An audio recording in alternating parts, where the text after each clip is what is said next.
Her eyes widened. She had brought her small meal up here at 8:30. There they still were, near at hand, but it was now 11:15, and some of the dolls had been moved around. The German boy in his alpine shorts, lederhosen, was leaning against the F&B lady doll, instead of sitting between the Japanese doll in her kimono and the Indian doll in her sari. Ruth got up, her heart beating too fast and too hard. The Hopi Kachina doll was sitting on the lap of a burlap Haitian Voudon doll with white crosses for eyes, and the Russian moss man was lying on the floor, staring at the ceiling, his head wrenched to one side like the head of a gallows corpse. "Who's been moving my dolls around? Who's been in here?" She looked around wildly, and for a moment her frightened, confused mind fully expected to see the child-beater Elmer Haney standing in the shadowy space of the big upstairs room that had been Ralph's study, smiling his sunken, stupid grin. "I told you, woman, you are nothing but a meddling cunt." Nothing. No one. "Who's been in here? Who's been moving?" "We move ourselves, dear." A sly, tittering voice. One hand went to her mouth. Her eyes widened, and then she saw the jagged letters sprawling and lurching across the blackboard. They had been made with so much force that chalk had broken several times. Untidy chunks of it lay in the chalk gutter. "David Brown is on Altar 4. "What? What? What is that?" "It means he's gone too far," the Kachina doll said, and suddenly green light seemed to sweat out of its cottonwood pores. As she looked at it, numb with terror, its wooden face split open in a sinister, yawning grin. A dead cricket fell out of it and struck the floor with a dry desert click. "Gone too far, too far, too far." "No, I don't believe that," Ruth screamed. "The whole town, Ruth. Gone too far, too far, too far." "No!" "Lost, lost." The eyes of the Greiner papier-mâché doll suddenly filled with that liquid green fire. "You're lost, too," it said. "You're just as crazy as the rest now. David Brown's just an excuse to stay here." "No!" But all of her other dolls were stirring now, that green fire moving from one to the other until her schoolroom flared with that light. It was waxing and waning, and she thought with sick horror that it was like being inside some ghastly emerald heart. They stared at her with their glazy eyes, and at last she understood why the dolls had frightened Edwina Thurlow so badly. Now it was the voices of her dolls rising in that autumn leafy swirl, whispering slyly, rattling among themselves, rattling to her. But these were the voices of the town, too, and Ruth McCausland knew it.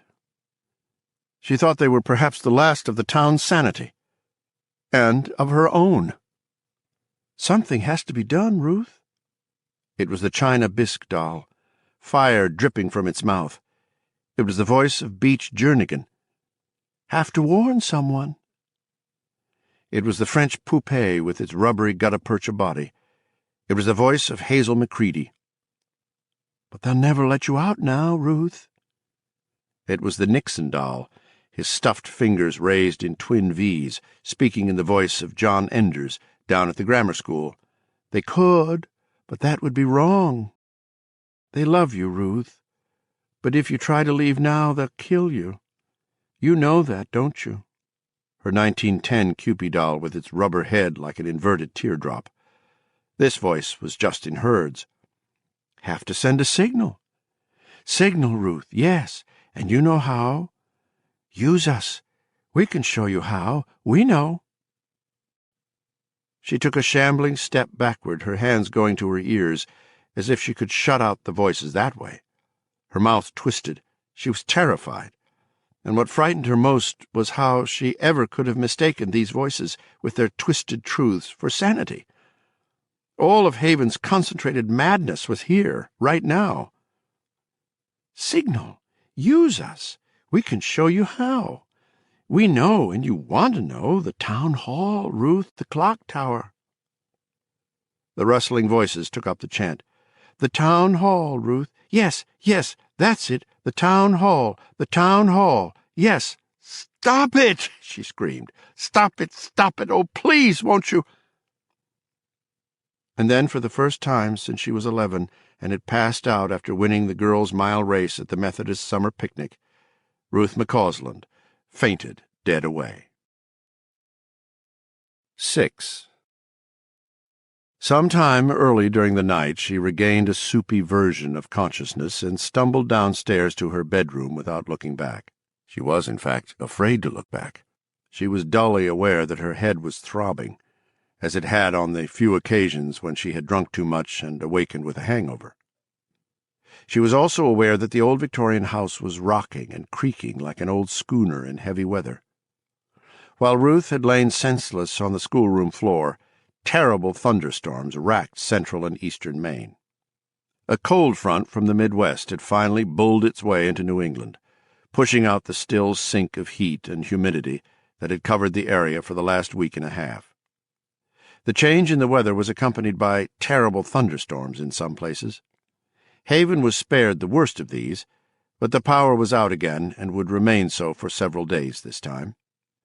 But the fact of the power outage wasn't the important thing. Haven had its own unique power sources now. The important thing was simply that the weather had changed. When that happened, Ruth wasn't the only person in Haven to wake up with a horrible hangover sort of headache. Everyone in town, from the oldest to the youngest, woke up feeling the same way as the strong winds blew the tainted air east, sending it out over the ocean, fragmenting it into harmless tatters. 7. Ruth slept until 1 o'clock Wednesday afternoon. She got up with the lingering remains of her headache, but 2 Annison took care of that. By 5 she felt better than she had for a long time.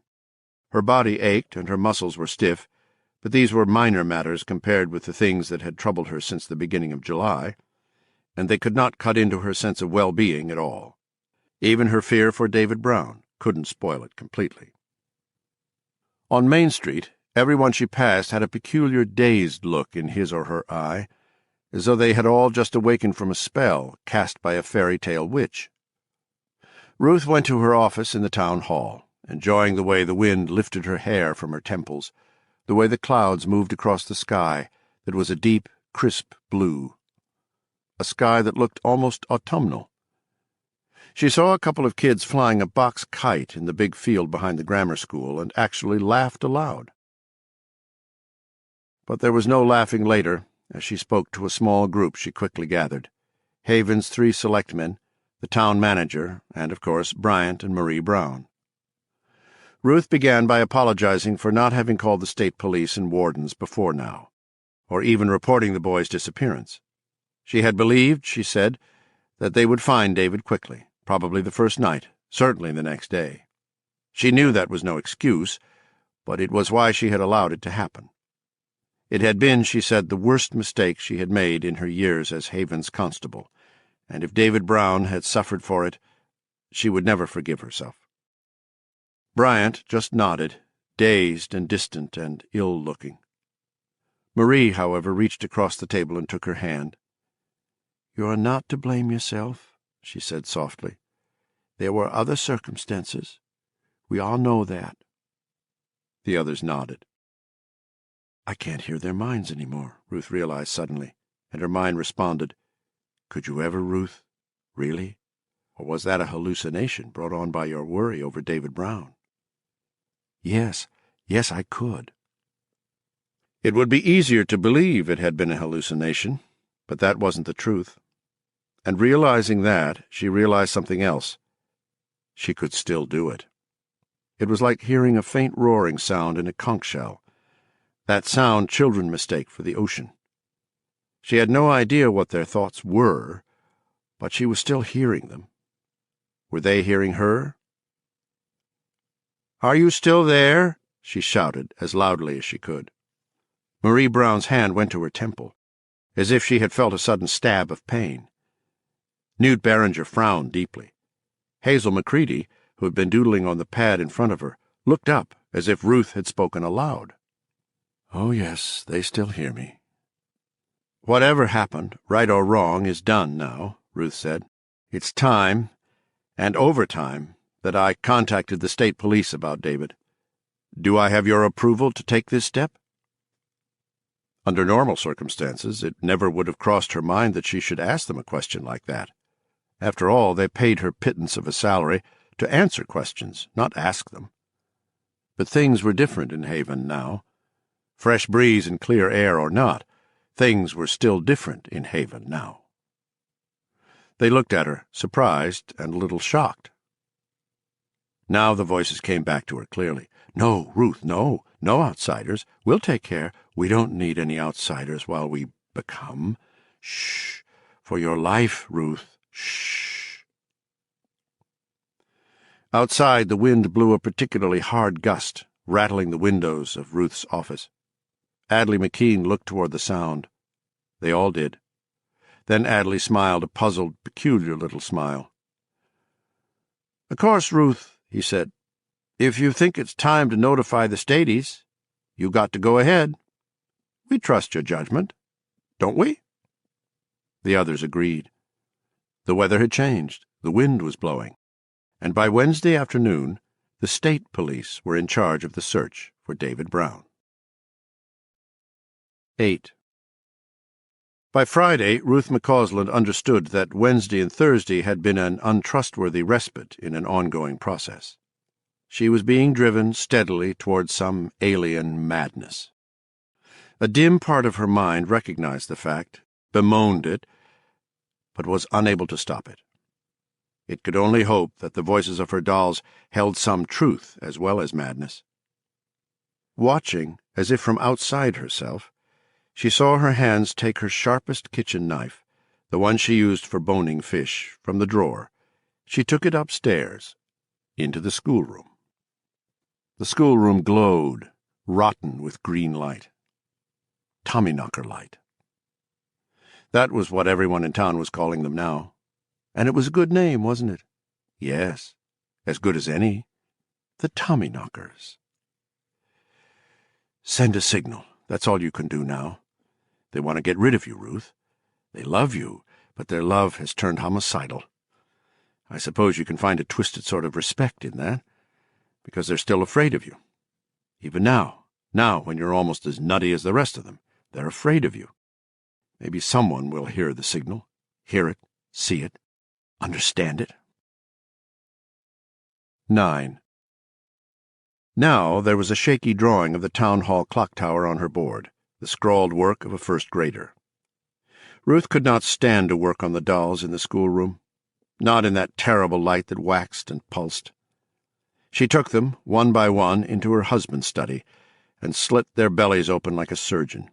The French Madame, the 19th century clown, the Cupid, all of them, one by one.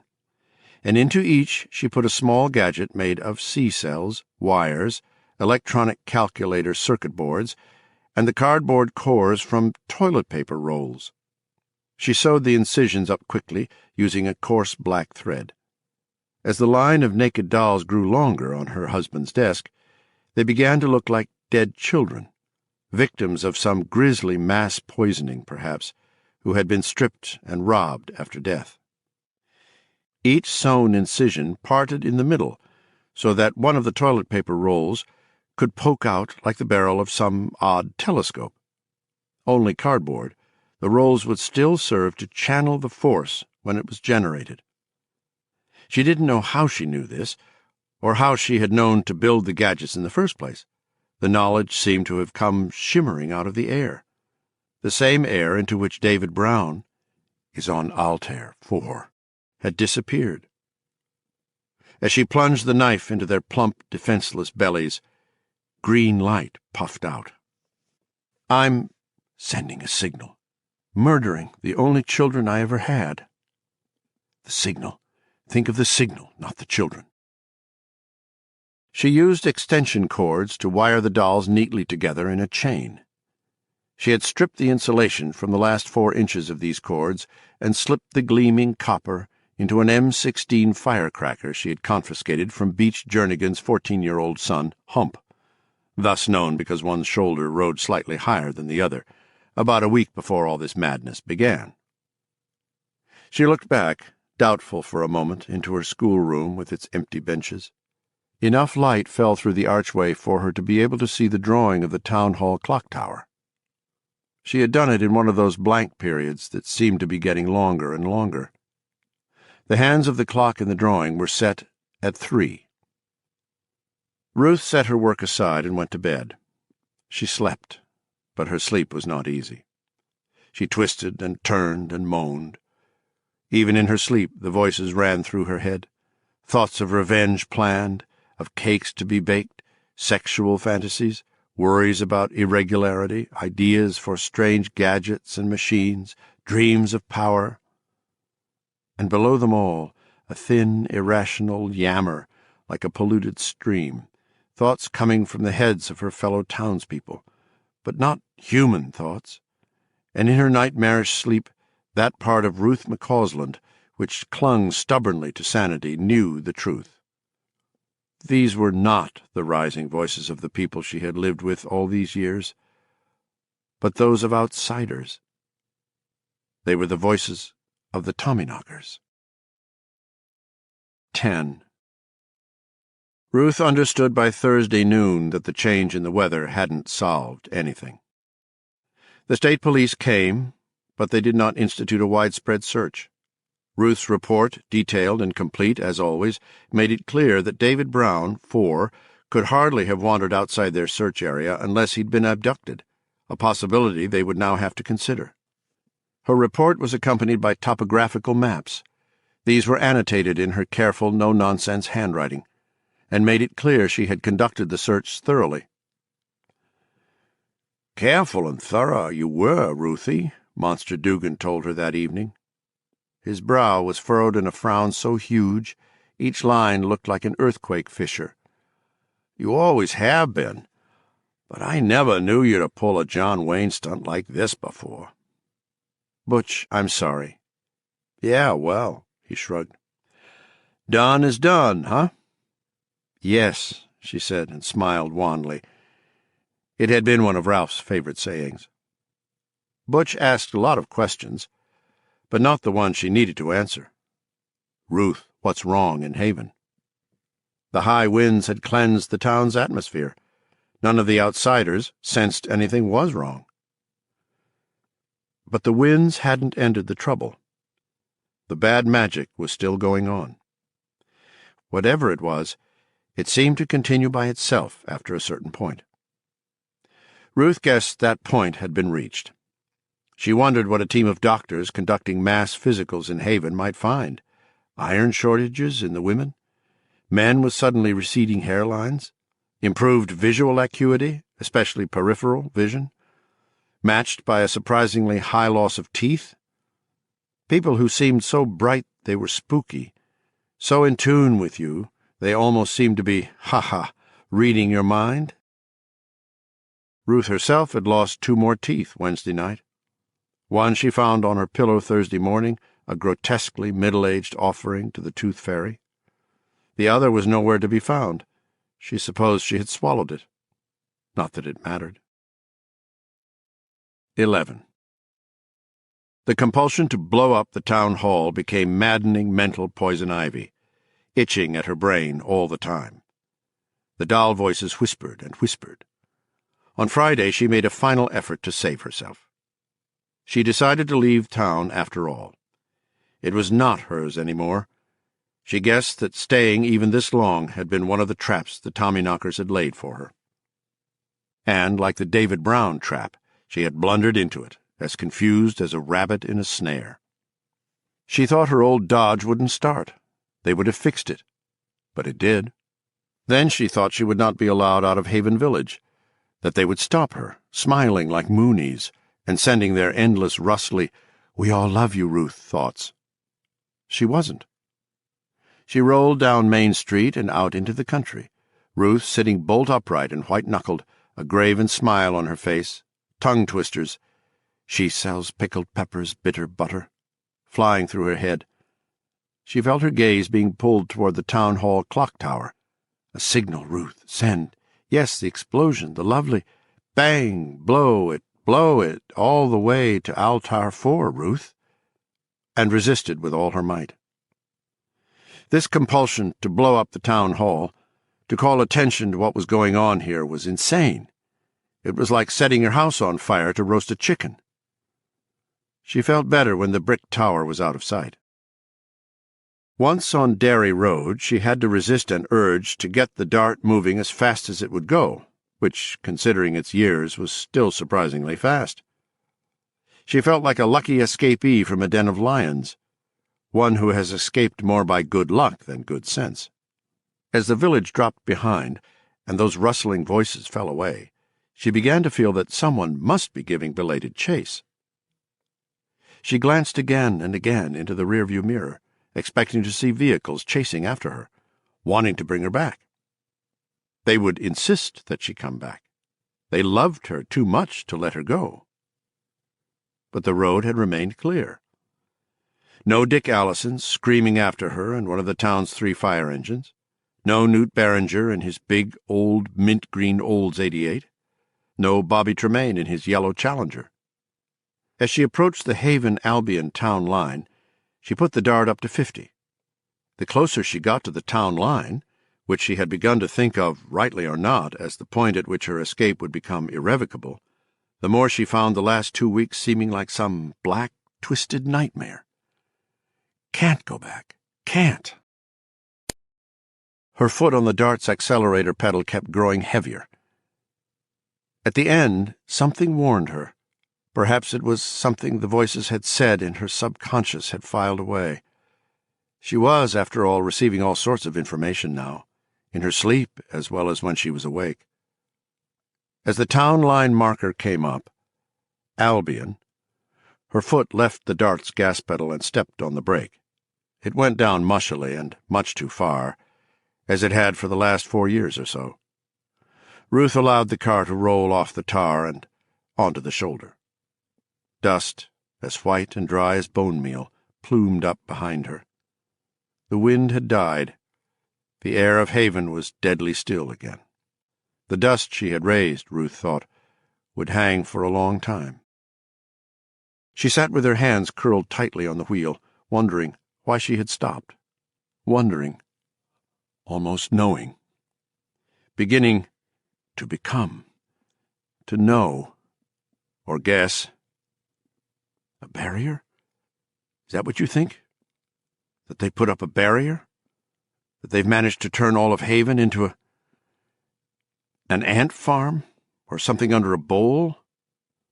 Ruth, that's ridiculous. And so it was, not only according to logic and experience, but also according to the evidence of her senses. As she sat behind the wheel, listening to the radio, soft jazz, which was coming from a low-power college station in Bergenfield, New Jersey, a Hillcrest chicken truck, probably bound for Derry, rumbled past her. A few seconds later, a Chevy Vega went by in the other direction. Nancy Voss was behind the wheel. The sticker on the rear bumper read, "Postal workers do it by express mail." Nancy Voss did not look at Ruth, simply went along her way, which in this case probably meant Augusta. See? Nothing stopping them, Ruth thought. No, her mind whispered back. Not them, Ruth. Just you. It would stop you. And it would stop Bobby Anderson's friend, maybe 1 or 2 others. Go on. Drive right into it at 50 miles an hour or so if you don't believe it. We all love you, and we would hate to see it happen to you, but we couldn't stop it from happening. Instead of driving, she got out and walked up to the Haven Albion line. Her shadow trailed long behind her. The hot July sun beat down on her head. She could hear the dim but steady rumble of machinery from the woods behind Bobby's place. Digging again. The David Brown vacation was over, and she sensed that they were getting close to something. This brought a sense of panic and urgency. She approached the marker, passed it, kept walking, and began to feel a wild, rising hope. She was out of Haven. She was in Albion. In a moment she would run, screaming, to the nearest house, the nearest telephone. She slowed. A puzzled look settled upon her face, and then deepened into a dawning, horrified certainty. It was getting hard to walk. The air was becoming tough, springy. She could feel it stretching her cheeks, the skin of her forehead. She could feel it flattening her breasts. Ruth lowered her head and continued to walk, her mouth drawn down in a grimace of effort, cords standing out on her neck.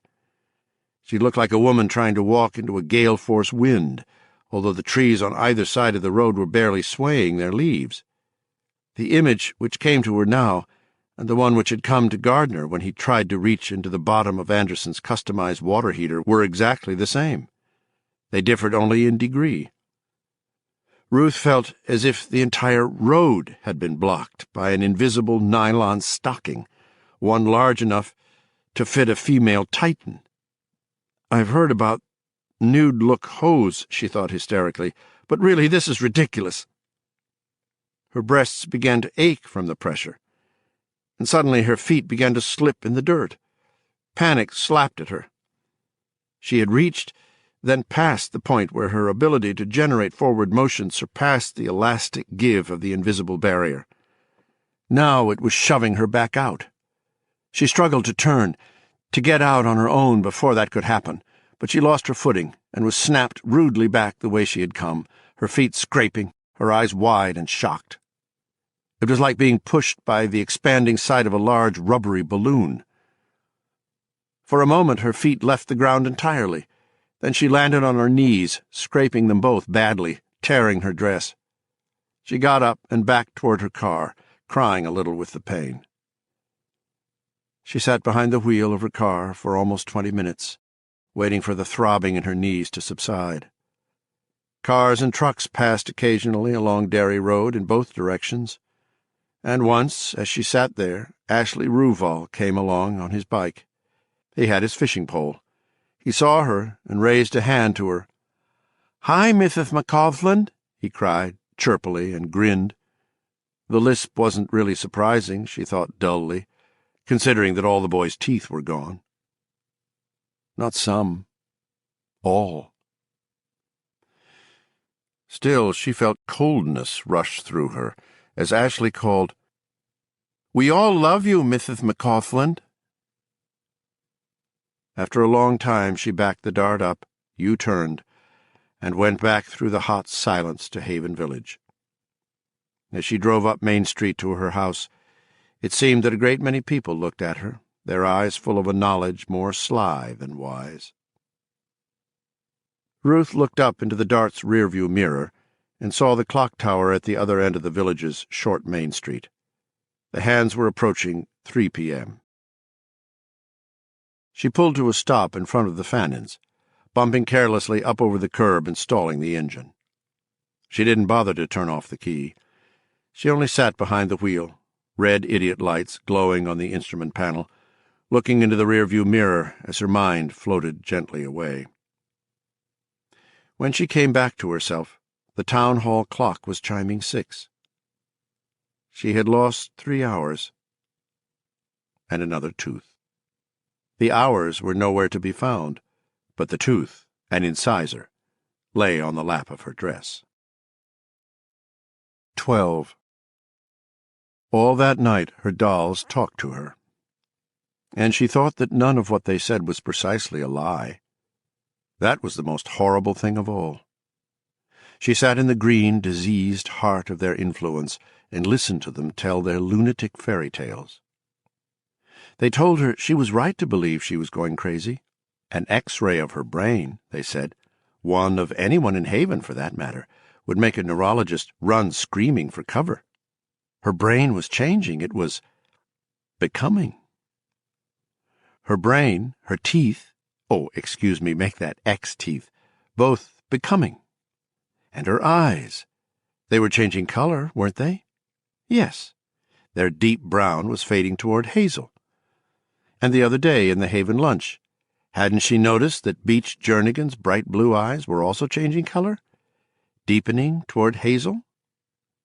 Hazel eyes, no teeth. Oh, dear God, what's happening to us? The dolls looked at her glassily and smiled. Don't worry, Ruth.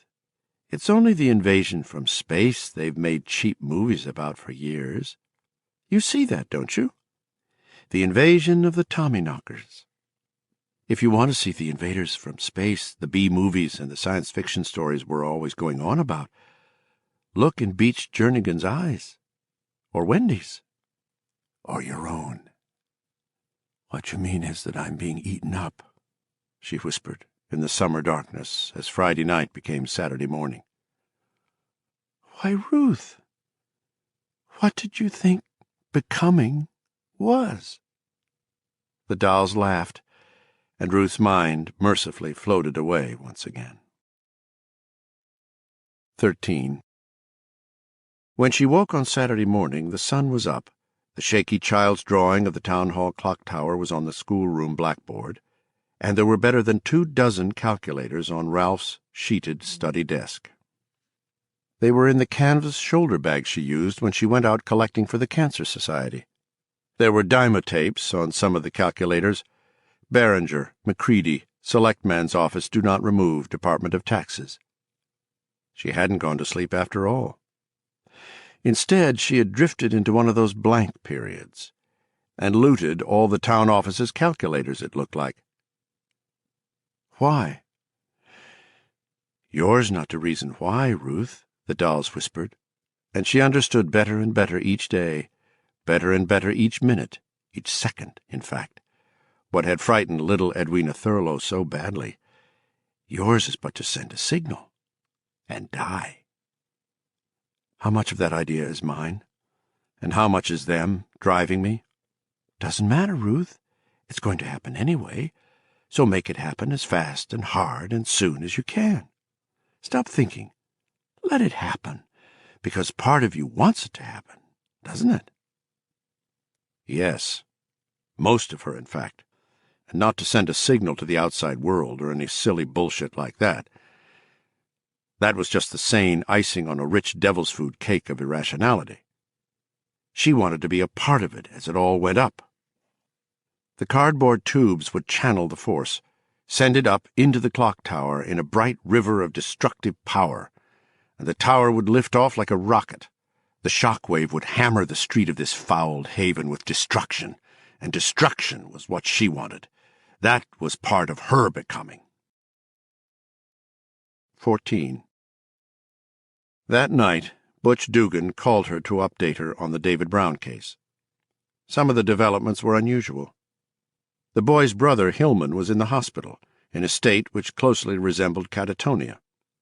The kid's grandfather wasn't much better. He had begun telling people that David Brown hadn't just gotten lost, but had actually disappeared, that the magic trick, in other words, had been real. And Butch said he was telling anyone who would listen that half the people in Haven were going crazy and the rest were already there. He went up to Bangor and talked to a fella named Bright on the news, Monster said. They wanted human interest and got nut stuff instead. Old man's turning into a real quasar, Ruth. Better tell him to stay away, Ruth said. They'll let him in, but he'll never get out again. What? Monster shouted. His voice was suddenly becoming faint. This connection's going to hell, Ruth. I said there may be something new tomorrow. I still haven't given up hope. She rubbed her temples steadily and looked at the dolls, in a row on Ralph's desk and wired up like a terrorist's bomb. Look for a signal tomorrow. What? Monster's voice was almost lost in the rising surf of the worsening connection. Goodbye, Butch. You're a hell of a sport. Listen for it. You'll hear it all the way up in Derry, I think. 3 on the nose. Ruth, I'm losing you. Call back. Soon. She hung up the useless telephone, looked at her dolls, listened to the rising voices, and waited for it to be time. 15. That Sunday was a picture-book summer day in Maine. Clear, bright, warm. At 1:45, Ruth McCausland, dressed in a pretty blue summer frock, left her house for the last time. She locked the front door and stood on tiptoe to hang the key on the little hook there. Ralph had argued that any burglar worth his salt would look over the door for a key first thing of all, but Ruth had gone on doing it, and the house had never been burgled. She supposed at bottom it came down to trust, and Haven had never let her down. She had put the dolls in Ralph's old canvas duffel. She dragged it down the porch steps. Bobby Tremaine was walking by, whistling. "Help you with that, Mrs. McCausland?" "No, thank you, Bobby." "All right." He smiled at her. A few teeth were left at his smile. Not many, but a few, like the last remaining pickets in a fence surrounding a haunted house. "We all love you." "Yes," she said, hoisting the duffel into the passenger seat. A bolt of pain ripped through her head. "Oh, how well I know it." "What are you thinking, Ruth? Where are you going?" "She sells seashells. She sells seashells." "Tell us, Ruth. Tell us. What the dolls told you to do. Betty Bitter bought some butter." "Give, Ruth. Tell. Is it what we want, or are you holding out?" "Wouldn't you like to know, Peter Piper, Peter Piper?" "It's what we want, isn't it? There are no changes, are there?" She looked at Bobby for a moment and then smiled. Bobby Tremaine's own smile faltered a little. "Love me? Yes, but you are still afraid of me, and are right to be."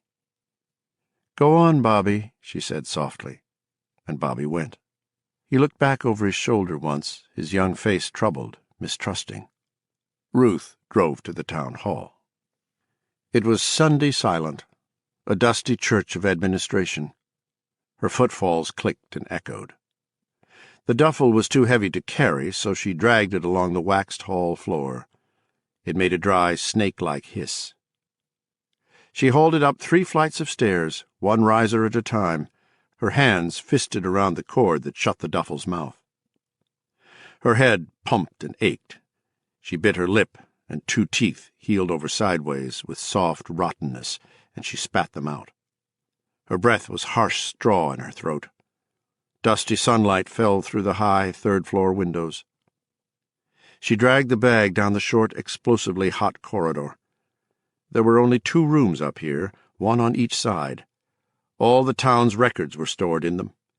If the town hall was Haven's brain, then here, in this still attic heat, was its paper memory, stretching back through the times the town had been Ilium, Montgomery, Cootersville, Montville Plantation. The voices whispered and rustled around her. For a moment she stood looking out of the last window, looking down on the short length of Main Street. There were maybe 15 cars parked in front of Cooter's Market, which was open from noon until 6 on Sundays. It was doing a brisk business. People sauntering into the Haven lunch for coffee, a few cars passing back and forth. It looks so normal. It all looks so damn normal. She felt a giddy moment of doubt. And then Moose Richardson looked up and waved, as if he could see her, looking out of this dirty third-floor window. And Moose wasn't the only one. Lots of them were looking at her. She ducked back, turned, and got the window pole which stood in the far corner where the hallway dead-ended. She used the pole to hook a ring in the middle of the ceiling and pull down the folding stairs. That done, she set the pole aside and bent back, looking up into the tower. She could hear the mechanical rattle and whir of clockwork, and below that the dim rustle of sleeping bats. There were a lot of them up there. The town should have cleaned them out years ago, but the fumigation was apt to be nasty and expensive. When the clock machinery broke down again, the bats would have to be cleared out before it could be fixed. That would surely be soon enough. As far as the selectmen were concerned, as long as someone else was in office when the clock rang 12 noon some night at 3 in the morning and then just stopped, all would be well. Ruth wound the duffel's cotton cord around her arm 3 times and began to climb slowly up the ladder, dragging the bag between her legs. It bumped and rose in jerks, like a body in a canvas sack. The cord bit into her arm ever more deeply, and soon her hand had gone purple and numb. She breathed in long, tearing gasps that hurt something deep inside her chest. At last, shadows enveloped her. She stepped off the ladder and into the town hall's real attic, and pulled the duffel bag up, hand over hand. Ruth was dimly aware that her gums and ears had started to bleed, and her mouth was full of the sour, coppery taste of blood. All around her she could smell the crypt stink of old brick, fuming in dry, dark, pent-up summer heat. To her left was a vast, dim circle, the back side of the clock face, which overlooked Main Street. In a more prosperous town, no doubt, all four sides would have had a face. Haven's town hall tower only had the one. It was 12 feet in diameter. Behind it, dimmer yet, she could see wheels and cogs slowly turning. She could see where the hammer would come down and strike the bell. The dent there was deep and ancient. The clock's works were very loud. Working swiftly, jerkily, she was like a clock herself now, a clock that was running down, and her belfry was certainly full of bats, wasn't it? Ruth unwound the cotton cord from her arm, actually peeling it out of a deep, spiraling groove in her flesh, and opened the mouth of the duffel. She began taking the dolls out one by one, moving as fast as she could. She laid them in a circle, legs out, so that the feet maintained contact all around the circle, hands the same way. In the darkness they looked like dolls conducting a séance. She attached the M16 to the center of the dented place in the great bell. When the hour struck and the hammer fell, boom. So I will just sit here, she thought. Sit here and wait for the hammer to fall. Droning weariness suddenly washed over her. Ruth drifted away. 16. She came back slowly. At first, she thought she must be in her bed at home with her face pressed into the pillow. She was in bed, and all this had just been a terrible nightmare. Except her pillow was not this bristly, this hot. Her blankets did not pulse and breathe. She brought her hands up and touched a hot, leathery body, bones covered with scant flesh. The bat had roosted just above her right breast, in the hollow of her shoulder. She realized suddenly that she had called it, that somehow she had called all of them. She could hear its rodentine, scabrous mind, its thoughts dark and instinctual and insane. It thought only of blood and bugs and cruising in blind darkness. "Oh, God, no!" she screamed. The rugose, alien crawl of its thoughts was maddening. Not to be borne. Oh, no! Oh, please, God, no! She tightened her hands, not meaning to, and the papery bones of its wings snapped under her fingers. It squealed. She felt sharp, needling pain in her cheek as it bit her. Now they were all squealing, all, and she realized that there were dozens of them on her, maybe hundreds, on her other shoulder, on her shoes, in her hair. As she looked, the lap of her dress began to squirm and twist. "Oh, no!" she shrieked again into the dusty dimness of the clock tower.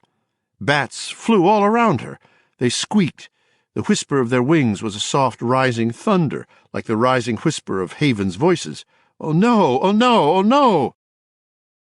A bat fluttered in her hair, caught, squealing. Another flew into her face, and its breath was the stink of a dead henhouse.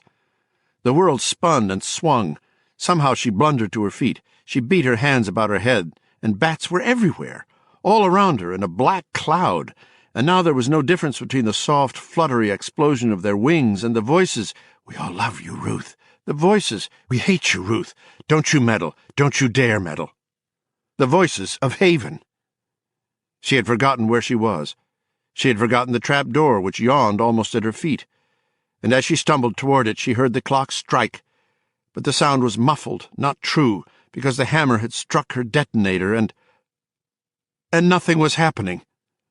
She turned, bats flying all about her, and now her incredulous eyes were also bleeding. But through a reddish haze she saw the hammer fall again, and then yet a third time, and still the world remained. A dud, Ruth McCausland thought. It was a dud. And fell through the trap door. The bats flew up from her body. Her dress flew up from her body. One loafer flew up from her foot. She struck the ladder, half-turned, and landed on her left side with a crunch that broke all her ribs. She struggled to turn over and somehow managed to do it. Most of the bats had found their way back through the trap-door into the welcoming darkness of the clock tower. But half a dozen or so were still circling, confused, below the roof of the third-floor corridor. The sound of their voices so alien and insectile, so hive-like and warm with insanity. These were the voices she had been hearing in her head ever since July 4th or so. The town was not just going mad. That would have been bad, but this was worse. Oh, God! It was much, much worse. It had all been for nothing. Hump Jernigan's M16 had been nothing but a dud after all. She grayed out and came back some 4 minutes later, with a bat roosting on the bridge of her nose, lapping bloody tears from her cheek. "No, you dirty fuck!" she screamed and tore it in two, her revulsion and agony. It made a sound like thick, tearing paper. Its alien guts dribbled onto her upturned, cobweb-smeared face. She could not open her mouth to scream, "Let me die, God! Please don't let me be like them! Don't let me become!" Because it would dribble its dying self into her, and then Hump's M16 exploded under the striker with an undramatic, wet bang. Green light lit the first square of the trapdoor, and then the whole world. For one moment, Ruth could see the bones of the bats standing out clearly, as if in an X-ray picture. Then all the green turned black. It was 3:05 p.m. This audiobook is continued on Disc 11. The Tommyknockers by Stephen King, continued, Disc 11. 17. All over Haven, people were lying down. Some had gone to their cellars with a vague notion that now would be a good time to get preserves. Some with just an idea that it would be cooler there. Beach Jernigan lay behind the counter of the Haven lunch with his hands laced behind his neck. He was thinking of the thing in the back of his truck, the thing under the tarp. At 3:05, the base of the clock tower burst open, spraying powdered brick everywhere. A huge, explosive bellow chased off across the fields. It broke almost every window in Haven, and a good many in Troy and Albion as well. Green fire spilled out through the jagged rent in the bricks, and the town hall tower began to rise, a surreal brick missile, a Magritte rocket with a clock in its side. It rose on a pillar of cold green fire. Surely cold, else the dolls would have been consumed, and Ruth McCausland's arm as well. The entire village, for that matter. The clock tower rose on its green torch, its sides now beginning to bulge outward. Yet for an instant the illusion held. A brick rocket rising into the afternoon sky, and through the roar of the explosion the clock could be heard, belling out hour after hour. On the 12th stroke, noon, midnight, it exploded like the ill-fated Challenger. Bricks flew everywhere. Benton Rhodes would later see some of the damage, but the worst of it was quickly covered up. Flying bricks punched through the sides of houses, cellar windows, board fences. Bricks fell from the sky like bombs. The clock's long hand, lacy wrought iron, quickered through the air like a deadly boomerang and buried itself in one of the ancient oaks which stood outside the Haven Library. Masonry and splintered boards rumbled back to earth. Then, silence. After a while, people all over Haven began to get cautiously to their feet, to look around, to begin sweeping up glass or examining damage. Destruction had swept the town, but no one had been hurt. And in the entire town only one person had actually seen that brick rocket rising into the air like a madman's grandiose dream. That one person was Jim Gardner. Bobby was taking a little nap. Gardner had coaxed her into it. Neither of them had any business working in the heat of the afternoon, especially not Bobby. She had come back a little from the terrible state in which Gardner had found her, but she was still pushing herself much too hard, and she had abruptly begun to menstruate heavily again. "I wonder," he thought morbidly, "when she's going to need a blood transfusion instead of just a couple of extra iron pills a day." But that was unlikely, he knew. His ex-wife had suffered horrible menstrual problems, possibly because her mother had been given the drug known as DES. So Gardner had gotten a crash course in a body function his own body would never perform, and he knew the layman's idea of menstruation, a monthly flow of blood from the vagina, simply wasn't true. Most of the material which made up the menses wasn't blood at all, but useless tissue. Menstruation was an efficient waste removal process on behalf of a woman capable of bearing children, but not currently doing so. No, he doubted if Bobby would bleed to death, barring a uterine rupture, which was highly unlikely. Bullshit. You don't know what's likely in this situation and what isn't. Okay, fair enough. And he knew that women weren't meant to menstruate day after day and week after week, no matter what. At bottom, blood and tissue were both the same thing, the stuff of which Bobby Anderson was made. It was like cannibalism, but no, it wasn't. It was as if someone had turned her thermostat all the way to the end of the dial and she was burning herself up. She had nearly keeled over a couple of times during the hot spell of the week before, and Gardner knew that, although it sounded grotesque, the hunt for the little brown boy had actually been a kind of rest for Bobby. Gardner hadn't really believed he would get her to take a nap. Then, at around 2:45, Bobby had said that she was sort of tired, and that maybe she could use a nap.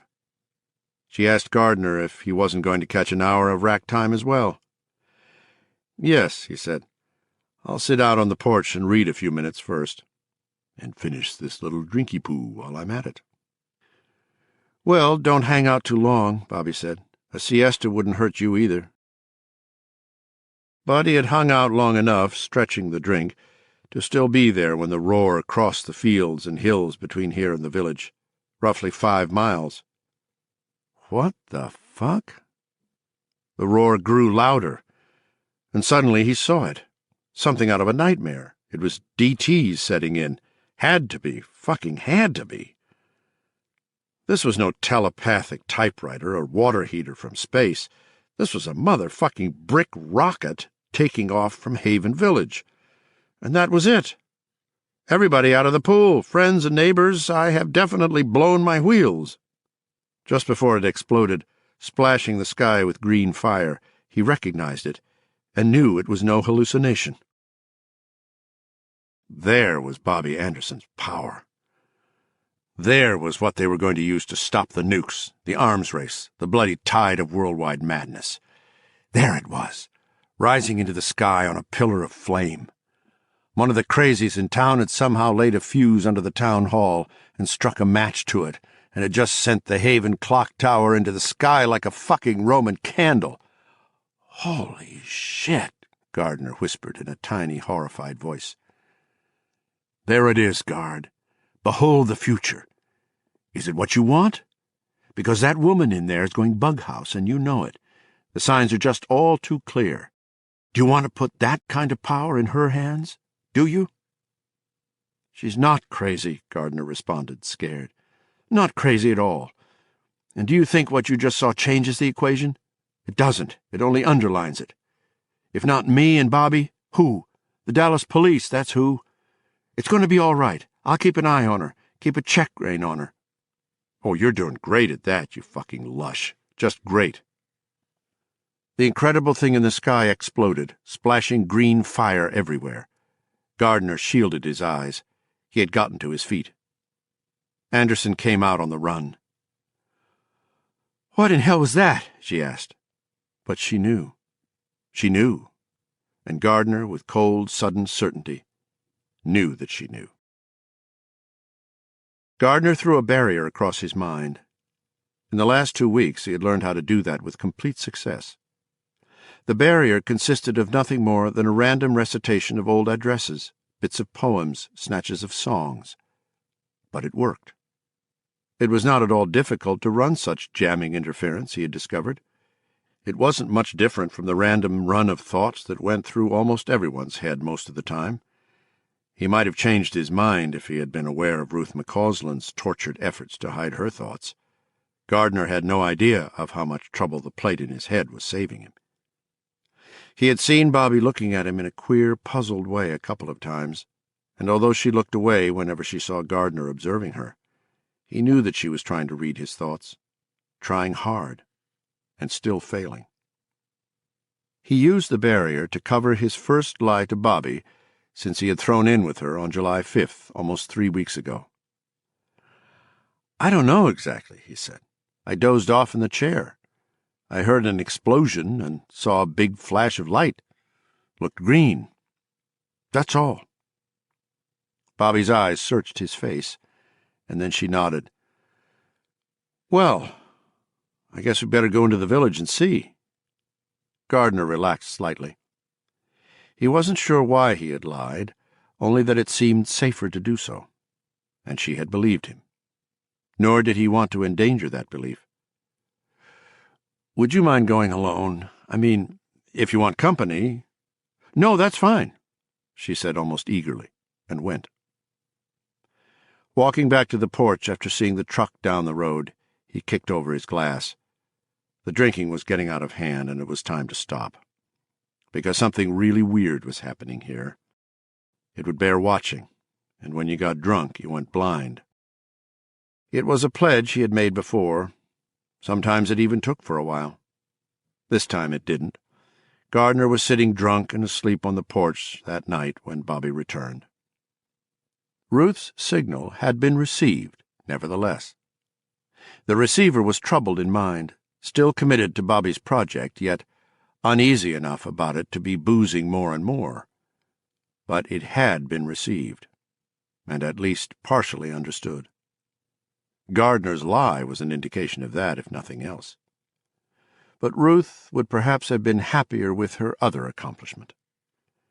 Voices or no voices, the lady died sane. Chapter 7. Beach Jernigan and Dick Allison. 1.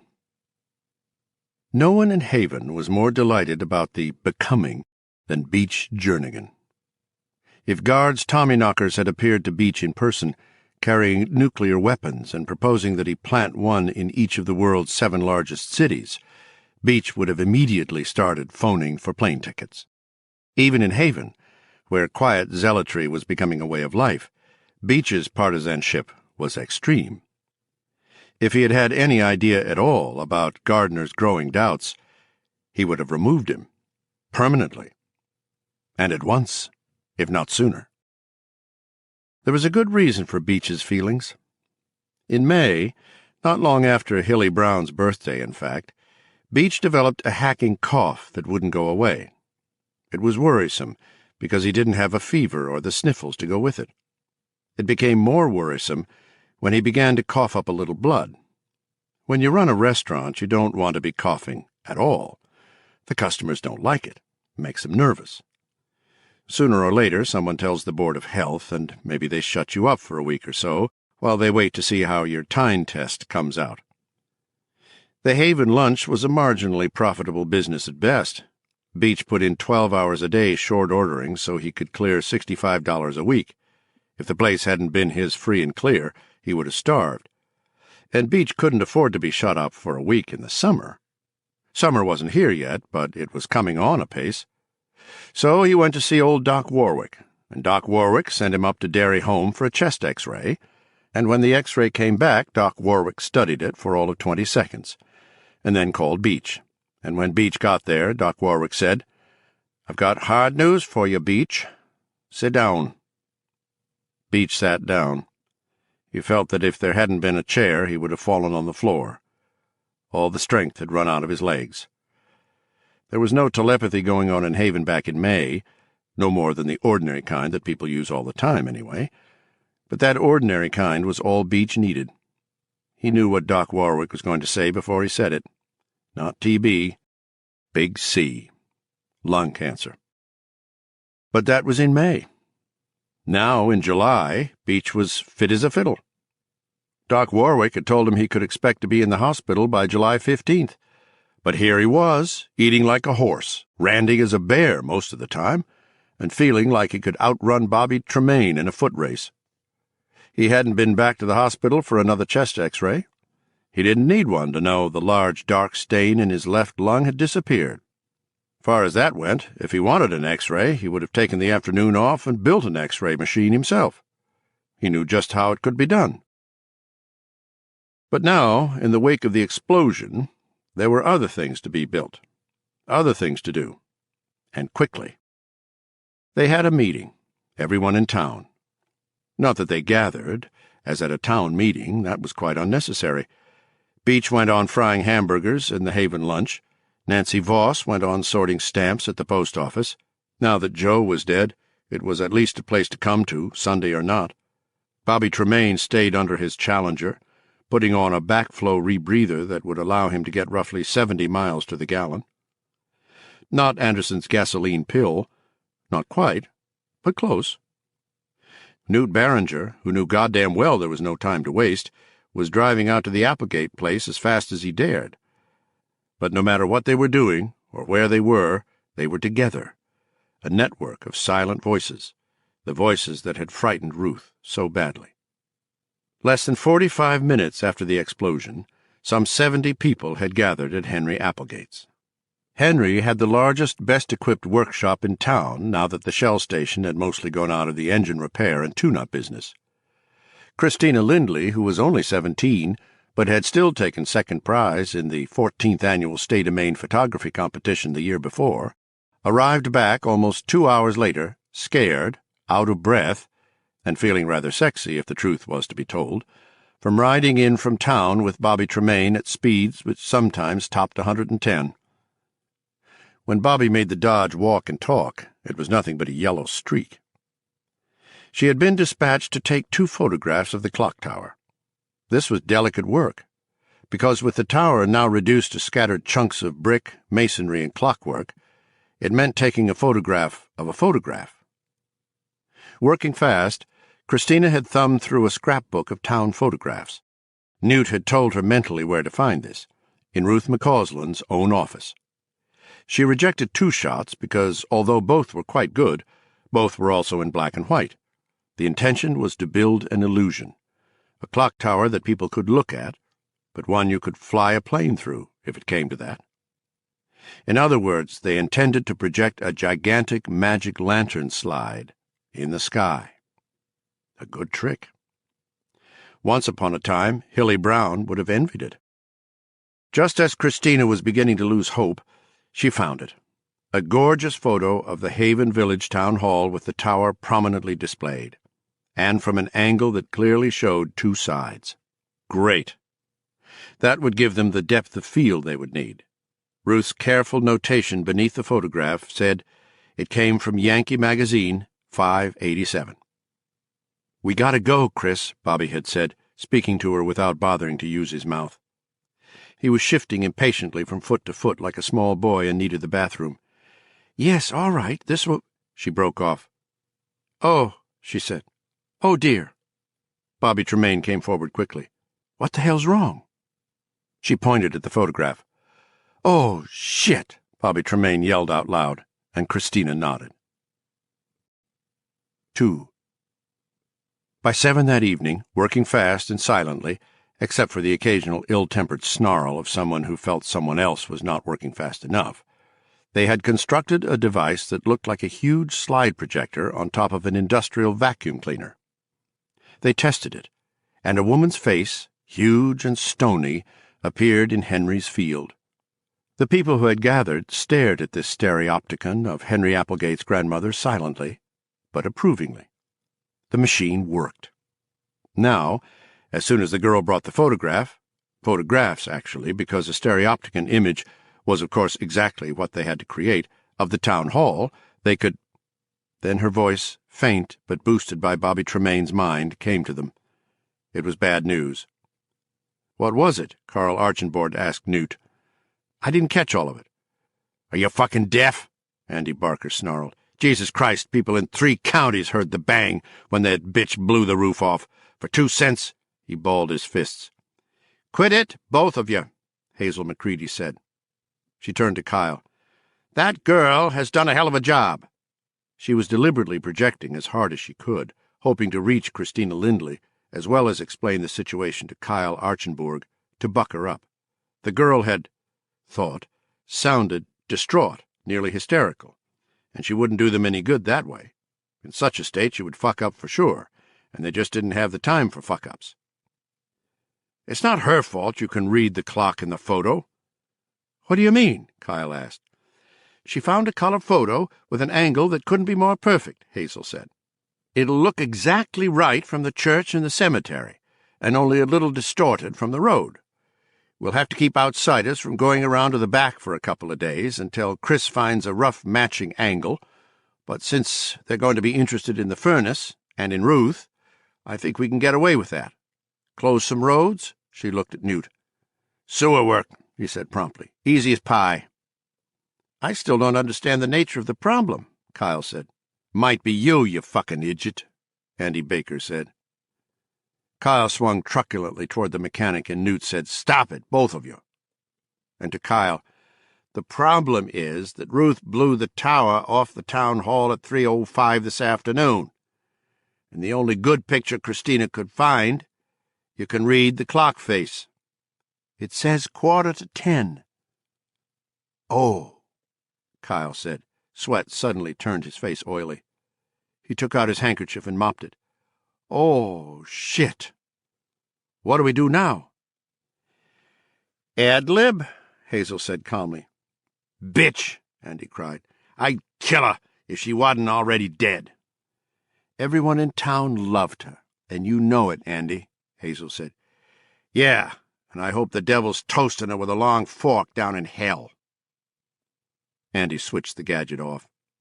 Henry's grandmother disappeared. Hazel was relieved. There was something a little ghastly about seeing that hatchet-faced woman floating in perfect 3D above Henry's field, with the cows, which should have been stabled long ago, sometimes wandering through her as they grazed, or disappearing casually through the large, old-fashioned brooch the woman wore at her high-necked collar.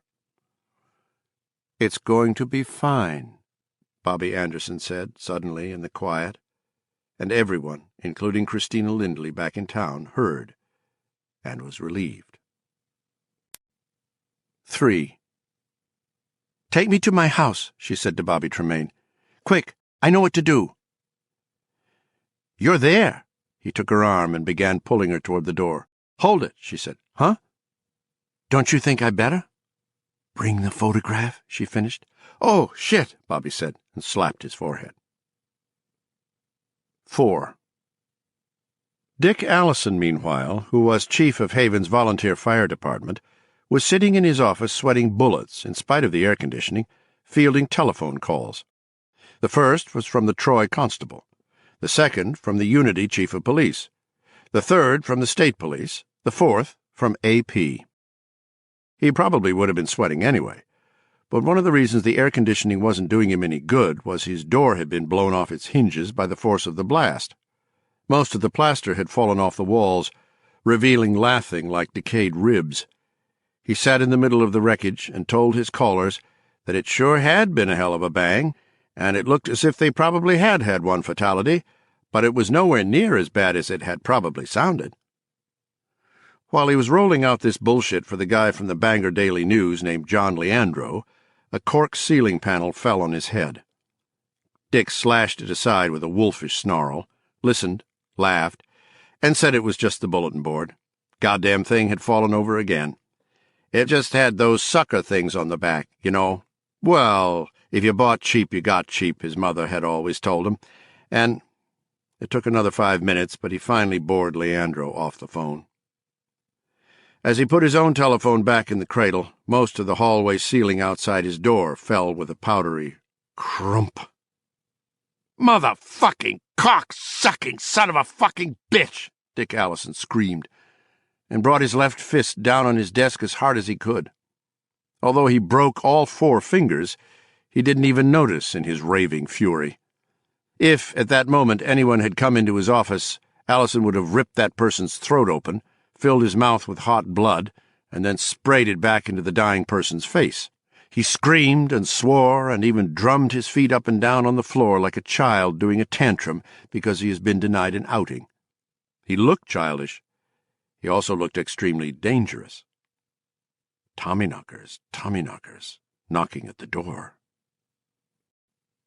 5. In between phone calls, Dick went into Hazel's office, found the Midol in her drawer, and took 6. Then he wrapped his throbbing, swelling hand tightly and forgot it. If he had still been human, this would have been impossible. One does not simply forget 4 broken fingers. But since then he had become. One of the things that included was becoming able to exercise conscious will over pain. It came in handy. In between his conversations with the outside, and sometimes during them, Dick spoke to the men and women working furiously at Henry Applegate's. He told them he expected a couple of state cops by 4:30, 5 o'clock at the latest. Could they have the slide projector ready by then? When Hazel explained the problem, Dick began to rave again, this time with fear as well as anger. When Hazel explained what Christina Lindley was up to, he calmed a little. She had a home darkroom. There she would carefully make a negative of the Yankee picture and enlarge it slightly, not because it needed to be bigger for the slide projector device to work, and too much enlarging would give their clock tower illusion an odd, grainy look, but because she needed a slightly bigger image to work with. "She's going to turn a negative," Hazel said in his mind, "then airbrush out the hands on the clock face. Bobby Tremaine is going to put them back in with an X-Acto knife, so they say 3:05. He's got a steady hand and a little talent. Right now, a steady hand seems more important." "I thought if you made a negative from a positive, it came out blurry," Dick Allison said, "especially if the positive's color." "She's improved her developing equipment," Hazel said. She didn't need to add that 17-year-old Christina Lindley now had what was probably the most advanced darkroom on Earth. "So how long?" "Midnight, she thinks," Hazel said. "Christ on a pony!" Dick shouted loud enough to make the people in Henry's field wince. "We'll need about 30 D-cells," Bobby Anderson's voice cut in calmly. "Be a love and see to that, Dick. And we understand about the police. Play hee-haw for them, you understand?" He paused. "Yes," he said, "Buck and Roy, Jr., samples." "Exactly. And hold them. It's their radio I'm really worried about, not them. They'll only send 1 unit, 2 at most to start with, but if they radio it in—" There was a murmur of assent, like the sound of the ocean in a conch shell. "Is there a way you can damp out their transmissions from town?" Bobby asked. Andy Baker suddenly cut in, gleeful. "I got a better idea. Get Buck Peters to shuck his fat ass over to the gas station right now." "Yes," Bobby overrode him, her thoughts shrill with excitement. "Good, great. And when they leave town, someone— Beach, I think." Beach was honored to be chosen. 6. Bent Rhodes and Jingles Gabbins of the Maine State Police arrived in Haven at 5:15. They came expecting to find the smoky, uninteresting aftermath of a furnace explosion. 1 old pumper truck idling at the curb, 20 or 30 onlookers idling on the sidewalk. Instead, they found the entire Haven Town Hall clock tower blown off like a Roman candle. Bricks littered the street, windows were blown out, there were dismembered dolls everywhere, and too damned many people going about their business. Dick Allison greeted them with weird cordiality, as if this was a Republican bean supper instead of what now looked like a disaster of real magnitude. "Christ almighty, man, what happened here?" Bent asked him. "Well, I guess maybe it was a little worse than I made out over the phone," Dick said, surveying the brick-littered street and then giving the 2 troopers an incongruous "ain't I a bad boy" smile. "Guess I didn't think anyone would believe it unless they saw it." Jingles muttered, "I'm seeing it, and I don't believe it." They had both dismissed Dick Allison as a small-town bumbler, probably crazy in the bargain. That was all right. He stood behind them, watching them stare at the wreckage, The smile faded gradually from his face, and his expression became cold. Rhodes spotted the human arm amid all the tiny make-believe limbs. When he turned back to Dick, his face was whiter than it had been, and he looked considerably younger. "Where's Mrs. McCausland?" he asked. His voice rose uncontrollably and broke on the last syllable. "Well, I think that might be part of our problem," Dick began. "You see—" 7. Dick did hold them in town as long as he could without being conspicuous about it. It was 7:45 before they left, and by then twilight was drawing down. Also, Dick knew if they didn't leave soon, they would start wondering how come none of the backup units they had requested were arriving. They had both talked on their cruiser's radio to Derry Base, and both hung the mic up again looking puzzled and distracted. The responses they were getting from the other end were right. It was the voice that seemed a little off. But neither of them could be bothered with such a minor matter, at least not for the time being. There were too many other things to cope with. The magnitude of the accident, for one thing. The fact that they had known the victim, for another. Trying to lay the groundwork of a potentially big case without committing any of the procedural fuck-ups that would muddy the waters later on, for a third. Also, they were beginning to feel the effects of being in Haven. They were like men applying vinyl seal to a big wooden floor in a room with no ventilation, getting stoned without even knowing it. They weren't hearing thoughts. It was too early for that, and they would be gone before it could happen. But they were feeling very strange. It was slowing them down, making ordinary routine something they had to fight their way through. Dick Allison got all this from their minds as he sat across the street drinking a cup of coffee in the Haven lunch. Yeah, they were too busy and too screwed up to think about the fact that Tug Ellender, their dispatcher, didn't exactly sound like himself tonight. The reason why was very simple. They weren't talking to Tug Ellender. They were talking to Buck Peters.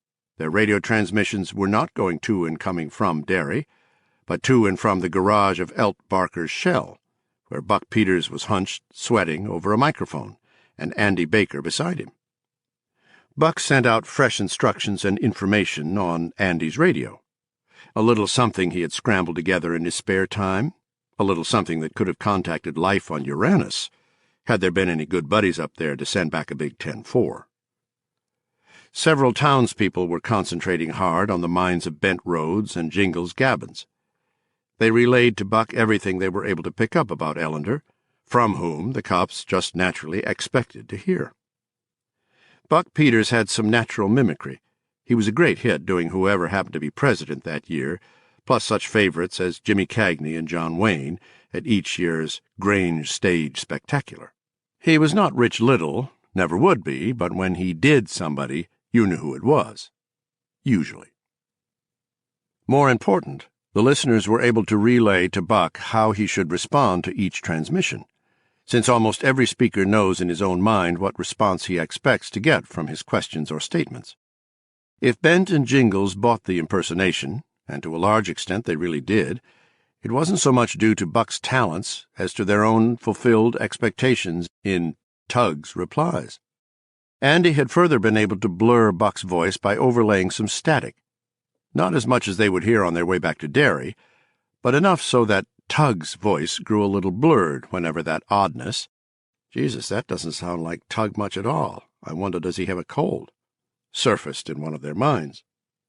At 7:15, when Beach brought him a fresh cup of coffee, Dick asked, "You all set?" "Sure am." "And you're sure that gadget will work?" "It works fine. Want to see it?" Beach was almost fawning. "No, there isn't time. What about the deer? You got that?" "Yeah. Bill Elderly killed it, and Dave Rutledge dressed it out." "That's good. Get going." "Okay, Dick." Beach took off his apron and hung it on a nail behind the counter. He turned over the sign which hung above the door from open to closed. Ordinarily, it would just have hung there, but tonight, because the glass was broken, it stirred and twisted in the mild breeze. Beach paused and looked back at Dick with narrow, sunken anger. "She wasn't supposed to do nothing like that," he said. Dick shrugged. It didn't matter. It was done. She's gone. That's the important thing. The kids are doing fine with that picture. As for Ruth, there's no one else like her in town. There's that fella out at the old Garrick place.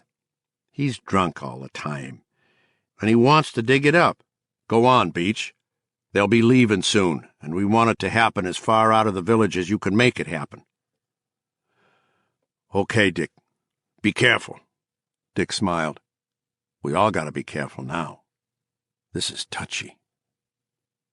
He watched Beach get into his truck and back out of the space in front of the Haven lunch that had been that old Chevy's home for the last 12 years. As the truck started up the street, Beach driving slowly and weaving to avoid the litters of broken glass, Dick could see the shape under the tarp in the truck's bed, and near the back something else wrapped in a sheet of heavy plastic. The biggest deer Bill Elderly had been able to find on such short notice. Deer hunting was most definitely against the law during July in the state of Maine. When Beach's pickup was out of sight, "Make love, not war, be ready for both, NRA," the bumper sticker on the tailgate read, Dick turned back to the counter and picked up his coffee cup. As always, Beach's coffee was strong and good. He needed that. Dick was more than tired. He was worn out. Although there was still good light left in the sky, and although he had always been the sort of person who found it impossible to go to sleep until the national anthem had played on the last available TV channel, all he wanted now was his own bed. This had been a tense, frightening day, and it wouldn't be over until Beach reported in. Nor would the mess Ruth McCausland had succeeded in making be cleaned up when the two cops were erased. They could hide a lot of things, but not the simple fact that those cops had been on their way back from Haven, where another cop, just a town constable, true, but a cop was a cop, and this one had once been married to a state bear, just to add to the fun, had been erased from the equation. All of which meant that the fun was just beginning.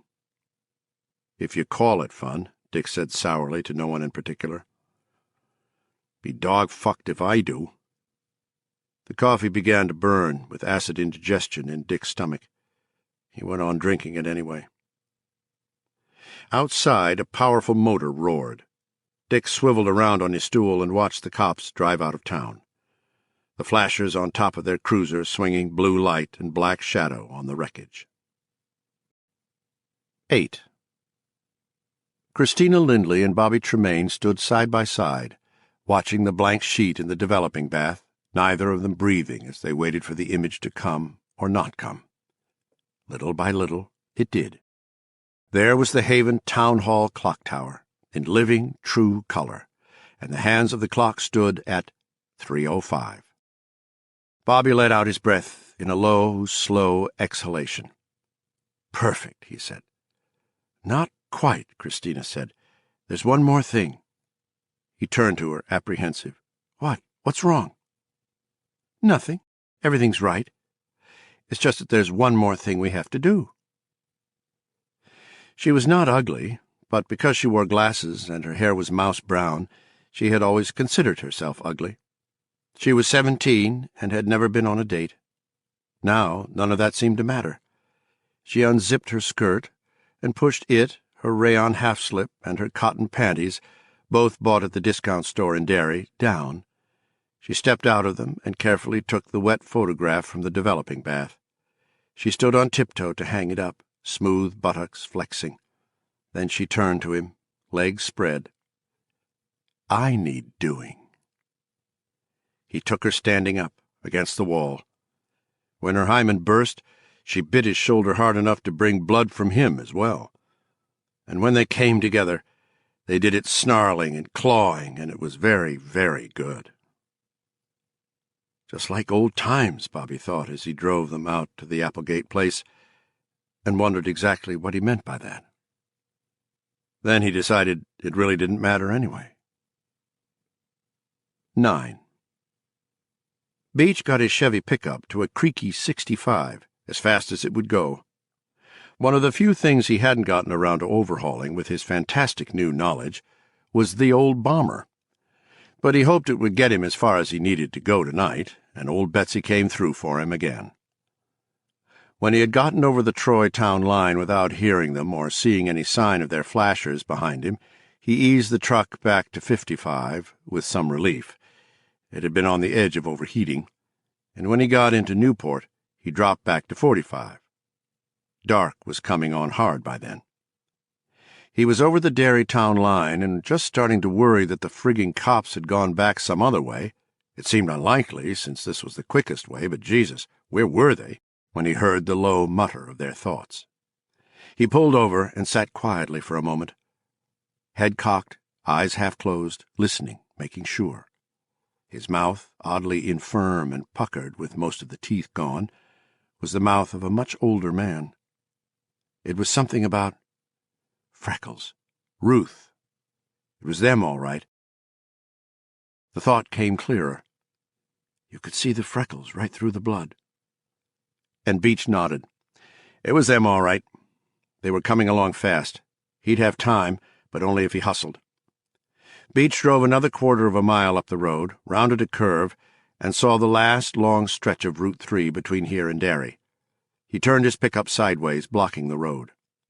Then he removed the tarp from the rifle thing in back, fingers plucking nervously at hay rope knots as their voices grew stronger, stronger, stronger in his head. When their lights splashed the trees on this side of the curve, Beach got his head down. He reached for the train transformers, 6 of them, that had been nailed to a board, and the board had been bolted to the truck bed so it wouldn't slide around, and turned them on, one after another. He heard the hum as they powered up. Then that sound, every sound, was lost in the shriek of brakes and tires. Now light that was flashbulb white and shot through with strobing blue flashes filled the bed of the pickup truck, and Beach pressed himself against the bottom, hands laced over his head, thinking he had blown it, parked too close to a blind turn, and they were going to crash into his truck. And they might only be injured, but he would be killed, and they would find the ruins of his rifle and say, "Well, now, what's this?" And, "You fucked up, Beach. They saved your life, and you fucked up. Oh, damn you, damn you, damn you." Then the shrieking tires stopped. The smell of cooked rubber was strong and sickening, but the crash for which he had been braced hadn't come. Blue lights strobed. A microphone crackled static. Dimly he heard the hoarse-voiced cop say, "What's this shit?" Shakily, Beach did a girly push-up and peered over the edge of the truck bed with just his eyes. He saw their cruiser halted at the end of a long pair of black skid marks. Even by starlight, those marks were clearly visible. The cruiser was sitting at a cockeyed angle, not 9 feet away. If they had just been going 5 miles an hour faster. Yeah, but they weren't. Sounds. The double clunk of their doors closing as they got out of their car. The faint, dull hum of the transformers which powered his gadget, a gadget that was not all that different from the ones Ruth had planted in the bellies of her dolls. And a low, buzzing sound. Flies. They smelled the blood under the plastic sheet, but couldn't get at the deer's carcass. You'll get your chance soon enough, Beach thought, and grinned. Too bad you won't get a taste of those old boys out there. "I saw that truck back in Haven, Bent," the hoarse-voiced one said. "Parked in front of the restaurant." Beach swiveled the culvert pipe slightly in its cradle. Looking through it, he could see them both. And if one of them moved out of the actual power axis of the gadget, that was okay. There was a slight flare effect. Get away from the car, boys, Beach thought, picking up the doorbell from Western Auto and settling a thumb on it. His grin showed pink gums. Don't want to get none of the car. Move away, all right? "Who's there?" the other cop shouted. "Tommyknockers here, knocking at your door, you meddling shithead," he thought, and began to giggle. He couldn't help it. He tried to stifle it as best he could. "If someone's in that truck, you better speak up." He began to giggle louder, just couldn't help it. And maybe that was just as well, because they took a look at each other and then began to move toward the truck, unholstering their guns. Toward the truck and away from their cruiser. Beach waited until he was sure the cruiser wouldn't be touched by the flare. They had told him not to harm the police car, and he intended not to take so much as a layer of chrome off the bumper. When the cops were clear, Beach pushed the doorbell. Avon calling, shitheads, he thought. And this time he didn't just giggle, he whooped. A thick branch of green fire shot out in the dark, catching both policemen and enveloping them. Beach saw several bright yellow sparks inside that green glare, and understood that one of the cops was triggering his pistol off again and again. Beach could smell the thick aroma of cooking train transformers. There was a sudden pop, and a twisting skyrocket of sparks from one of them. Some of the sparks landed on his arm, stinging, and he brushed them off. The green fire coming from the end of the culvert winked out. The policemen were gone. Well, almost gone. Beach jumped over the tailgate of the truck, moving just as fast as he could. This wasn't the turnpike, God knew, and no one from the country headed into Derry to go shopping this late. But someone would be along sooner or later. He should... Sitting on the pavement was a single, smoking shoe. He picked it up, almost dropped it. He hadn't expected it to be so heavy. Looking inside, he saw why. A sock-encased foot was still inside it. Beach carried it back to his truck and tossed it into the cab. When he got back to town, he would get rid of it. No need to bury it. There were more efficient ways of getting rid of things in Haven. If the Mafia knew what us Yankee Hicks got up here, I guess they'd want to buy them the franchise, Beach thought, and tittered again. He pulled the pins on the tailgate. It fell flat open with a rusty crash. He grabbed the plastic-wrapped carcass of the deer. Whose idea had this been, he wondered. Old Dave's? Didn't really matter. In Haven, all ideas were now becoming one. The plastic-wrapped bundle was heavy and awkward. Beach got his arms around the buck's rear legs and pulled. It came out of the truck, its head thudding onto the tarvy. Beach looked around again for brightening headlights on either horizon, saw none, and dragged the deer across the road as fast as he could. He put it down with a grunt and flipped the carcass over so he could free the plastic. Now he got the deer, which had been neatly gutted and cleaned, in both arms and picked it up.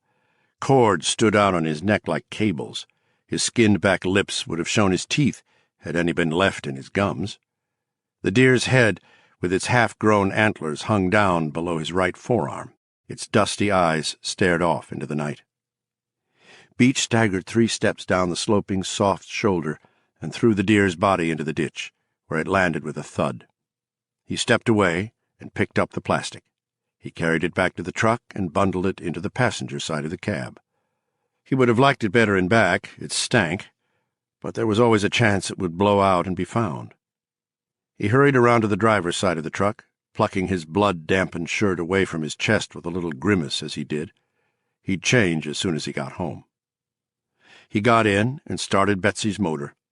He backed and filled until he was pointed back toward Haven, and then paused for just a moment, surveying the scene, trying to see if the story it told was the one it was supposed to tell. He thought it did. Here was a bear-mobile sitting dead empty in the middle of the road at the end of a long skid. Engine off, flashers going. There was the gutted carcass of a good-sized buck in the ditch. That wouldn't go unnoticed long, not in July. Was there anything in this story that whispered Haven? Beach didn't think so. This story was about 2 cops returning to barracks after investigating a single fatality accident. They just happened to run on a gang of men jacklighting deer. What happened to the cops? Ah, that was the question, wasn't it? And the possible answers would look more and more ominous as the days passed. There were jacklighters in the story, jacklighters who'd perhaps panicked, shot a couple of cops, and then buried them in the woods. But Haven? Beach really believed they would think that was a completely different story, one nowhere near as interesting. Now, in his rearview mirror, he could see approaching headlights. He put his truck in low and skirted the police cruiser. Its flashers bathed him in a half a dozen blue pulse beats, and then it was behind him. Beach glanced to his right, saw the regulation-issue black shoe with its runner of regulation blue sock, poking out like the tail of a kite, and cackled. "Bet when you put that shoe on this morning, Mr. Smart-ass State Bear, you didn't have no idea where it would finish up tonight." Beach Jernigan cackled again, and fetched second gear with a ram and a jerk. He was headed home, and he had never felt doodly damn better in his whole life. Chapter 8. Ev Hillman. 1. Lead story, Bangor Daily News, July 25, 1988. 2 state police disappear in Derry. Area-wide manhunt begins, by David Bright. The discovery of an abandoned state police cruiser in Derry last night, shortly after 9:30, has touched off the second major search of the summer in eastern and central Maine. The first was for 4-year-old David Brown of Haven, who is still missing. Ironically, the officers, Benton Rhodes and Peter Gabbins, were returning from that same town at the time of their disappearance, having just completed their preliminary investigation of a furnace fire which took 1 life. See related story this page. In a late development which one police insider described as the worst possible news we could have at this time, the body of a deer which had been shot, gutted, and cleaned was found near the cruiser, leading to speculations that... 2. "There, look at that," Beach said to Dick Allison and Newt Barringer over coffee the next morning. They were in the Haven lunch, looking at the paper, which had just come in. "We all thought nobody would make a connection. Damn!" "Relax," Newt said, and Dick nodded. "No one is going to connect the disappearance of a 4-year-old boy who probably just wandered off into the woods or got picked up and driven away by a sex pervert with the disappearance of 2 big, strong state bears. Right, Dick?" As rain. 3. Wrong. 4. Page 1. Bangor Daily News, below the fold. Haven constable killed in freak accident was community leader, by John Leandro. Ruth McCausland, one of only 3 women constables in Maine, died yesterday in her hometown of Haven. She was 50. Richard Allison, head of Haven's volunteer fire department, says that Mrs. McCausland appears to have been killed when oil fumes, which had collected in the town hall basement as the result of a faulty valve, ignited.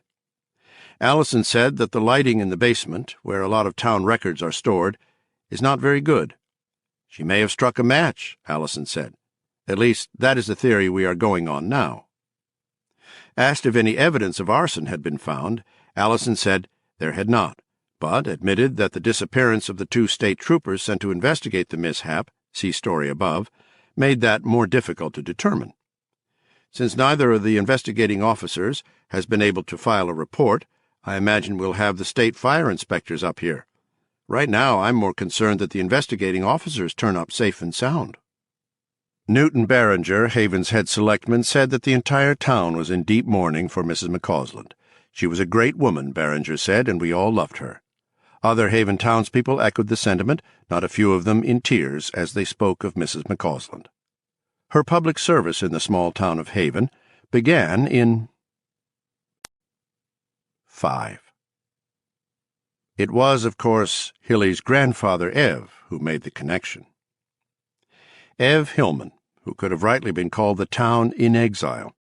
Ev Hillman, who had come back from Big Two with 2 small steel plates in his head as a result of a German potato masher which had exploded near him during the Battle of the Bulge. He spent the Monday morning after Haven's explosive Sunday, where he had been spending all of his mornings, in room 371 of the Derry Home Hospital, watching over Hilly. He had taken a furnished room down on Lower Main Street and spent his nights, his largely sleepless nights, there after the nurses finally turned him out. Sometimes he would lie in the dark and think he heard chuckling noises coming from the drains, and he would think, "You're going nuts, old-timer." Except he wasn't. Sometimes he wished he were. He had tried to talk to some of the nurses about what he believed had happened to David, what he knew had happened to David. They pitied him. He did not see their pity at first. His eyes were only opened after he had made the mistake of talking to the reporter. That had opened his eyes. He thought the nurses admired him for his loyalty to Hilly, and felt sorry for him because Hilly seemed to be slipping away. But they also thought him mad. Little boys did not disappear during tricks performed in backyard magic shows. You didn't even have to go to nursing school to know that. After a while, in Derry, alone, half out of his mind with worry for Hilly and David, and contempt for what he now saw as cowardice on his part and fear for Ruth McCausland and the others in Haven, Ev had done some drinking at the little bar halfway down Lower Main.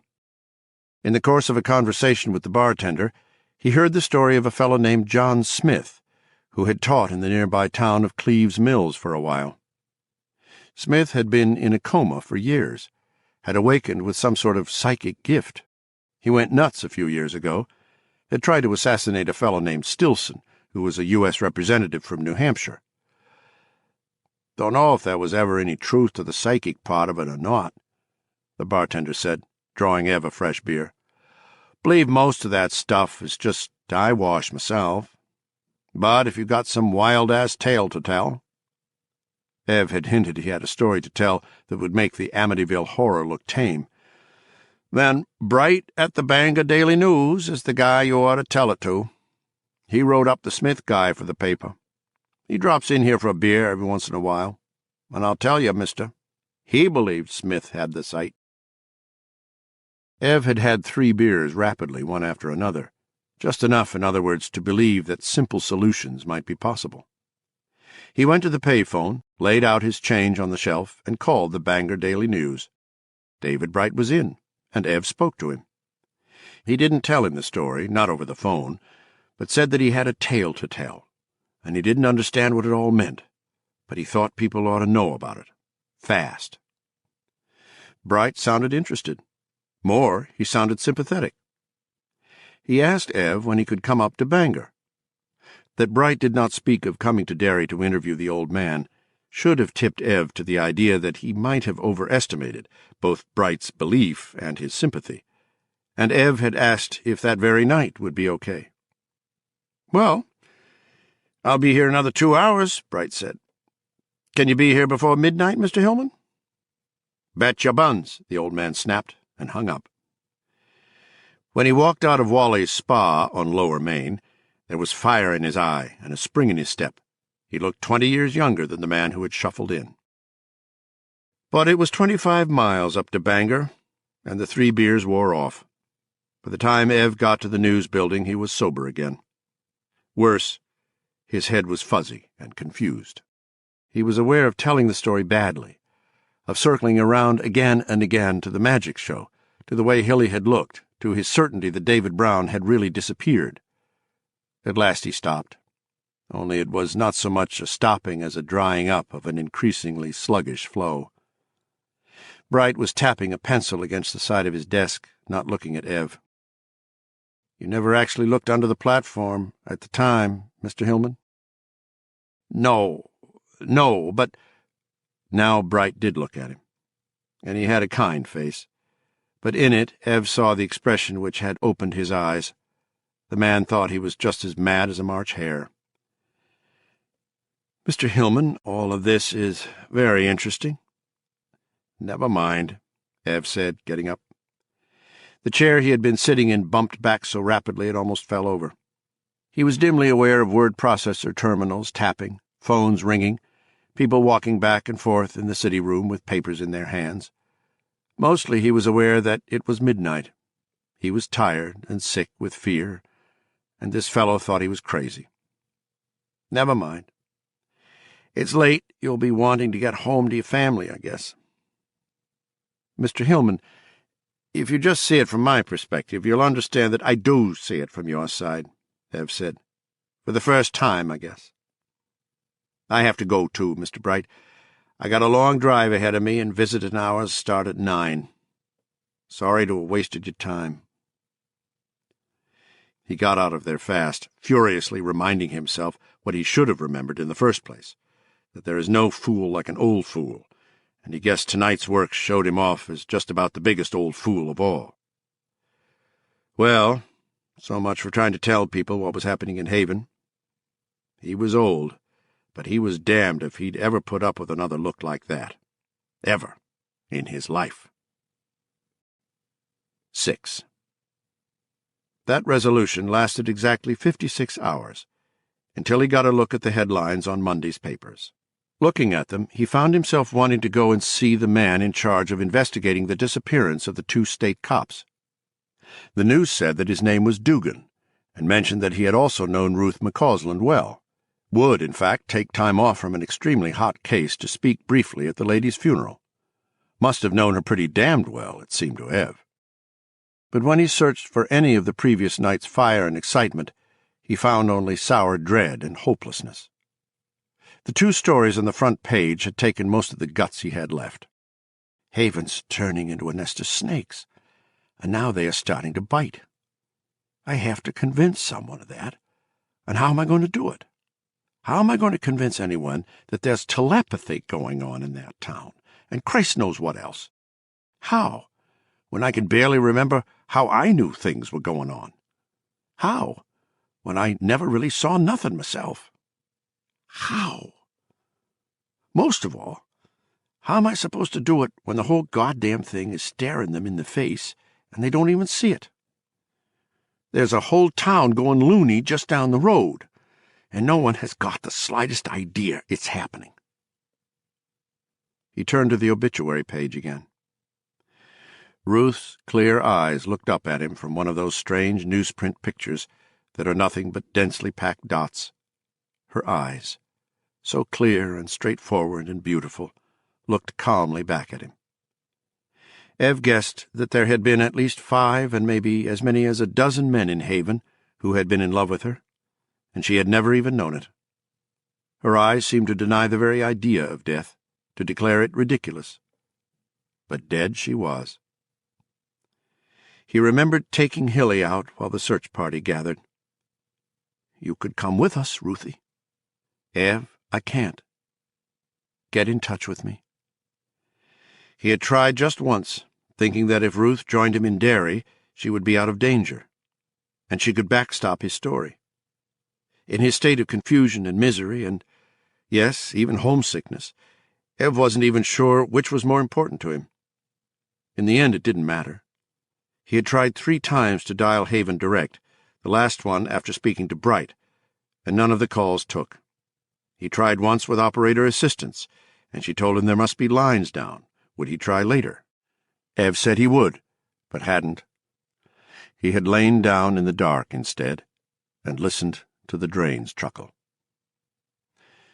Now, less than 3 days later, Ruth had gotten in touch with him, via the obituary page.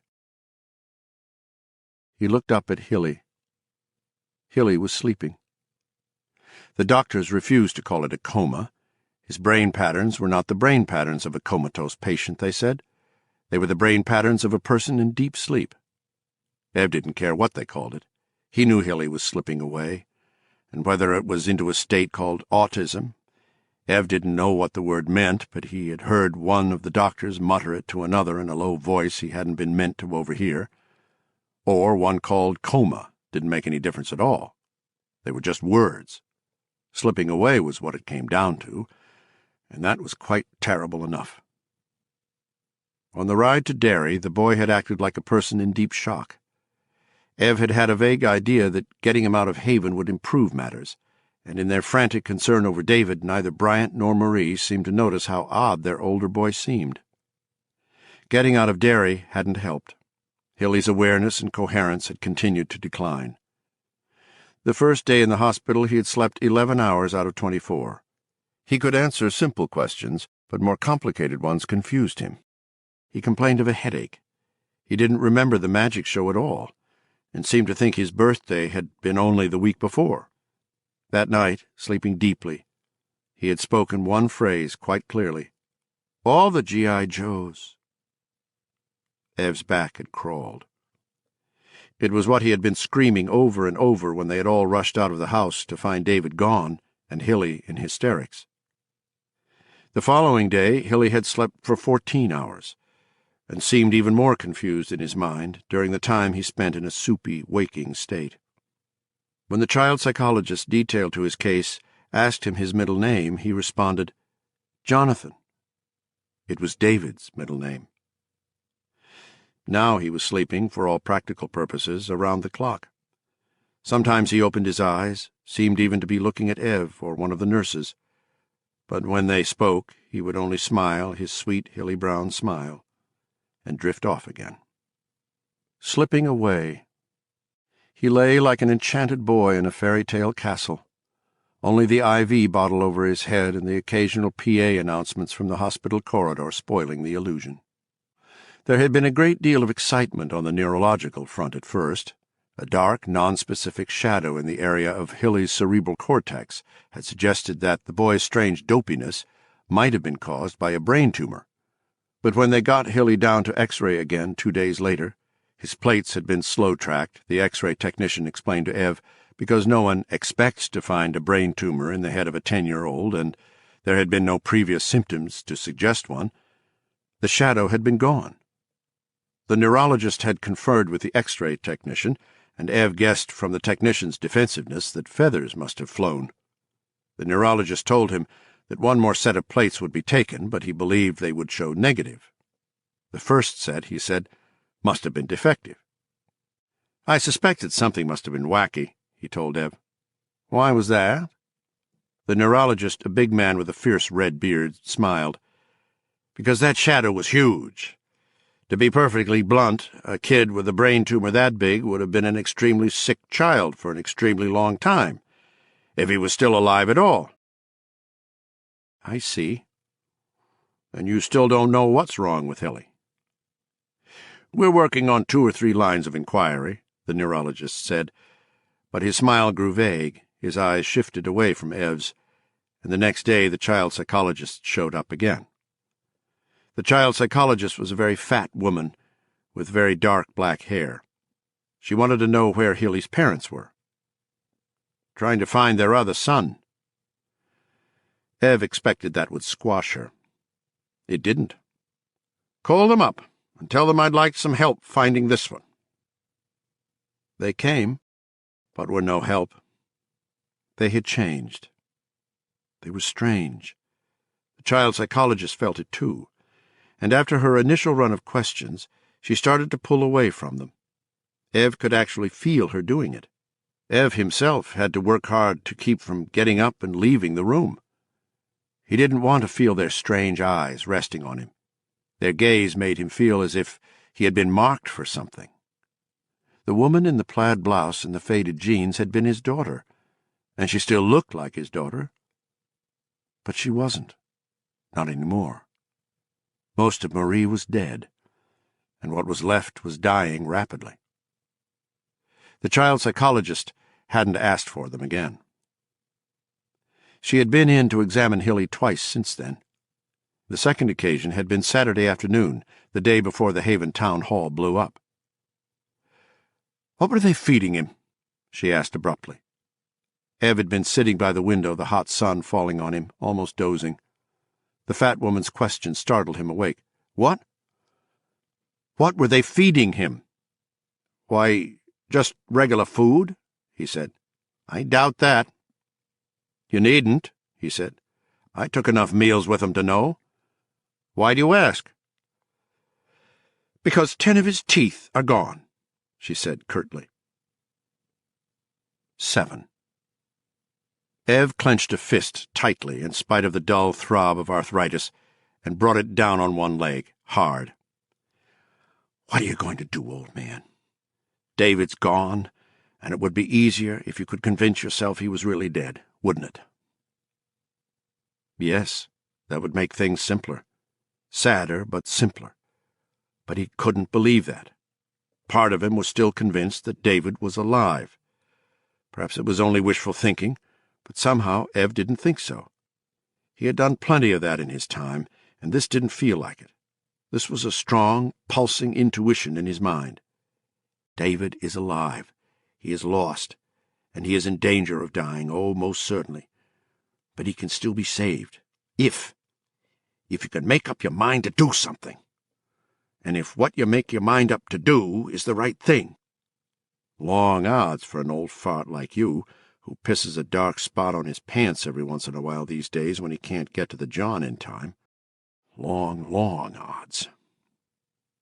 Late Monday evening, he had awakened from a dozing sleep, trembling in Hilly's hospital room.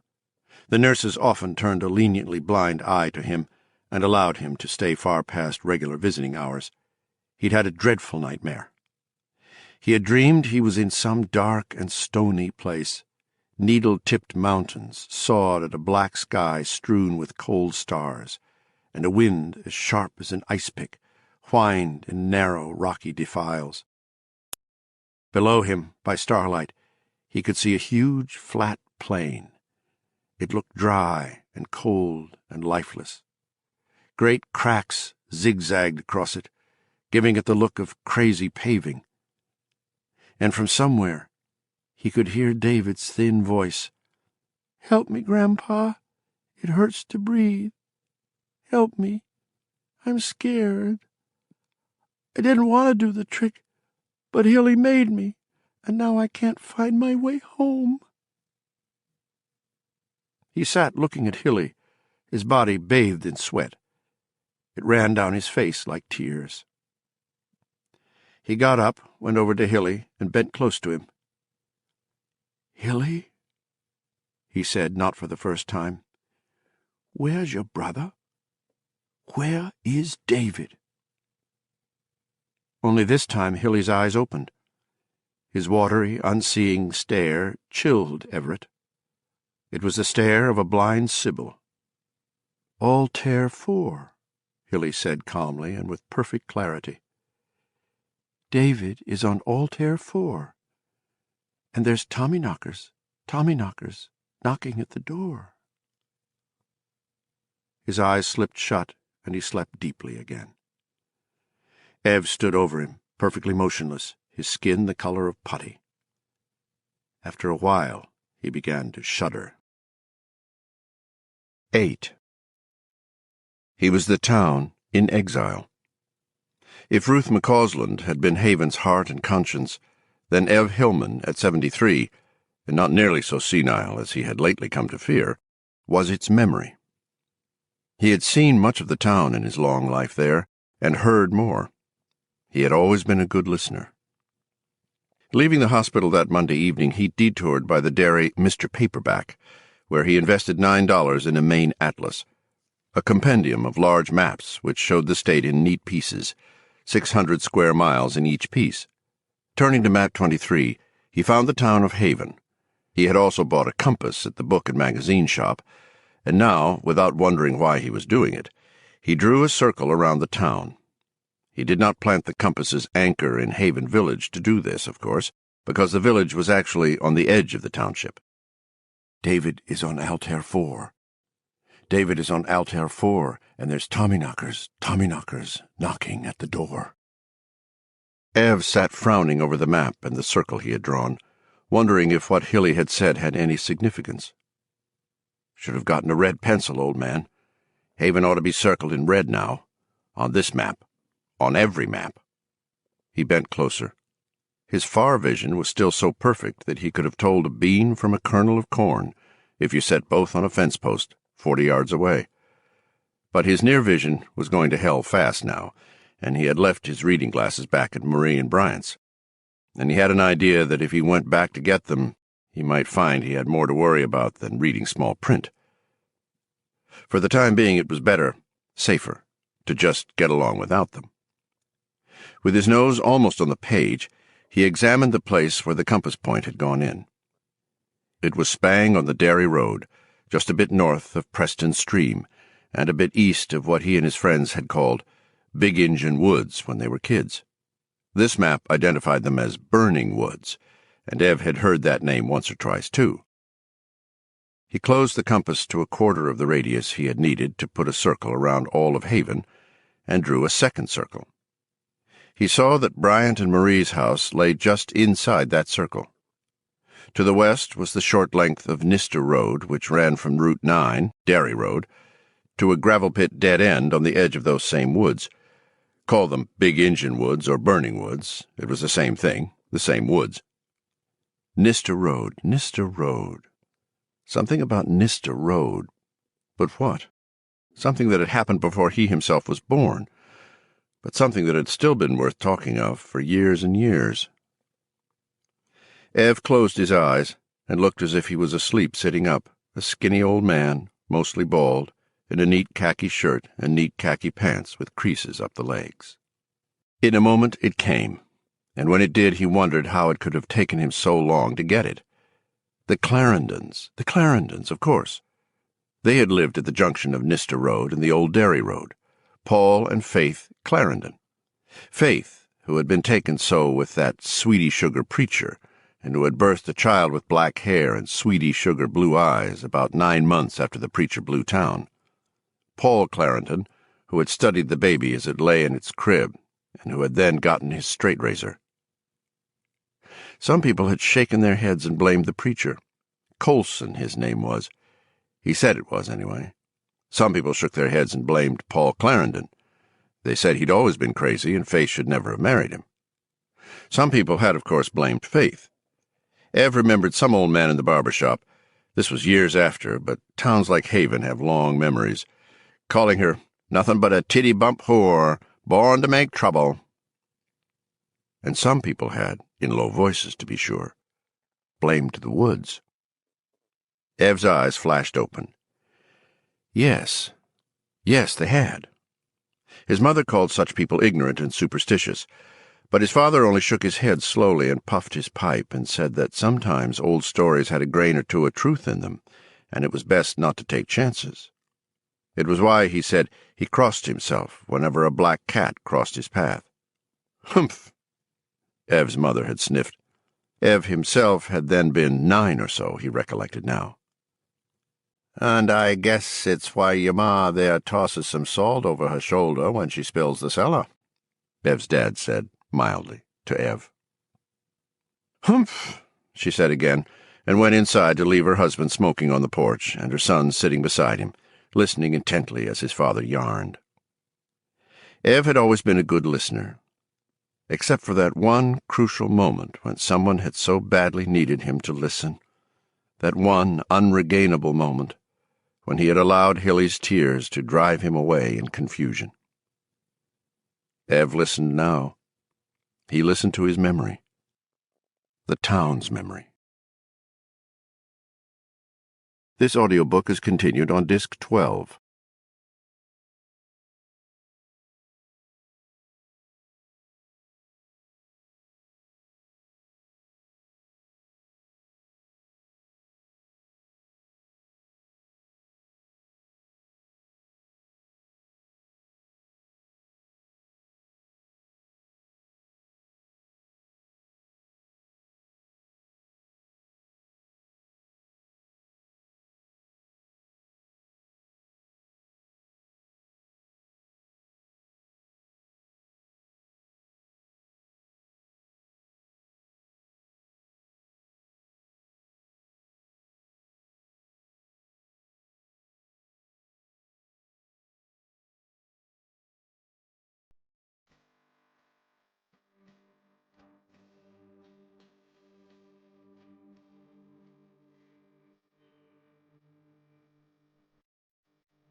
The Tommyknockers by Stephen King, continued. Disc 12. 9. They had been called Big Injun Woods because it was there that Chief Atlantic had died. It was the whites who called him Chief Atlantic. His proper Micmac name had been Awakens, which means by tall waters. Chief Atlantic was a contemptuous translation of this. The tribe had originally covered much of what was now Penobscot County, with large groups centered in Old Town, Skowhegan, and the Great Woods, which began in Ludlow. It was in Ludlow that they buried their dead when they were decimated by influenza in the 1880s and drifted south with Awakens, who had presided over their further decline. Awakens died in 1885, and on his deathbed he declared that the woods to which he had brought his dying people were cursed.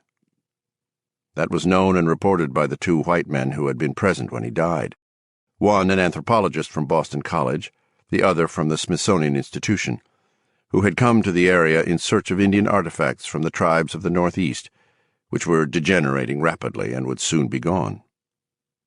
What was less sure was whether Chief Atlantic was laying the curse himself or only making note of an existing condition. Either way, his only monument was the name Big Injun Woods. Even the site of his grave was no longer known.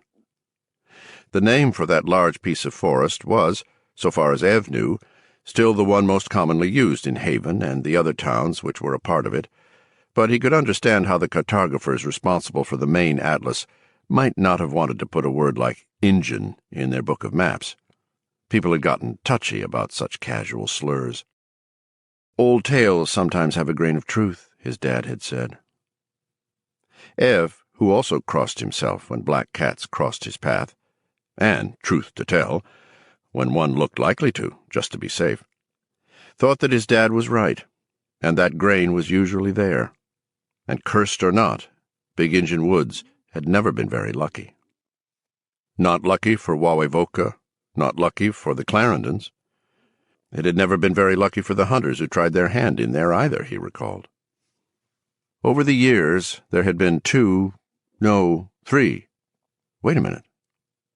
Ev's eyes widened, and he made a silent whistle as he thumbed through a mental card file labeled Hunting Accidents, Haven. He could just offhand think of a dozen accidents, most of them shootings, which had taken place in Big Injun Woods. A dozen hunters who had been lugged out bleeding and cursing, bleeding and unconscious, or just plain dead. Some had shot themselves, using loaded guns for crutches to help them climb over fallen trees, or dropping them, or some damn thing. One was a reputed suicide. But Ev now remembered that on 2 occasions murder had been done during November in Big Injun Woods. It had been done in hot blood both times, once in an argument over a card game at someone's camp, once because of a squabble between 2 friends over whose bullet had taken down a buck of record-breaking size. And hunters got lost there. Christ, did they ever! Every year, it seemed, there was at least one search party went out to find some poor scared slob from Massachusetts or New Jersey or New York, and some years there were 2 or 3. Not all of them were found. Most were city people who had no business in the woods to start with, but that wasn't always the case. Veteran hunters said compasses worked poorly or not at all in Big Injun Woods. Ev's dad said he guessed there must be a hell of a chunk of magnetic rock buried somewhere out there, and it foozled a compass needle to hell and gone. The difference between city folks and those who were veterans of the woods was that the city folks learned how to read a compass and then put all their trust in it. So when it packed up and said east was north and west was east, or just spun around and around like a milk bottle in a kissing game, they were like men stuck in the shithouse with diarrhea and no corncobs. Wiser men just cursed their compasses, put them away, and tried another of the half-dozen ways there were of finding a direction. Lacking all else, you looked for a stream to lead you out. Sooner or later, if you held a straight course, you'd either hit a road or a set of CMP power pylons. But Ev had known a few fellows who had lived and hunted all their lives in Maine, and who still had to be pulled by a search party, or who finally made it out on their own only by dumb luck. Delbert McCready, whom Ev had known since childhood, had been one of these. Dale had gone into Big Injun Woods with his 12-gauge on Tuesday, November 10th, 1947. When 48 hours had passed and he still hadn't shown up, Mrs. McCready called Alf Tremaine, who in those days had been the constable. A search party of 20 went into the woods, where the Nister Road petered out at the Diamond Gravel Pit, and by the end of the week it had swelled to 200. They were just about to give Dell, whose daughter was, of course, Hazel McCready, up for lost, when he stumbled out of the woods along the course of Preston Stream, pale and dazed and 20 pounds lighter than he had been when he went in. Ev visited him in the hospital. "How'd it happen, Dell? Night was clear. Stars were out. You can read the stars, can't you?" "Yeah." Dell looked deeply ashamed. "Always could, anyway. And the moss. 'Twas you who told me about how to read north by the moss on the trees when we was kids." "Yeah," Dell repeated. Just that. Ev gave him time, then pressed. "Well, what happened?" For a long time, Dell still said nothing. Then, in a voice which was almost inaudible, he said, "I got turned around." Ev let the silence spin out, as difficult as that was. "Everything was all right for a while," Dell resumed at last. "I hunted most of the morning, but didn't see no fresh sign. I sat down and ate my dinner, and had a bottle of my ma's beer. Made me sleepy, and I napped. I had some funny dreams. Can't remember 'em, but I know they was funny. And look, this happened while I was sleeping." Del McCready raised his upper lip and showed Ev a hole there. "Lost a tooth?" "Yeah. It was layin' in the crotch of my pants when I woke up. Fell out when I was sleeping, I guess. But I ain't hardly ever had any trouble with my teeth, at least not since that one wisdom tooth got impacted and damn near killed me. By then, it comin' on dark." "Dark?" "I know how it sounds, don't you worry," Del said crossly. But it was the crossness of someone who is deeply ashamed. "I just slept all the afternoon away, and when I got up, Ev—" His eyes rolled up to meet Ev's for one miserable second and then shifted away, as if he could not bear to look his old friend in the eye for longer than that 1 second. "It was like something stole my brains." "The tooth fairy, mayhap." Del laughed, but there hadn't been much humor in the sound. "I wandered around for a while, thinking I was following the pole star, and when I still hadn't come out on the Hammer-Cut Road by 9 o'clock or so, I kind of rubbed my eyes and saw it wasn't Polaris at all, but one of the planets, Mars or Saturn, I guess. I laid down to sleep, and until I came out along Preston Stream a week later, I don't remember nothing but little bits and pieces." "Well," Ev halted. It sounded entirely unlike Dell, whose head was as level as a carpenter's plane. "Well, was you panicked, Dell?" Dell's eyes rolled up to meet Ev's, and they were still ashamed, but there was also a leaven of real humor in them now. "A man can't stay in a panic for a whole week, I don't believe," he said dryly. "It's awful tiring." "So you just—" "I just," Dell agreed. "But just what? I don't know. I know that when I woke up from that nap, my feet and my ass was both asleep and all numb, and I know that in one of those dreams it seemed like I heard something humming, the way you can hear power lines hum on a still day, you know, and that's all. I forgot all my woodcraft and wandered around the woods like somebody who'd never even seen the woods before. When I hit Preston Stream, I knew enough to follow it out, and I woke up in here. And I guess I'm a laughingstock in town, but I'm grateful to be alive. It's God's mercy that I am." "You ain't a laughingstock, Dell," Ev said, and of course that was a lie, because that was exactly what Dell was. He worked at overcoming it for nearly 5 years, and when he saw for sure that the barber-shop wits were never going to let him live it down, he moved up to East Eddington and opened a combination garage and small engine repair shop. Ev still got up to see him once in a while, but Dell didn't come down to Haven much anymore. Ev guessed he knew why. 10. Sitting in his rented room, Ev closed the compass up as tight as it would go and drew the tiniest circle yet, the smallest the compass would make. There was only one house inside this marble-sized circle, and he thought, that house is the closest one there is to the center of Haven. Funny I never thought about it before. It was the old Garrick place, sitting there on Derry Road with Big Injun Woods widening out behind it. Should have drawn this last circle in red, if no other. Frank's niece, Bobby Anderson, lived on the Garrick place now. Not that she farmed, of course. She wrote books. Ev hadn't passed many words with Bobby, but she had a good reputation in town. She paid her bills on time, folks said, and didn't gossip. Also, she wrote good old Western stories that you could really sink your teeth into, not all full of make-believe monsters and a bunch of dirty words, like the ones that fella who lived up in Bangor wrote. Goddamn good Westerns, people said. Especially for a girl. People in Haven felt good about Bobby Anderson. But, of course, she'd just been in town for 13 years, and people would have to wait and see. Garrick, most agreed, had been as crazy as a shithouse rat.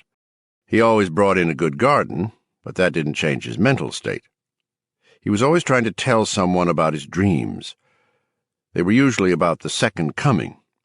After a while it got so that even Arlene Cullum, who sold Amway with the zeal of a Christian martyr, would make herself scarce when she saw Frank Garrick's truck, plastered with bumper stickers which said things like, "If the rapture's today, somebody grab my steering wheel," driving down the village's main street.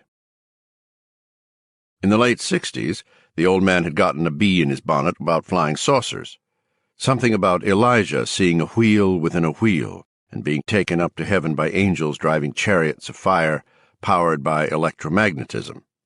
He had been crazy, and he had died of a heart attack in 1975. But before he died, Ev thought with rising coldness, he lost all his teeth. I noticed it, and I remember Justin Hurd just down the road commenting on it, and now Justin's the closest, except for Bobby herself, that is. And Justin also wasn't what you'd call a model of sanity and reason. Few times I saw him before I left, he even reminded me of old Frank. It was odd, he thought at first, that he had never put together the run of peculiar things that had happened within those two inner circles before, that no one had. Further reflection made him decide it really wasn't so strange after all. A life, particularly a long one, was composed of millions of events. They made a crowded tapestry with many patterns woven into it.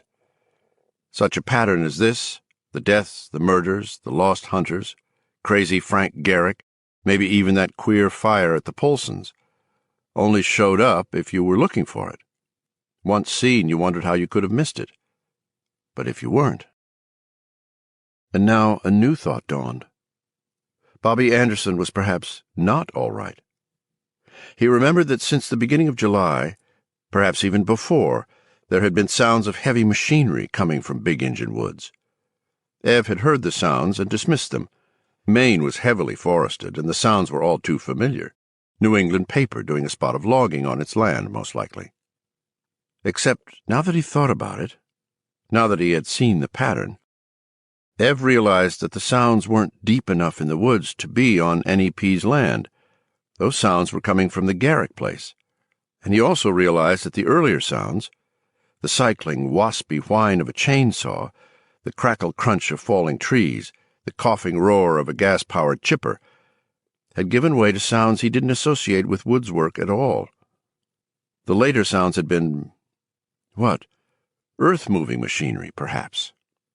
Once you saw the pattern, things fell into place like the last dozen pieces going effortlessly into a big jigsaw puzzle. Ev sat looking down at the map and the circles. A numbing horror seemed to be filling his veins, freezing him from the inside out. Once you saw the pattern, you couldn't help seeing it. Ev slammed the atlas shut and went to bed. 11. Where he was unable to sleep. What are they doing down there tonight? Building things? Making people disappear? What? Every time he drifted near sleep, an image came. Everyone in Haven Village standing in Main Street with drugged, dreamy expressions on their faces, all of them looking southwest, toward those sounds, like Muslims facing Mecca to pray. Heavy machinery, earth-moving machinery. As the pieces went into the puzzle, you began to see what it was, even if there was no picture on the box to help you. Lying in his narrow bed not far from where Hilly lay in his coma, Ev Hillman thought he saw the picture pretty well. Not all of it, mind you, but a lot. He saw it and knew perfectly well no one would believe him. Not without proof. And he dared not go back, dared not put himself in their reach. They would not let him go a second time. Something out in Big Injun Woods. Something in the ground. Something on the land Frank Garrick had willed to his niece, who wrote those Western books. Something that knocked compasses and human minds galley-west if you got too close. For all Ev knew, there might be such strange deposits all over the earth. If it did nothing else, it might explain why people in some places seemed so goddamn pissed off all the time. Something bad. Haunted. Maybe even accursed. Ev stirred restlessly, rolled over, looked at the ceiling. Something had been in the earth. Bobby Anderson had found it, and she was digging it up, her and that fella who was staying out at the farm with her. That fella's name was... Ev groped, but couldn't come up with it. He remembered the way Beach Jernigan's mouth had thinned when the subject of Bobby's friend came up one day in the Haven lunch. The regulars on coffee break had just observed the man coming out of the market with a bag of groceries. He had a place over in Troy, Beach said, a shacky little place with a wood stove and plastic over the windows. Someone said he'd heard the fellow was educated. Beach said an education never kept anyone from being no account. No one in the lunch had argued the point, Ev remembered. Nancy Voss had been equally disapproving. She said Bobby's friend had shot his wife, but had been let off because he was a college professor. If you got a sheepskin written in Latin words in this country, you can get away with anything, she had said. They had watched the fellow get into Bobby's truck and drive back toward the old Garrick place. I heard he done majored in drinkin', old Dave Rutledge said from the end stool that was his special place. Everyone goes out there says he's most all as drunk as a coon on stump liquor. There had been a burst of mean, gossipy country laughter at that. They hadn't liked Bobby's friend. None had. Why? Because he had shot his wife? Because he drank? Because he was living with a woman he wasn't married to? Ev knew better. There had been men in the lunch that day who had not just beaten their wives, but beaten them into entirely new shapes. Out here it was part of the code. You were obligated to put one upside the old woman's head if she got smat. Out here were men who lived on beer from 11 in the morning until 6 at night, and cheap green front whiskey from 6 to midnight, and would drink old woodsman's fly dope strained through a snot rag if they couldn't afford whiskey. Men who had the sex lives of rabbits jumping from hole to hole. And what had his name been? Ev drifted toward sleep. Saw them standing on the sidewalks, on the lawn of the public library, over by the little park, staring dreamily toward those sounds. Snapped awake again. What did you find out, Ruth? Why did they murder you? He tossed onto his left side. David's alive. But to bring him back, I have to start in Haven. He tossed onto his right side. They'll kill me if I go back. There was once a time when I was almost as well liked there as Ruth herself. At least I always liked to think so. Now they hate me. I saw it in their eyes the night they started looking for David. I took Hilly out because he was sick and needed the doctor, yes, but it was damn good to have a reason to go. Maybe they only let me go because David distracted them. Maybe they just wanted to be rid of me. Either way, I was lucky to get out. I'd never get out again. So how can I go back? I can't. Ev tossed and turned, caught on the horns of two imperatives. He would have to go back to Haven if he wanted to rescue David before David died, but if he went back to Haven he would be killed and buried quickly in someone's back field. Sometime shortly before midnight he fell into a troubled doze, which quickly deepened into the dreamless sleep of utter exhaustion. 12. He slept later than he had in years, awakening on Tuesday at 10:15. He felt refreshed and whole for the first time in a long while. The sleep had done him a power of good, too. During it, he had thought of how he could maybe get back into Haven and out again. Maybe. For David's sake, and Hilly's. That was the risk he would take. He thought he could get in and out of Haven on the day of Ruth McCausland's funeral. 13. Butch Monster Dugan was the biggest man Ev had ever seen. Ev believed that Justin Hurd's father Henry might have been within a shout. Henry had stood 6'6", weighed 380 pounds, and had shoulders so broad he had to go through most doors sideways. But Ev thought this fellow was a tad bigger, 20 or 30 pounds lighter, maybe, but that was all. When Ev shook his hand, he saw that word on him had been getting around. It was in Dugan's face. "Sit down, Mr. Hillman," Dugan said, and seated himself in a swivel chair that looked as if it might have been rammed out of a huge oak. "What can I do for you?" "He expects me to start raving," Ev thought calmly, just the way we always expected Frank Garrick to start when he caught up to one of us on the street. "And I guess I ain't going to disappoint him. But if you step careful, Ev, you may still get your way. You know now where you want to go, anyway." "Well, maybe you could do something at that," Ev said. At least he hadn't been drinking. Trying to talk to that reporter after those beers had been a bad mistake. "Paper says you'll be going to Ruth McCausland's funeral tomorrow." Dugan nodded. "I'm going." Ruth was a personal friend. "And there are others from Derry Barracks that'll be going. Paper said her husband was a trooper, and she was in the line of police work herself. Oh, being a town constable's no great shakes, I know, but you get what I mean. There will be others, won't there?" Dugan was frowning now, and he had a lot of face to frown with. "Mr. Hillman, if you have a point to make, I'm not getting it. And I'm a busy man this morning, in case you didn't know it," his face added. "I've got 2 cops missing. It's starting to look more and more like they ran into some guys jacking deer, and the jackers panicked and shot them. I'm on the hot seat on that one, and on top of it all, my old friend Ruth McCausland has died, and I don't have either the time or the patience for bullshit." "I know you're not, but you will. Did she have other friends who will be going?" "Yes, 6 or more. I'm going by myself, starting a little early so I can talk to some people about a related case." Ev nodded. "I know about the related case," he said, "and I guess you know about me. Or think you do."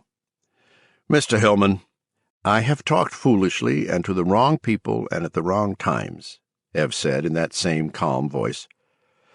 "Under other circumstances I would have known better, but I've been upset. One of my grandsons is missing. The other is in a sort of coma." "Yes, I know." "I've been so confused I haven't really known if I was coming or going. So I blabbed to some of the nurses, and then I went up to Bangor and talked to a reporter. Bright.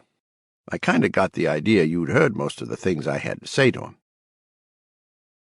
"I understand you believe there was some sort of conspiracy in the matter of David Brown's disappearance." Ev had to struggle to keep from laughing. The word was both bizarre and apt. He never would have thought of it himself. Oh, there was a conspiracy going on, all right. One hell of a conspiracy. "Yes, sir. I believe there was a conspiracy, and I think you've got 3 cases that are a lot more related than you understand. The disappearance of my grandson, the disappearance of those 2 troopers, and the death of Ruth McCausland, my friend as well as yours." Dugan looked a bit startled, and for the first time that dismissive look went out of his eyes. For the first time Ev felt that Dugan was really seeing him, Everett Hillman, instead of just some crazy old rip who had blown in to fart away part of his morning. "Perhaps you'd better give me the gist of what you believe," Dugan said, and took out a pad of paper. "No, you can just put that pad away." Dugan looked at him silently for a moment. He didn't put the pad away, but he put down the pencil. "Bright thought I was crazy, and I didn't tell him half of what I thought," Ev said, "so I ain't going to tell you any. But here's the thing. I think David's still alive. I don't think he's in Haven anymore, but I think if I went back there I might be able to get an idea on where he is. Now, I have reasons, pretty good ones, I think, to believe that I'm not wanted in Haven.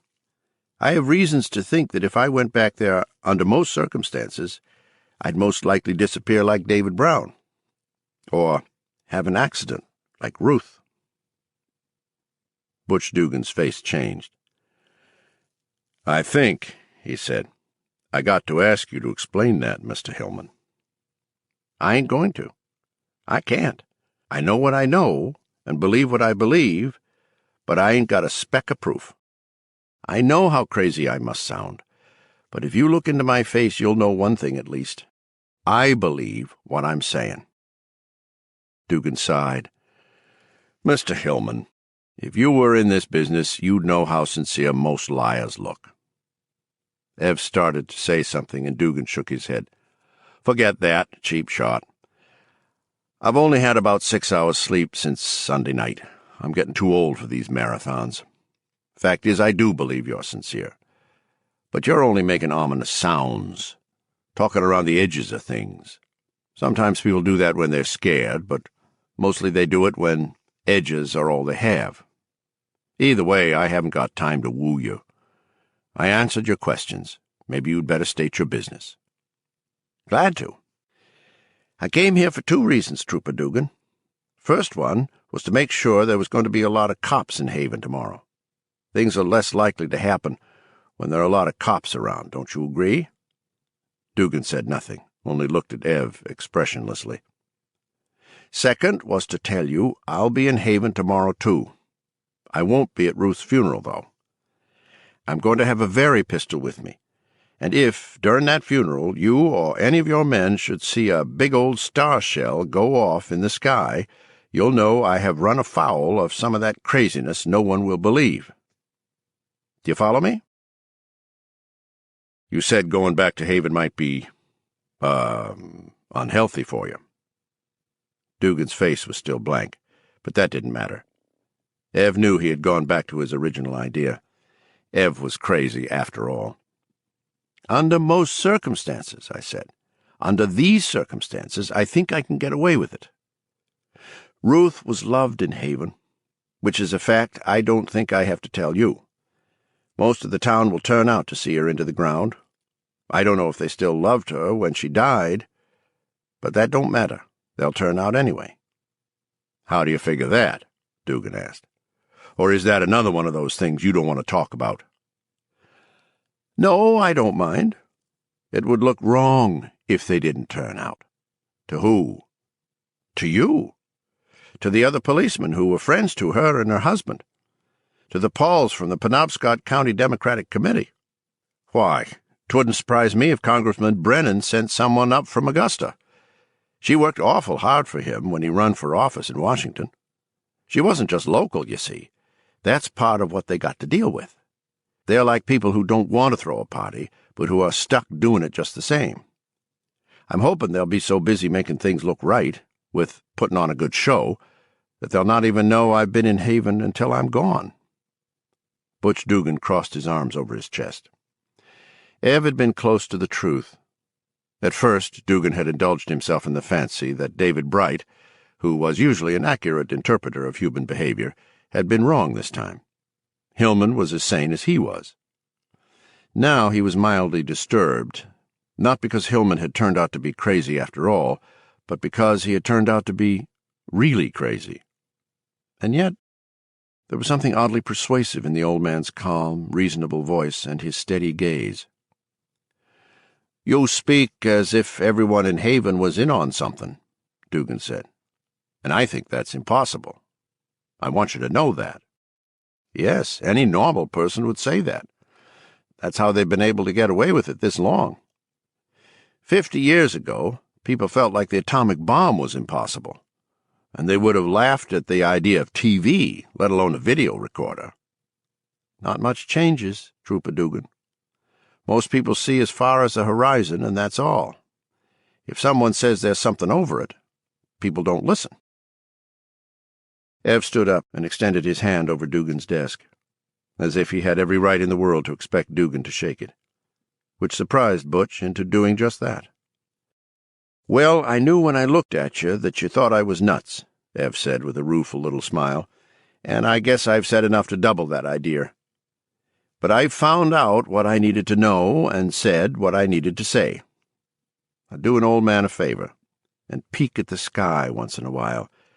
If you see a purple star shell—" "The woods are dry this summer," Dugan said, and even as the words came out of his mouth they seemed helpless and oddly unimportant, almost frivolous. He realized he was being drawn helplessly toward belief again. Dugan cleared his throat and pushed on. "If you've really got a flare gun, using it could start a hell of a forest fire. If you don't have a permit to use such a thing, and I know goddamn well you don't, it could get you thrown into jail." Ev's grin widened a little, but there was still no humor in it. "If you see the star shell," he said, "I got a feeling that being thrown into the pokey up to Bangor is going to be the least of my worries. Good day to you, Trooper Dugan." Ev stepped out and closed the door neatly behind him. Dugan stood for a moment, as perplexed and uneasy as he had ever been in his life. Let him go, he thought, and then got moving. Something had been troubling Butch Dugan. The disappearance of the two troopers, both of whom he had known and liked, had temporarily driven it out of his mind. Hillman's visit had brought it back, and that was what sent him after the old man. It was the memory of his last conversation with Ruth. He had been worried about her even before then. Her handling of the David Brown search hadn't been like the Ruth McCausland he knew at all. For the only time he could remember, she had been unprofessional. Then, the night before she died, he had called her about the investigation, to get information and to give it. To kibitz, in short. He knew neither of them had anything, but sometimes you could spin something out of plain speculation, like straw into gold. In the course of that conversation, the subject of the boy's grandfather had come up.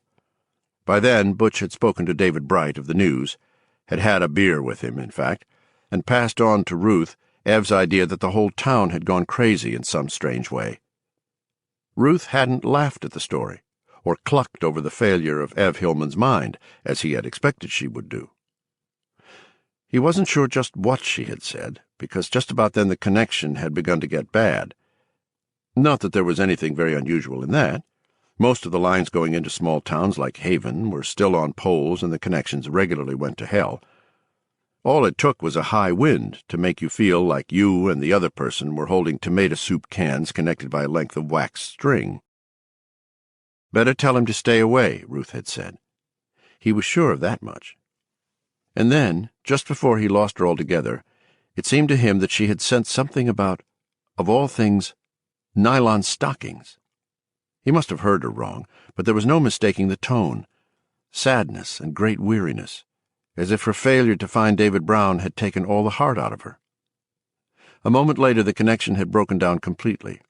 He hadn't bothered to call her back because he had given her all the information he had. Precious little, really. The next day she was dead. Better tell him to stay away. That much he was sure of. Now I have reasons to believe that I'm not wanted in Haven. Tell him to stay away. I might disappear like David Brown. Stay away. Or have an accident like Ruth McCausland.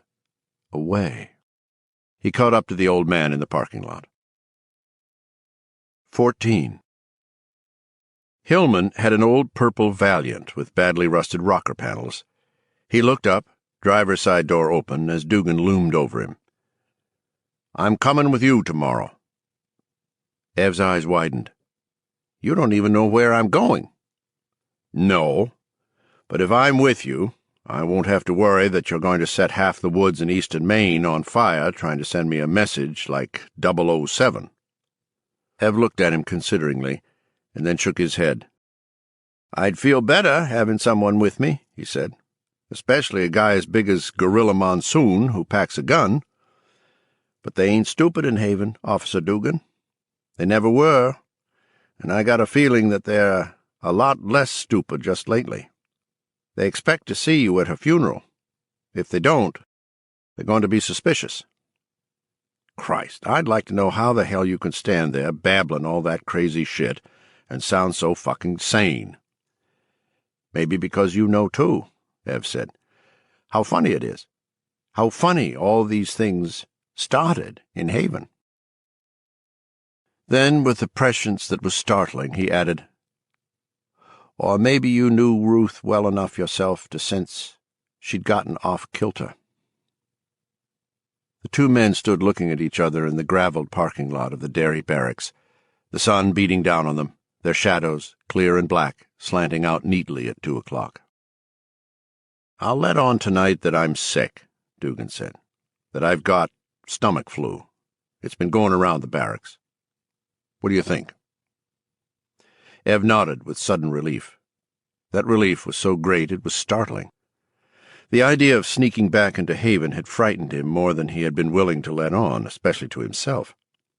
He had half convinced this big cop that something might be going on there. He could see it in his face. Half convinced wasn't much, maybe, but it was still a giant step forward from where he had been. And, of course, he hadn't done it alone. Ruth McCausland had helped. All right, he said. But listen to me, Trooper Dugan, and listen good, because our lives could depend on it tomorrow. Don't you call up any of the men who'll be going to the funeral tomorrow and tell them the reason you're not going to be there is just a gag you're running. Call up a few people tonight and tell them you really are just as sick as a dog, that you hope you're going to be able to make it, but you doubt it. Dugan frowned. Well, why would you want me to say? But suddenly he knew, and his mouth dropped open. The old man stared back at him calmly enough.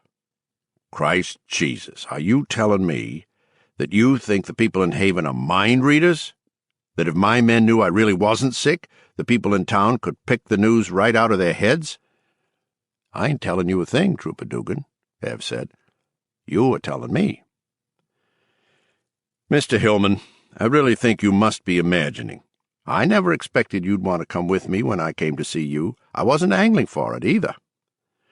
The most I hoped for was that you'd keep an eye out and see my flare if I got in trouble, and that would at least keep the heat on that nest of snakes down there a while longer. But if you offer a man more, he wants more. Trust me a little further, please, for Ruth's sake. If that's what it takes to convince you to come with me, I'm willing to use it. Something else. No matter what, you're going to feel some peculiar things tomorrow. I've felt some pretty peculiar ones today, Dugan said. I am, Ev said, and waited for Dugan to decide. Do you have some actual place to go in mind? Dugan asked after a moment. Or are you just going to ramble around the town until you get tired of it? I've got a place in mind, Ev said quietly. He thought, oh, yes, sirree, Bob, up behind the old Garrick place on the outskirts of Big Injun Woods, where compasses have never worked worth a tin shit in a gold mine. And I believe we'll strike on a pretty good path through the woods to it, whatever it is, because equipment like the stuff Bobby Anderson and a friend have been using leaves a back trail as wide as a freeway. No, I don't believe there will be any trouble finding it at all. Okay. Give me the address of the place you're staying in, Derry, and I'll pick you up at 9 in my personal car. We'll get to Haven just about the time the service starts. The car's my treat, Ev said quietly. Not this one. It's known in Haven. I'll have a rental. And you'll want to show up at 8, because we'll be doing a bit of backroading. I can get us into Haven and still keep clear of the village, Dugan said. You don't have to worry about that. I ain't. But I want us to skirt the whole town and come in from the Albion side, and I think I know just the way to do it. Why the hell does it have to be that end of town? because it's the furthest from where they'll be, and that's where I want to come back into Haven, as far from 'em as I can get." "You're really scared, aren't you?" Ev nodded. "Why a rental car?" "Criminy, don't you ask a lot of questions." And Ev rolled his eyes in such a comical way that Butch Dugan grinned. "It's my job," he said. "Why do you want to go in a rental?" "No one in Haven is going to know my personal car." He paused, thinking. "At least, not now that Ruth's dead." "Because it's my obsession," Ev Hillman said. His face suddenly cracked into a smile of startling sweetness. "And a person ought to pay the freight on his own obsession." "All right," Butch said. "I give up. 8 o'clock, your route, your car, your obsession. I must be crazy. I really must be." "By tomorrow at this time, I think you're going to have a much better idea of what crazy is," Ev said, and climbed into his old purple Valiant before Dugan could ask him any more questions. Butch, in fact, had no more questions to ask. He felt glum, as if he had bought the Brooklyn Bridge his first day in New York City, shelling out even though he knew a thing that big probably couldn't be for sale. No one gets taken who doesn't want to be taken, he thought. He had worked fraud and bunco out of Augusta for 3 years, and that was the first thing they taught you. The old man had been queerly persuasive. But Butch Dugan knew that he had not been persuaded into this. He had jumped. Because he had loved Ruth McCausland, and in another year or so he probably would have plucked up sufficient nerve to propose to her. Because when someone you love dies, it leaves a black hole in the middle of your heart, and one way to plug such a hole is to refuse to admit that he or she was taken away by a stupid mischance. Better if you can believe, even for a little while, that someone or something you can get hold of was responsible. It makes the hole a little smaller.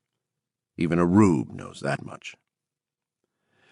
Sighing, suddenly feeling much older than his age, Dugan trudged back to the barracks. Ev went to the hospital and sat for most of that day's remainder with Hilly. Around 3 o'clock he wrote 2 notes. One he put on Hilly's night table, anchored against the breeze that pawed with occasional playfulness through the open window with a little pot of flowers. The other note was longer, and when he had done with it, he folded it and put it in his pocket. Then he left the hospital. He drove to a small building in the Dairy Industrial Park. Maine Med Supplies, the sign over the door read, and below that, specializing in respiration supplies and respiration therapy since 1946. He told the man inside what he wanted. The man told him it sounded as if he really ought to take a ride up to Bangor and talk to the folks at Down East Scuba Dive. Ev explained that a scuba tank was the last thing he wanted. He was interested in as much dry land portability as he could get. He and the fellow talked a while longer, and Ev left after signing a 36-hour rental agreement with a rather specialized piece of equipment. The fellow at Maine Med Supplies stood at the door watching him go, scratching his head. 15. The nurse read the note by Hilly's bed. Hilly, I may not see you for a while now, but I just wanted to tell you I think you'll get over this bad patch, and if I can help you do it, I guess I will be just about the happiest grandpa in the world. I believe David is still alive, and I don't think it's your fault that he got lost in the first place. I love you, Hilly, and I hope to see you soon. Gramp. But he never saw Hilly Brown again. Chapter 9. The Funeral. 1. From 9 o'clock on, out-of-towners who had known or worked with Ruth McCausland began to come into Haven Village. Soon almost every parking space along Main Street was taken. The Haven Lunch did a brisk business. Beach kept busy, short-ordering eggs, bacon, sausages, and home fries. He brewed pot after pot of coffee. Representative Brennan hadn't come, but he had sent a close aide. "Should have come yourself, Joe," Beach thought, with a little sunken smile. "Might have got a whole slew of new ideas about how to run the government." The day dawned brisk and clear, more like late September than late July. The sky was bright blue, the temperature a moderate 68 degrees, the wind out of the west at about 20 miles an hour. Once more there were outsiders in Haven, and once more Haven had gotten lucky weather for them. And soon it wouldn't matter whether they were lucky or not, the townsfolk told each other without speaking. Soon they would be in charge of their own luck. A good day, you would have said. The best kind of New England summer's day, the sort the tourists come for. A day to prick the appetite fully alive. Those who came to Haven from out of town ordered hearty breakfasts, as people with lively appetites are apt to do, but Beach noted that most of those breakfasts came back only half-eaten. The newcomers lost their appetites quickly. The light went out of their eyes, and they began to look, for the most part, shallow and a little sick. The lunch was crowded, but conversation lagged. "Must be the air here in our little town don't quite agree with you folks," Beach thought. He imagined going into the storeroom, where the device he had used to get rid of the two nosy cops was hidden under a pile of tablecloths. He imagined bringing it out here, a great big deadly bazooka, and just washing his lunchroom clean of all these outsiders with a purifying blast of green fire. No, not now. Not yet. Soon it wouldn't matter. Next month. But for now... He looked down at the plate he was scraping and saw a tooth in someone's scrambled eggs. "Tommyknockers coming, my friends," Beach thought. "Only when they finally get here, I don't think they'll even bother knocking. I think they'll just blow the fucking door right down." Beach's grin widened. He scraped the tooth off the plate with the rest of the garbage. 2. Dugan could be silent when he wanted, and this morning that was what he wanted. Apparently, it was what the old man wanted, too. Dugan had gotten to Ev Hillman's apartment building on Lower Main promptly at 8, and had found a Jeep Cherokee standing at the curb behind the old party's Valiant. There was a big gunny sack in the back, its top tied with hay rope. "Did you rent this in Bangor?" "Leased it at Derry, AMC, Ev said. "Must have been expensive." "'Twasn't too dear." That ended the conversation. They arrived somewhere near the Albion-Haven town line an hour and 40 minutes later.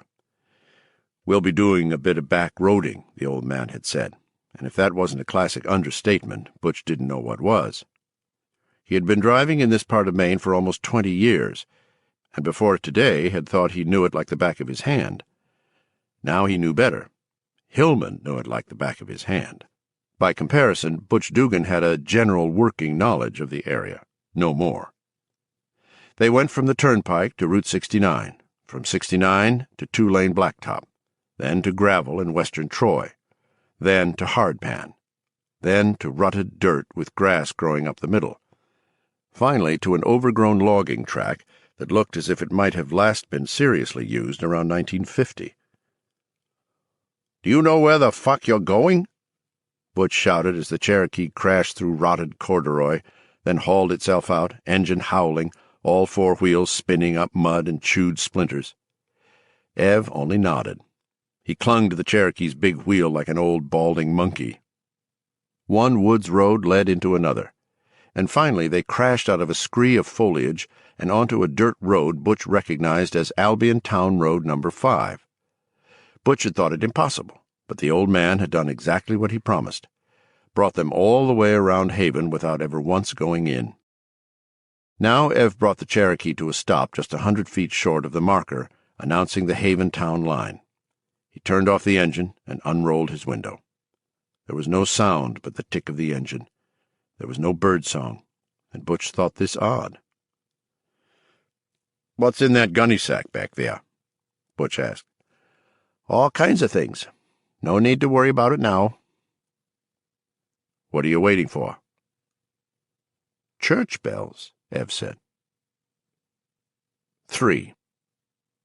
It was not the Methodist church bells that Ev had grown up with and expected which rang out at 9:45, calling Ruth's mourners, both the real ones and those prepared to shed copious floods of crocodile tears, to the Methodist church, where the first act of the three-act festivities was to be played out.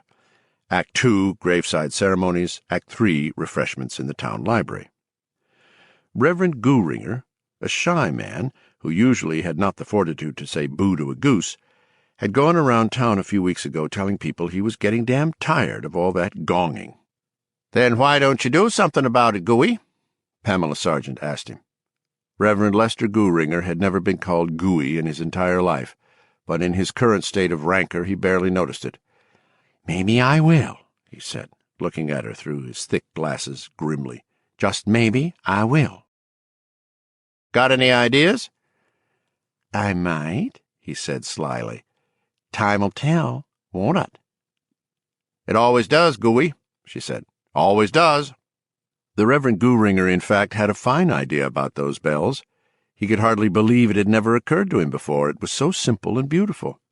And the best thing about it was that he wouldn't have to take it up with the deacons, or with the Ladies' Aid, an organization which apparently attracted only two types of women: fat slobs with boobs the size of barrels, and skinny-assed, flat-chested sluts like Pamela Sargent with her fake ivory cigarette holder and her raspy smoker's cough, or with the few well-to-do members of his congregation. Going to them always gave him a week's worth of acid indigestion. He did not like to beg. No, this was something the Reverend Lester Gooringer could do all by himself, and so he did it. Fuck 'em if they couldn't take a joke.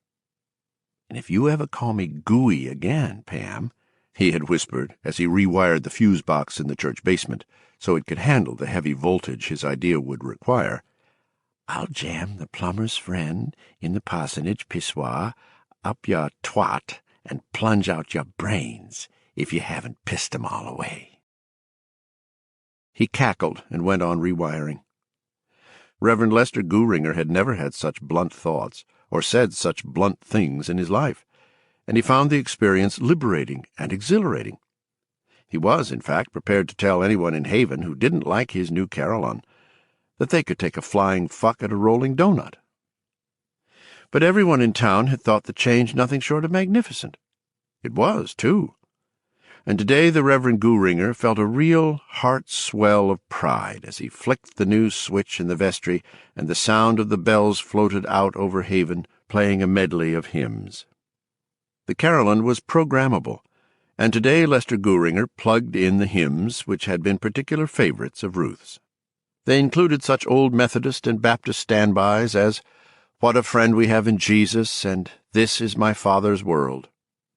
The Reverend Gooringer stood back, rubbing his hands together, and watched as people began to move toward the church in groups and twos and threes, drawn by the bells, the calling of the bells. "Hot damn!" the Reverend Gooringer exclaimed. He had never felt better in his life, and he meant to send Ruth McCausland off in style. He intended to preach one pie-cutter of a eulogy. After all, they had all loved her. 4. The Bells. Dave Rutledge, Haven's oldest citizen, tipped an ear toward them and smiled toothlessly. Even if the bells had jangled discordantly, he would have smiled because he could hear them. Until early July, Dave had been almost completely deaf, and his lower limbs were always cold as his circulation steadily failed. He was, after all, 90, and that made him an old dog. But this month, his hearing and circulation had magically improved. People told him he looked 10 years younger, and by Christ he felt 20 years younger. And my, wasn't the sound of those bells playing just the sweetest thing. Dave got up and started toward the church. 5.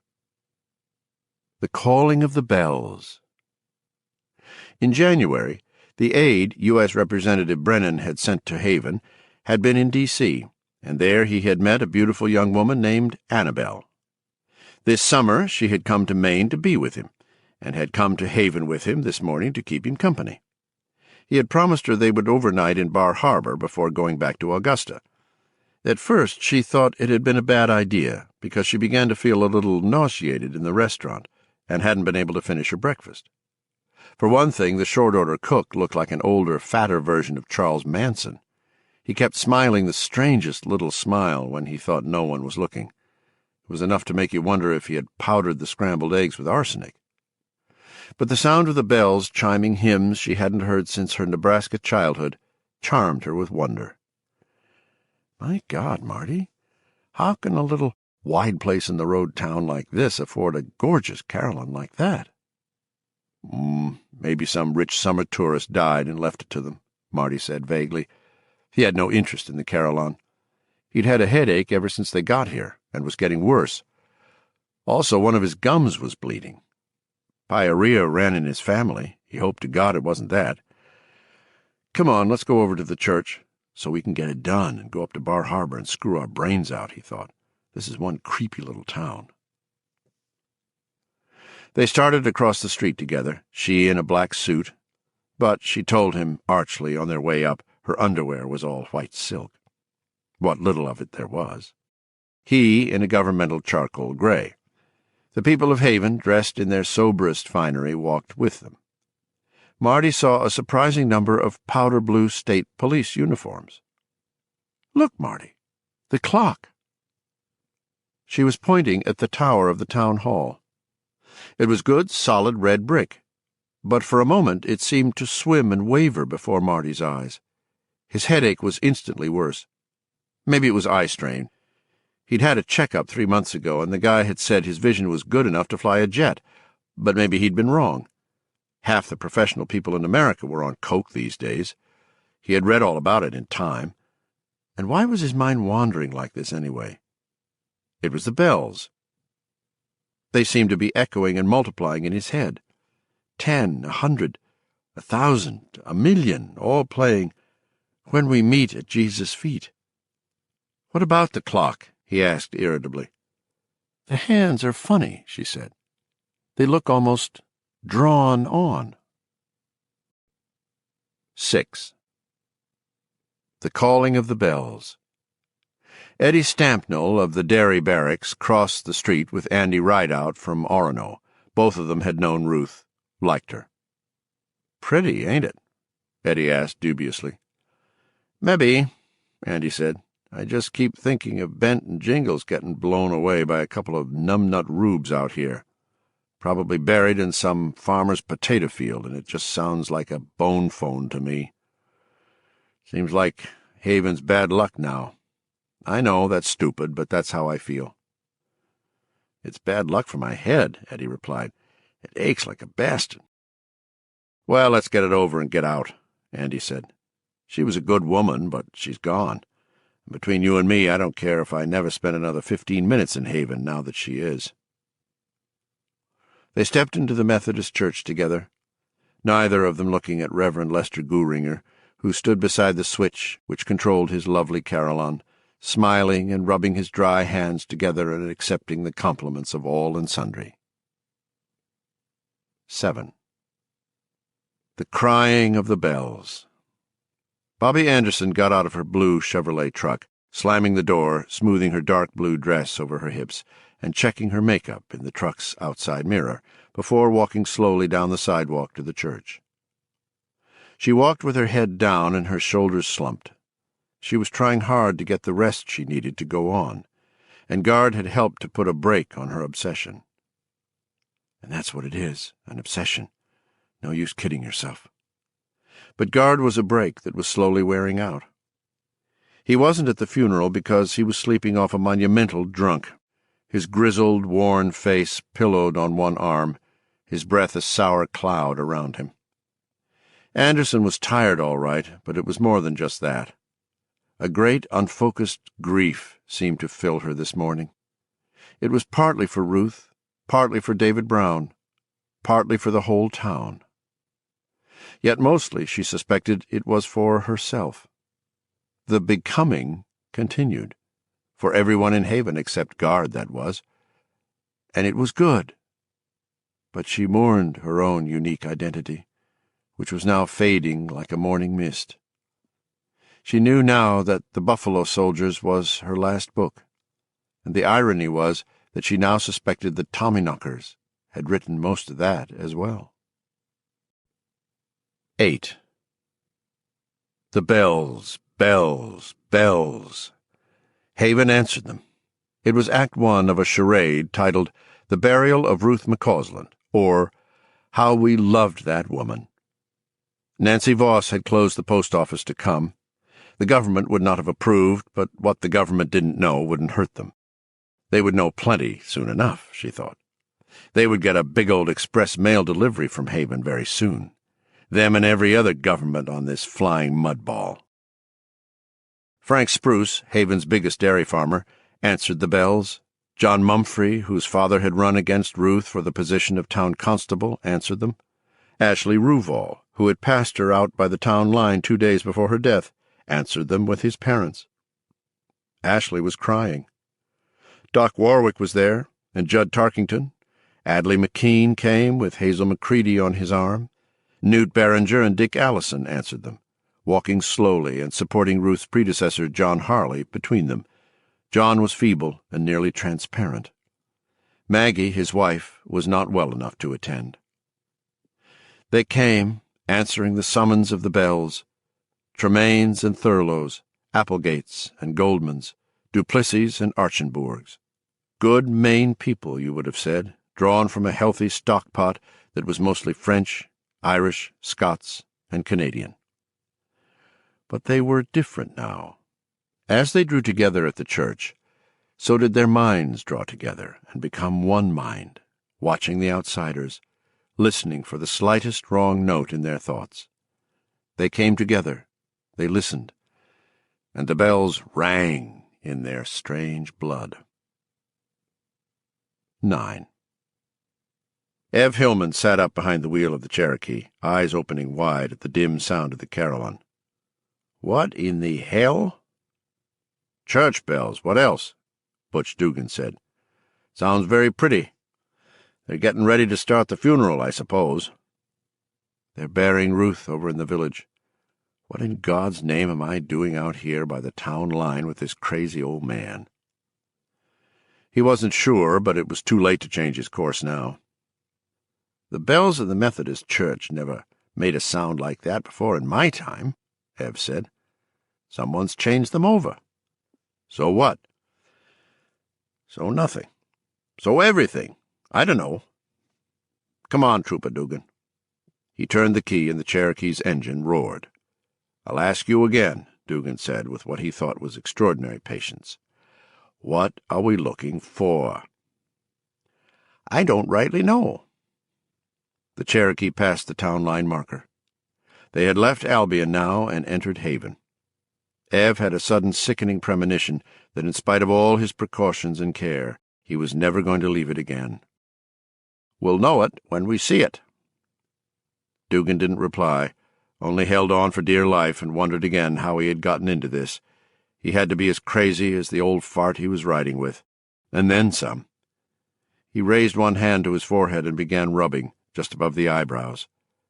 A headache was forming there. 10.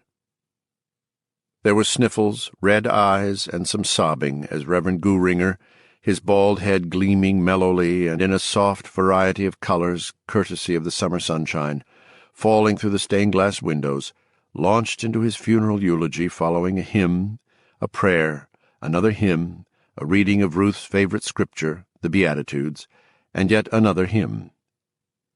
Below him, foaming around the lectern in a semicircle, were great bunches of summer flowers.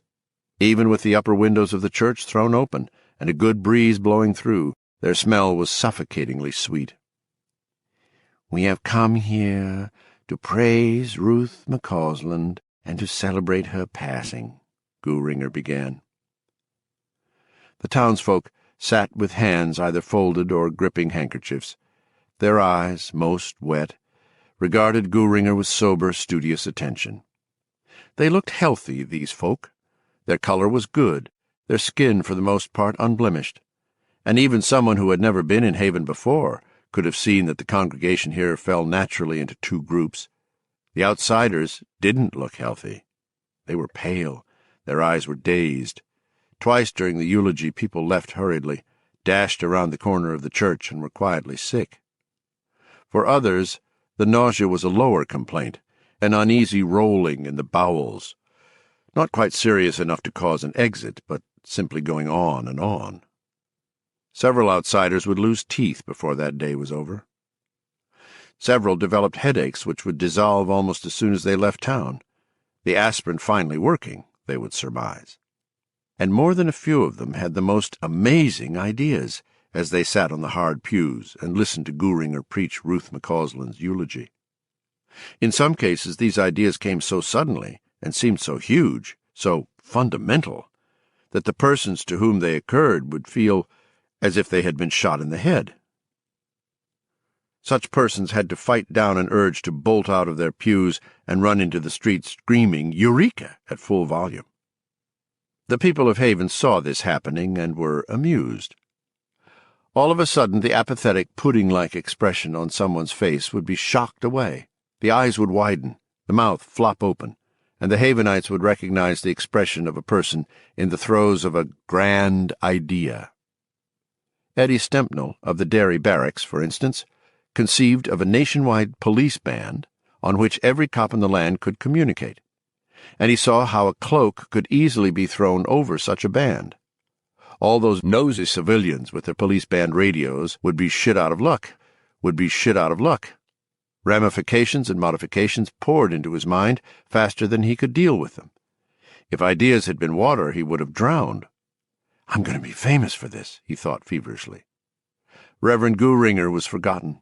Andy Rideout, his partner, was forgotten. His dislike of this goofy little town was forgotten. Ruth was forgotten. The idea had swallowed his mind. "I'm going to be famous, and I'm going to revolutionize police work in America, maybe in the whole world. Holy shit! Holy shit!"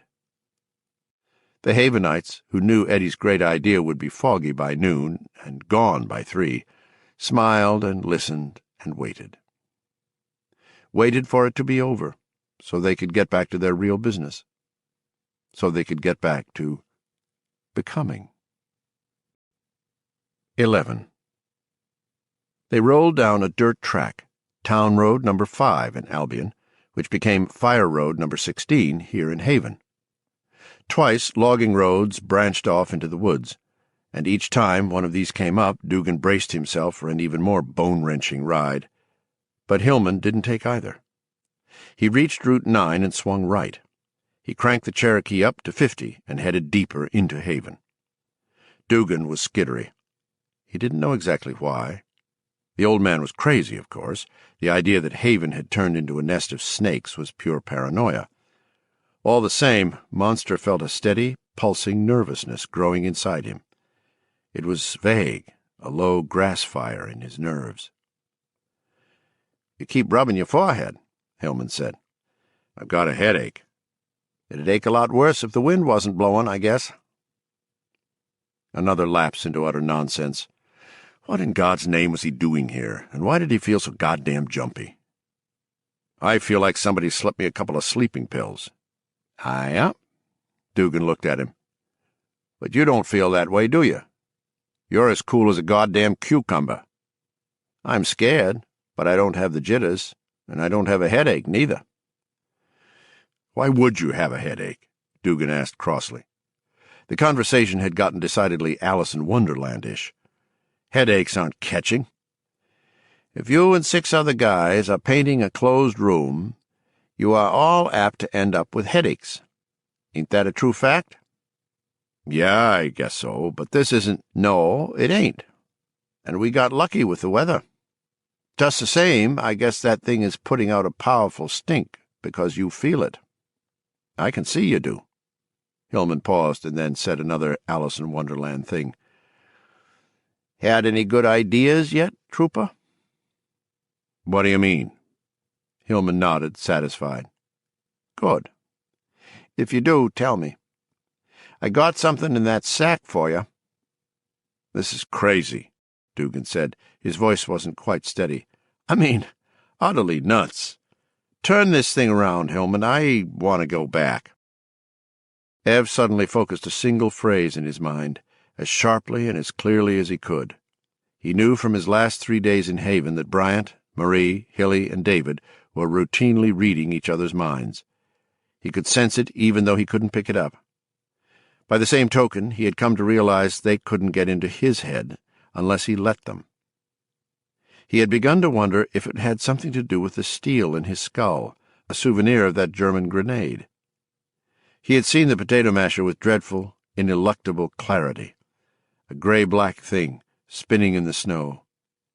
He'd thought, well, I'm dead. That's it for me.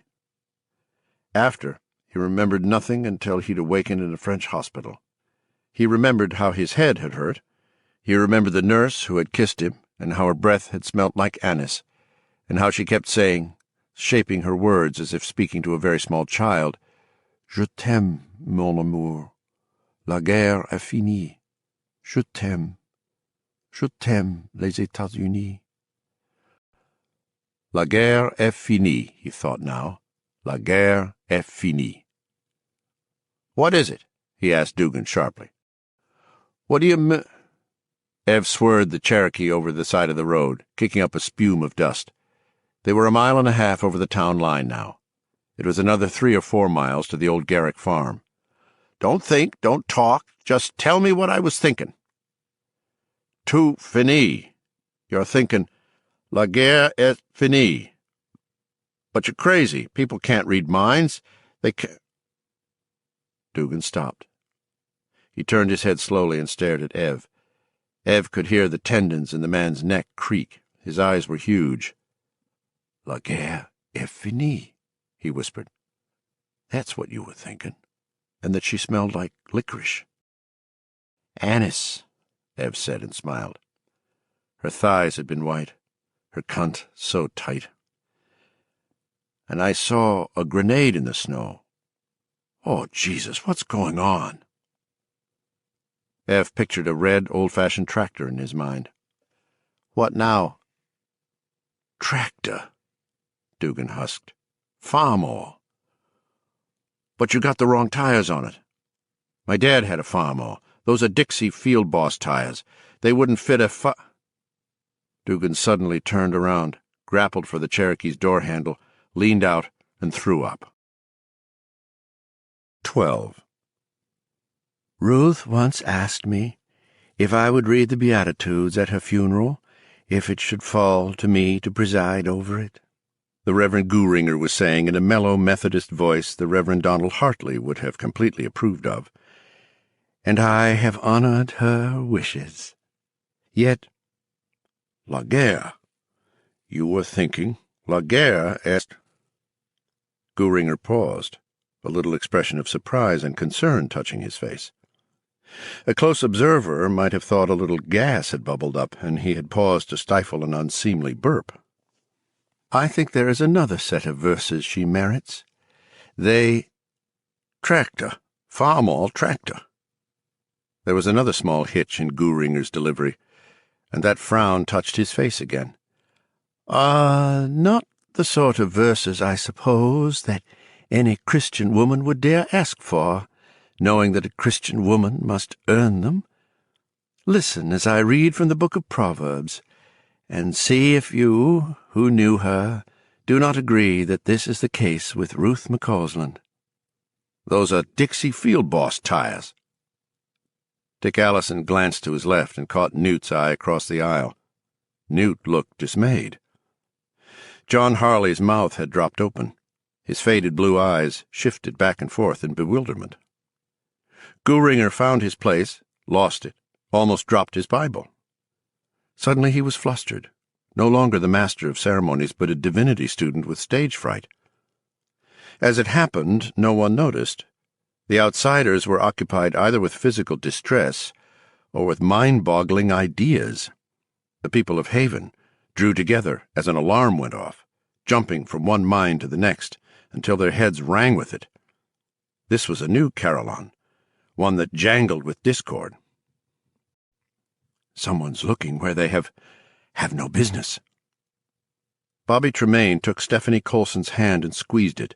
She squeezed back, looking at him with wide brown eyes, the alarmed eyes of a doe who hears the slide and click of the bolt in a hunter's gun. Out on Route 9, too close to the ship. One's a cop. Cop, yes, but a special cop. Ruth's cop, he loved. Ruth would have known these rising voices. And now, even some of the outsiders began to feel them, although they were relatively new to Haven's infection. A few of them looked around like people coming out of thin dozes. One of these was the lady friend of Representative Brennan's aide. She had been miles from here, it seemed.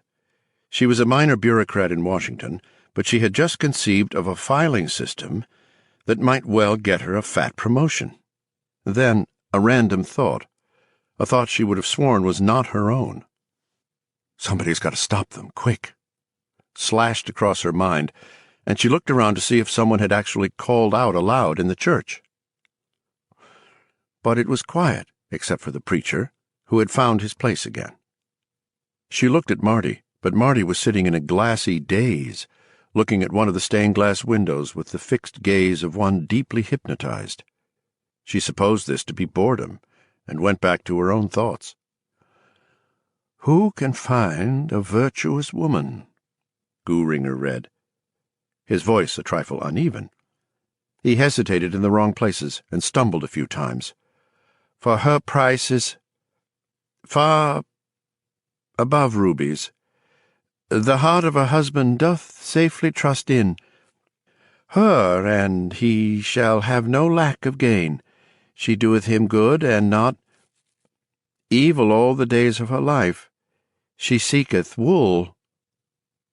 Now another burst of those alien thoughts came to the single sensitized ear in the church. "Sorry about that, I just couldn't—" "What?" "Holy Christ, that's Wheeling! How—" "There are two voices speaking, but we are only hearing one," the mind-net thought, and eyes began to focus on Bobby. There was only one person in Haven who could make his mind opaque to them, and that person wasn't here now. Two voices. Is the one we don't hear the voice of your drunken friend? Bobby got up suddenly and worked her way along the pew, horribly aware that people were looking at her. Gooringer, the ass, had paused again. "Excuse me," Bobby muttered. "Excuse me, excuse me." At last she escaped into the vestibule and the street. Others, Bobby Tremaine, Newt, Dick, and Bryant Brown among them, began to follow. None of the outsiders noticed. They had lapsed back into their strange dreams. This audiobook is continued on Disc 13. The Tommyknockers by Stephen King, continued, Disc 13. 13. "Sorry about that," Butch Dugan said. He pulled the door closed, got a handkerchief out of his back pocket, and began to rub his mouth. "I couldn't seem to help it. I feel better now." Ev nodded. "I ain't going to explain. There isn't time. But I want you to listen to something." "What?" Ev snapped on the Cherokee's radio and dialed across the band. Dugan started. He had never heard so many stations, not even at night when they jumped all over each other, wavering in and out in a sea of voices. Nothing wavering about these. Most were bell clear. Ev stopped at a C&W station. A song by the Judds was just ending. When it did, there was a station ID. Butch Dugan could hardly believe what he was hearing. "WWVA," a perky girl group sang to an accompaniment of fiddles and banjos. "Holy Christ, that's Wheeling!" Dugan cried. "How—" Ev snapped off the radio. "Now I want you to listen to my head." Dugan stared at him for a moment, utterly flummoxed. Not even Alice in Wonderland had been this mad. "What in the name of God are you talking about?" "Don't argue with me. Just do it." Ev turned his face away from Dugan, presenting him with the back of his head. "I got 2 pieces of steel plate in my head. War souvenir. Bigger one's back there. See the place where the hair don't grow?" "Yes, but time is short. Put your ear up close to that scar and listen." He did, and felt unreality wash over him. The back of the old man's head was playing music. It was tinny and distant, but perfectly identifiable. It was Frank Sinatra, singing "New York, New York." Butch Dugan began to giggle. Soon he was laughing. Then he was roaring, arms wrapped around his stomach. He was out here in the back of the beyond with an old man whose head had just turned into a music box. By God, this was better than Ripley's Believe It or Not. Butch laughed and gasped and wept and roared, and the old man's calloused palm slammed across his face. The shock of being slapped like a small child surprised Butch out of his hysteria as much as the pain had done. He blinked at Ev, one hand going to his cheek. "It started a week and a half before I left town," Ev said grimly. "Blasts of music in my head. They were stronger when I got out this way, and I should have thought about that before now, but I didn't. They're stronger now. Everything is. So I got no time for you to get the scream in your horse. Are you going to be all right?" The flush spreading over Dugan's face mostly hid the red mark Ev's hand had made. The screaming yaw-haws. That pretty well described it. First he had puked, and then he had had a fit of hysterics like a teenage girl. This old man wasn't just showing him up, he was pulling past him in second gear. "I'll be fine," he said. "You believe now there's something going on here? That something in Haven has changed?" "Yes, He swallowed. "Yes," he repeated. "Good." Ev stepped on the gas and roared back onto the road. "This thing, it's changing everyone in town, Trooper Dugan. Everyone but me. I get music in my head, but that's all. I don't read minds, and I don't get ideas." "What do you mean, ideas? What kind of ideas?" "All kinds." The Cherokee speedometer touched 60, then began to edge past it. "Thing is, I have no proof of what's going on, none at all. You thought I was right off in my head, didn't you?" Dugan nodded. He was holding on tight to the dashboard in front of him. He felt sick to his stomach again. The sun was too bright, dazzling on the windshield and the chrome. "The reporter and the nurses did, too. But there's something in the woods, and I'm going to find it, and I'm going to take some pictures of it, and I'm going to take you out, and we're going to do some loud talking, and maybe we'll find a way to get my grandson David back, and maybe we won't. But either way, we ought to be able to shut down whatever's going on here before it's too late. Ought to. We got to." Now the speedometer needle hung just below 70. "How far?" Dugan managed through closed teeth. He was going to puke again, and soon. He just hoped he could hold on until they got to wherever they were going. "The old Garrick farm," Ev said. "Less than a mile." Thank God, Dugan thought. 14. "It's not guard," Bobby said. "Guard's passed out on the porch of the house." "How do you know?" Adley McKean asked. "You can't read him." "I can, though," Bobby said. "A little more every day. He's still on the porch, I tell you. He's dreaming about skiing." They looked at Bobby silently for a moment. About a dozen men standing across the street from the Methodist church in front of the Haven lunch. "Who is it, then?" Joe Summerfield asked at last. "I don't know," Bobby said. "Only that it's not guard." Bobby was swaying mildly on her feet. Her face was that of a woman who was 50, not 37. There were brown circles of exhaustion under her eyes. The men seemed not to notice. From the church, voices were raised in "Holy, holy, we adore thee." "I know who it is," Dick Allison said suddenly. His eyes had gone strange and dull with hate. "Only one other person it could be. Only one other person I know of in town with metal in his head." "Ev Hillman," Newt cried. "Christ!" "We've got to get moving," Judd Tarkington said. "The bastards are getting close.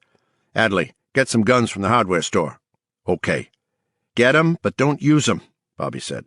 Her eyes swept the men. "Not on Hillman, if it's him, and not on the cop, particularly not on the cop. We can't afford another mess in Haven. Not before the becoming. It's all finished." "I'll get my tube," Beach said. His face was vacant with eagerness. Bobby grabbed his shoulder. "No, you won't," she said. "No more messes includes no more cops disappearing." She looked at them all again, then at Dick Allison, who nodded. "Hillman's got to disappear," he said. No way around it. But that's maybe all right. Ev's crazy. Crazy old man might decide to do just about anything. A crazy old man might just decide to haul stakes and drive off to Zion, Utah, or Grand Forks, Idaho, to wait for the end of the world. The cop's going to make a mess, but he's going to make it in Derry, and it's going to be a mess everyone understands. No one else is going to shit in our nest. Go on, Judd, get the guns. Bobby, you pull in back of the lunch with your pickup truck. Newt, Adley, Joe, you ride with me. You go with Bobby, Judd. Rest of you, go in Kyle's caddy. Come on, hoss your freight. They got moving. 15. Shh. Same old dream. A few new wrinkles. Damn strange ones. The snow had gone pink. It was soaked with blood. Was it coming from him? Holy hell. Who'd have believed how much blood the old tosspot had in him? They are skiing the intermediate slope. He knows that he should have stayed on the beginner's slopes for at least one more session. This is too fast for him, and furthermore, all this bloody snow is very distracting, particularly when it's all your blood. Now he looks up, sending a rip of pain through his head, and his eyes widen. There's a jeep on the goddamn slope. Anne-Marie screams, "Stem, Bobby! Guard! Stem, Bobby!" But he doesn't need to stem Bobby, because this is just a dream. It's become an old friend in the last few weeks, like the erratic bursts of music in his head. This is a dream, and that isn't a jeep, and this isn't the straight arrow slope. It's turning into Bobby's driveway. Is this a dream? Or is it real? No, he realized, that was the wrong question. A better question would have been, how much of this is real? The chrome winked blinding arrows of light into Gardner's eyes. He winced and groped for ski poles? No, not a dream. It's summer. You're in Haven. The porch railing. He could remember almost everything. It was hazy, but he could remember. No blackouts since he had come back to Bobby's. Music in his head, but no blackouts. Bobby had gone to a funeral. Later on, she'd come back, and they would start digging again. He remembered it all, just as he remembered the town hall clock tower lifting off into the afternoon sky like a big-ass bird. All present and accounted for, sir. Except this.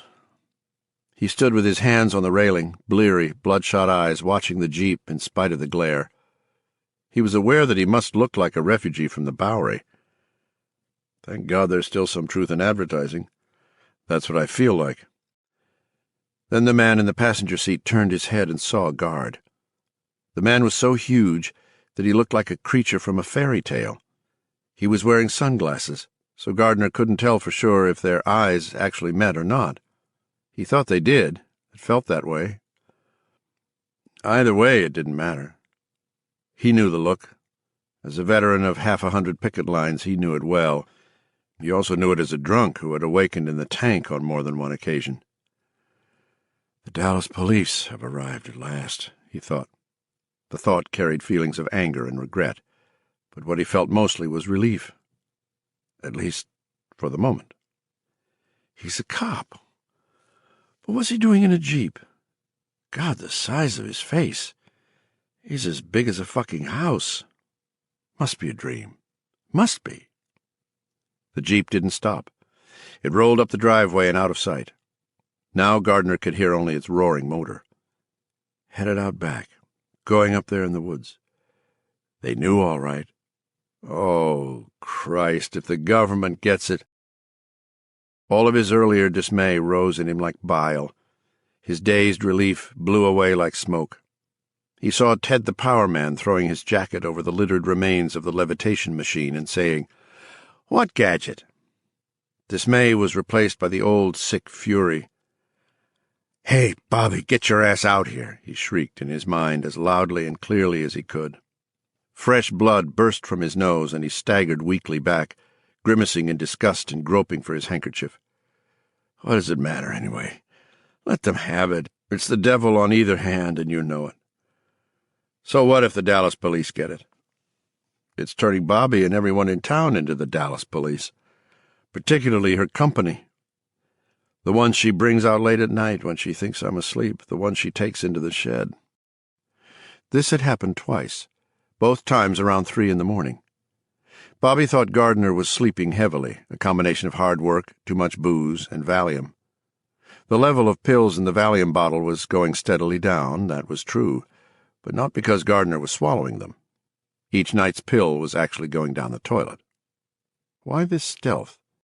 He didn't know, any more than he knew why he had lied to Bobby about what he had seen on Sunday afternoon. Flushing a Valium tablet every night wasn't really lying, because Bobby hadn't asked him outright if he was taking them. She had simply looked at the decreasing level of the tablets and drawn an erroneous conclusion Gardner hadn't bothered to correct. Just as he had not bothered to correct her idea that he was sleeping heavily. In fact, he had been plagued by insomnia. No amount of drink seemed to put him under for long. The result was a kind of constant muddled consciousness, across which thin gray veils of sleep were sometimes drawn, like unwashed stockings. The first time he had seen light splash across the wall of the guest room in the early hours of the morning, he had looked out to see a large Cadillac pulling into the driveway. He had looked at his watch and thought, "Must be the Mafia. Who else would show up at a farm way out in the woods in a caddy at 3 in the morning?" But when the porch light went on, he had seen the vanity plate, Kyle 1, and doubted if even the Mafia went for vanity plates. Bobby had joined the 4 men and 1 woman who had gotten out. Bobby was dressed but barefoot. Gardner knew 2 of the men, Dick Allison, head of the local volunteer fire department, and Kyle Archenborg, a local realtor who drove a fat-ass Cadillac. The 2 others were vaguely familiar. The woman was Hazel McCready. After a few moments, Bobby had led them to her back shed, the one with the big Krieg lock on the door. Gardner thought, maybe I ought to go out there, see what's going on. Instead, he'd lain down again.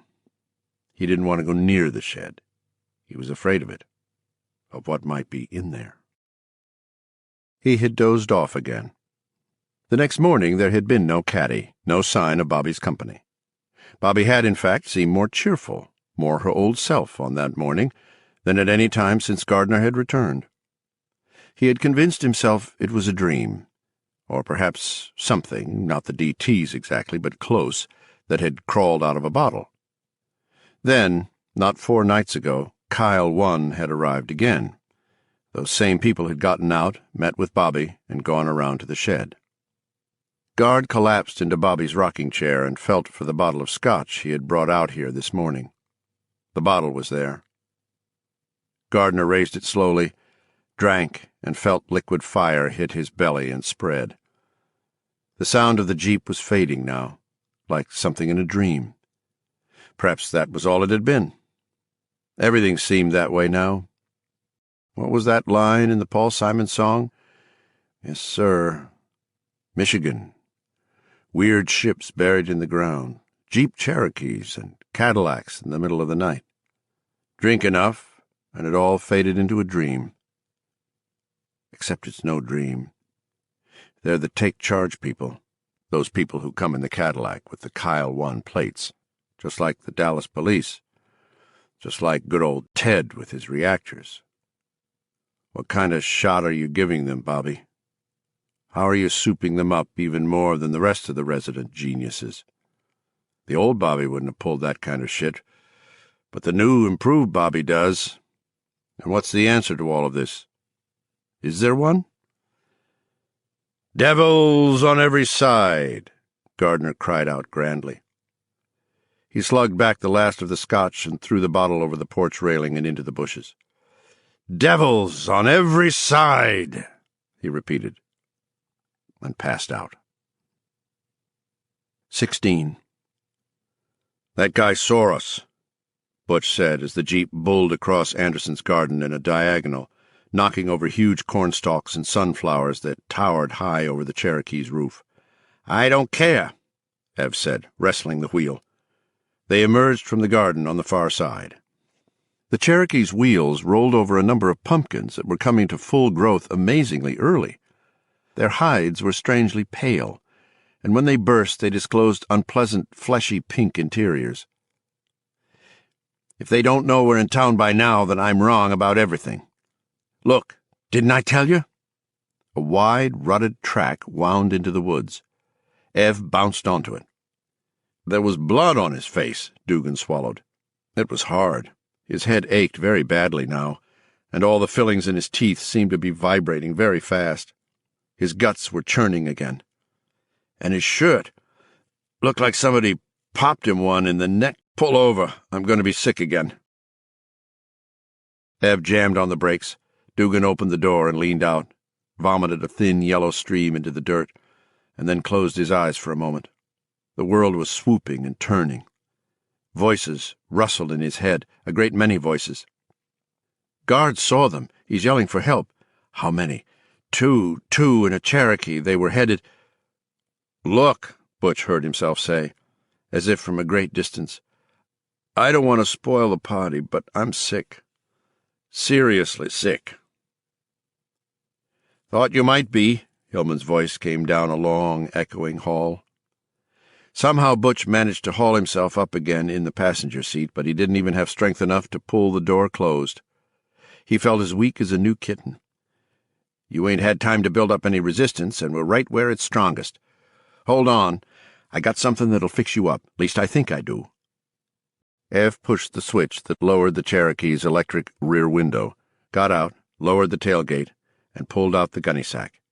He dragged it back to the Jeep, and then hoisted it onto the seat. He glanced at Dugan and didn't like what he saw.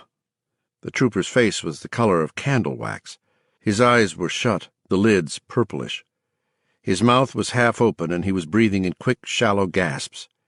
Ev found a moment to wonder how whatever it was could be doing that to Dugan when he himself felt nothing, absolutely nothing. Hang on, friend, he said, and used his pocket-knife to cut the rope holding the neck of the bag.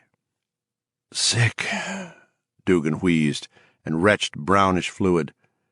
Ev saw that there were 3 teeth in the mess. He got out a light plastic oxygen supply tank, what the clerk at Maine Med Supplies had called a flat pack.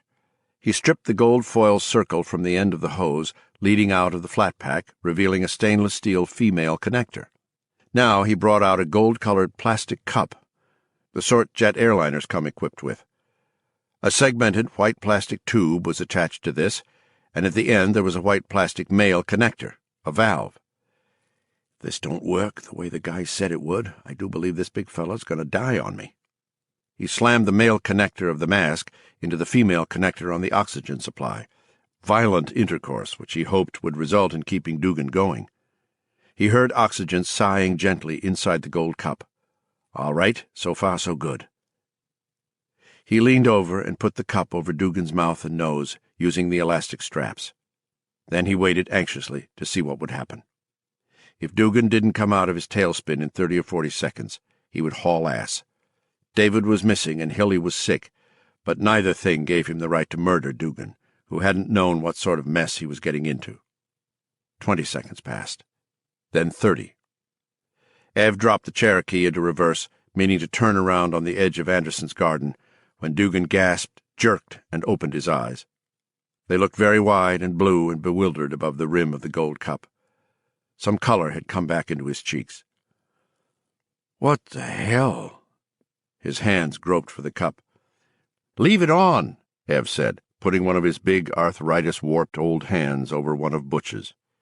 It was the outside air poisoning you. You in a hurry for another dose? Butch stopped reaching for the cup. It bobbed on his face as he said, How long will this stuff last? 25 minutes or so, the guy said. It's a demand valve, though. Every now and then you can pull it down. When you start feeling woozy again, put it back on. I want to go on in, if you think you can. It can't be far, and I feel like I got to know. Butch Dugan nodded. The Cherokee lurched forward again. Dugan stared out at the woods around them. Silent. No birds, no animals. No nothing. This was very wrong. Very bad, and very damned wrong. Faintly, far back in his mind, he could hear thoughts like a whisper of shortwave transmissions. He looked at Ev. What the blue fuck is going on here, anyway? That's to find out. Without taking his eyes off the rough track, Ev rummaged in the sack. Dugan winced as the Cherokee's undercarriage screamed over a stump sawed off a little higher than the others. Ev brought out a big .45. It looked old enough for its original owner to have carried it in World War I. "Yours?" Dugan asked. It was amazing how fast the oxygen was bringing him around. "Yeah? They teach you to use these things, don't they?" "Yes, although the one Hillman had looked like an antique." "You might have to use it today," Ev said, and handed it over. "What? Have a care. It's loaded." Up ahead, the land suddenly sloped downward. Through the trees came a giant reflection, sunshine bouncing off a huge metal object. Ev stamped the brake, suddenly terrified to the depths of his heart. "What the hell?" he heard Dugan mutter beside him. Ev opened the door and got out.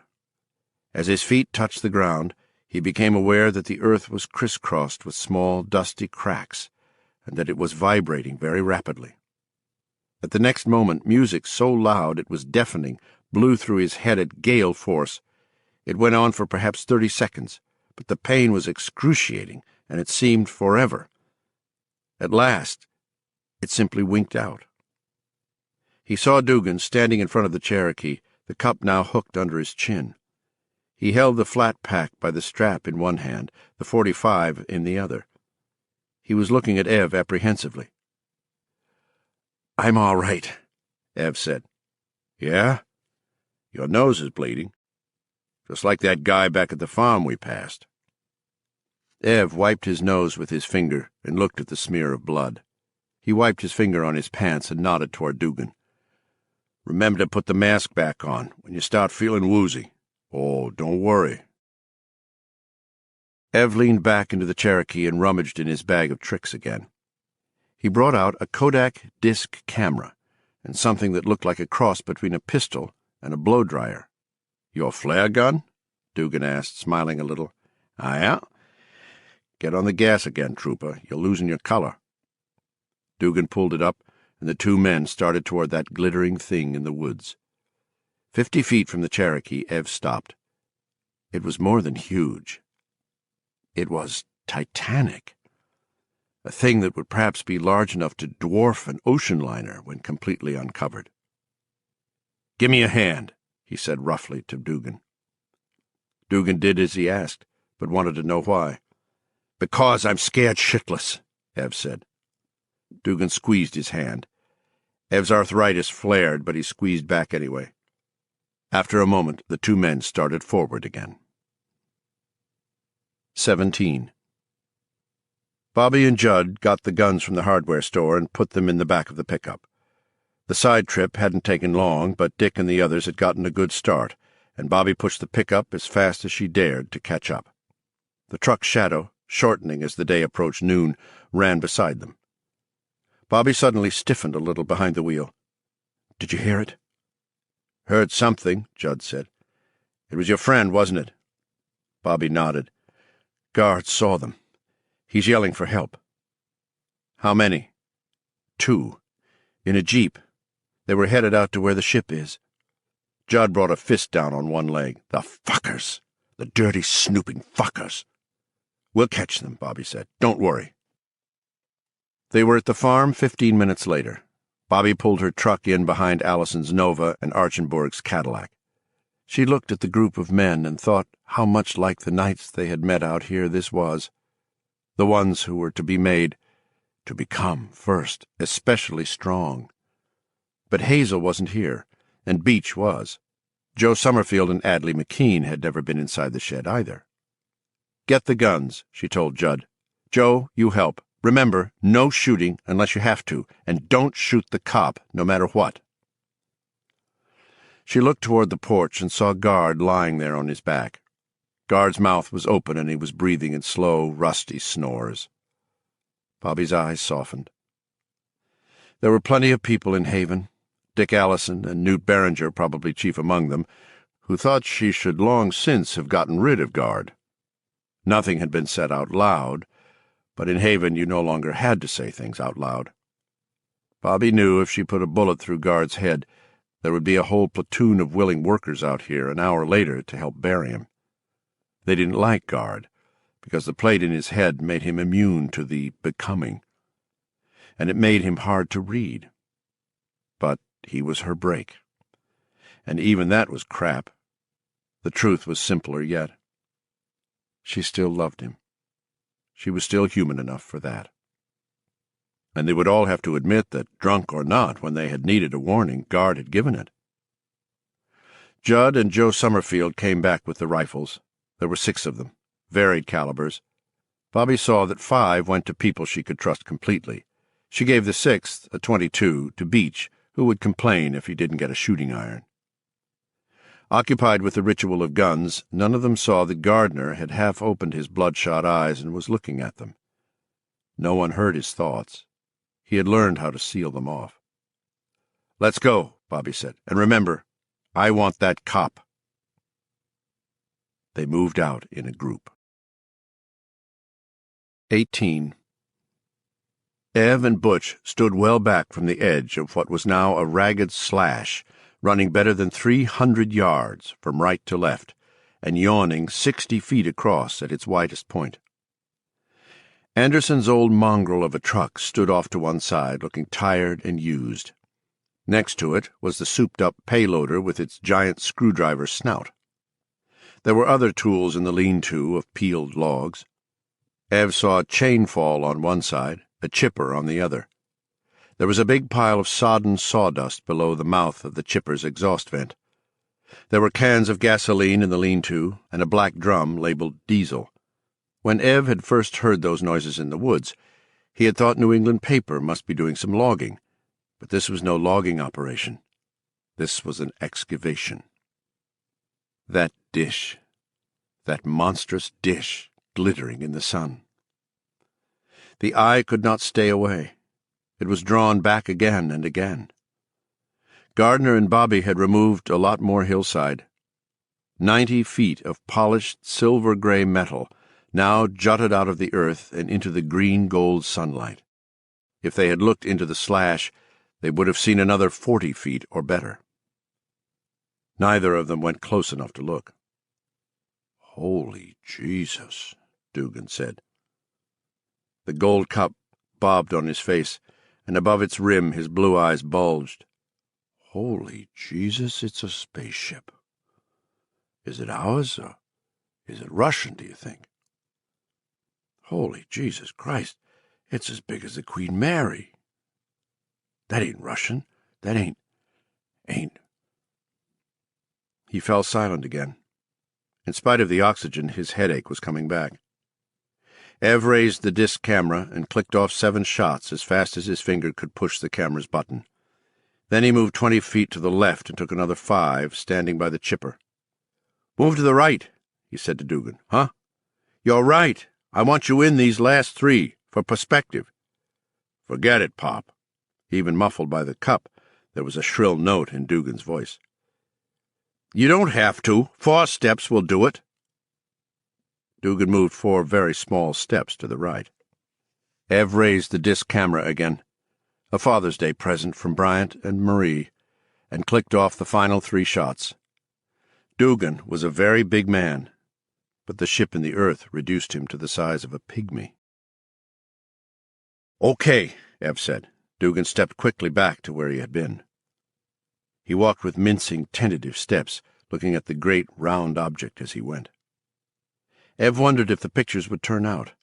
His hands had been shaking, and the ship, for it certainly was some sort of spaceship, might be putting out radiation that would fog the film. Even if it does come out, who's going to believe it? Who, in a world where kids go off to the movies every damn Saturday and see things like Star Wars? "I want to get out of here," Dugan said. Ev looked at the ship a moment longer, wondering if David was in there, imprisoned, wandering through unknowable corridors, or passing through doorways cut for no human shape, starving in the darkness. No, If he was in there, he would have starved a long time ago, starved or died of thirst. Then he slipped the small camera in his pants pocket, walked back to Dugan, and picked up the flare gun. Yeah, I guess. He broke off, looking in the direction of the Cherokee. There was a line of men and one woman standing in the trees, some armed. Ev recognized all of them. 19. Bobby started down the slope toward the two men. The others followed. "Hello, Ev," Bobby said, pleasantly enough. Dugan raised the .45, wishing bitterly for the familiar feel of his service .357. "Stop," he said. He didn't like the way the gold cup muffled the word, robbed it of authority. He pulled the air mask down. "All of you! Those of you with rifles, put them down. You're all under arrest." "You're outgunned, Butch," Newt Barringer said, pleasantly. "Damn tooting," Beach growled. Dick Allison frowned at him. "You better put your mask on again, Butch," Adley McKean said, with a lazy, mocking smile. "I think you're losing it." Butch had begun to feel woozy as soon as he pulled the mask off. Hearing the steady whisper of their thoughts made it worse. He pulled it up, wondering how much air could be left in the flat pack. "Put it down," Bobby said. "And you put down the flare gun, Ev. No one wants to hurt you two." "Where's David?" Ev asked, roughly. "I want him, you bitch." "He's on Altair 4, with Robbie the Robot and Dr. Mobius," Kyle Archenburg said with a titter. "He's picnicking amid the Krell memory banks." "Shut up," Bobby said. She suddenly felt confused, ashamed of herself, unsure. Bitch? Was that what the old man had called her? A bitch? She found herself wanting to tell him that he was confused. She wasn't a bitch. That was her sister Anne. A sudden, confused image came to her.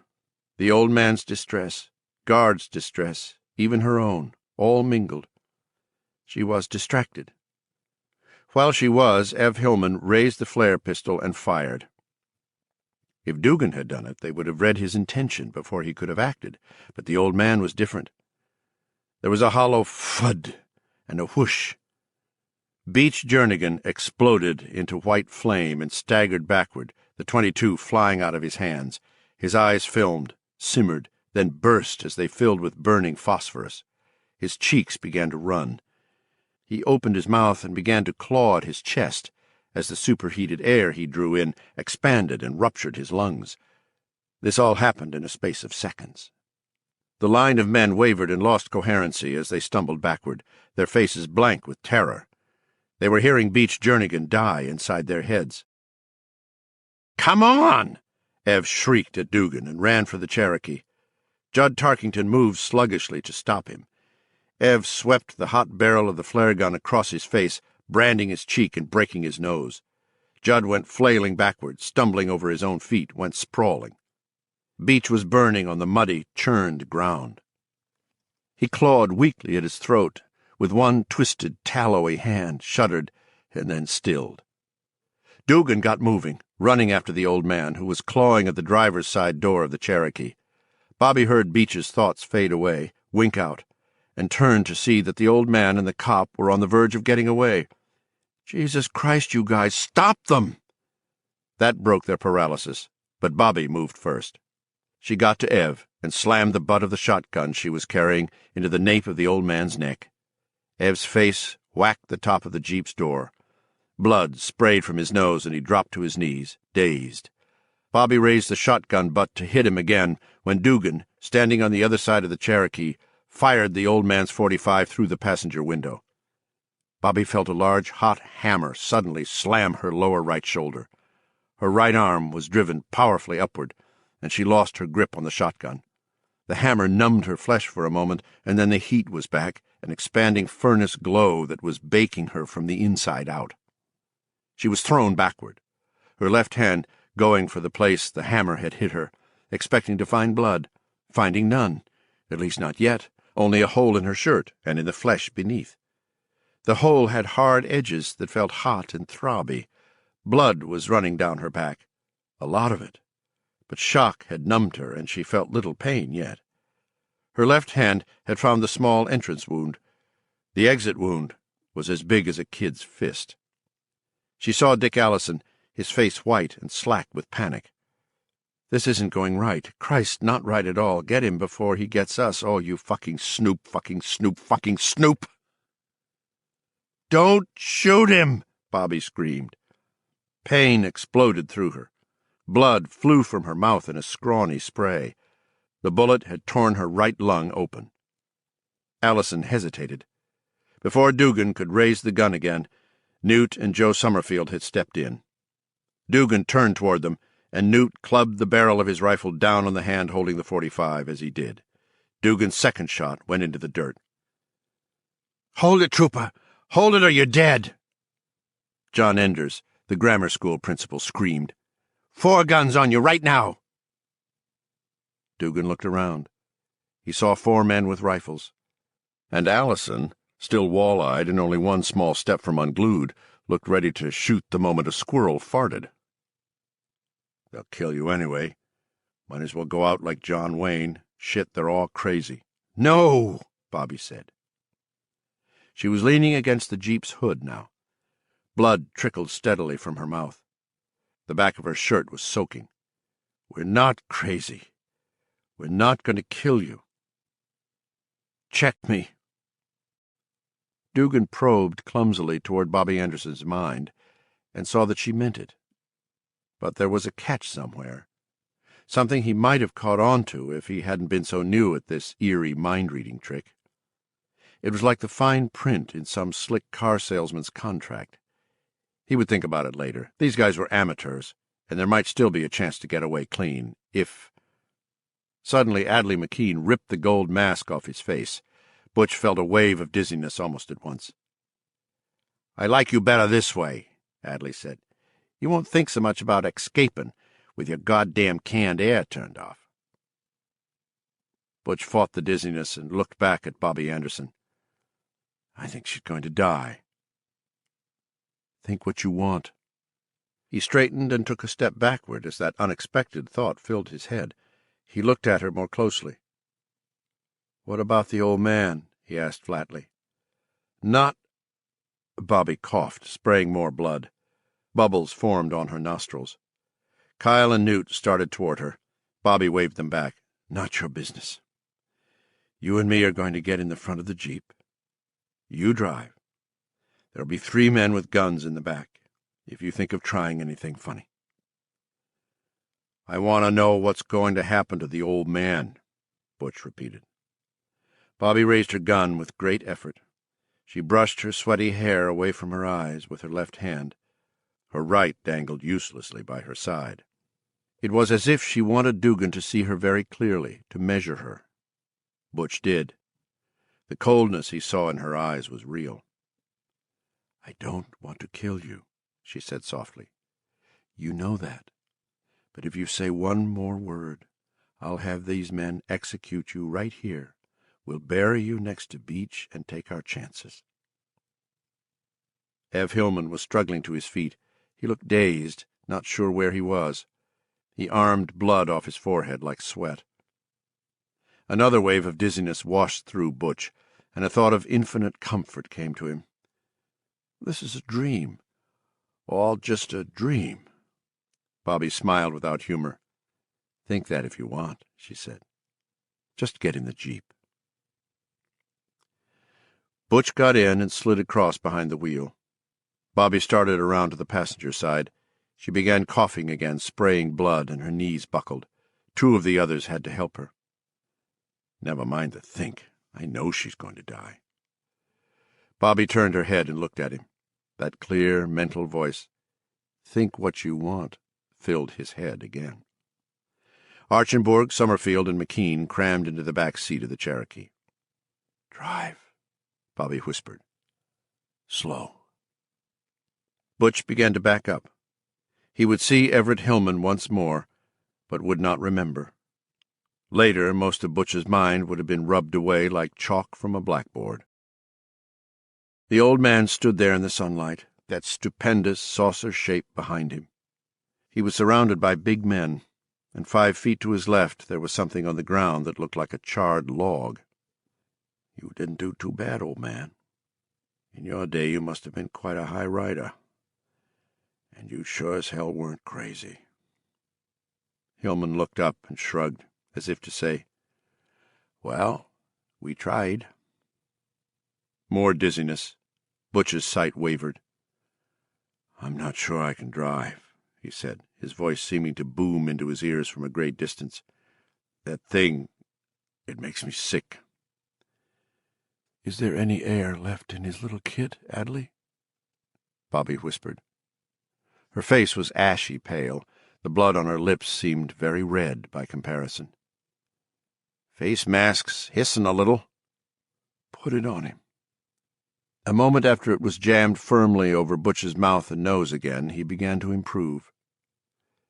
"Enjoy it while you can," Bobby whispered, and then passed out. 20. Ashes to ashes, dust to dust, thus we commit the body of our friend Ruth McCausland to the ground, and her soul to a loving God. The mourners had moved on to the pretty little graveyard on the hill west of the village. They stood loosely gathered around an open grave. Ruth's casket was suspended over it on runners. There were far fewer mourners here than there had been in the church. Many of the out-of-towners, either headachy and nauseated or glowing feverishly with strange new ideas, had taken the chance afforded by the intermission between acts to slip away. The flowers at the head of the grave ruffled gently in a fresh summer breeze. As the Reverend Gooringer raised his head, he saw a bright yellow rose go twirling down the grassy hill. Beyond and below Homeland's weather-beaten white fence, he could see the town hall clock tower. It wavered slightly in the bright air, like something seen through a heat haze. Still, Gooringer thought it was a damned good illusion. These strangers in town had seen the best magic lantern slide in history, and didn't even know it. His eyes met Frank Spruce's for just an instant. He read relief clearly in Frank's eyes, and he supposed Frank could see it just as clearly in his own. Many of the outsiders would go back to wherever they came from and tell their friends that Ruth's death had rocked the little community to its foundations. They had hardly seemed to be there at all. What none of them knew, Gooringer reflected, was that they had been following the events near the ship with most of their attention. For a while, things out there had gone very badly. Now they were under control again.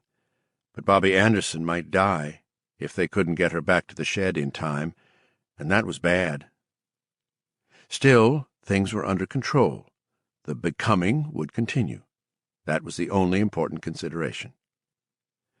Gooringer held his Bible open in one hand. Its pages fluttered a little in the wind. Now he raised the other hand in the air. The mourners standing around Ruth's grave lowered their heads.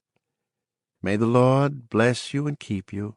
May the Lord lift up his face and make it shine upon you, and give you peace.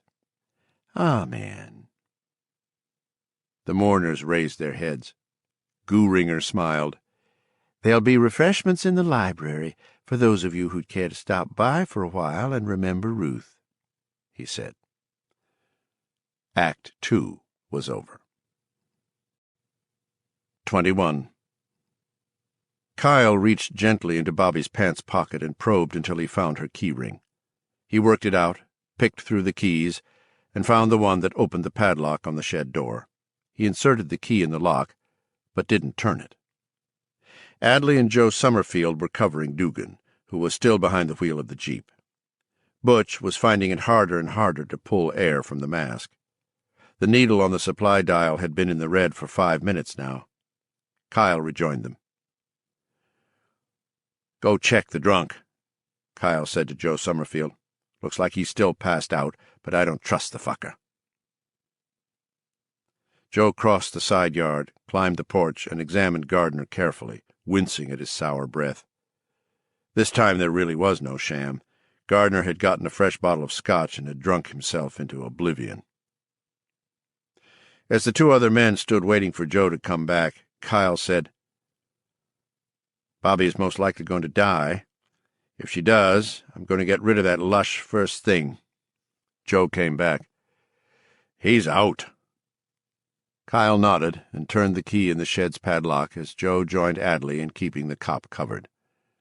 Kyle pulled the lock free and opened the door part way. Brilliant green light poured out. It was so bright it seemed to dim the sunlight. There was an odd liquid churning sound. It was almost, but not quite, the sound of machinery. Kyle took an involuntary step backward, his face tightening momentarily into an expression of fright, revulsion, and awe.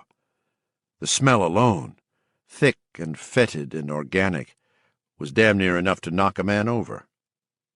Kyle understood, they all did, that the two-hearted nature of the Tommyknockers was now growing together. The dance of deception was nearly done. Liquid churning sounds, that smell, and then another sound, something like the feeble, bubbly yap of a drowning dog. Kyle had been in the shed twice before, but remembered little about it. He knew, of course, that it was an important place, a fine place, and that it had speeded his own becoming. But the human part of him was still almost superstitiously afraid of it. He came back to Adley and Joe. "We can't wait for the others. We've got to get Bobby in there right now, if there's going to be any chance of saving her at all." The cop, he saw, had taken off the mask. It lay, used up, on the seat beside him. That was good. As Adley said out in the woods, he would think less about escaping without his canned air. "Keep your gun on the cop," Kyle said. "Joe, help me with Bobby." "Help you take her into the shed?" "No. Help me take her to the Rumford Zoo so she can see the fucking lion," Kyle shouted. "Of course, the shed." I don't think I want to go in there. Not just now." Joe looked from that green light back to Kyle, a shamed, slightly sickened smile on his lips. "I'll help you," Adley said softly. "Bobby's a good old sport. Be a shame if she croaked before we got to the end of it." "All right," Kyle said. "Cover the cop," he said to Joe. "And if you screw up, I swear to God, I'll kill you." "I won't, Kyle," Joe said. That shamed grin still hung on his mouth, but there was no mistaking the relief in his eyes. "I sure won't. I'll watch him good." "See that you do," Bobby said feebly. It startled them all. Kyle looked at her, then back at Joe. Joe flinched away from the naked contempt in Kyle's eyes. But he didn't look toward the shed, toward that light, those churning, squelching sounds. "Come on, Adley," Kyle said at last. "Let's get Bobby in there. Soonest started, soonest done." Adley McKean, 50-ish, balding and stocky, flagged for only a moment. "Is it—" he licked his lips. "Kyle, is it bad? In there?" "I don't really remember," Kyle said. "All I know is I felt wonderful when I came out. Like I knew more, could do more." "Oh," Adley said in an almost non-existent voice. "You'll be one of us, Adley," Bobby said in that same feeble voice. Adley's face, although still frightened, firmed up again. "All right," he said. "Let's try not to hurt her," Kyle said. They got Bobby into the shed. Joe Summerfield turned his attention briefly away from Dugan to watch them disappear into that glow, and it seemed to him that they really did disappear rather than just step inside. It was like watching objects disappear into a dazzling corona. His lapse was brief, but it was all the old Butch Dugan would have needed. Even now he saw the opportunity, but he was simply unable to use it. No strength in his legs, churning nausea in his stomach, his head thudded and pounded. "I don't want to go in there." Nothing he could do about it if they decided to drag him in, though. He was as weak as a kitten. He drifted. After a while he heard voices and raised his head. It took an effort, because it seemed as if someone had poured cement into one of his ears until his head was full of it. The rest of the posse was pushing out of the tangle that was Bobby Anderson's garden. They were shoving the old man roughly along. Hillman's feet tangled and he fell down. One of them, Tarkington, kicked him to his feet, and Butch got the run of Tarkington's thoughts clearly. He was outraged at what he thought of as the murder of Beach Jernigan. Hillman stumbled on toward the Cherokee. The shed door opened then. Kyle Archenborg and Adley McKean came out. McKean no longer looked frightened. His eyes were glowing, and a big, toothless grin stretched his lips. But that wasn't all. Something else. Then Butch realized. In the few minutes the two men had been inside there, a large portion of Adley McKean's hair appeared to have disappeared. "I'll go in any time, Kyle," he was saying. "No problem." There was more, but now everything wanted to drift away again. Butch let it. The world dimmed out until there was nothing left but those churning sounds and the after-image of green light on his eyelids. 22. Act 3. They sat in the town library. The name would be changed to the Ruth McCausland Memorial Library, all agreed. They drank coffee, iced tea, Coca-Cola, ginger ale. They drank nothing that was alcoholic, not at Ruth's wake. They ate tiny triangular tuna fish sandwiches. They ate similar ones containing a paste of cream cheese and olives. They ate sandwiches containing a paste of cream cheese and pimento. They ate cold cuts and a Jell-O salad with shreds of carrot suspended in it like fossils in amber. They talked a great deal, but the room was mostly silent. If it had been bugged, the listeners would have been disappointed. The tension that had drawn many faces tight in the church as the situation in the woods teetered on the dangerous verge of careening out of control had now smoothed out. Bobby was in the shed. That nosy Parker of an old man had also been taken in. Last of all, the nosy Parker policeman had been taken into the shed. The group mind lost track of these people as they went into the thick, corroded brass glow of that green light. They ate and drank and listened and talked, and no one said a word, and that was all right. The last of the outsiders had left town following Gooringer's graveside benediction, and they had haven to themselves again. "Will it be all right now?" "Yes, they'll understand about Dugan. Are you sure?" "Yes, they will understand. They will think they understand." The tick of the Seth Thomas on the mantelpiece, donated by the grammar school after last year's spring bottle and can drive, was the loudest sound in the room. Occasionally there was the decorous clink of a china cup. Faintly beyond the open-screened windows the sound of a faraway airplane. No birdsong. It was not missed. They ate and drank, and when Dugan was escorted from Bobby's shed around 1:30 that afternoon, they knew. People rose, and now talk, real talk, began all at once. Tupperware bowls were capped, uneaten sandwiches were popped into baggies. Claudette Ruval, Ashley's mother, put a piece of aluminum foil over the remains of the casserole she had brought. They all went outside and headed toward their homes, smiling and chatting. Act 3 was over. 23. Gardner came to around sundown with a hangover headache and a feeling that things had happened which he could not quite remember. "Finally made it, Guard," he thought. "Finally had yourself another blackout. Satisfied?" He managed to get off the porch and to walk shakily around the corner of the house, out of view of the road, before throwing up. He saw blood in the vomit and wasn't surprised. This wasn't the first time, although there was more blood this time than ever before. Dreams. Christ, he'd had some weird nightmares, blackout or no. People out here, coming and going. So many people that all they needed was a brass band and the Dallas police. The Dallas police were out here this morning, and you got drunk so you wouldn't see them, you fucking coward. Cowgirls. Nightmares, that was all. He turned away from the puddle of puke between his feet. The world was wavering in and out of focus with every beat of his heart, and Gardner suddenly knew that he had edged very close to death. He was committing suicide after all, just doing it slowly. He put his arm against the side of the house and his forehead on his arm.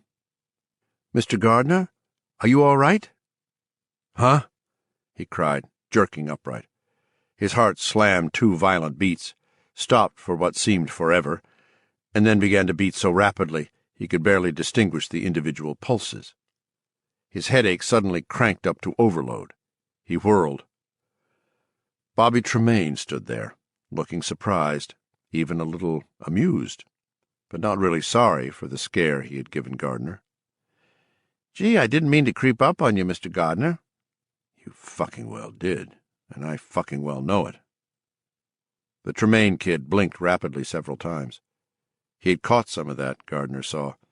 He found he didn't give a shit. "Where's Bobby?" he asked. I know who you are. I know where you are. Right in front of me. Where's Bobby?" "Well, I'll tell you," Bobby Tremaine said. His face became very open, very wide-eyed, very honest, and Gardner was suddenly forcibly reminded of his teaching days. This was how students who had spent a long winter weekend skiing, screwing, and drinking looked when they started to explain that they couldn't turn in their research papers today because their mothers had died on Saturday. "Sure. Tell me." Gardner leaned against the clapboard side of the house, looking at the teenager in the reddish glow of sunset. Over his shoulder he could see the shed, padlocked, its windows boarded up. The shed had been in the dream, he remembered. Dream? Or whatever it is you don't want to admit was real. For a moment the kid looked genuinely disconcerted by Gardner's cynical expression. "Miss Anderson had sunstroke. Some of the men found her near the ship and took her to Derry Home Hospital. You were passed out." Gardner straightened up quickly. "Is she all right?" "I don't know. They're still with her. No one has called here. Not since 3 o'clock or so, anyway. That's when I got out here." Gardner pushed away from the building and started around the house, head down, working against the hangover. He had believed the kid was going to lie, and perhaps he had lied about the nature of what had happened to Bobby, but Gardner sensed a core of truth in what the kid said. Bobby was sick, hurt, something. It explained those dreamlike comings and goings he remembered. He supposed Bobby had called them with her mind. Sure. Called them with her mind. Neatest trick of the week. Only in Haven, ladies and germs. "Where are you going?" Tremaine asked, his voice suddenly very sharp. "Derry." Gardner had reached the head of the driveway. Bobby's pickup was parked there. The Tremaine kid's big yellow Dodge Challenger was pulled in next to it. Gardner turned back toward the kid. The sunset had painted harsh red highlights and black shadows on the boy's face, making him look like an Indian. Gardner took a closer look and realized he wasn't going anywhere. This kid with the fast car and the football hero shoulders hadn't been put out here just to give Guard the bad news as soon as Guard managed to throw off enough of the booze to rejoin the living. Am I supposed to believe Bobby was out there in the woods, excavating away like a madwoman, and she keeled over with a sunstroke while her sometime partner was lying back on the porch drunk as a coot? That it? Well, that's a good trick, because she was supposed to be at the McCausland woman's funeral. She went into the village, and I was out here alone, and I started thinking about what I saw Sunday. I started thinking, and then I started drinking, which is mostly the way it works with me. Of course, Bobby could have gone to the funeral, come back here, changed, gone out in the woods to work, and then had a sunstroke. Except that isn't what happened. The kid's lying. It's written all over his face. And all of a sudden, I'm very fucking glad he can't read my thoughts. I think Miss Anderson would rather have you stay here and keep on with the work, Bobby Tremaine said evenly. You think? That is, we all think. The kid looked momentarily more disconcerted than ever. Wary. A bit rocky on his feet. Didn't expect Bobby's pet drunk to have any teeth or claws left, I guess. That kicked off another, much queerer thought, and he looked at the kid more closely in the light, which was now fading into orange and ashy pink. Football Hero's shoulders, a handsome, cleft-chinned face that might have been drawn by Alex Gordon or Bernie Wrightson, deep chest, narrow waist. Bobby Tremaine, All-American. No wonder the Colson girl was nuts over him. But that sunken, infirm-looking mouth went oddly with the rest, Gardner thought. They were the ones who kept losing teeth, not Gardner. Okay, what's he here for?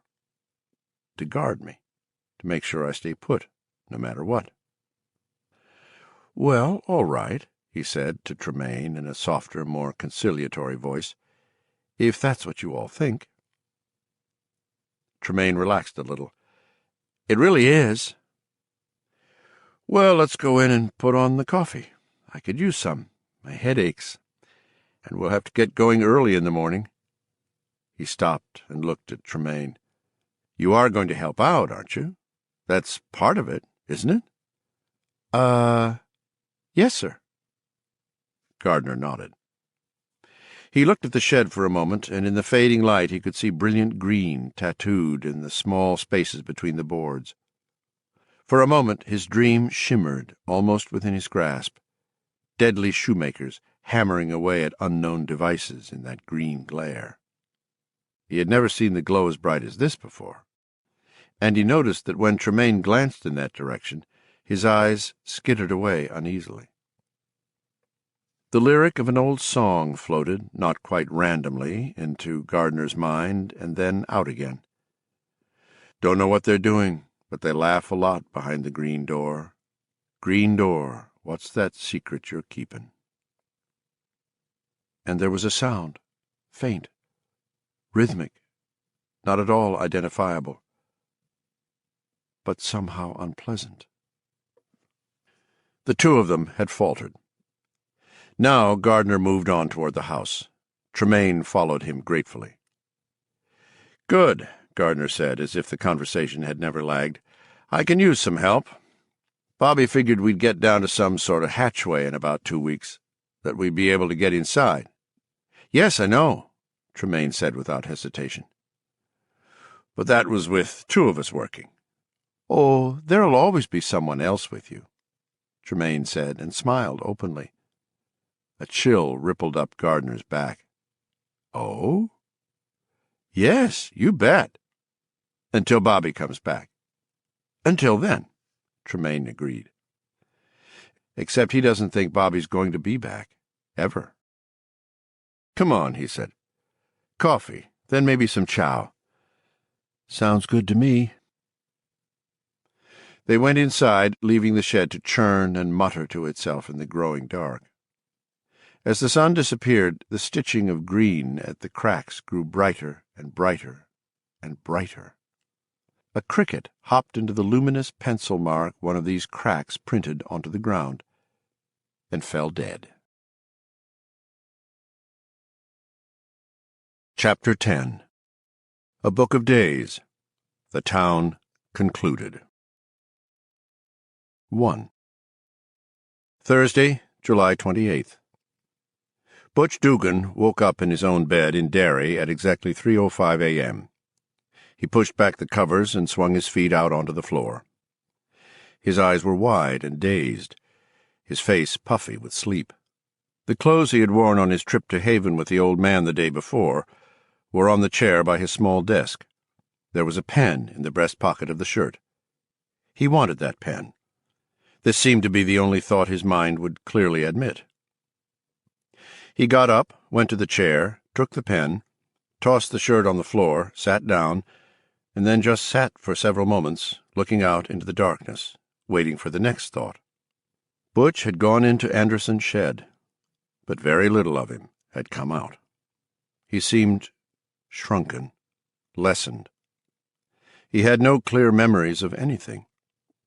He could not have told a questioner his own middle name, and he did not at all remember being driven to the Haven-Troy town line in the Cherokee Hillman had rented, or sliding behind the wheel after Adley McKean got out and walked back to Kyle Archenborg's Cadillac. He likewise did not remember driving back to Derry. Yet all these things had happened. He had parked the Cherokee in front of the old man's apartment building, locked it, then got into his own car. 2 blocks away, he had stopped long enough to drop the Jeep keys into a sewer. He went directly to bed, and had slept until the alarm clock planted in his mind woke him up. Now some new switch clicked over. Butch blinked once or twice, opened a drawer, and drew out a pad of paper. He wrote, "I told people Tuesday night I couldn't go to her funeral because I was sick. That was true. But it was not my stomach. I was going to ask her to marry me, but kept putting it off, afraid she'd say no. If I hadn't been scared, she might be alive now. With her dead, there doesn't seem to be anything to look forward to. I am sorry about this mess." He looked the note over for a moment and then signed his name at the bottom, Anthony F. Dugan. He laid the pen and note aside and went back to sitting bolt upright and looking out the window. At last another relay kicked over. The last relay. He got up and went to the closet. He ran the combination of the wall safe at the back and removed his .357 mag. He put the belt over his shoulder, went back to the desk, and sat down. He thought for a moment, frowning, then got up, turned off the light in the closet, shut the closet door, went back to the desk, sat down again, took the .357 from its holster, put the muzzle of the gun firmly against his left eyelid, and pulled the trigger. The chair toppled and hit the floor with a flat, undramatic wooden clap. The sound of a gallows trap door springing open. 2. Front page Bangor Daily News, Friday, July 29th. Derry State Policeman apparent suicide. Was in charge of trooper disappearance investigation. By John Leandro. Captain Anthony Butch Dugan of the Derry State Police Barracks apparently shot himself with his service revolver early Thursday morning. His death hit the Derry Barracks, which was rocked last week by the disappearance of 2 troopers, hard indeed. 3. Saturday, July 30th. Gardner sat on a stump in the woods, his shirt off, eating a tuna and egg sandwich and drinking iced coffee laced with brandy. Across from him, sitting on another stump, was John Enders, the school principal.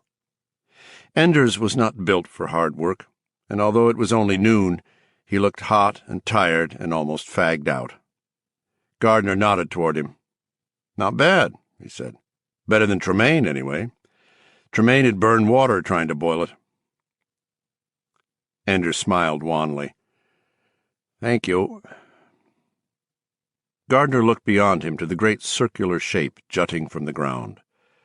The ditch kept widening, and they had to keep using more and more of that silvery netting which somehow kept it from caving in.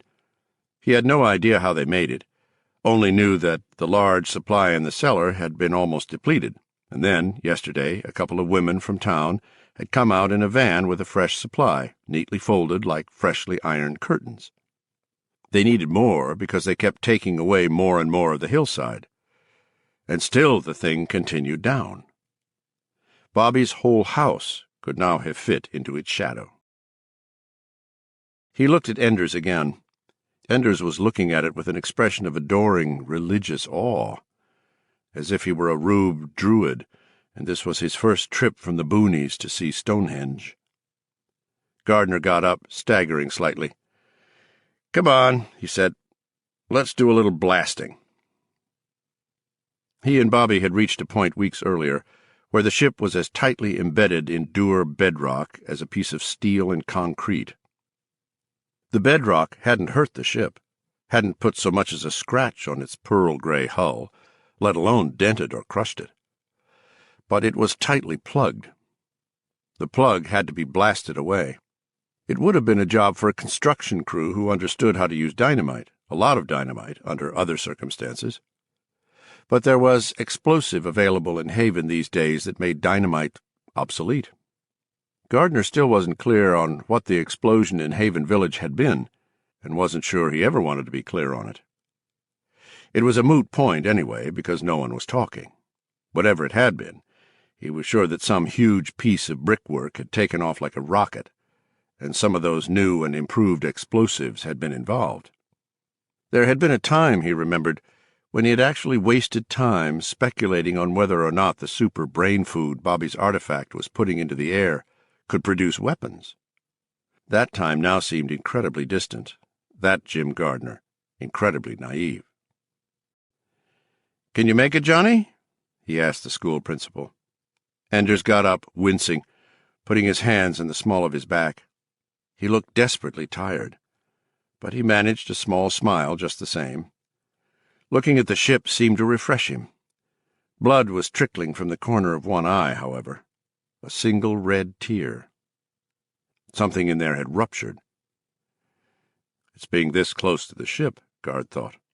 On the first of the 2 days Bobby Tremaine had spent helping him, he had spit out his last few teeth like machine-gun bullets almost as soon as they got here. He thought of telling Enders that something behind his right eye was leaking, then decided to let him discover it on his own. The guy would be all right. Probably. Even if he wasn't, Gardner wasn't sure he cared. This, more than anything else, shocked him. Why should it? Are you kidding yourself that these cats are human anymore? If you are, you better wise up, Gard, old Gard. He headed down the slope, stopping at the last stump before rocky soil gave way to chipped and runneled bedrock. He picked up a cheap transistor radio made of yellow high-impact plastic.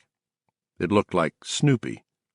Attached to it was the board from a sharp calculator, and, of course, batteries. Humming, Gardner made his way down to the edge of the trench. There the music dried up and he was quiet, only staring at the titanic gray flank of the ship. The view did not refresh him, but it did inspire a deep awe which had overtones of steadily darkening fear. But you still hope, too. You'd be a liar if you said you didn't. The key could still be here, somewhere. As the fear darkened, however, the hope did too. Soon, he thought it would be gone. The hillside excavation now made the ship's flank too far away to touch. Not that he wanted to. He didn't enjoy the sensation of having his head turning into a very large speaker. It hurt. He rarely bled now when he did touch it, and touching it was sometimes inevitable. But the blast of radio always came, and on occasion his nose or ears could still spray a hell of a lot more blood than he cared to look at. Gardner wondered briefly just how much borrowed time he was now living on, but that question was also moot. From the morning he had awakened on that New Hampshire breakwater, it had all been borrowed time. He was a sick man, and he knew it, but not too sick to appreciate the irony of the situation in which he found himself. After busting his hump to dig this fucker up with a variety of tools which looked as if they might have come out of the Hugo Gernsback Whole Universe catalog, after doing what the rest of them probably couldn't have done without working themselves to death in a kind of hypnotic trance, he might not be able to go inside when and if they came to the hatch Bobby believed was there. But he meant to try. You could bet your watch and chain on that. This audiobook is continued on Disc 14. The Tommyknockers by Stephen King, continued, Disc 14. Now he set his boot into a rope stirrup, slid the knot tight, and put the Snoopy radio in his shirt. "Let me down easy, Johnny." Enders began to turn a windlass, and Gardner began to slide downward. Beside him the smooth gray hull slid up and up and up. If they wanted to get rid of him, This would be as easy a way as any, he supposed. Just send a telepathic order to Enders. Let go of the wheel, John. We're through with him. And down he would plunge 40 feet to the solid bedrock at the bottom, slack rope trailing up behind him. Crunch. But, of course, he was at their mercy anyhow, and he supposed they recognized his usefulness, however reluctantly. The Tremaine kid was young, strong as a bull, but he had fagged out in 2 days. Enders was going to last out today, maybe, but Gardner would have bet his watch and chain. What watch and chain? Ha! That there would be somebody else out here tomorrow to keep tabs on him. Bobby was okay. Bullshit, she was. If you hadn't come back, she would have killed herself. But she hung in there better than Enders or the Tremaine kid. His mind returned inexorably. Bobby went into the shed with the others. Tremaine and Enders never did. At least, not that you ever saw. Maybe that's the difference. So what's in there? 10,000 angels dancing on the head of a pin? The ghost of James Dean? The shroud of Turin? What? He didn't know. His foot touched down at the bottom. "I'm down," he yelled. Enders' face, looking very small, appeared at the edge of the cut. Beyond, Gardner could see a tiny wedge of blue sky. Too tiny. Claustrophobia whispered in his ear, a voice as rough as sandpaper. The space between the side of the ship and the wall covered with that silvery netting was very narrow down here. Gardner had to move with great care to avoid touching the ship's side and setting off one of those brain bursts. The bedrock was very dark. He squatted and ran his fingers over it. They came away wet. They had come away a little wetter each day for the last week. That morning he had cut a small square 4 inches on a side and a foot into the floor of the bedrock using a gadget that had once been a blow-dryer. Now he opened his toolkit, removed a flashlight, and shone the light into it. Water down there. He got to his feet and screamed, "Send down the hose!" "What?" drifted down. Enders sounded apologetic. Gardner sighed, wondering just how much longer he himself could hold out against the steady drag of exhaustion.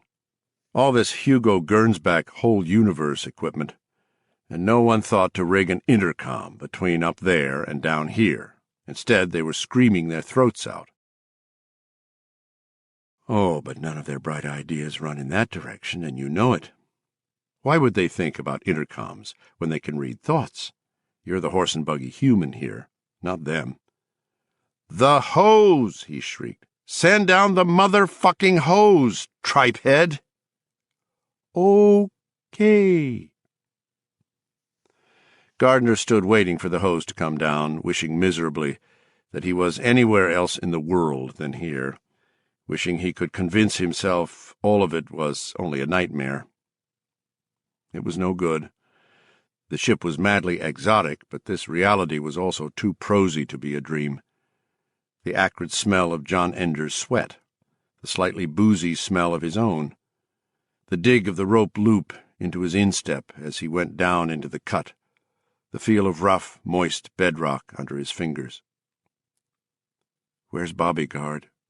Is she dead?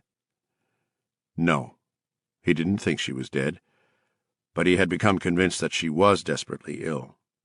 Something had happened to her on Wednesday. Something had happened to all of them on Wednesday. Gardner could not quite bring his memories into focus, but he knew there had been no real blackout or DT nightmare. It would have been better for him if there had been. There had been some sort of cover-up last Wednesday, a frantic cut and paste, and in the course of it he believed that Bobby had been hurt, taken ill, something. But they're not talking about it. Bobby Tremaine. "Bobby? Heck, Mr. Gardner. Nothing wrong with Bobby, just a little old heat stroke. She'll be back in no time. She can use the rest. You know that better'n anyone, I guess." It sounded great. So great you'd almost think the Tremaine kid believed it himself until you looked closely at his odd eyes.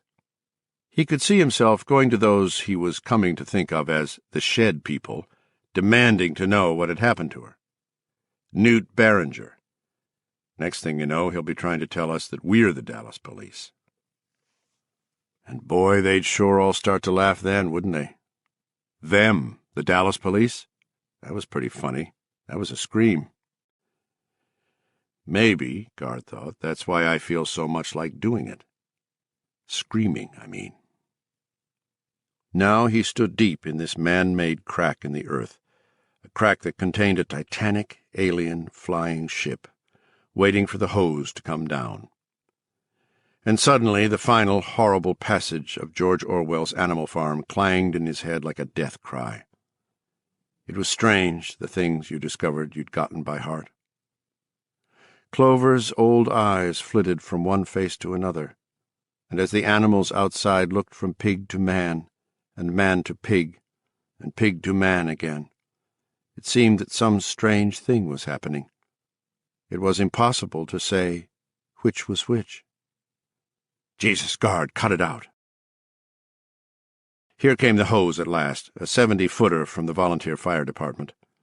It was, of course, meant to spray water, not suck it up, but a vacuum pump had neatly reversed its function. Enders paid it out jerkily.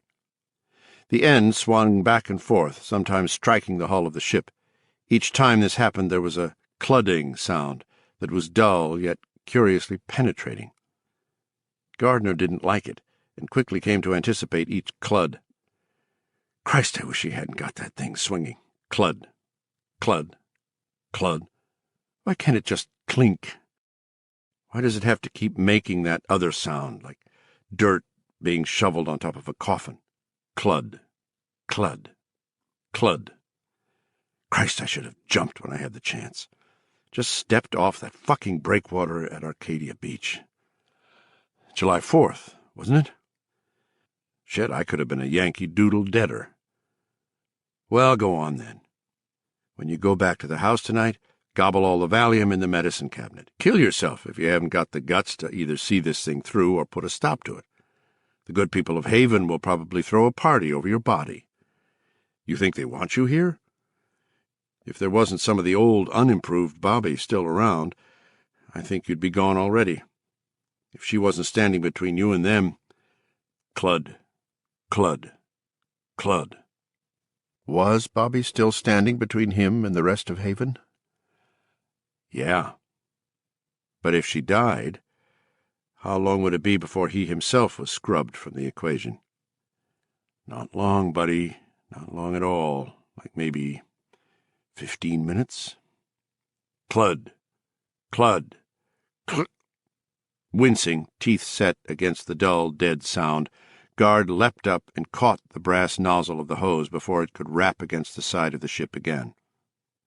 He pulled it down, knelt over the hole, and craned his head up at Ender's small face. "Start the pump!" he yelled. "What?" Jesus wept, Gardner thought. "Start the motherfucking pump!" he shrieked. And this time he actually felt his head fall apart. He closed his eyes. Okay. When he looked up, Enders was gone. Gardner plunged the end of the hose into the glory hole he had cut out from rock that morning. The water began to bubble slowly, almost contemplatively. It was frigid at first, but his hands quickly became numb.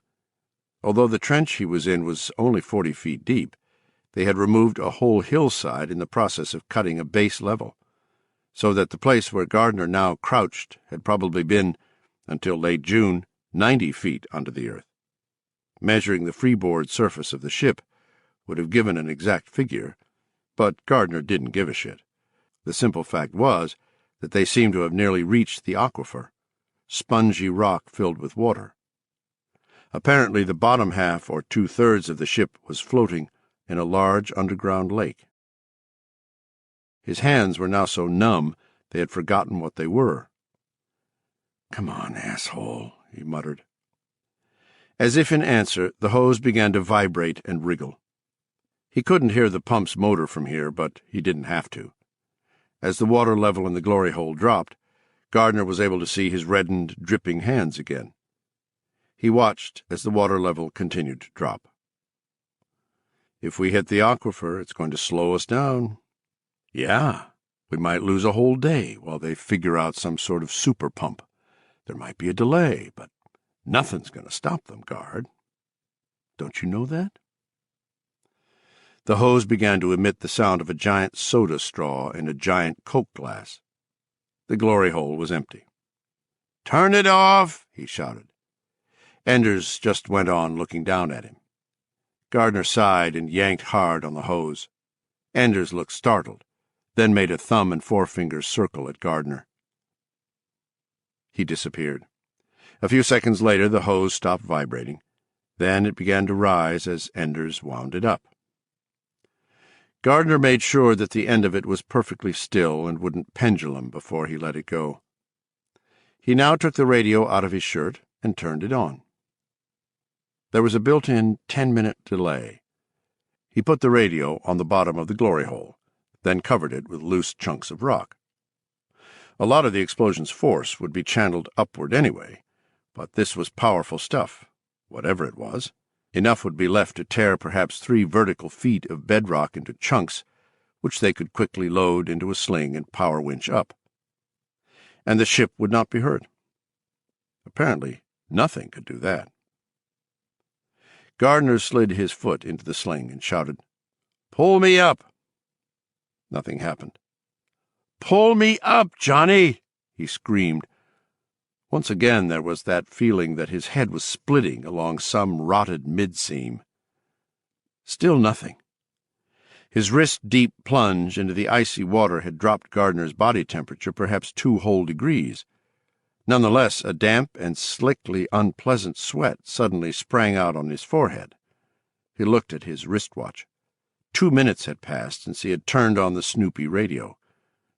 From his watch, his eyes moved to the loose pile of chunked granite in the glory hole. Plenty of time to yank the rocks out and turn off the radio. Except turning off the radio wouldn't stop whatever was going on inside the radio. He knew that somehow. He looked up for Enders, and Enders wasn't there.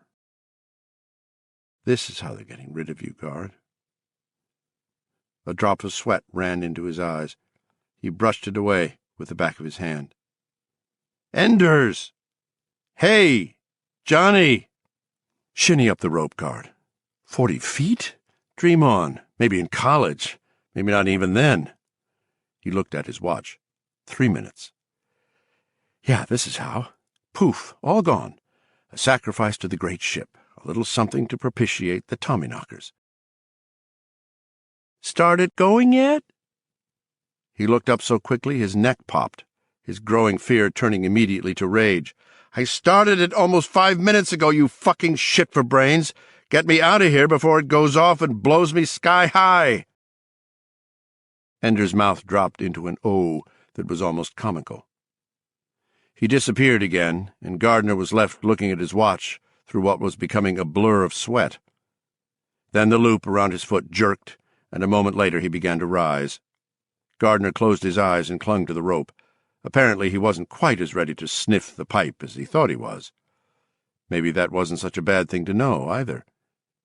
He reached the top of the cut, stepped out, loosened the loop around his foot, and walked over to where Enders stood.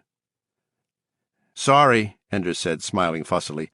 "I thought we'd agreed that you'd give me a shout before—" Gardner hit him.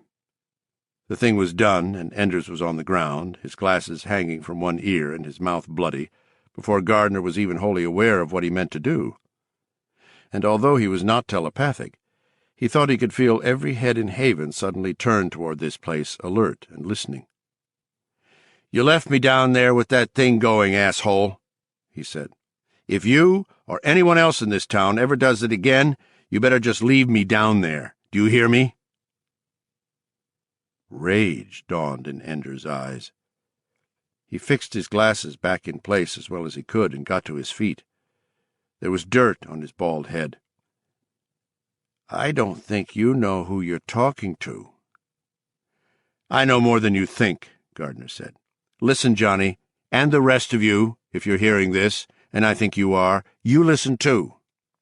I want an intercom down there. I want some ordinary fucking consideration. I've played square with you. I'm the only one in this town that didn't have to have his brain scrambled to do it, either.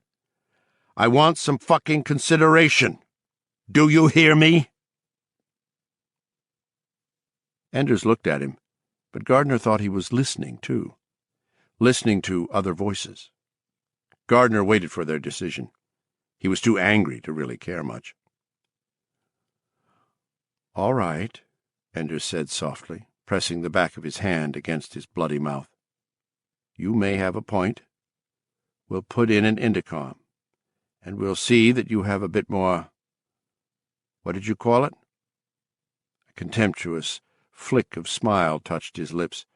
It was a smile with which Gardner was extremely familiar. It was the way the Arbergs and McCardles of the world smiled. It was the way the guys who ran the nukes smiled when they talked about atomic power facilities. The word was consideration. You want to remember it. But smart guys can learn. Yeah, Johnny? There's a dictionary back at the house. You need it, asshole? He took a step toward Enders and had the distinct satisfaction of seeing the man fall back 2 steps, the contemptuous little smile disappearing. It was replaced with a look of nervy apprehension. Consideration, Johnny. You remember. All of you remember. If not for me, then for Bobby. They were standing by the equipment lean-to now, Ender's eyes small and nervous, Gardner's large and bloodshot and still angry. "And if Bobby dies, your idea of consideration may extend all the way to a quick and painless death. That's about the size of it, am I right? Would you say that just about describes the topography of this situation, you bald-headed little fuck?" We appreciate your plain speaking," Enders said. His lips, with no teeth to back them up, pooched in and out nervously. "I bet you do. Perhaps a little plain speaking of our own is in order." He took off his glasses, began to wipe them on the sweaty front of his shirt, an action which Gardner thought would only leave them more smeared than before, and Gardner saw a dirty, furious gleam in his eyes. "You don't want to strike out like that, Jim. I advise you, we all advise you, never to do it again. There are, changes. Yes, changes going on in Haven. No shit. And some of these changes have made people, short-tempered. So striking out like that could be, well, a bad mistake." "Do sudden noises bother you?" Gardner inquired. Enders looked wary. "I don't understand your because if the timer in that radio is Jake, you're about to hear one." He stepped behind the lean-to, not quite running, but by no means lingering. Enders threw a startled glance toward the ship and then ran after him. He tripped over a shovel and went sprawling in the dirt, grabbing at his shin and grimacing. A moment later, a loud, crumping roar shook the earth. There was a series of those dull yet penetrating cludding sounds as chunks of rock flew against the ship's hull. Others sprayed into the air, then fell onto the edge of the cut or rattled back into it. Gardner saw one rebound from the ship's hull and bounce an amazing distance. "You small-minded, practical, joking son of a bitch!" Enders shouted. He was still lying on the ground, still clutching his shin. "Small-minded? Hell," Gardner said. "You left me down there." Enders glared at him. Gardner stood where he was for a moment, then walked over to him and held out his hand. "Come on, Johnny. Time to let bygones be bygones. If Stalin and Roosevelt could cooperate long enough to fight Hitler, I guess we ought to be able to cooperate long enough to unglue this sucker from the ground. What do you say?" Enders would say nothing. But after a moment he took Gardner's hand and got up.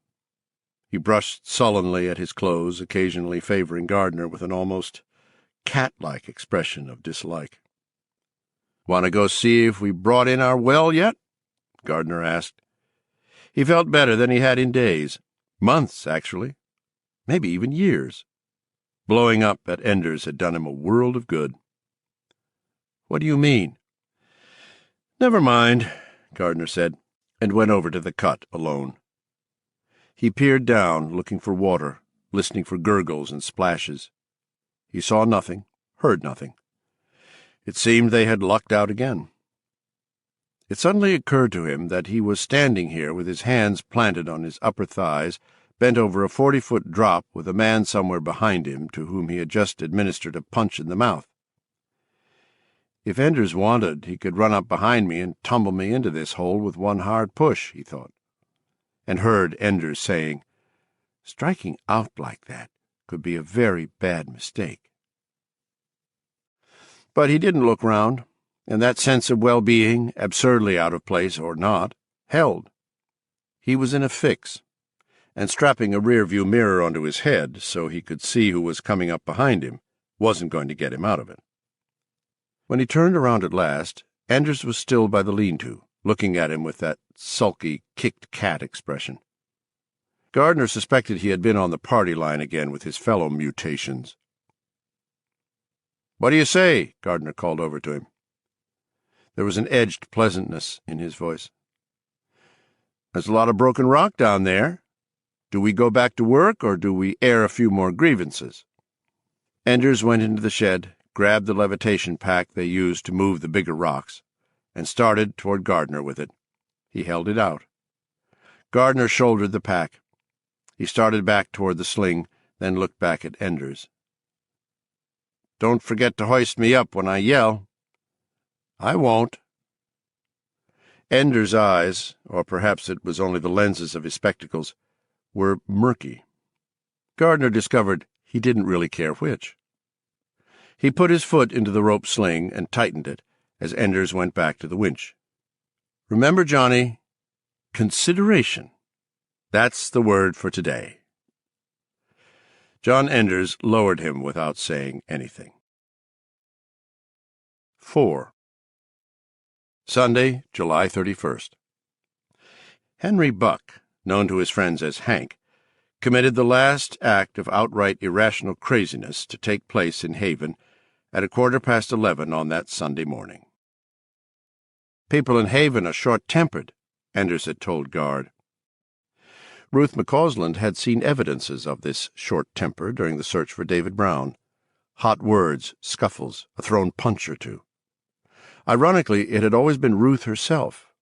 Ruth and the clear moral imperative she had always represented in these people's lives, who had prevented the search from turning into a free-for-all. Short-tempered? Crazy was probably a better word.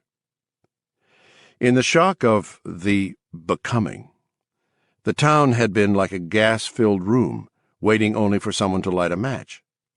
Or to do something even more accidental, but just as deadly, as an explosion in a gas-filled room may be set off by an innocent delivery boy pushing a doorbell and creating a spark. That spark never came. Part of it was Ruth's doing. Part of it was Bobby's doing. Then, after the visits to the shed, a group of half a dozen men and one woman began to work like the hippie LSD trip guides of the 60s, helping Haven through to the end of the first difficult stage of becoming. It was well for the people of Haven that the Big Bang never did come. Well for the people of Maine, New England, perhaps for the whole continent or the whole planet. I would not be the one to tell you there are no planets anywhere in the universe that are not large, dead cinders floating in space, because a war over who was or was not hogging too many dryers in the local laundromat escalated into Doomsville. No one ever really knows where things will end, or if they will. And there had been a time in late June when the entire world might well have awakened to discover a terrible, world-dripping conflict was going on in an obscure Maine town. An exchange which had begun over something as deeply important as whose turn it had been to pick up the coffee break check at the Haven lunch. Of course, we may blow up our world some day with no outside help at all, for reasons which look every bit as trivial from a standpoint of light years. From where we rotate far out on one spoke of the Milky Way in the Lesser Magellanic Cloud, whether or not the Russians invade the Iranian oil fields or whether NATO decides to install American-made cruise missiles in West Germany, may seem every bit as important as whose turn it is to pick up the tab for 5 coffees and a like number of Danish. Maybe it all comes down to the same thing when viewed from a galactic perspective. However that may be, the tense period in Haven really ended with the month of July. By this time, almost everyone in town had lost his teeth, and a number of other stranger mutations had begun. Those 7 people who had visited Bobby's shed, communing with what waited in the green glow, had begun to experience these mutations some 10 days earlier, but had kept them secret. Considering the nature of the changes, that was probably wise. Because Hank Buck's revenge on Albert Pitts Barfield was really the last act of outrageous craziness in Haven, and in that light it probably deserves a brief mention. Hank and Pitts Barfield were part of the Thursday night poker circle to which Joe Paulson had also belonged. By July 31st, the poker games had ended, and not because that bitch Becca Paulson had gone crazy and roasted her husband. They had stopped because you can't bluff at poker when all the players are telepaths. Still, Hank held a grudge against Pitts Barfield, and the more he thought about it, the more it grew in his mind. All these years, Pitts had been bottom dealing. Several of them suspected it. Hank could remember a night in the back room of Kyle Archenborg's place 7 years ago, it must have been, playing pool with Moss Harlingan, and Moss had said, "He's bottom dealing, just as sure as you're born, Hank. 6-ball in the side." Whack! The 6-ball shot into the side pocket as if on a string. "Thing is, bastard's good at it. If he was just a little slower, I could catch him at it."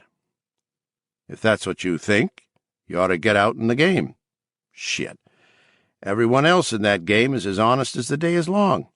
And the truth is, I can outplay most of 'em. 9-ball, corner. Whap! Suckerly little prick is fast, and he never overuses it. Just does a little if he really starts to go in the hole. You notice how he comes out every Thursday night? 'Bout even." Hank had. All the same, he had thought the whole thing was just a little buggy-boo in Moss's head. Moss was a good poker player, and he resented anyone whose money he couldn't take. But others had voiced a similar suspicion over the intervening years, and more than a few of them, some of them damn nice fellas, too, fellas Hank really enjoyed pulling a few beers and dealing a few hands with, had dropped out of the game. They did this quietly, with no fuss or bother, and the possibility that Pitts Barfield might be responsible was never hinted at. It was that they had finally gotten into the Monday night bowling league up to Bangor, and their wives didn't want them out late 2 nights a week.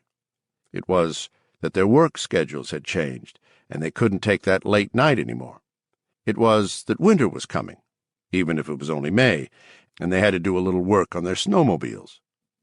So they dropped out, leaving the little core of 3 or 4 that had been there all along, and somehow that made it worse, knowing that outsiders had either picked it up or smelled it as clearly as you could smell the jungle juice aroma which arose from Barfield's unwashed body most of the time. They got it. Him and Kyle and Joe had been snookered. All these years, they had been snookered. After the becoming got rolling really well, Hank discovered the truth once and for all. Not only had Pitts been doing a little basement dealing, he had also, from time to time, indulged in a little discreet card-marking.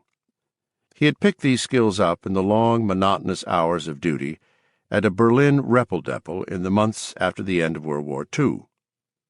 Some of those hot, muggy July nights, Hank would lie awake in bed, head aching, and imagine Pitts sitting in a nice, warm farmhouse, shirt and shoes off, stinking to high heaven and grinning a great big, shit-eating grin as he practiced cheating and dreamed of the suckers he would fleece when he got back home. Hank endured these dreams and headaches for 2 weeks, and then, one night, the answer came. He would just send old Pitts back to the Repple-Depple, that's what he would do. Some Repple-Depple, anyway. A Repple-Depple maybe 50 light-years away, or maybe 500 or 5,000,000. A Repple-Depple in the phantom zone. And Hank knew just how to do it. He sat bolt upright in bed, grinning a huge grin. His headache was gone at last. "Just what the hell is a Repple-Depple, anyway?" he muttered, and then decided that it was the least of his problems. He got out of bed and set to work right then at 3 in the morning. He caught up to Pitts a week after the idea had struck him.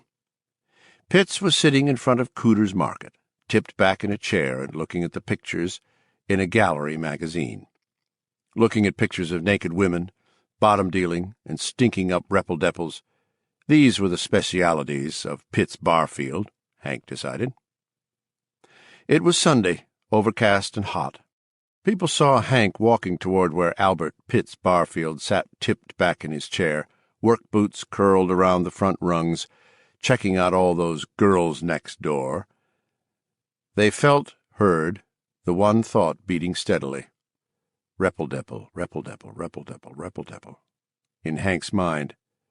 They saw the great big ghetto blaster radio he was carrying by the handle, saw the pistol jammed into the front of his pants, and they stepped away quickly. Pitts was deeply absorbed in the gallery gatefold. It showed a great deal of a girl named Candy, whose hobbies the magazine said included sailing and men with hands, both strong and gentle. And he looked up far too late to do anything constructive on his own behalf. Considering the size of the pistol Hank was carrying, people opined, usually without even opening their mouths, except to shovel in more food, over supper that night, it had probably been too late for poor old Pitts when he got up that Sunday morning. Pitt's chair came down with a bang.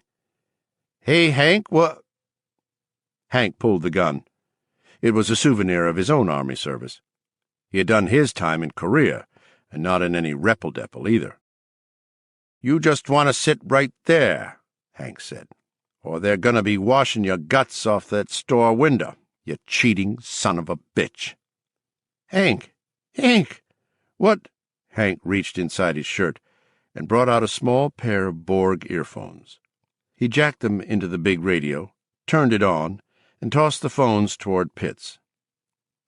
"Put 'em on, Pitts. Let's see you deal your way out of this one." "Hank, please." "I ain't going to treat with you on this, Pitts," Hank said with great sincerity. "I'll give you a 5 count to put on those earphones, and then I'm going to give you a sinus operation." "Christ, Hank! It was a fucking quarter-limit poker game!" Pitts screamed. Sweat poured down his face, stained his khaki shirt. The smell of him was large, vinegary, and amazingly repugnant. 1, 2. Pitts looked around wildly. There was no one there. The street had cleared magically. There wasn't so much as a car to be seen moving on Main Street, although there were plenty slant-parked in front of the market. Complete silence had fallen. In it, both he and Hank could hear the music coming from the earphones. Los Lobos, wondering if the wolf would survive. "It was a lousy 3-race quarter-limit poker game, and I hardly ever did it anyway," Pitts shrieked. "Somebody, for Christ's sake, put a halter over this guy." 3. And with a final ludicrous defiance, Pitts screamed, "And he's a sore fucking loser." 4, Hank said, and raised his service pistol. Pitts, his entire shirt now stained nearly black with sweat, his eyes rolling, smelling like a manure pile which had just been napalmed, gave in. Okay, he screamed, and picked up the earphones. "I'm doing it, see? I'm doing it." He put the phones on. Still holding the pistol on him, Hank bent over the ghetto blaster, which could play cassette tapes as well as receive AM and FM stations. The play button below the cassette holder had been taped over. Written on the tape was this one rather ominous word. Send. Hank pushed it. Pitts started to scream. Then the screams began to fade, as if someone inside were turning down his volume. At the same time, someone seemed to be turning down his vividness, his physical coherence, his there-ness. Pitts Barfield faded like a photograph.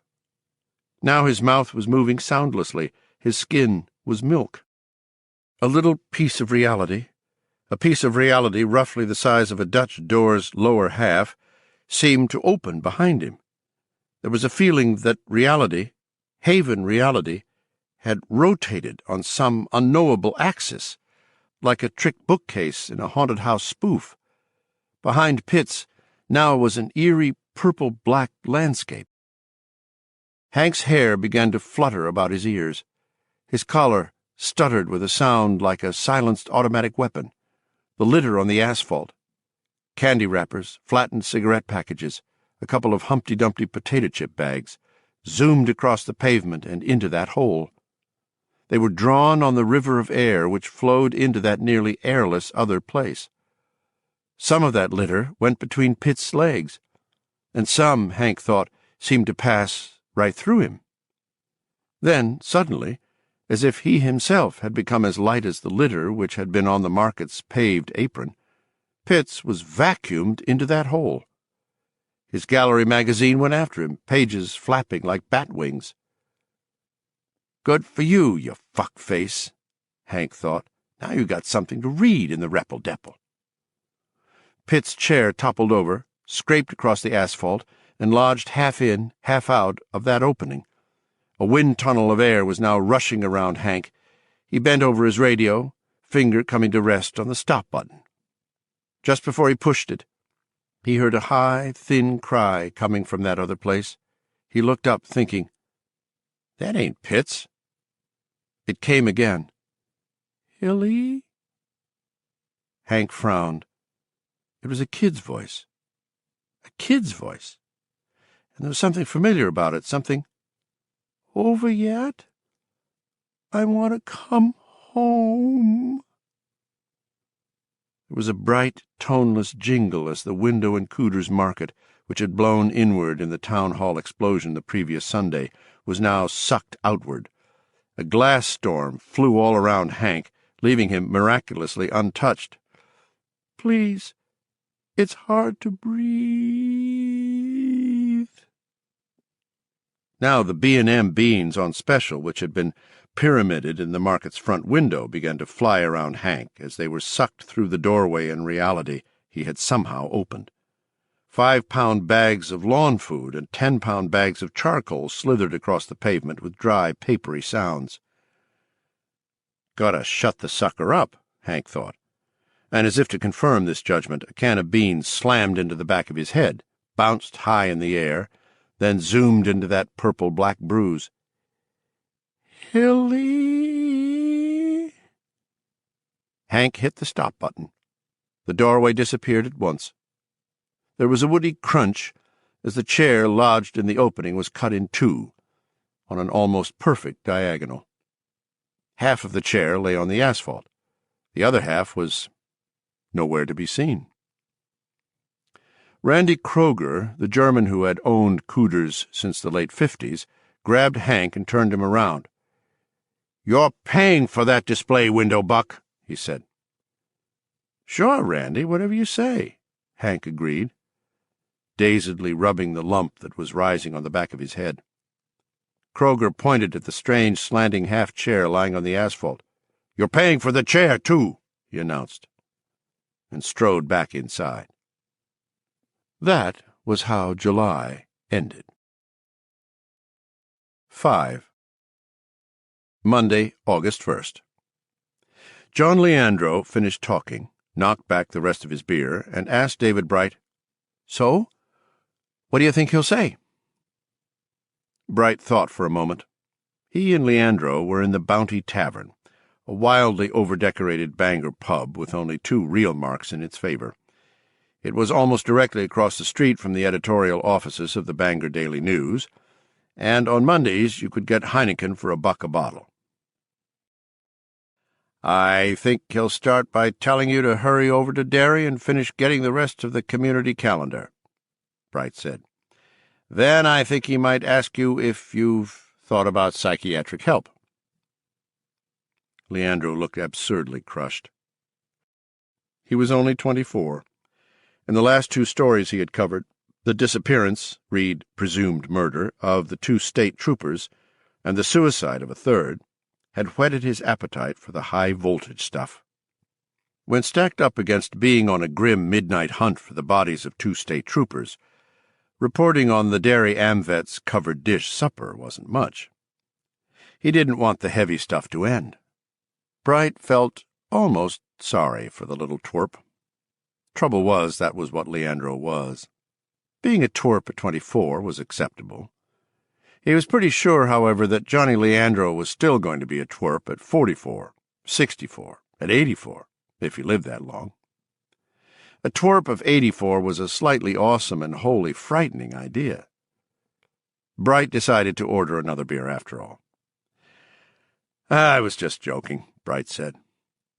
"Then you think he will let me follow it up?" "No." "But you just said—" "I was joking about the psychiatric help part," Bright said patiently. "That's what I was joking about." He was Peter Renault, the city editor. Bright had learned a good many years ago that city editors had one thing in common with God himself, and he suspected that Johnny Leandro was about to learn it himself very soon now. Reporters might propose, but it was city editors like Peter Renault who eventually disposed. "But you have nothing to follow up," Bright said. If Haven's inner circle, those who had made the trip into Bobby Anderson's shed, could have heard what Leandro said next, his life expectancy might well have sunk to days, maybe mere hours.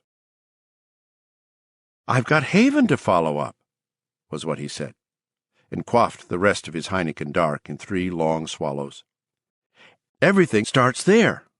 The kid disappears in Haven, the woman dies in Haven, Rhodes and Gabbins are coming back from Haven, Dugan commits suicide. Why? Because he loved the McCausland woman, he says. The McCausland woman from Haven." "Don't forget lovable old Gramps," Bright said. "He's running around saying his grandson's disappearance was a conspiracy. I kept expecting him to start whispering about Fu Manchu and white slavery." "So what is it?" Leandro asked dramatically. "What's going on in Haven?"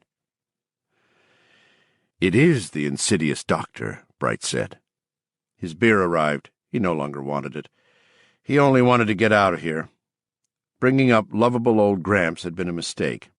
Thinking about lovable old Gramps made him feel a trifle uneasy.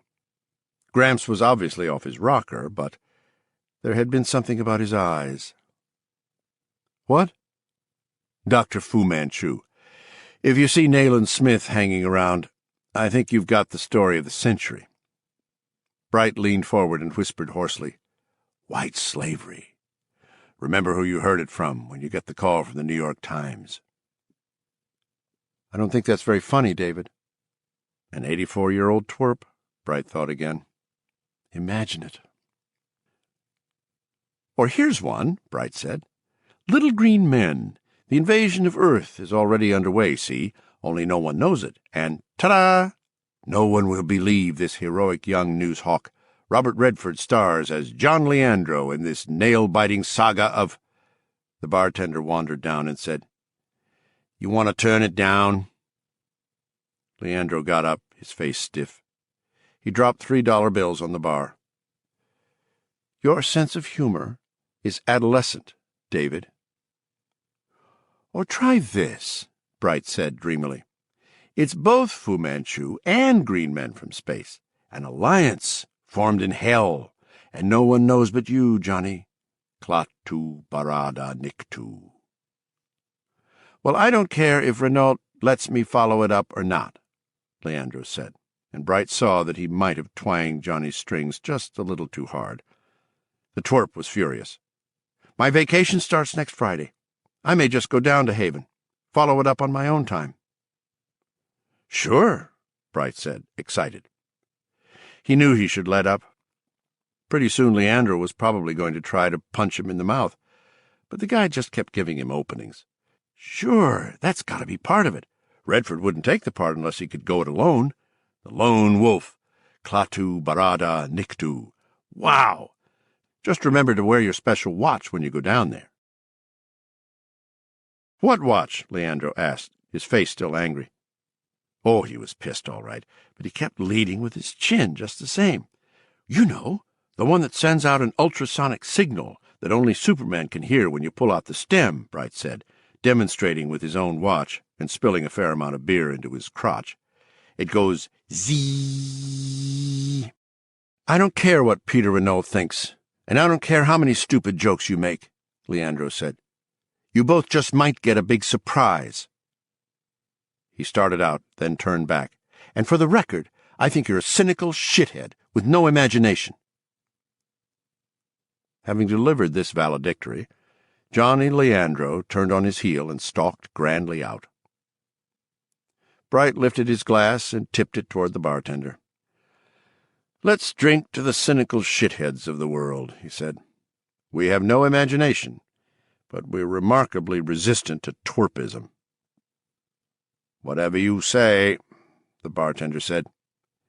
He believed he had seen it all before, but then he had never tended bar in Haven.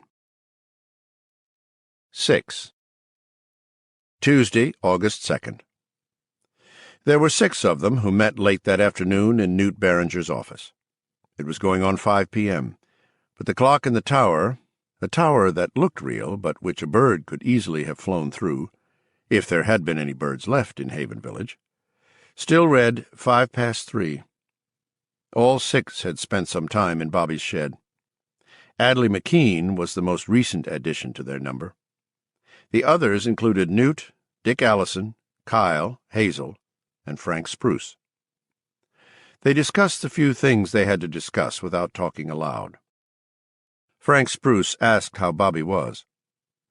"Still alive," Newt responded. "No one knew any more. She might come out of the shed again. More likely she would not. Either way, they would know when it happened." Discussion turned briefly to what Hank Buck had done the day before, and what Hank said he'd heard coming from that other world. None of them were much concerned with the late and not-so-great Pitts Barfield. Perhaps the punishment had suited the crime. Perhaps it had been a little too extreme. It didn't matter. It was over. Nothing had happened to Hank as a result of what he had done. He had given Randy Kroger a personal check for the broken display window and the goods that had been sucked through the hole Hank had spiked into reality. Kroger called Northern National in Bangor to verify the check. He found it was good, and that was all he cared about. There was little they could have done about Hank, even if they'd had a mind to. The town's one jail cell was in the town hall's basement, a converted storeroom where Ruth had jugged a few weekend drunks, and it might hold Hank Buck for all of 10 minutes. A strong 14-year-old could have broken out of it. And they couldn't very well send Hank up to county jail. The charge would have looked pretty odd. The alternatives available to them were simple. Let him alone, or pack him off to Altair 4. Luckily, they were able to look closely into Hank's mind and motivations. They saw that his anger and confusion were subsiding, as they were all over town. He was not apt to do anything radical again, so they took away his converted radio, asked him not to make another, and moved on to what concerned them a bit more, the voice he claimed to have heard. It was David Brown, all right, Frank Spruce said now. Anybody doubt it? No one did. David Brown was on Altair 4. No one knew exactly where Altair 4 was, or what it was, and they didn't much care. The words themselves came from some old movie and meant no more than the name Tommyknockers, which came from some old rhyme. What mattered, and even this didn't much, was that Altair 4 was a kind of cosmic warehouse, a place where all sorts of things were stored. Hank had sent Pitts there. But first he had put the smelly old son of a bitch through some half-assed sort of disintegration process. This had apparently not been the case with David Brown. Long, thoughtful silence. Yes, probably, yes. This last was not ascribable to any one person. It was groupthink, hive-like, and complete in itself. But why? Why bother? They looked at each other with no emotion. They could feel emotion, but not over such a minor matter as this. "Bring him back," Hazel said indifferently. "It'll please Bryant and Marie. And Ruth. She would have wanted it. And we all did love her, you know." Her thought had the tone of a woman suggesting that a friend buy her son a soft drink as a treat for being good. "No," Adley said, and they all looked toward him. It was the first time he had entered their conversation. He looked embarrassed, but pushed on anyway. Every paper and TV station in the state'd be down here to get a story on the miracle return. They think he must be dead, only 4, and gone over 2 weeks now. If he shows up, it'll make too much whoop-de-doo." They were nodding now. "And what would he say?" Newt put in. "When they asked him where he'd been, what would he say?" "We could blank his memories," Hazel said. "That would be no problem at all, and the press people would accept amnesia as perfectly natural, under the circumstances." "Yes, but that's not the problem." It was the many voices again, as one voice. They came together in a strange combination of words and images. The problem was that things had now gone too far to allow anyone in town except for the most transient through travelers. And even most of them could be discouraged with fake road construction and detour signs. The last people they wanted in Haven were a bunch of reporters and TV camera crews. And the clock tower wouldn't show up on film. It was a mind slide, really no more than a hallucination. No, David Brown was best left alone, all things considered. He would be all right for yet a while. They knew little about Altair 4, but they did know that time ran at a different speed there. On Altair 4, less than a year had passed since Earth had been flung out of the sun. So David Brown had in fact just gotten there. Of course he still might die. Strange microbes might invade his system, some strange Altair 4 warehouse rat might gobble him up, or he might die of simple shock. But he probably wouldn't, and if he did, it really wasn't very important. "I've a feeling the boy might come in handy," Kyle said. "How?" "As a diversion." "What do you mean?" Kyle didn't know exactly what he meant. It was only a feeling that if a spotlight were to be trained on Haven again, the way Ruth had tried to train one on the town with her damned exploding dolls, which had worked ever so much better than they were supposed to work, perhaps they could bring David Brown back and set him down somewhere else. If that was done in the right way, they might gain a little more time here. Time was always a problem. Time to become. Kyle expressed these ideas in no coherent way, but the others nodded at the drift of his thoughts.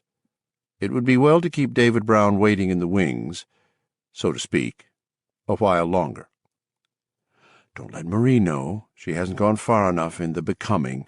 You must hide this from Marie yet a while." All 6 looked around, eyes widening. That voice, weak but clear, belonged to none of them. It had come from Bobby Anderson. "Bobby!" Hazel cried, half rising from her seat. "Bobby, are you all right? How you doing?" No answer. Bobby was gone.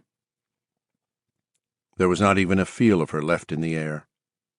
They looked at each other cautiously, testing each other's impressions of that thought, confirming that it had been Bobby. Each knew that if he or she had been alone, with no confirmation available, he or she would have dismissed it as an incredibly powerful hallucination. "How are we going to keep it from Marie?" Dick Allison asked, almost angrily. "We can't hide nothing from anybody else." "Yes," Newt returned. "We can. Not good enough yet, maybe, but we can dim out our thoughts a little, make them hard to see, because we've been out there, been in the shed, Bobby's shed. We wore the headphones in Bobby's shed, and ate to become. Take ye, eat, do this in remembrance of me." A sigh ran gently through them. "We'll have to go back," Adley McKean said. "Won't we?" "Yes," Kyle said, "we will." It was the only time anyone spoke aloud during the entire meeting, and it marked its end. 7. Wednesday, August 3rd. Andy Bozeman, who had been Haven's only realtor up until 3 weeks ago, when he simply closed his office, had discovered that mind-reading was something a fellow got used to very quickly. He didn't realize how quickly, or how much he had come to depend on it, until it was his turn to go on out to Bobby's place to help, and to keep an eye on the drunk. Part of his problem, he knew it was going to be a problem after talking to Enders and the Tremaine lad, was being this close to the ship. It was like standing next to the biggest power generator in the world. Constant eddies and flows of its weird force ran over his skin like skirling sand devils in the desert. Sometimes large ideas would float dreamily into his mind, making it impossible to concentrate on what he was doing. Sometimes the exact opposite would occur. Thought would break up completely, like a microwave transmission interrupted by a burst of ultraviolet rays. But most of it was just the physical fact of the ship, looming there like something out of a dream. It was exhilarating, awe-inspiring, frightening, wonderful. Bozeman thought he now understood how the Israelites must have felt carrying the Ark of the Covenant through the desert. In one of his sermons, the Reverend Gooringer said that some fellow had ventured to stick his head in there just to see what all the shouting was about, and he had dropped dead on the spot. Because it had been God in there. There might be a kind of God in that ship, too, Andy thought. And even if that God had fled, it had left some residue, some of itself, and thinking about it made it hard to keep your mind on the business at hand. Then there was Gardner's unsettling blankness. You kept running into it like a closed door that should have been open. You'd yell at him to hand you something, and he would go right on with what he was doing. Just no response. Or you'd go to tune in on him, just sort of fall into the run of his thoughts, like picking up a telephone on a party line to see who was talking. And there would be no one there. No one at all. Nothing but a dead line. There was a buzz from the intercom nailed to the inside wall of the lean-to. Its wire ran across the muddy, churned ground and into the trench from which the ship jutted. Bozeman flipped the toggle over to talk. "I'm here." "The charge is set," Gardner said. "Haul me up." He sounded very, very tired. He had thrown himself a pretty fair country drunk last night, Bozeman thought, judging by the sound of the puking he had heard from the back porch around midnight. And when he glanced into Gardner's room this morning, he had seen blood on his pillow. "Right away." The episode with Enders had taught them all that when Gardner asked to be brought up, you didn't waste time. He went to the windlass and began to crank. It was a pain in the ass having to do this by hand, but there was a temporary shortage of batteries again. Give them another week, and everything out here would be running like clockwork. Except Bozeman doubted if he would be here to see it. Being near the ship was exhausting. Being near Gardner was exhausting in a different way. It was like being near a loaded gun that had a hair trigger. The way he had sucker-punched poor John Enders now. The only reason John hadn't known it was coming was because Gardner was such an infuriating blank. Every now and then a bubble of thought, partial or complete, would rise to the surface of his mind, as readable as a newspaper headline, but that was all. Maybe Enders had it coming. Bozeman knew that he wouldn't be too nuts about being stuck at the bottom of a trench with one of those explosive radios, but that wasn't the point. The point was that Johnny hadn't been able to see it coming. Gardner could do anything at any time, and no one could stop him, because no one could see it coming. Andy Bozeman almost wished Bobby would die so that they could get rid of him. It would be tougher with just Havenites working on the project, true, it would slow them down, but it would almost be worth it. The way he could come out of left field at you was so fucking unsettling. This morning, for instance. Coffee break. Bozeman, sitting on a stump eating some of those little peanut butter and cracker sandwiches and drinking iced coffee from his thermos. He had always preferred hot coffee to cold, even in warm weather, but since he'd lost his teeth, really hot drinks seemed to bother him. Gardner had been sitting cross-legged like one of those yoga masters on a dirty swatch of tarpaulin, eating an apple and drinking a beer. Bozeman didn't see how anyone could eat an apple and drink a beer at the same time, especially in the morning. But Gardner was doing it. From here, Bozeman could see the scar an inch or so above Gardner's left eyebrow. The steel plate would be under that scar. Gardner had turned his head and caught Bozeman looking at him.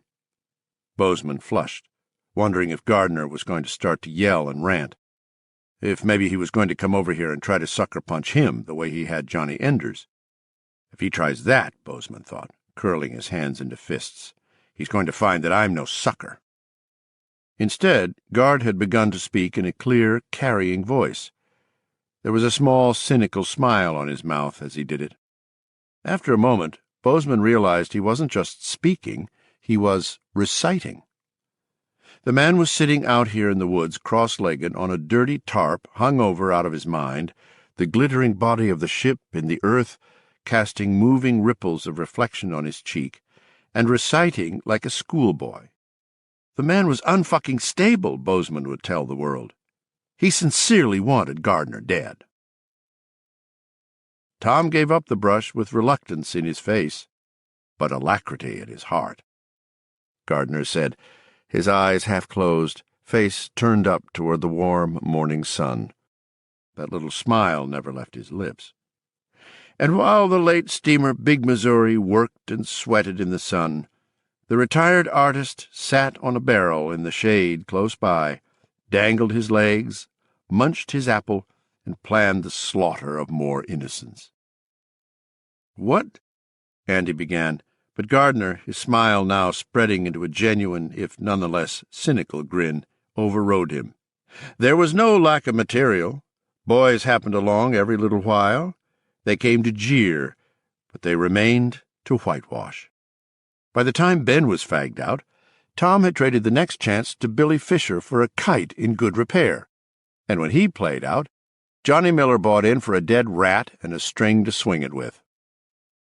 Gardner drank the rest of his beer, belched, and stretched. "You never brought me a dead rat and a string to swing it with, but I got an intercom, Bozy, and I guess that's a start, huh?" "I don't know what you're talking about," Bozeman said slowly. He had only gotten 2 years of college, business admin, before having to drop out and go to work. His father had a heart condition and chronic high blood pressure. High-flown fellows like this made him nervous and angry, lording it over ordinary folks, as if being able to quote from something written by someone who had died a long time ago made their shit smell sweeter than other people's. Gardner said, "That's okay. It's from Chapter 2 of Tom Sawyer. When Bobby was a kid back in Utica, 7th grade, they had this thing called Junior Exhibition. It was a recitation competition. She didn't want to be in it, but her sister Ann decided she ought to be, that it would be good for her or something. And when Sister Ann decided something, brother, it was decided. Ann was a real tartar then, Bozy, and she's a real tartar now. At least I guess she is. I haven't seen her in a long time, and that's the way, oh-ho, I like it. But I think it's fair to say she's still the same. People like her very rarely change." "Don't call me Bozy," Andy said, hoping he sounded more dangerous than he felt. "I don't like it." When I had Bobby in freshman comp, she wrote once about how she froze trying to recite Tom Sawyer. I just about cracked up. Gardner got to his feet and started walking toward Andy, a development the ex-realtor viewed with active alarm. I saw her after class the next day and asked her if she still remembered how whitewashing the fence went. She did. I wasn't surprised. There are some things you never forget, like when your sister or your mother bulldozed you into some horror show like Junior X. You may forget the piece when you're standing up there in front of all those people. Otherwise, you could recite it on your deathbed. "Look," Andy said, "we ought to get back to work." I let her get about 4 sentences in, then I joined her. Her jaw dropped almost down to her knees.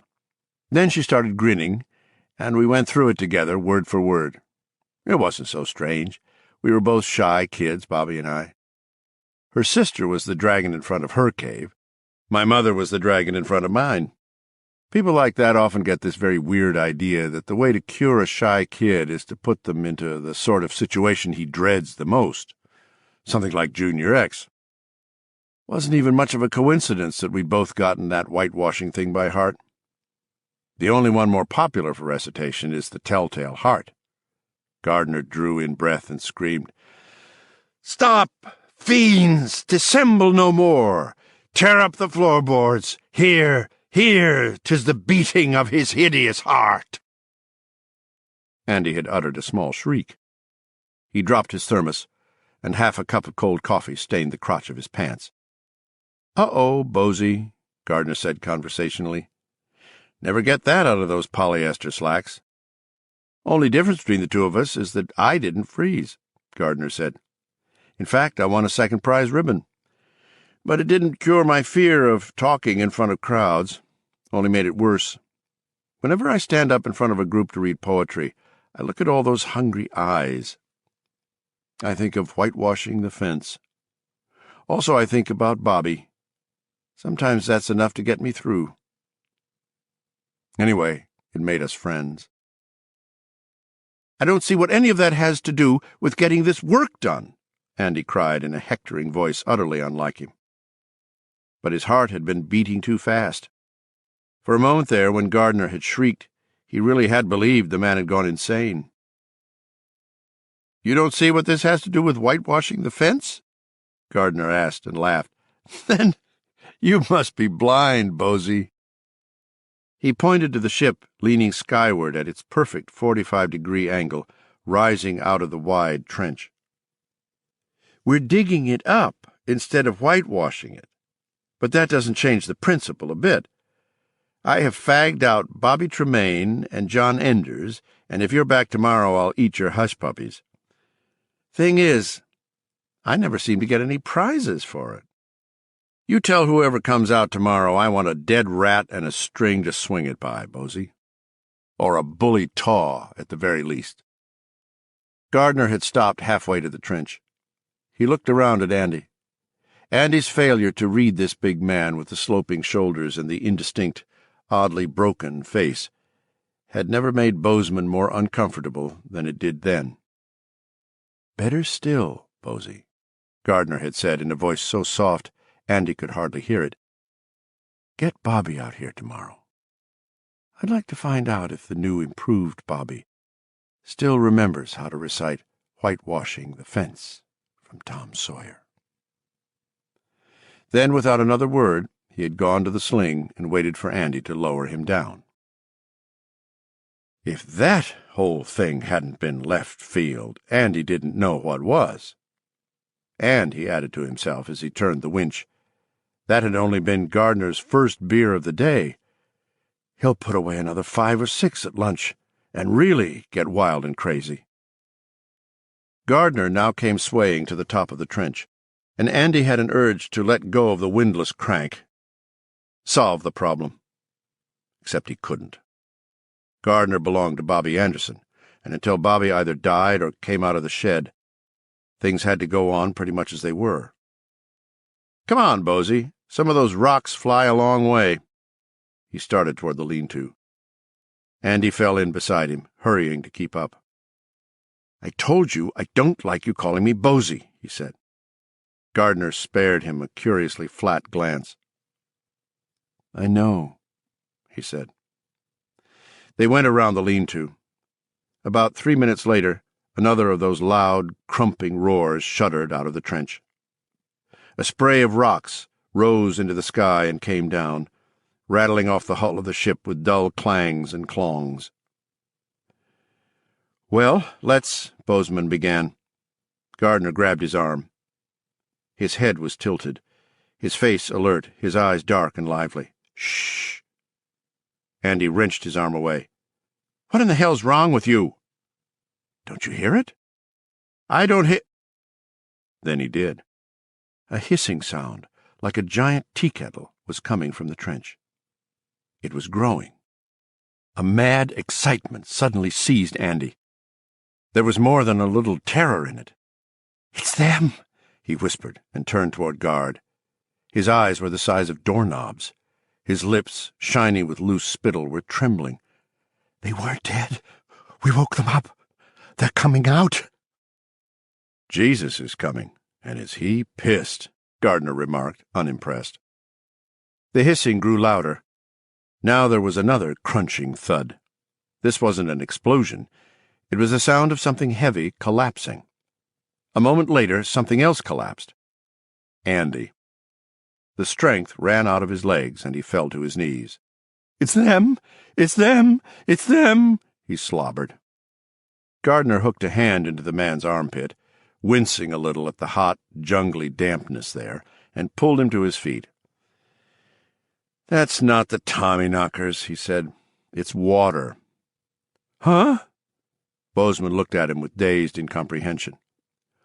"Water!" Gardner cried, giving Bozeman a brisk little shake. "We just brought in our swimming pool, Bozy." "What?" The hiss suddenly exploded into a soft, steady roar. Water jetted out of the trench and into the sky in a widening sheet. This was no column of water. It was as if a giant child had just pressed his finger over a giant faucet to watch the water spray everywhere. At the bottom of the trench, water was driving up through a number of fissures in just that way. "Water?" Andy asked weakly. He couldn't get it right in his mind. Gardner didn't reply. Rainbows danced in the water. It ran down the sleek hull of the ship in rivulets, leaving beads behind. And as he watched, he saw those drops begin to skitter, the way water flicked into hot fat on a griddle will skitter and hop. Only this was not random. The drops were lining up in obedience to lines of force, which ran down the hull of the ship like lines of longitude on a globe. "I can see it," Gardner thought. "I can see the force radiating from the ship's skin in those drops. My God!" There was another crunch. Gardner seemed to feel the earth actually drop a bit under his feet. At the bottom of the trench, water pressure was finishing the work the blasting had begun, widening fissures and holes, pulling the friable rock apart. More water began to escape, and more easily. The sheets of spray fell back. A last diffuse rainbow wavered in the air and disappeared. Gardner saw the ship shift as the rock weld which had prisoned it so long let go. It moved so slightly it might have been imagination, but it wasn't. In that brief movement he could see how it would look coming out of the ground. He could see its shadow rippling slowly over the ground as it came up and out, could hear the unearthly wailing of its hull scraping over the bones of bedrock, could sense everyone in Haven looking this way as it rose into the sky, hot and glittering, a monstrous silver coin, slowly heeling over to the horizontal for the first time in millennia, floating soundlessly in the sky, floating free. He wanted that. God! Right or wrong, he wanted that so bad. Gardner gave his head a brisk shake as if to clear it. "Come on," he said. "Let's take a look." Without waiting, Gardner walked across to the trench and looked in. He could hear rushing water, but it was hard to see. He attached one of the big cleats they used for night work to the stirrup of the sling and lowered it about 10 feet. That was plenty. If he had lowered it another 10, it would have been under water.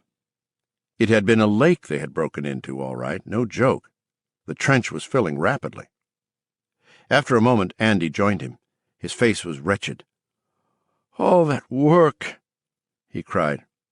"Did you bring your diving board, Bozy?" Are we going to have free swim on Thursdays or fresh— Shut up! Andy Bozeman screamed at him. Shut up! I hate you! Wild hysteria washed over Gardner. He staggered away to a stump and sat down, wondering if the goddamn thing had stayed watertight all these years, wondering what the fair market price was for a flying saucer with water damage. He began to laugh. Even when Andy Bozeman came over and hit him upside the face and knocked him onto the ground, Jim Gardner couldn't stop laughing. This audiobook is continued on Disc 15. The Tommyknockers by Stephen King, continued, Disc 15. 8. Thursday, August 4th. When it got to be 8:45 and still no one had shown up, Gardner began to wonder if maybe they were quitting. He toyed with the idea as he sat in Bobby's rocker on the porch, fingering the big, puffy bruise on the side of his face where Bozeman had clouted him. A bunch of them had been out in Archambault's Cadillac again after midnight. Mostly the same bunch. Another midnight shed party. Gardner had hiked himself up on one elbow and watched them through the guest-room window, wondering who brought the chips and dip to these soirees. They were just shadows grouped around the long front end of the Coupe de Ville. They stood there for a moment, then went to the shed. When they opened the door, that viciously brilliant light poured out in a flood that lit the entire yard and the guest-room itself with a sick radium-dial glow. They went inside. The glow faded down to a thick vertical bar, but didn't go out entirely. They had left the door ajar. The folks in this little jerkwater Maine town were now the brightest people on earth, but apparently not even they had been able to figure out how to padlock a door from the outside, and they hadn't thought to put one on the inside.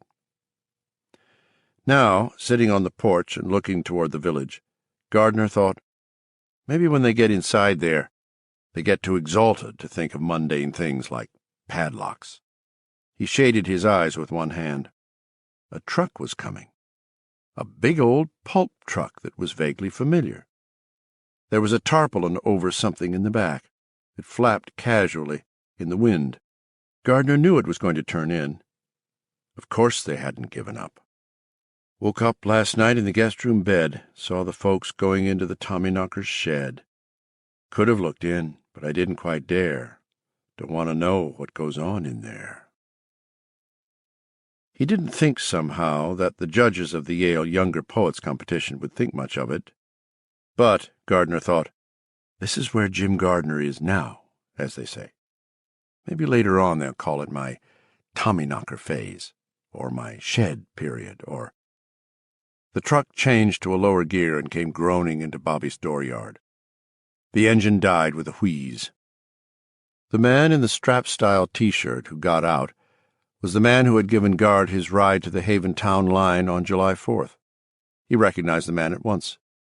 Coffee, he thought. You gave me coffee with a lot of sugar in it. Tasted good. He looked like an extra from the James Dickey novel about those city boys and their weekend canoe trip down the Cohulawasi. Gardner didn't think the man was from Haven, though. Hadn't he said Albion? Stuff's spreading, he thought. Well, why not? It's fallout, isn't it?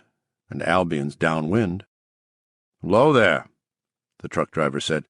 Guess you don't 'member me. His tone added, Don't fuck with me, Fred. Guess I do, Gard said, and the name rose magically in his mind, even after all this, a single month that seemed more like 10 years with all these strange events. Freeman Moss. Gave me a ride. I was coming to check on Bobby. But I guess you know that. Yeah? Moss went to the back of the truck and began pulling slip knots and yanking rope. Want to give me help with this? Gardner started down the steps, then stopped, smiling a little. First Tremaine, then Enders, then Bozeman, with his somehow pitiful pale yellow polyester pants. Sure, he said. Just tell me one thing. Yeah? Moss left off pulling the ropes.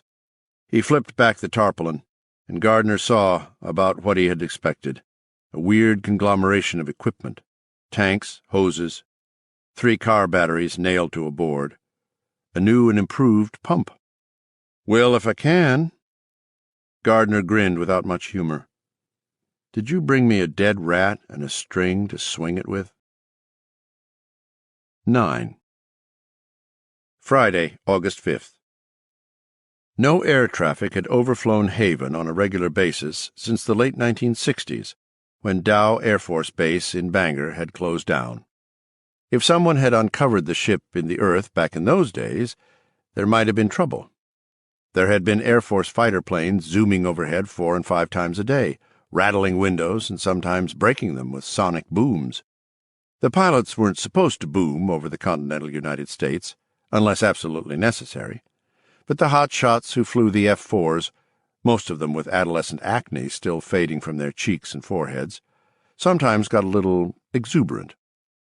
The jets made the Mustangs and Chargers these overgrown boys had been driving only a year before look mighty tame.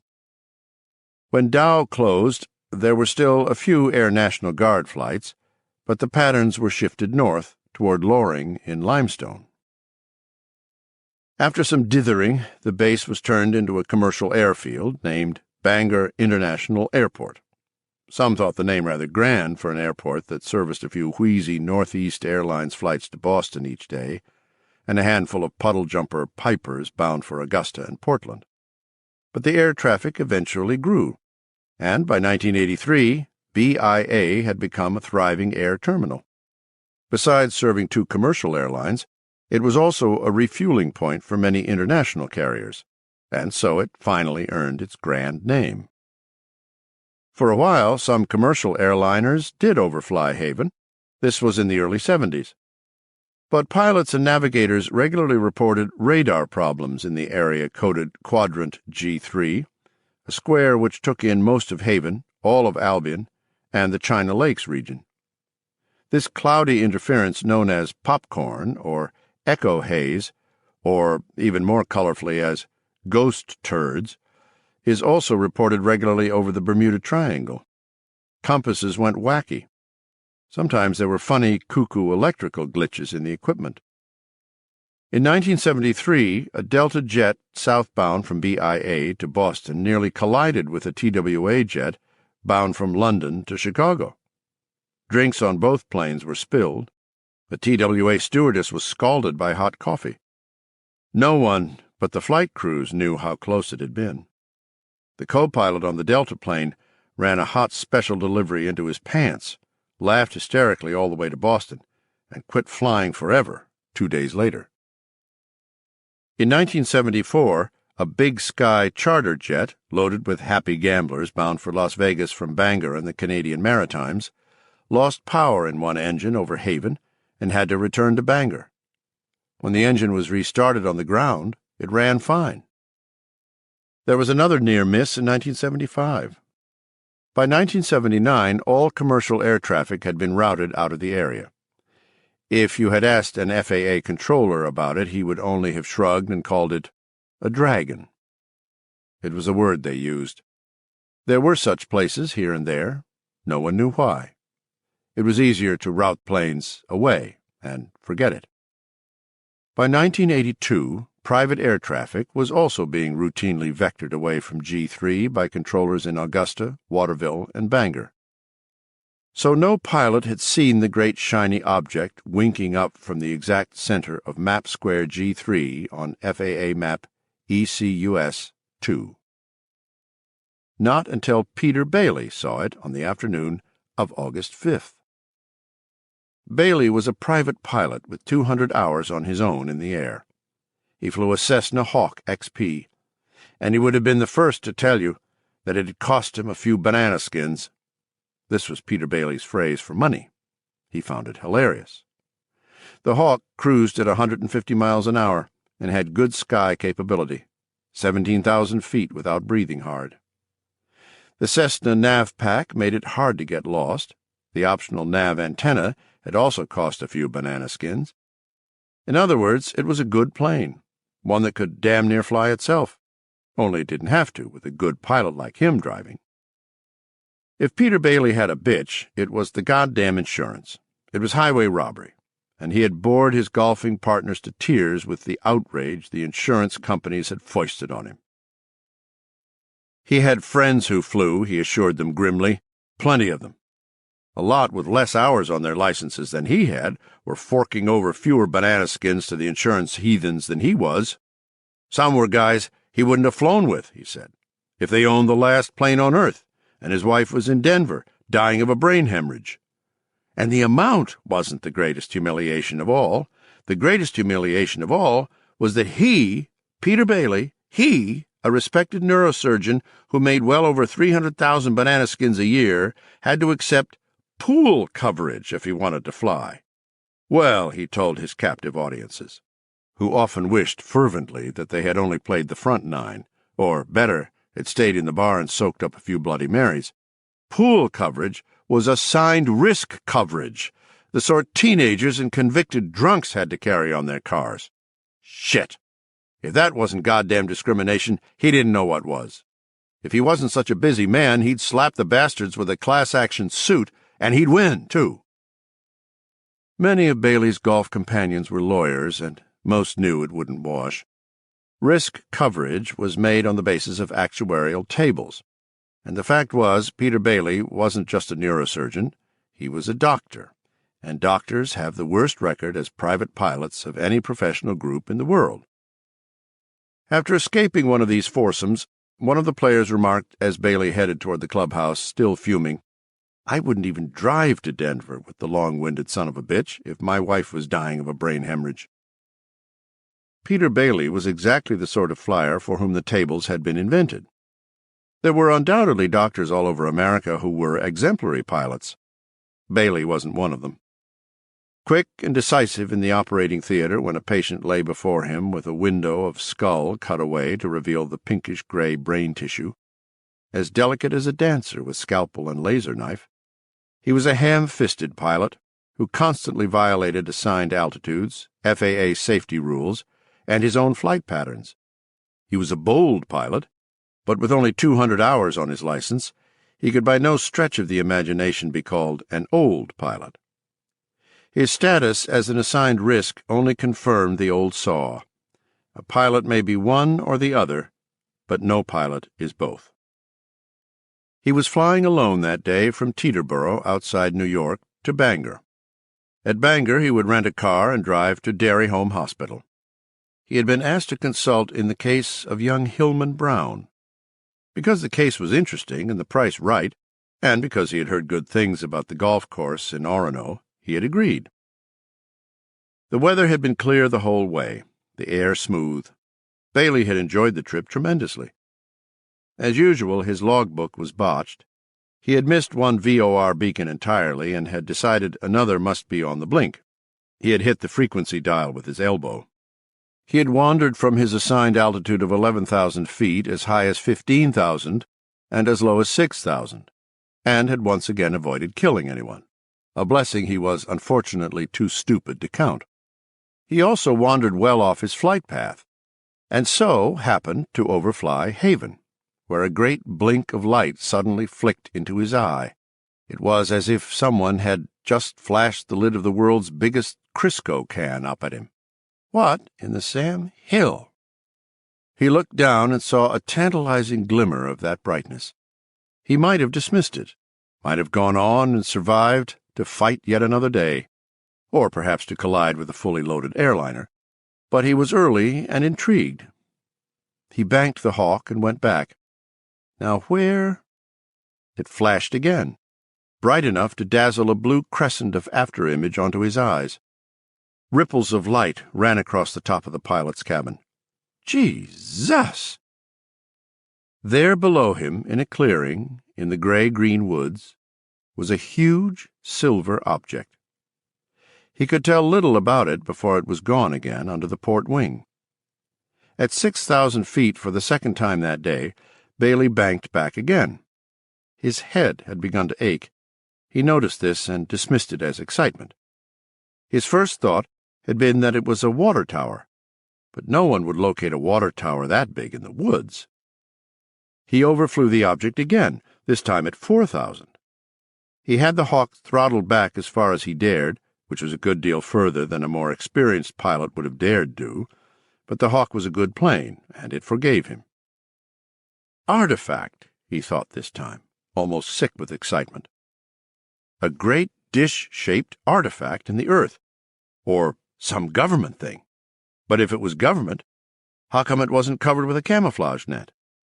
And the ground around it had been excavated. From up here, the trench cut into the earth was perfectly clear. Bailey determined to overfly it again. Hell, he'd buzz it. And then his eye fell on his gauges, and his heart took an unsteady leap. His compass was winding itself around in big, stupid circles. The tank indicators were flashing red. The altimeter suddenly ran up to 22,000 feet, stopped briefly, and then dropped back to dead zero. The Hawk's husky 195-horsepower motor gave a terrifying hitch. The nose dipped. Bailey's heart did the same. His head throbbed. In front of his bulging eyes, needles were whirling. Lights flashed from green to red like pygmy traffic signals, and the altitude warning beeper, which was supposed to tell a bemused pilot, "Wake up, dummy, you are about to run into a large, immovable object called Mother Earth," began to sound, even though it wasn't supposed to go off until the plane passed through 500, and Bailey's own eyes told him the Hawk was still at 4,000 feet, perhaps a bit more. He looked at the digital thermometer, which recorded the outside air temperature. It blinked from 47 to 58, then to 5. It paused there for a moment, then showed 999. The red numerals held there, pulsing distractedly, and then the thermometer shorted out. "What in Christ's name is going on here?" Bailey screamed, and was stupidly amazed to see one of his front teeth fly out of his mouth, bounce off his airspeed indicator, and fall on the floor. The engine hitched again. "Fuck," he whispered. He was now sick with fright. Blood from the socket where his tooth had been trickled down his chin. A drop splashed on his Lacoste shirt. The gleaming thing in the earth passed under his wings again. The Hawk's engine ran choppily and stalled. It began to lose altitude. Forgetting all his training, Bailey hauled up on the wheel as hard as he could, but the silent plane couldn't answer. Bailey's head pounded and thudded. The Cessna dropped to 4,000 feet, 3,500, 3,000. Bailey groped out with one hand like a blind man and thumbed the button marked Emergency Restart. High-test avgas boomed hollowly in the Hawk's carbs. The propeller jerked, then stopped again. Now the Cessna had slid down to 2,500 feet. It passed over the old Dairy Road, close enough for Bailey to be able to see the service board in front of the Methodist church. "Motherfuck," he whispered. "I'm gonna die." He pulled the choke all the way out and hit the restart button again. The engine coughed, ran for a while, then began to stutter. "No!" Bailey screamed. One eye ruptured and filled up with blood. The blood sheeted thinly down his left cheek. In his panicky, terrorized state, he didn't even notice. He slammed the choke in again. "No, don't you stall, you rat-shit plane!" The engine roared. The propeller blurred into invisibility with a wedge of reflected sunshine in it. Bailey hauled up on the wheel. The overburdened Hawk began to lug again. "Ratchet plane, ratchet plane, ratchet plane," he screamed. His left eye was now full of blood, and he was on some level aware that the world seemed to have taken on a strange pinkish aspect. But if he'd had the time or inclination to think about this at all, he would have thought it no more than rage at this idiotic situation. He let off on the wheel. The Hawk, allowed to climb at an angle which was almost sane, began to buckle down to its job again. Haven Village passed beneath it, and Bailey was aware of people looking up at him. He was low enough so someone could take his number if they thought of it. "Go ahead," he thought grimly. "Go ahead. Take it. Because when I finish with Cessna Corporation, every goddamn stockholder they have is going to be standing in his underwear. I'm going to sue those negligent sons of bitches for every banana skin they've got." The Hawk was rising smoothly now, its engine smooth and sweet. Bailey's head was trying to tear itself right off his shoulders, but an idea suddenly came to him. An idea of such stupefying simplicity and staggering ramifications that everything else was driven from his mind. He understood nothing less than the physiological basis of bicamerality in the human brain. This led to an instant understanding of race memory, not as a hazy Jungian concept, but as a function of recombinant DNA and biological imprinting. And with this came an understanding of what the increased millierg generating capacity of the corpus callosum during periods of increased ductless gland activity, which had puzzled students of the human brain for 30 years, actually meant. Peter Bailey suddenly understood that time travel, actual time travel, was in his grasp. At the same instant, a large portion of his own brain exploded. White light flashed in his head, white light exactly like the reflection that had winked at him from that object in the woods. If he had collapsed forward, pushing the wheel in, the people of Haven would have had another mess on their hands. But instead he fell backward, head lolling on his neck, blood running from his ears. He stared up at the ceiling of the pilot's compartment with an expression of stupendous, terminal surprise printed on his face. If the Cessna's autopilot had been engaged, it would almost certainly have flown serenely on until it ran out of fuel. Weather conditions were optimum, and such things have happened before. As it was, it flew along almost dead level at 5,500 feet for 5 minutes anyway. The radio squawked at the dead neurosurgeon, telling him to get his ass up to his assigned altitude right now. Over Derry, a wind current threw the plane into a gentle bank. It flew in a long, looping arc toward Newport. The bank grew steeper, turned into a spiral. The spiral became a spin. A kid fishing off a bridge on Route 7 looked up and saw a plane falling out of the sky and whirling like a screw auger as it did. He stared open-mouthed as it crashed in Ezra Dockery's north field and exploded in a pillar of flame. "Holy Jeezum!" the kid yelled. He dropped his fishing pole and ran for the Newport Mobile up the road to call the fire department. Shortly after he left, a bass snatched his worm and pulled his pole into the water. The kid never found the pole, but in the excitement of fighting the grass fire in Dockery's field and pulling the crispy pilot out of the remains of the Cessna, he barely noticed. 10. Saturday, August 6th. Newt and Dick were sitting in the Haven lunch. The newspaper was between them. The lead story was another outbreak of hostilities in the Mideast. The story that concerned them that morning was below the fold. "Neurosurgeon killed in light plane crash," the headline read. There was a photo of the plane. Nothing recognizable remained of the once beautiful Cessna Hawk, except its tail. Their breakfasts were pushed to one side, mostly untouched. Molly Fenderson, Beach's niece, was cooking now that Beach was dead. Molly was a hell of a nice girl, but her fried eggs looked like broiled assholes. Dick thought they tasted that way, too, although he'd never actually eaten an asshole, broiled or any other way. "Might have," Newt said. Dick looked at him, eyebrows raised. "They put damn near anything in hot dogs. At least that's what I read once." Dick's gut rolled over. He told Newt to shut his fucking gob. Newt paused, then said, "Must have been 20-30 people seen that idiot come low across the village." "All from town?" Dick asked. "Yes." "Then we have no problem, do we?" "No, I don't think so," Newt replied, sipping coffee. "At least, not unless it happens again." Dick shook his head. "Shouldn't do. Paper says he was off course." "Yeah." "So it said." "You ready?" "Sure." They left without paying. Money had ceased to hold much interest to the residents of Haven. There were several large cardboard cartons of cash in Dick Allison's basement, carelessly tucked into the old coal hold, 20s, 10s, and 1s mostly. Haven was a small town. When people needed cash for something, they came and got some. The house was unlocked. Besides telepathic typewriters and water heaters that ran on the power of collapsing molecules, Haven had discovered a nearly perfect form of collectivism. On the sidewalk in front of the lunch, They stared toward the town hall. The brick clock tower was flickering uneasily. One moment it was there, as solid as the Taj Mahal, if not so beautiful. The next, there was only blue sky above the jagged ruin of the tower's base.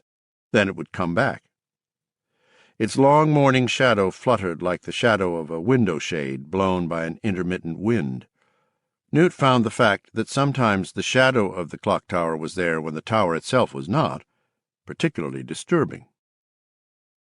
"Christ, if I looked at that sucker too long, I'd go batshit," Dick said. Newt asked if someone was taking care of the deterioration.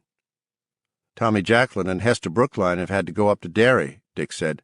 "They're supposed to go to about 5 different service stations, plus both auto parts stores. I sent damn near $700 with them. Told them to come back with as many as 20 car batteries if they could. But they're supposed to spread the buy around. There's people in some of the towns around here that think folks have gone battery crazy in Haven." "Tommy Jacklin and Hester Brookline?" Newt asked dubiously. "Christ, they're just kids. Has Tommy got a driver's license, Dick?" "No," Dick said reluctantly. "But he's 15 and he's got a permit and he drives real safe. Besides, he's big. Looks older than he really is. They'll be okay." "Christ, it's so fucking risky." "It is, but—" They communed in thoughts that were more images than words. This was happening more and more in Haven, as the people in town learned this strange new thought language. For all of his misgivings, Newt understood the basic problem that had caused Dick to send a couple of underage kids to Derry in the Fannons' pickup truck. They needed batteries. Needed them. But it was getting harder and harder for the people who lived in Haven to leave Haven. If a codger like Dave Rutledge or an old coot like John Harley tried it, he would be dead, and probably rotting before he got to the Derry city line. It would take younger men like Newt and Dick a slightly longer time, but they would also go, and probably in agony, because of the physical changes that had begun in Bobby's shed. It didn't surprise either man that Hilly Brown was in a coma, and he had left when things were just starting to really roll. Tommy Jacklin was 15, Hester Brookline a well-developed 13. They at least had youth on their side, and could hope to leave and come back alive without the equivalent of NASA spacesuits to protect them from what was now an alien and inimical atmosphere. Such equipment would have been out of the question, even if they'd had it. They probably could have cobbled something together, but if a couple of folks showed up at the Napa Auto Parts store in Derry wearing moon suits, there might be a few questions, or more than a few. "I don't like it," Newt said at last. "Hell, I don't either," Dick replied. "I'm not going to have a minute's peace until they get back, and I've got old Doc Warwick parked out by the Haven-Troy line to take care of 'em just as soon as they do. If they do." "Ah, yeah? If. I think they will, but they'll be hurting." "What kind of problems do you expect?"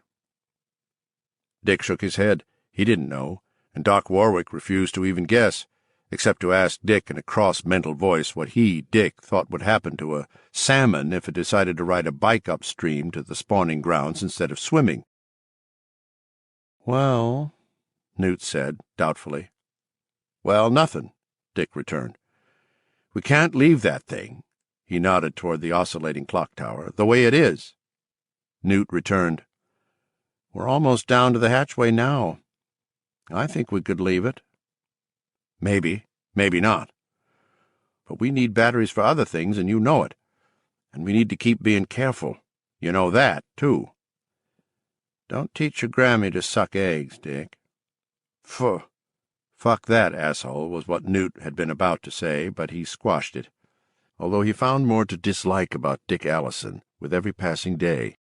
The truth was, Haven ran on batteries now, just like a kid's toy car from F.A.O. Schwartz, and they kept needing more and bigger ones, and mail order was not only too slow, it was the sort of thing that might send up a warning flag to someone somewhere. You could never tell. All in all, Newt Beringer was a troubled man. They had survived the plane crash. If something happened to Tommy and Hester, could they survive that? He didn't know. He only knew he wouldn't have much peace until the kids were back in Haven, where they belonged. 11. Sunday, August 7th. Gardner was at the ship, looking at it, trying to decide, again, if any good could come of this mess, and if not, if there was any way out. He had heard the light plane 2 days before, although he had been in the house and had come out a moment too late to see it on its third pass. 3 passes was just about 2 too many. He had been pretty sure the pilot had spotted the ship and the excavation. The thought had afforded Gardner a strange, bitter relief. Then, yesterday, he had seen the story in the paper. He didn't have to be a college graduate to see the connection. Poor old Dr. Bailey had wandered off course, and that leftover from the space armada of Ming the Merciless had stripped his gears. Did that make him, Jim Gardner, an accessory to murder? It might. And wife-shooter or not, Gard didn't care for the thought. Freeman Moss, the dour woodsman from Albion, hadn't shown up this morning. Gard supposed the ship had blown his fuses as it had those of the others before him. Gard was alone for the first time since Bobby had disappeared. On the surface, that seemed to open things up. But when you looked deeper, the same old conundrums remained. The story of the dead neurosurgeon and the crashed plane had been bad, but to Gard's mind the story above the fold, the one Newt and Dick had ignored, was worse. The Mid-East was getting ready to explode again, and if there was shooting this time, some of it might be nuclear. The Union of Concerned Scientists, those happy folks who kept the black clock, had advanced the hands to 2 minutes to nuclear midnight yesterday, the paper reported. Happy days were here again, all right. The ship could maybe pull the pin on all that. But was that what Freeman Moss, Kyle Archenburg, Bosey, and all the rest of them wanted?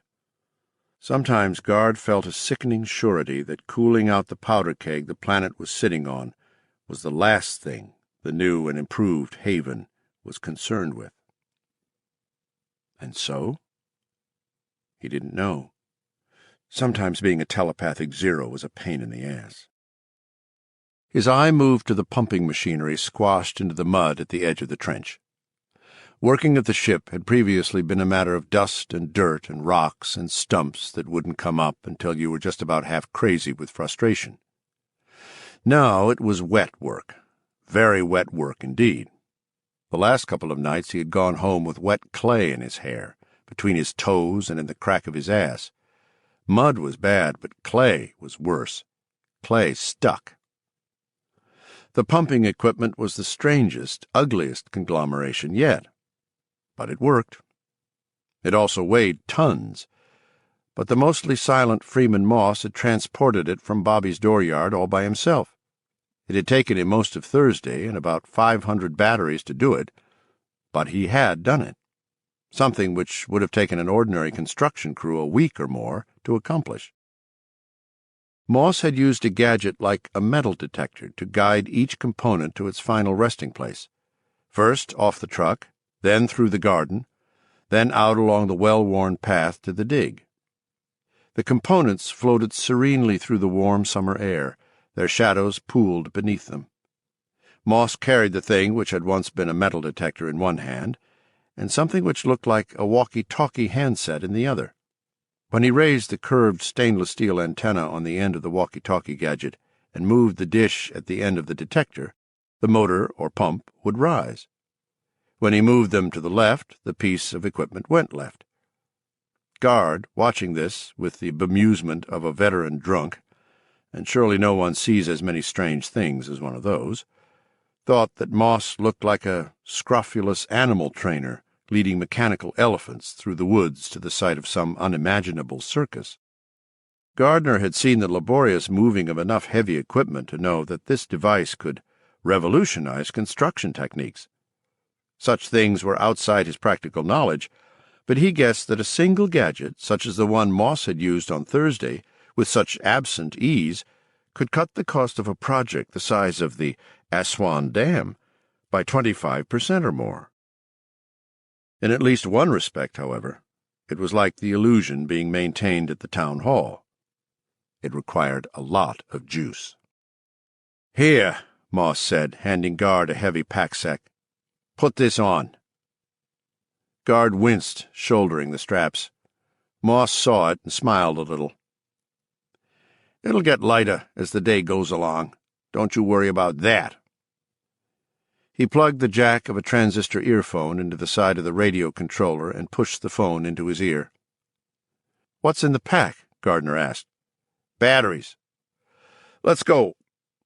Moss had switched the gadget on, seemed to listen, nodded, then pointed the curved antenna at the first motor. It rose in the air and hung there. Holding the controller in one hand and the customized metal detector in the other, Moss walked toward the motor. For every step he took, the motor retreated a similar distance. Guard brought up the rear. Moss walked the motor between the house and the shed, urging it around the tomcat, and then ahead of him through Bobby's garden. A wide path had been worn through this, but on both sides of it the plants continued to grow in rampant splendor. Some of the sunflowers were now 12 feet high. They reminded Gardner of the day of the Triffids. One night, about a week ago, he had awakened from a terrible nightmare. In it, the sunflowers in the garden had uprooted themselves and begun to walk, eldritch light shining from their centers and onto the ground like the beams of flashlights with green lenses.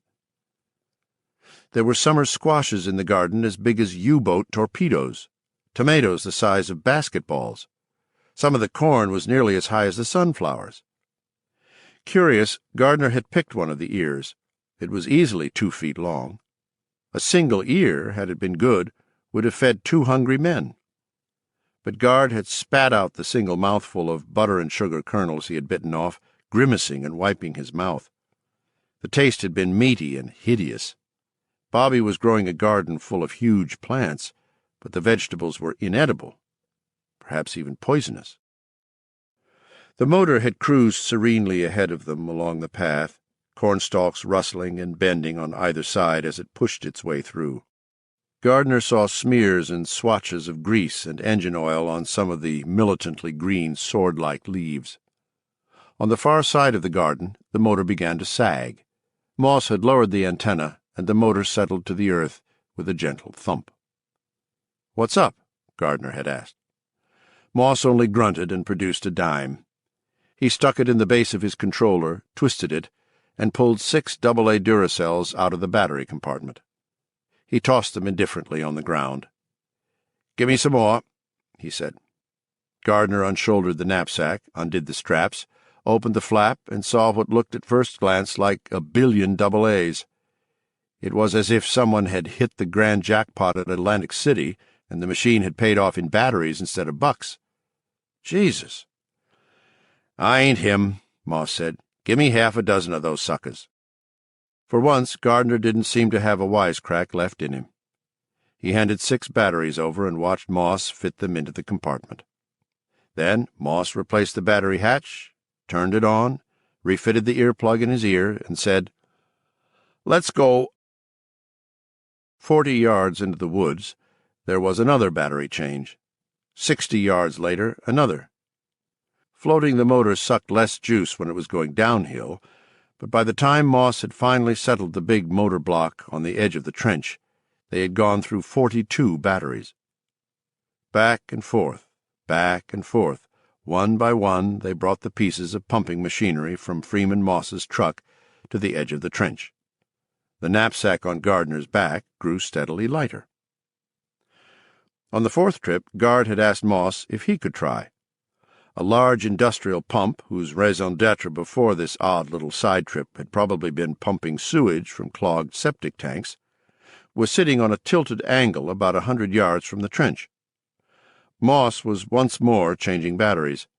Dead AAs lay all along the path now, reminding Guard with odd poignance of the kid at Arcadia Beach, the kid with the firecrackers, the kid whose mother had given up drinking, and everything else. The kid who had known about the Tommyknockers. "Well, you can give her a try." Moss handed over the gadget. "I could use a smidge of help, and I don't mind saying so. Wears a man out lifting all that." He saw Gardner's look and said, "Oh, I'm doing part of it myself." "That's what the plug's for.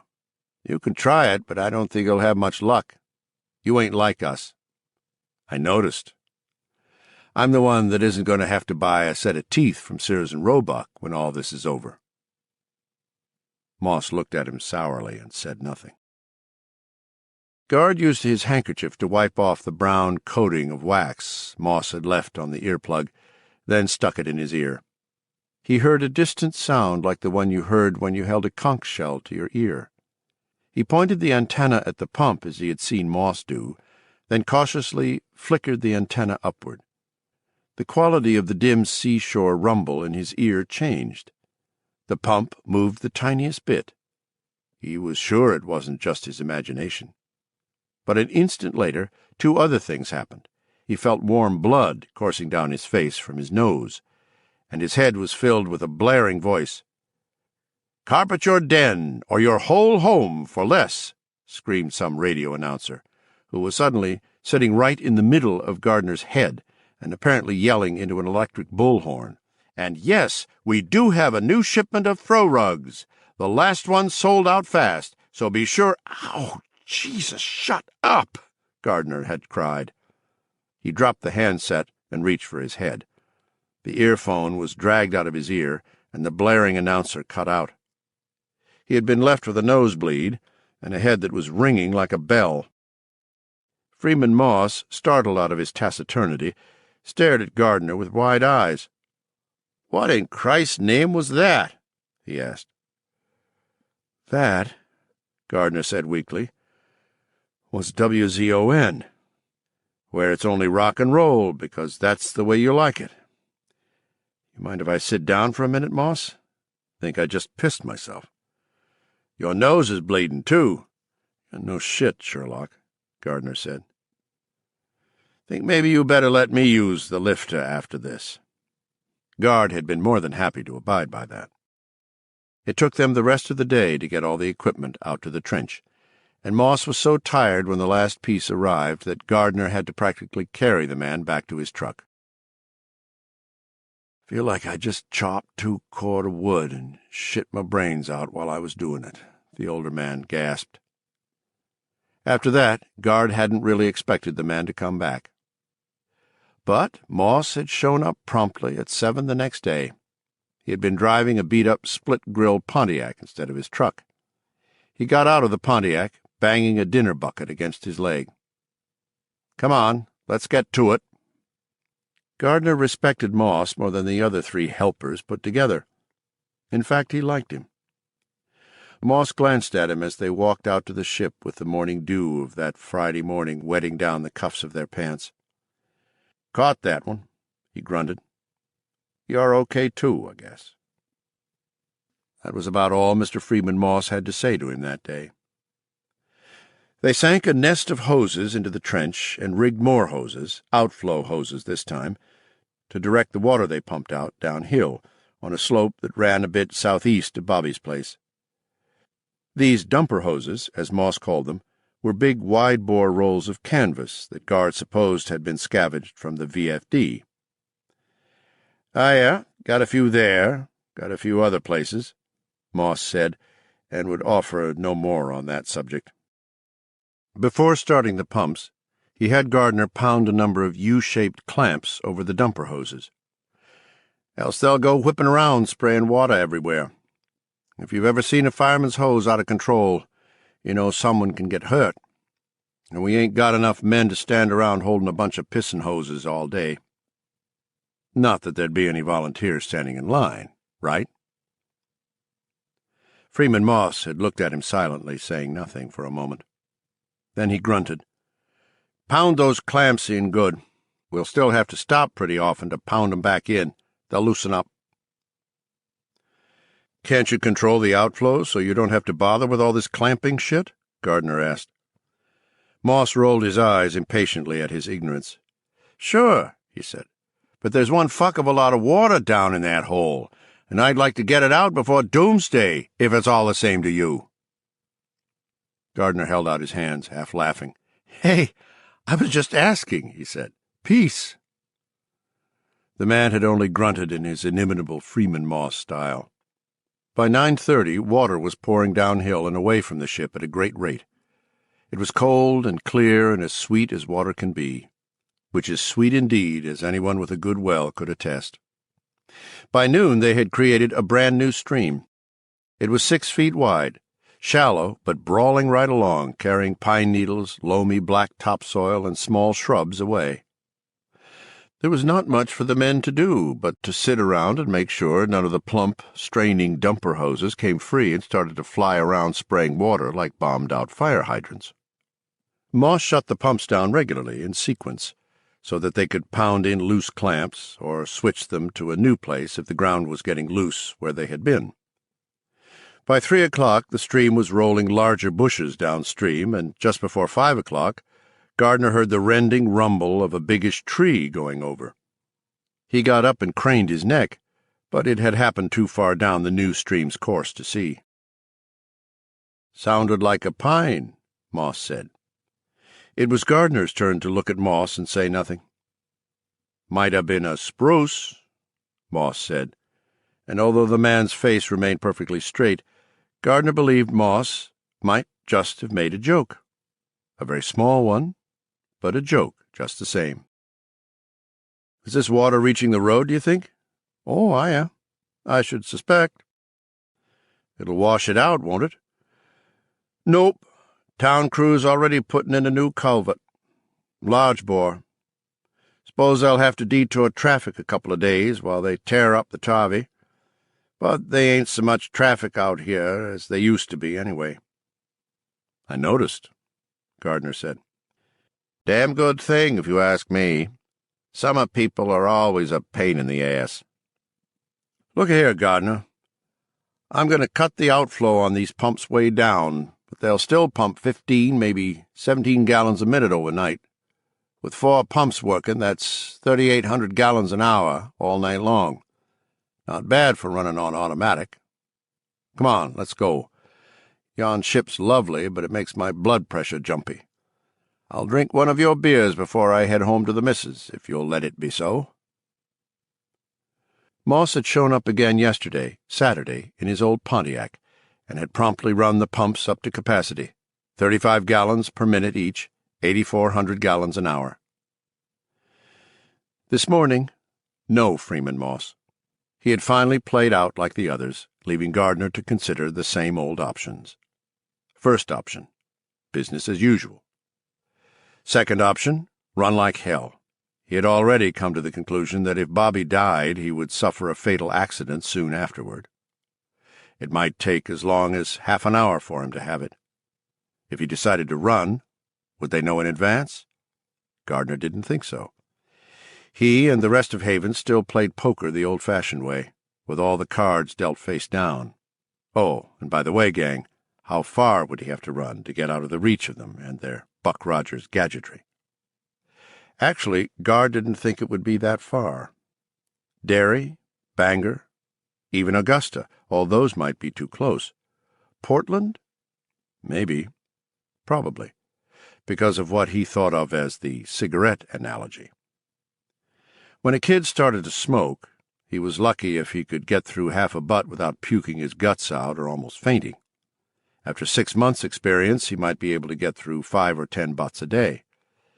Give a kid 3 years, and you had yourself a 2.5-pack-a-day candidate for lung cancer. Then turn it over.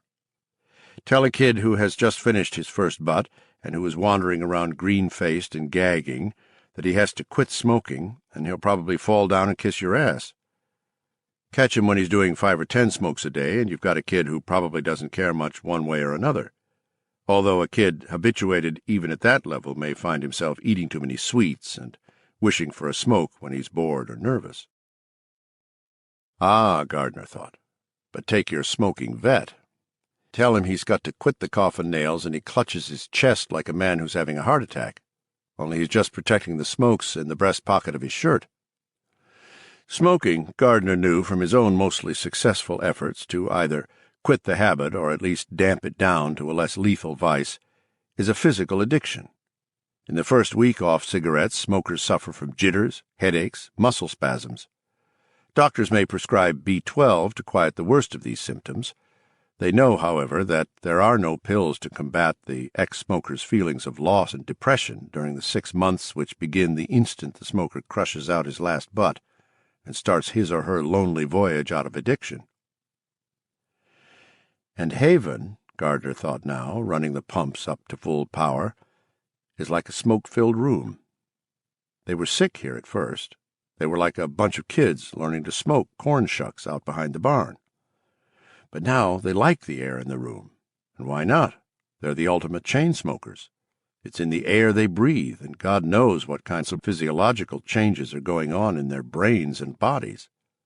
Lung sections show formation of oat cells in the lung tissue of people who have been smoking for only 18 months. There's a high incidence of brain tumors in towns where there are high-pollution milling operations or, God save us, nuclear reactors. So what is this doing to them? He didn't know. He had seen no surface observable changes except for the loss of teeth and the increased shortness of temper. But he didn't think they'd chase him very far if he split. They might begin by lighting out after him with the fervor of a posse in a Republic Western, but he somehow thought they would lose interest very quickly, as soon as the withdrawal symptoms set in. He got all 4 pumps running at top speed, swelling the creek into a wide stream almost at once. Then he began the day's work of checking the U-clamps which held the hoses still. If he got away, his choices were 2: keep his mouth shut or blow the whistle. He knew that for a variety of reasons he would probably keep quiet, which meant simply dealing himself out, writing off the last month of back-breaking labor, writing off any chance to change the suicidal course of world politics at a stroke. Most of all, writing off his good friend and erstwhile lover, Bobby Anderson, who had been in absentia for the best part of 2 weeks now. Third option: get rid of it. Blow it up, destroy it. Make it no more than another vague rumor, like the supposed aliens in Hangar 18. In spite of his dull fury at the insanity of nuclear power and the energy-swilling technocratic pigs who had created it and underwritten it and refused to see its dangers even in the wake of Chernobyl, in spite of his depression at the AP wire photo of the scientists advancing the black clock to 2 minutes before midnight, he fully recognized the possibility that destroying the ship might be the best thing he could possibly do.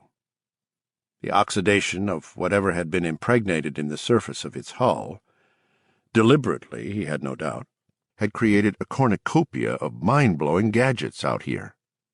God alone knew what wonderful things might be waiting inside. But there was the other stuff, wasn't there? The neurosurgeon in the crashed plane, that old man and the big state cop, maybe the lady constable, Mrs. McCausland, maybe the 2 other state cops who had disappeared, maybe even the Brown kid. How much of this could be laid at the door of this thing he was staring at, which was jutting out of the ground like the breaching snout of the greatest white whale ever dreamed of? Some? All? None of the above? Gardner was sure of one thing. It wasn't the last. That the ship in the earth was a font of creation was undeniable, but it was also the wrecked craft of an unknowable species from somewhere far out in the blackness, creatures whose minds might be as different from those of human beings as human minds were from the minds of spiders. It was a marvelous, improbable artifact, shining in the hazy sunlight of this Sunday morning. But it was also a haunted house, where demons might still walk between the walls and in the hollow places. There were times when he would look at it and feel his throat fill up with strangeness, as at the sight of flat eyes staring up at him from the earth. But get rid of it. How? Blow it up. How? Even supposing he wanted to, how would he do it? The packet charges they had used to chop up the bedrock holding the ship fast were more powerful than dynamite, but they didn't even scratch the hull of the thing. Was he supposed to trot off to Limestone Air Force Base, steal an A-bomb, moving with the silky, unbelievable smoothness of Dirk Pitt in a Clive Cussler novel? And wouldn't it be funny, wouldn't it really be the last laugh, if he actually did manage to get a nuke and set it off, only to discover that all he'd really managed to do was to set the ship, still uncannily unharmed and unscratched, free at a stroke? Those were his options, the third of which was not an option at all. And apparently his hands had known more than his brain. For while he went on turning them over in his mind for the umpteenth time, he had gone calmly about the morning's work, driving the pumps up to full blast and making sure that the dumper hoses were solidly planted. Now he was back at the trench, checking the sucker hoses and the level of the water. He was happy to find he needed a powerful flashlight to see the water. It was falling rapidly. He guessed that blasting and excavation could begin again by Wednesday, Thursday at the latest, and once they got going again, the work would go fast. The rock of an aquifer was spongy and large-pored. They wouldn't need to waste time digging glory holes for explosives, because there would be enough natural spots for not just exploding radios, but satchel charges. The next phase would be like moving from a dense, gluey batter to a freshly risen dough.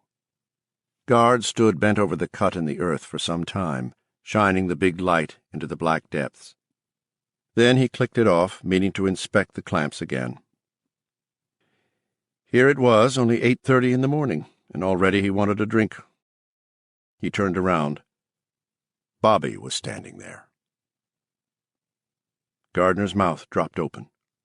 He closed it with a snap after a moment and started toward her, fully expecting this hallucination to grow transparent, then be gone. But Bobby stayed solid, and Guard saw that she had lost a great deal of hair. Her brow, a pale and shining white, extended back nearly to the middle of her skull, leaving the world's biggest widow's peak in the center. Nor were these newly exposed sections of skull the only pale things about her. She looked like someone who had been through a terrible, debilitating illness. Her right arm was in a sling, and she's wearing makeup. Pancake makeup. I'm pretty sure that's what it is. She's laid it on heavy, the way a lady does when she wants to cover up a bruise. But it's her, Bobby, no dream. His eyes suddenly filled with tears. Bobby doubled, then trebled. It wasn't until then, that moment, that he realized just how scared he had been, and how lonely. "Bobby?" he asked hoarsely. "Is it really you?" Bobby smiled, that old sweet smile he loved so well, the one that had saved him from his own idiot self so often. It was Bobby. It was Bobby, and he loved her. He went to her, put his arms around her, laid his tired face against her neck. He had done this before, too. "Hello, Guard," she said, and began to cry. He was crying, too.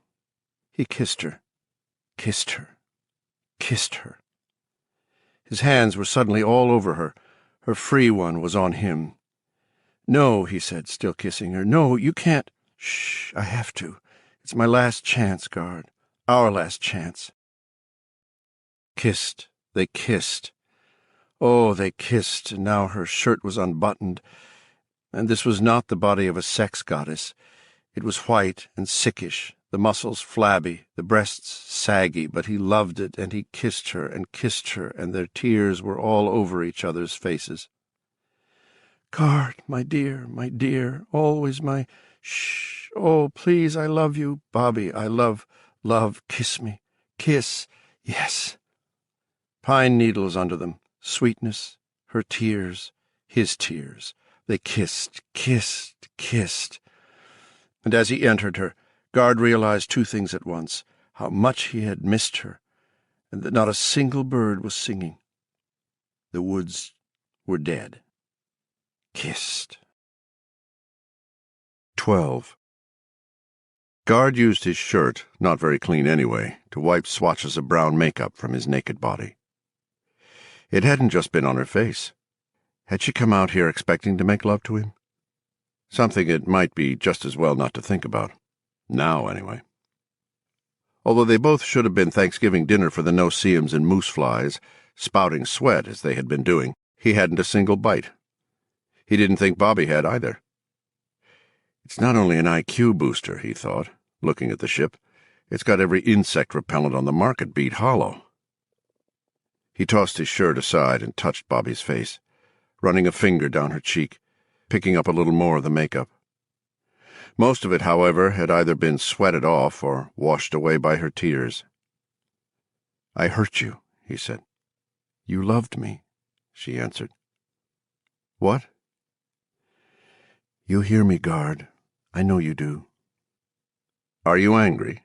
he asked, aware that the barriers were going up again, aware that he was acting again, aware that it was over. All the things they'd had were finally over. These were sorry things to be aware of. "Is that why you won't talk to me?" He paused. "I wouldn't blame you. You put up with a lot of shit from me over the years, woman." "I was talking to you," she said. And sorry as he was to be lying to her after loving her, he was glad to sense her doubt. "With my mind." "I didn't hear." "You did before. You heard, and you answered. We talked, guard." "We were closer to that." He flagged an arm at the ship. She smiled wanly up at him and put her cheek against his shoulder. With most of the makeup scrubbed away, her flesh had an unsettling translucence. "Did I hurt you?" "No." "Yes, a little," she smiled. It was that old Bobby Anderson go-to-hell grin, but a final tear ran slowly down her cheek nonetheless. "It was worth it. We saved the best for last, guard." He kissed her gently, but now her lips were different, the lips of the new and improved Roberta Anderson. "First, last, or in the middle, I didn't have any business making love to you, and you didn't have any business out here." "I look tired, I know," Bobby said, "and I'm wearing a lot of goop, as you already found out." "You were right. I let myself get overtired, and I had something like a complete physical breakdown." Bullshit, Gardner thought, but he covered his thought with white noise so Bobby couldn't read it, and he did this with barely a conscious thought. Such hiding was becoming second nature to him now. "The treatment was radical. It's resulted in some superficial skin problems and some hair loss, but it'll all grow back."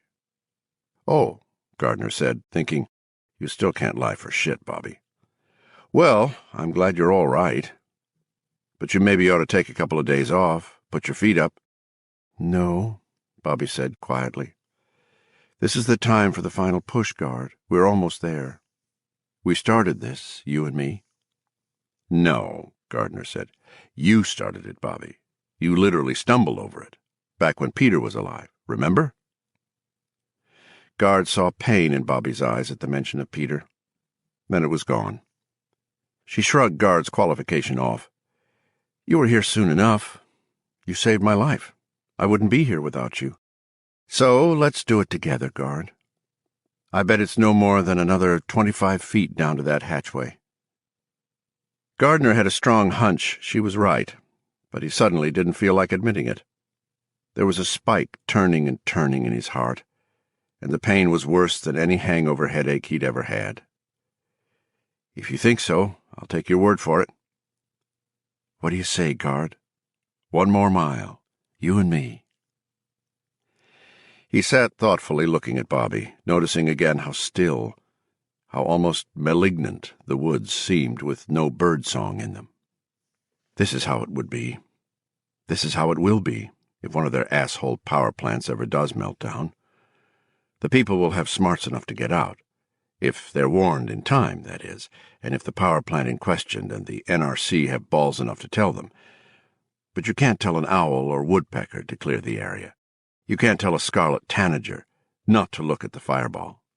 So their eyes will melt, and they'll just go flapping around, blind as bats, running into trees and the sides of buildings until they starve to death or break their necks. Is this a spaceship, Bobby? Or is it a great big containment housing that's already leaking? It has, hasn't it? That's why these woods are so quiet, and that's why the polyester-clad neurologist bird fell out of the sky on Friday, isn't it? What do you say, guard? 1 more mile? So where's the good solution? Where's peace with honor? Do you run? Do you turn it over to the American Dallas police so they can use it on the Soviet Dallas police? What? What? Any new ideas, guard? And suddenly he did have an idea, or the glimmer of one. But a glimmer was better than nothing. He hugged Bobby with a lying arm. Okay, 1 more mile. Bobby's grin started to widen, and then it became a look of curious surprise. How much did he leave you, guard? How much did who leave me? The tooth fairy, Bobby said. You finally lost one, right there in the front. Startled and a little afraid, Guard raised his hand to his mouth. Sure enough, there was a gap where one of his incisors had been yesterday. It had started then. After a month working in the shadow of this thing, he had foolishly assumed immunity. But it wasn't so. It had started. He was on his way to becoming new and improved. On his way to becoming. He forced an answering smile. I hadn't noticed, he said. Do you feel any different? No, Guard said truthfully. Not yet, anyway. What do you say? You want to do some work? I'll do what I can, Bobby said, with this arm. You can check the hoses and tell me if any of them are starting to come loose. And talk to me. He looked at Bobby with an awkward smile. None of those other guys knew how to talk, man. I mean, they were sincere, but... He shrugged. You know? Bobby smiled back, and Gardner saw another brilliant, unalloyed flash of the old Bobby, the woman he had loved. He remembered the safe, dark harbor of her neck, and that screw in his heart turned again. I think I do, she said, and I'll talk your ear off, if that's what you want. I've been lonely, too. They stood together, smiling at each other, and it was almost the same. But the woods were silent, with no bird song to fill them up. The love's over, he thought. Now it's the same old poker game, except the tooth fairy came last night, and I guess the bastard will be back tonight. Probably along with his cousin and his brother-in-law. And when they start seeing my cards, maybe exposing that glimmer of an idea like an ace in the hole, it'll be all over. In a way, it's funny. We always assumed the aliens would have to at least be alive to invade. Not even H.G. Wells expected an invasion of ghosts. I want to have a look into the trench, Bobby said. Okay. You'll like the way it's draining, I think. Together they walked into the shadow cast by the ship. 13. Monday, August 8th. The heat was back. The temperature outside Newt Barringer's kitchen window was 79 at 7:15 that Monday morning, but Newt wasn't in the kitchen to read it. He was standing in the bathroom in his pajama bottoms, inexpertly applying his late wife's makeup to his face and cursing the way the sweat made the pancake clump up. He had always thought makeup a lot of harmless ladies' foo-fraw, but now, trying to use it according to its original purpose, not to accent the good but to conceal the bad, or at least the startling, he was discovering that putting on makeup was like giving someone a haircut. It was a fuck of a lot harder than it looked. He was trying to cover up the fact that over the last week or so the skin of his cheeks and forehead had begun to fade. He knew, of course, that it had something to do with the trips he and the others had made into Bobby's shed, trips he could not remember afterward, only that they had been frightening, but even more exhilarating, and that he had come out all 3 times feeling 10 feet tall and ready to have sex in the mud with a platoon of lady wrestlers. He knew enough to associate what was happening with the shed, but at first he had thought it was simply a matter of losing his usual summer tan. In the years before an icy winter afternoon and a skidding bread truck had taken her, His wife Eleanor liked to joke that all you needed to do was to put Newt under one ray of sun after the 1st of May and he turned as brown as an Indian. But last Friday afternoon, however, he was no longer able to fool himself about what was going on. He could see the veins, arteries, and capillaries in his cheeks, exactly as you could see them in that model he'd gotten his nephew Michael 2 Christmases ago. The Amazing Visible Man, it was called. It was damned unsettling. It wasn't just being able to see into himself, either. When he pressed his fingers against his cheeks, the cheekbones felt definitely squashy. It was as if they were, well, dissolving. I can't go out like this, he thought. Jesus, no. But on Saturday, when he had looked in the mirror and realized after some thought and a lot of squinting that the gray shadow he was seeing through the side of his face was his own tongue, he had almost flown over to Dick Allison's. Dick answered the door looking so normal that for a few terrible moments Newt believed this was happening to him and him alone. Then Dick's firm, clear thought filled his head, making him weep with relief. "Christ, you can't go around looking like that, Newt. You'll scare people. Come in here. I'm going to call Hazel." The phone, of course, was really not necessary, but old habits died hard. In Dick's kitchen, under the fluorescent ring in the ceiling, Newt had seen clearly enough that Dick was wearing makeup. Hazel, Dick said, had showed him how to put it on. Yes, it happened to all the others except Adley, who had gone into the shed for the first time only 2 weeks ago. "Where does it all end, Dick?" Newt had asked uneasily. The mirror in Dick's hallway drew him like a magnet, and he stared at himself, seeing his tongue behind and through his pallid lips, seeing a tangled undergrowth of small, pulsing capillaries in his forehead. He pressed the tips of his fingers against the shelf of bone over his eyebrows and saw faint finger indentations when he took them away. They were like finger marks in hard wax, right down to the discernible loops and swirls of his fingertips, sunk into the livid skin. Looking at that had made him feel sick. "I don't know," Dick had answered. He was talking on the phone with Hazel at the same time. "But it doesn't really matter. It's going to happen to everyone eventually, like everything else. You know what I mean." He knew, all right. The first changes, Newt thought, looking into the mirror on this hot Monday morning, had in many ways been even worse, more shocking, because they had been so, well, intimate. But he had gone a ways toward getting used to it, which only went to show, he supposed, that a person could get used to anything, given world enough and time. Now he stood by the mirror, dimly hearing the DJ on the radio informing his listening audience that an influx of hot southern air coming into the area meant they could look forward to at least 3 days and maybe a week of muggy weather and temps in the upper 80s and low 90s. Newt cursed the coming humid weather. It would make his hemorrhoids itch and burn, it always did, and went on trying to cover his increasingly transparent cheeks, forehead, nose, and neck with Eleanor's Max Factor pancake. He finished cursing the weather and went fluidly on to the makeup with never a break in his monologue, having no idea that makeup grew old and cakey after a long period of time, and this particular lot had been in the back of a bathroom drawer since long before Eleanor's death in February 1984. But he supposed he would get used to putting the crap on, until such time as it was no longer necessary, anyhow. A person could get used to damn near anything. A tentacle, white at its tip, then shading to rose and finally to a dark blood red as it thickened toward its unseen base, fell through the fly of his pajama bottoms. Almost as if to prove his thesis, Newt Barringer only tucked it absently back in and went on trying to get his dead wife's makeup to spread evenly on his disappearing face. 14. Tuesday, August 9th. Old Doc Warwick slowly pulled the sheet up over Tommy Jacklin and let it drop. It billowed slightly, then settled. The shape of Tommy's nose was clearly defined. He'd been a handsome kid, but he'd had a big nose, just like his dad. His dad, Bobby Anderson thought sickly. Someone's going to have to tell his dad, and guess who's going to be elected.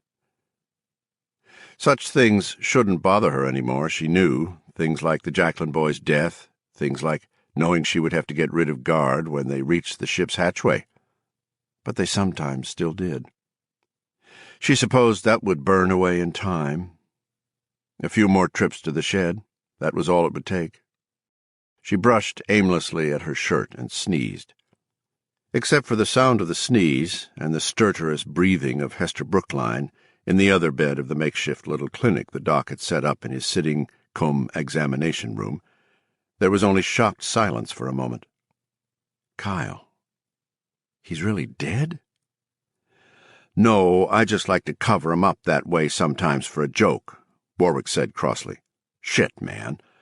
I knew he was going at 4 o'clock. That's why I called you all here. After all, you're the town fathers now, ain't you? His eyes fixed for a moment on Hazel and Bobby. Excuse me, and 2 town mothers. Bobby smiled with no humor. Soon there was going to be only one sex in Haven. No mothers, no fathers. Just another Burma shave sign, you might say, on the great road of becoming. She looked from Kyle to Dick, to Newt, to Hazel, and saw that the others looked as shocked as she felt. Thank God she was not alone then. Tommy and Hester had gotten back all right, ahead of schedule actually, because when Tommy started to feel really ill, only 3 hours after they had driven out of the Haven-Troy area, he had begun to push it, moving as fast as he could. The damn kid was really a hero, Bobby thought. I guess the best we can do for him is a plot in Homeland. But he was still a hero. She looked toward where Hester lay, pallid as a wax cameo, breathing dryly, eyes closed. They could have, maybe should have, come back when they felt the headaches coming on, when their gums began to bleed, but they hadn't even discussed it. And it wasn't only their gums. Hester, who had been menstruating lightly all during the becoming, unlike older women, teenage girls didn't ever seem to stop, or hadn't yet, anyway, made Tommy stop at the Troy General Store so she could buy heavier sanitary napkins. She had begun to flow copiously. By the time they had bought 3 car batteries and a good used truck battery in the Newport Dairy Town Line Auto Supply on Route 7, she had soaked 4 stay-free maxi pads.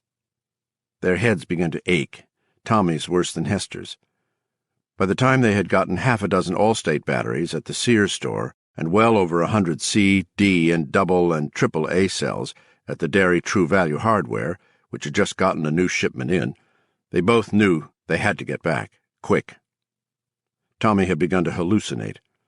As he drove up Wentworth Street, he thought he saw a clown grinning up at him from an open sewer manhole, a clown with shiny silver dollars for eyes and a clenched white glove filled with balloons. 8 miles or so out of Derry, headed back toward Haven on Route 9, Tommy's rectum began to bleed. He pulled over and, face flaming with embarrassment, asked Hester if he could have some of her pads. He was able to explain why when she asked, but not to look at her while he did so. She gave him a handful, and he went into the bushes for a minute. He came back to the car weaving like a drunk, one hand outstretched. "You gotta drive, Hester," he said. "I'm not seeing so hot." This audiobook is continued on Disc 16. The Tommyknockers by Stephen King, continued. Disc 16. By the time they got back to the town line, the front seat of the car was splashed with gore, and Tommy was unconscious. By then, Hester herself was able to see only through a dark curtain. She knew it was 4 of a bright summer's afternoon, but Doc Warwick seemed to come to her out of a thundery purple twilight. She knew he was opening the door, touching her hands, saying, "It's all right, my darling, you are back. You can let go of the wheel now. You are back in Haven." She was able to give a more or less coherent account of their afternoon as she lay in the protective circle of Hazel McCready's arms, but she had joined Tommy in unconsciousness long before they got to the docks, even though Doc was doing an unheard-of 65, his white hair flying in the wind. Adley McKean whispered, "What about the girl?" "Well, her blood pressure's dropping," Warwick said. "The bleeding's stopped. She is young and tough, good country stock. I knew her parents and her grandparents. She'll pull through." He He looked around at them grimly, his watery old blue eyes not deceived by their makeup, which in this light made them look like half a dozen ghastly sun-tanned clowns. "But I don't think she'll ever regain her sight." There was a numb silence. Bobby broke it. "That's not so." Doc Warwick turned to look at her. "She'll see again," Bobby said. "When the becoming is finished, she'll see. We'll all see with one eye then." Warwick met her gaze for a moment, and then his own eyes dropped. "Yes," he said, "I guess. But it's a damn shame, anyway." Bobby agreed without heat. "Bad for her, worse for Tommy. No bed of roses for their folks. I have to go see them. I could use company." She looked at them, but their eyes dropped away from hers, a pair at a time, and their thoughts dulled into a smooth hum. "All right," Bobby said. "I'll manage, I guess." Adler McKean spoke up humbly. "I guess I'll come with you if you want, Bobby. Keep you company." Bobby gave him a tired yet somehow brilliant smile and squeezed his shoulder. "Thank you, Ad. For the second time, thank you." The two of them went out. The others watched them, and when they heard Bobby's truck start, they turned toward where Hester Brookline lay unconscious, hooked up to a sophisticated life support machine whose component parts had come from 2 radios, a turntable record changer, the auto-tuning device from Doc's new Sony TV, and, of course, lots of batteries. 15. Wednesday, August 10th. In spite of his tiredness, his confusion, his inability to stop playing Hamlet, and, worst of all, the persistent feeling that things in Haven were going wronger all the time, Jim Gardner had managed the booze pretty well since the day Bobby had come back and they had lain together on the fragrant pine needles. Part of the reason was pure self-interest. Too many bloody noses, too many headaches. Some of this was undoubtedly the influence of the ship, he thought. He hadn't forgotten he'd had one after Bobby had repeatedly urged him to touch her find, and he had seized the leading edge of the ship and felt that rapid, numbing vibration. But he was wise enough to know that his steady drinking was doing its part as well. There had been no blackouts per se, but there had been days when his nose had bled 3 and 4 times. He had always tended toward hypertension, and he had been told more than once that steady drinking could worsen what was a borderline condition. So he was doing fairly well, until he heard Bobby sneezing. That sound, so terribly familiar, called up a set of memories, and a sudden terrible idea exploded in his mind like a bomb. He went into the kitchen, opened the hamper, and looked at a dress, the one she'd been wearing yesterday evening. Bobby did not see this inspection. She was asleep. She had sneezed in her sleep. Bobby had gone out the previous evening with no explanation. She had seemed nervous and upset to Gardner, and although both of them had worked hard all day, Bobby had eaten almost no supper. Then, near sundown, she had bathed, changed into the dress, and driven off into the hot, still, muggy evening. Gardner had heard her come back around midnight, had seen the brilliant flare of light as Bobby went into the shed. He thought she came back in around first light, but wasn't sure. All day today she had been morose, speaking only when spoken to, and only then in monosyllables. Gardner's clumsy efforts to cheer her up met with no success. Bobby skipped supper again tonight, and just shook her head when Gardner suggested a few cribbage hands on the porch, just like in the old days. Bobby's eyes, looking out of that weird coating of flesh-colored makeup, had looked somber and wet. Even as Gardner noticed this, Bobby yanked a handful of Kleenex from the table behind her and sneezed into them 2 or 3 times, rapidly. "Some are cold, I guess. I'm going to hit the rack, Guard. I'm sorry to be such a party pooper, but I'm whipped." "Okay," Guard said. Some remembered familiarity had been gnawing at him, and now he stood here with her dress in his hands, a light, sleeveless summer cotton. In the old days it would have been washed this morning, hung on the line out back to dry, ironed after supper, and back in the closet again long before bed. But these weren't the old days. These were the new and improved days, and they washed clothes only when they absolutely had to.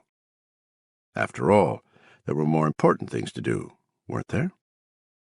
As if to confirm this idea, Bobby sneezed twice in her sleep. "No," Guard whispered. "Please." He dropped the dress back into the hamper, no longer wanting to touch it.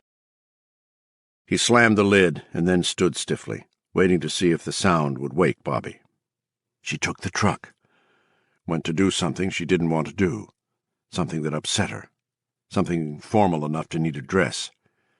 She came back late and went into the shed, didn't come into the house to change. Went in like she needed to go in, right away. Why? But the answer, coupled with the sneezes and what he had found on her dress, seemed inevitable. Comfort. And when Bobby, who lived alone, needed comfort, who had always been there to give it? Guard? Don't make me laugh, folks. Guard only showed up to take comfort, not give it. He wanted to be drunk. He wanted that more than at any time since this crazy business had begun. Forget it. As he turned to leave the kitchen, where Bobby kept the alcoholic staples as well as the clothes hamper, something clitter-clicked to the boards. He bent over, picked it up, examined it, bounced it thoughtfully on his hand. It was a tooth, of course. Big number 2. He put a finger into his mouth, felt the new socket, looked at the smear of blood on his finger pad. He went to the kitchen doorway and listened. Bobby was snoring gustily in her bedroom. Sounded as if her sinuses were closed up as tight as time locks. "A summer cold," she said. "Maybe so. Maybe that's what it is." But he remembered the way Peter would sometimes leap up into her lap when Bobby sat in her old rocker by the windows to read, or when she sat out on the porch. Bobby said Peter was most apt to take one of his boob-destroying leaps when the weather was unsettled, just as he was more apt to bring on one of her allergy attacks when the weather was hot and unsettled. "It's like he knows," she'd said once, and ruffled the beagle's ears. "Do you, Pete? Do you know? Do you like to make me sneeze? Misery loves company, is that it?" And Pete had seemed to laugh up at her in that way of his. Gardner remembered when Bobby's return had briefly wakened him last night. Bobby's return and that flare of green light. Hearing distant and meaningless heat-wave thunder.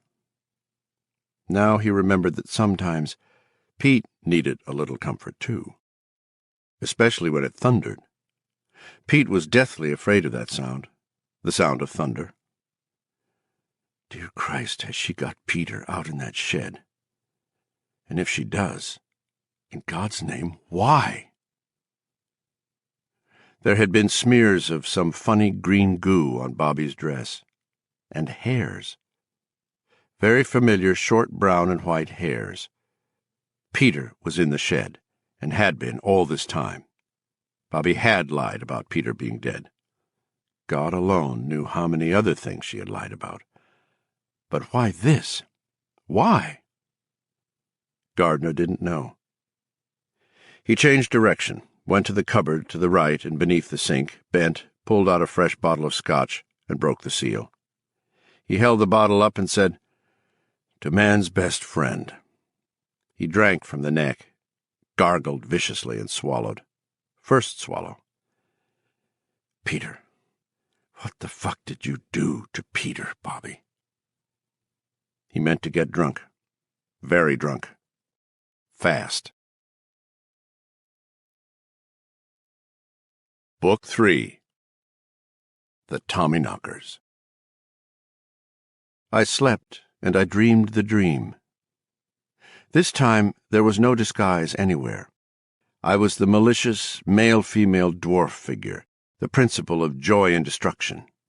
And Saul was my counterpart, male-female, my brother and my sister, and we were dancing in some open place under enormous white buildings, which were filled with hideous, menacing black machinery which held destruction. But in the dream, he and I, or she and I, were friendly.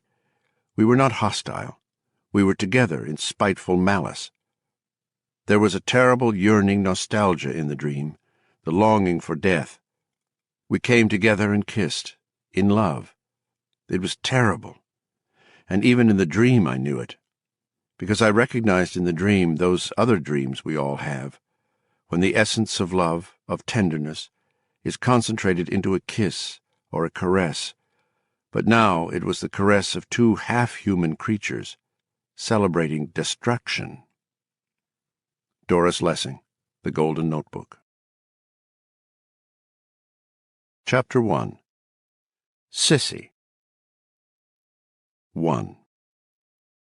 "I hope you enjoyed the flight," the stewardess by the hatch told the 40-ish woman who left Delta's flight 2:30 with a trickle of other passengers, who had stuck it out all the way to Bangor, 2:30's terminating point. Bobby Anderson's sister Anne, who was 40, but who thought 50 as well as looking it. Bobby would say, during those infrequent times she was in her cups, that Sister Anne had thought like a woman of 50 since she was 13 or so, halted, and fixed the stew with a gaze that might have stopped a clock. "Well, I'll tell you, babe," she said. "I'm hot. My pits stink because the plane was late leaving La Garbage and even later leaving Logan. The air was bumpy, and I hate to fly. The trainee they sent back to livestock class spilled someone's screwdriver all over me, and I've got orange juice drying to a fine cracked glaze all over my arm. My panties are sticking in the crack of my ass, and this little town looks like a pimple on the cock of New England. Other questions?" "No," the stew managed. Her eyes had gone glassy, and she felt as if she had suddenly gone about 3 quick rounds with Boom Boom Mancini on a day when Mancini was pissed at the world. This was an effect Anne Anderson often had on people. "Good for you, dear." Anne marched past the attendant and up the jetway, swinging a large, screamingly purple tote bag in one hand. The attendant never even had time to wish her a pleasant stay in the Bangor area. She decided it would have been a wasted effort anyway. The lady looked as if she had never had a pleasant stay anywhere. She walked straight, but she looked like a woman who did it in spite of pain somewhere, like the little mermaid who went on walking even though every step was like knives in her feet. Only, the flight attendant thought, if that babe has got a true love stashed anywhere, I hope to God he knows about the mating habits of the trapdoor spider. 2. The Avis clerk told Anne she had no cars to rent, that if Anne hadn't made a reservation in advance, she was out of luck, so sorry. It was summer in Maine, and rental cars were at a premium. This was a mistake on the part of the clerk. A bad one. Anne smiled grimly, mentally spat on her hands, and went to work. Situations like this were meat and drink to Sister Anne, who had nursed her father until he had died a miserable death on the 1st of August 8 days ago. She had refused to have him removed to an IC facility, preferring instead to wash him, medicate his bed sores, change his incontinence pants, and give him his pills in the middle of the night by herself. Of course, she had driven him to the final stroke, worrying him constantly about selling the house on Layton Street. He didn't want to. She was determined that he would. The final monster stroke, which occurred after 3 smaller ones at 2-year intervals, came 3 days after the house was put up for sale. But she would no more admit that she knew this than she would admit the fact that although she had attended St. Bart's in Utica ever since earliest childhood, and was one of the leading lay women in that fine church, she believed the concept of God was a crock of shit. By the time Anne was 18, she had bent her mother to her will, and now she had destroyed her father, and watched dirt shoveled over his coffin. No slip of an Avis clerk could stand against Sissy. It took her about 10 minutes to break the clerk down, but she brushed aside the offer of the compact car which Avis held in reserve for the occasional, very occasional, celebrity passing through Bangor, and pressed on, scenting the young clerk's increasing fear of her as clearly as a hungry carnivore scents blood. 20 minutes after the offer of the compact, Anne drove serenely away from Bangor International behind the wheel of a Cutlass Supreme, reserved for a businessman scheduled to deplane at 6:15 p.m.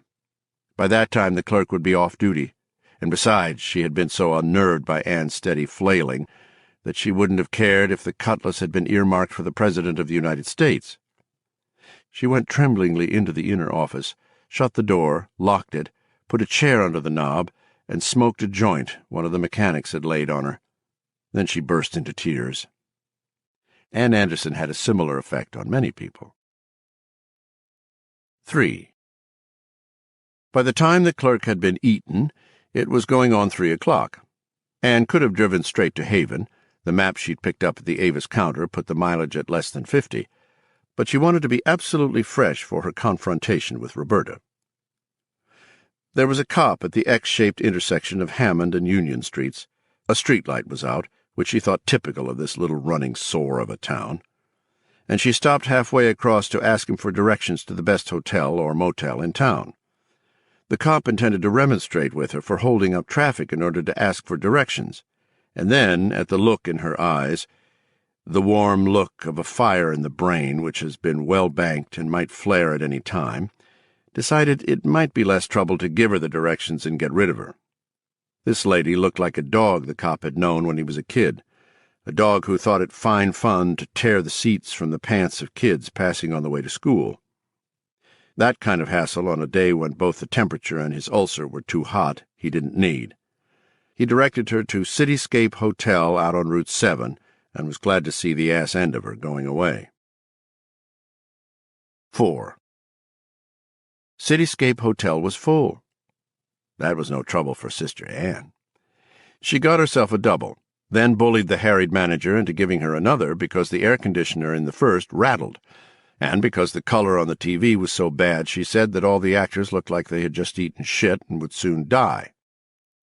She unpacked, masturbated to a grim and cheerless climax with a vibrator nearly the size of one of the mutant carrots in Bobby's garden. The only climaxes she had were of the grim and cheerless type. She'd never been with a man in bed and never intended to. Showered, napped, then went to dinner. She scanned the menu with a darkening frown, then bared her teeth in a spitless grin at the waiter who came to take her order. "Bring me a bunch of vegetables. Raw, leafy vegetables. Madame wants a bunch of raw, leafy vegetables. I don't give a shit what you call them. Just wash them first to get the bug piss off. And bring me a sombrero right now." "Yes, madame," the waiter said, licking his lips. People were looking at them.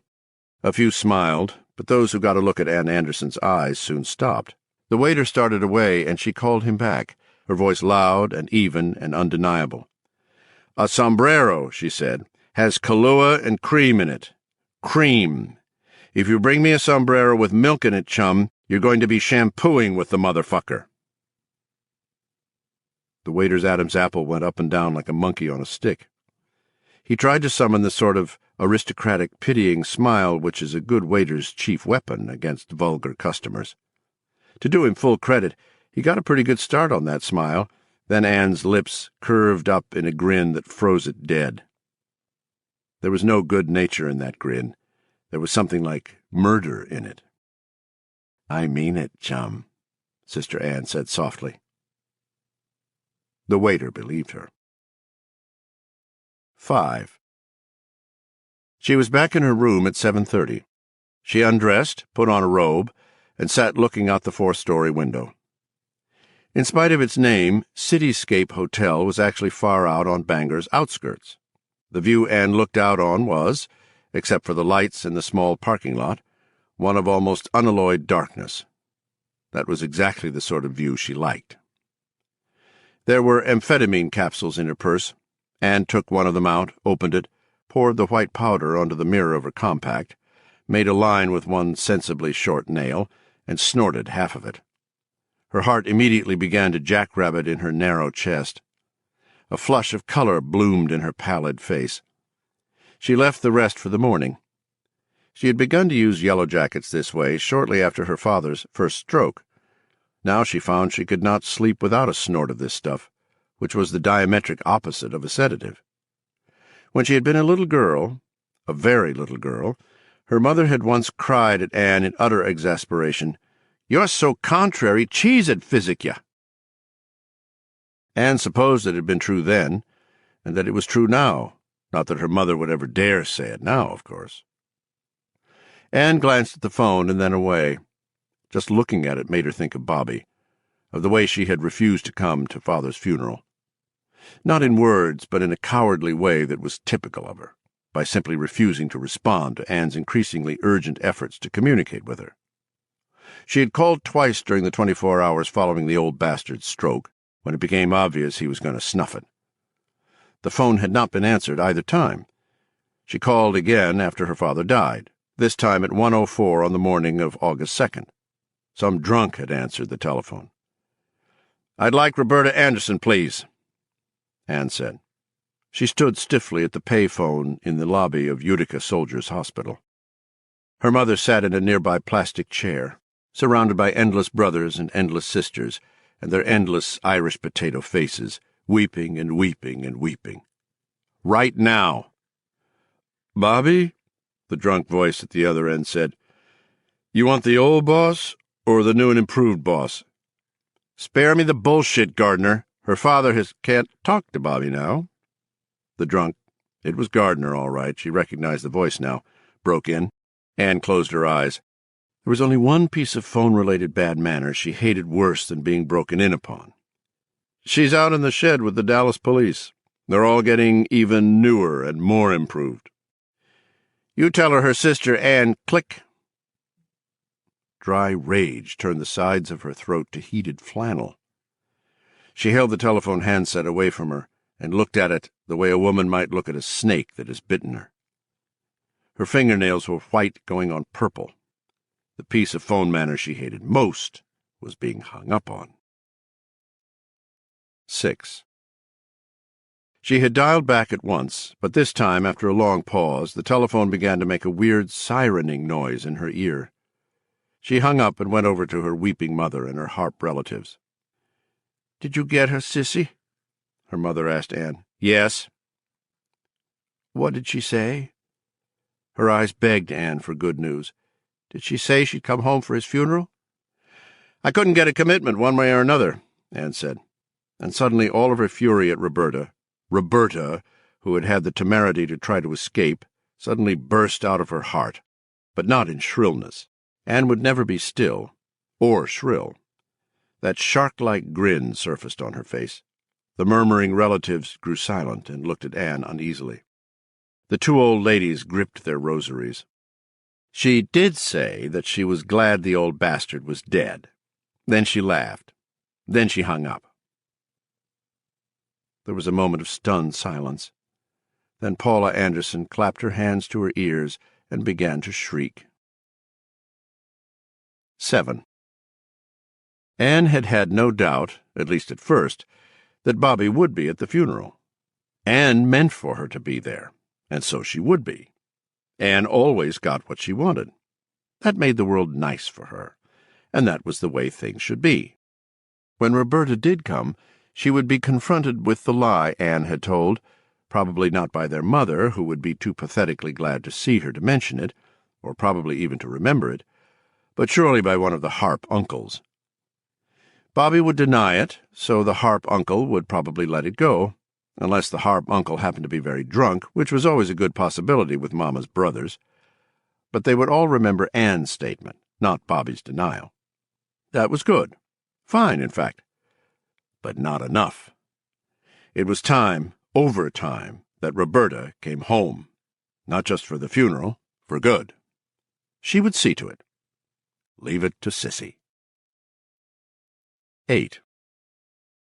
Sleep did not come easily to Anne that night in the cityscape.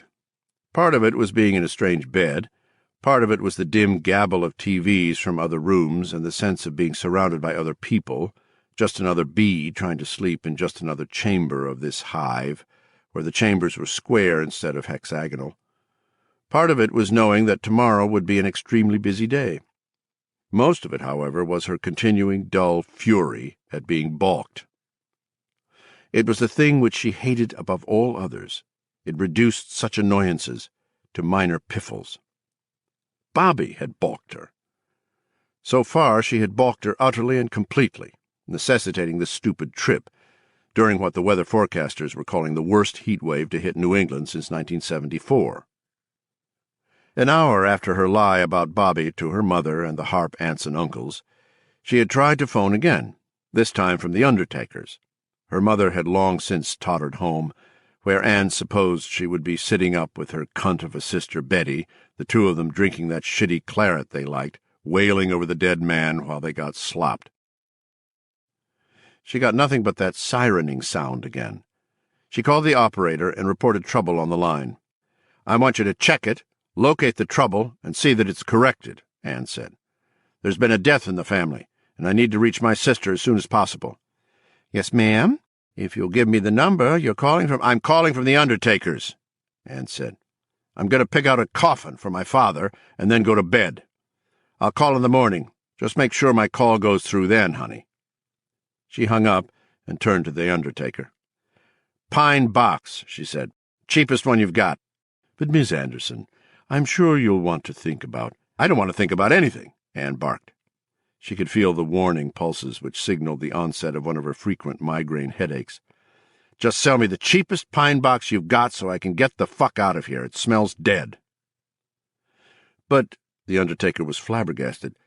"But won't you want to see—" "I'll see it when he's wearing it," Anne said, drawing her checkbook out of her purse. "How much?" 9. The next morning Bobby's telephone was working, but there was no answer. There continued to be no answer all day. Anne grew steadily more angry. Around 4 p.m., with the wake in the next room going full blast, she had called main directory assistance and told the operator she wanted the number of the Haven Police Department. "Well, there's no police department exactly, but I have a listing for the Haven constable with that—" "Yeah, give it to me." The directory assistance operator did. Anne called. The phone rang, rang, rang. The tone of the ring was exactly the same as the tone she got when she dialed the house where her spineless sister had been hiding out for the last 13 years or so. A person could almost believe they were ringing into the same receiver. She actually toyed with the idea for a moment before brushing it aside.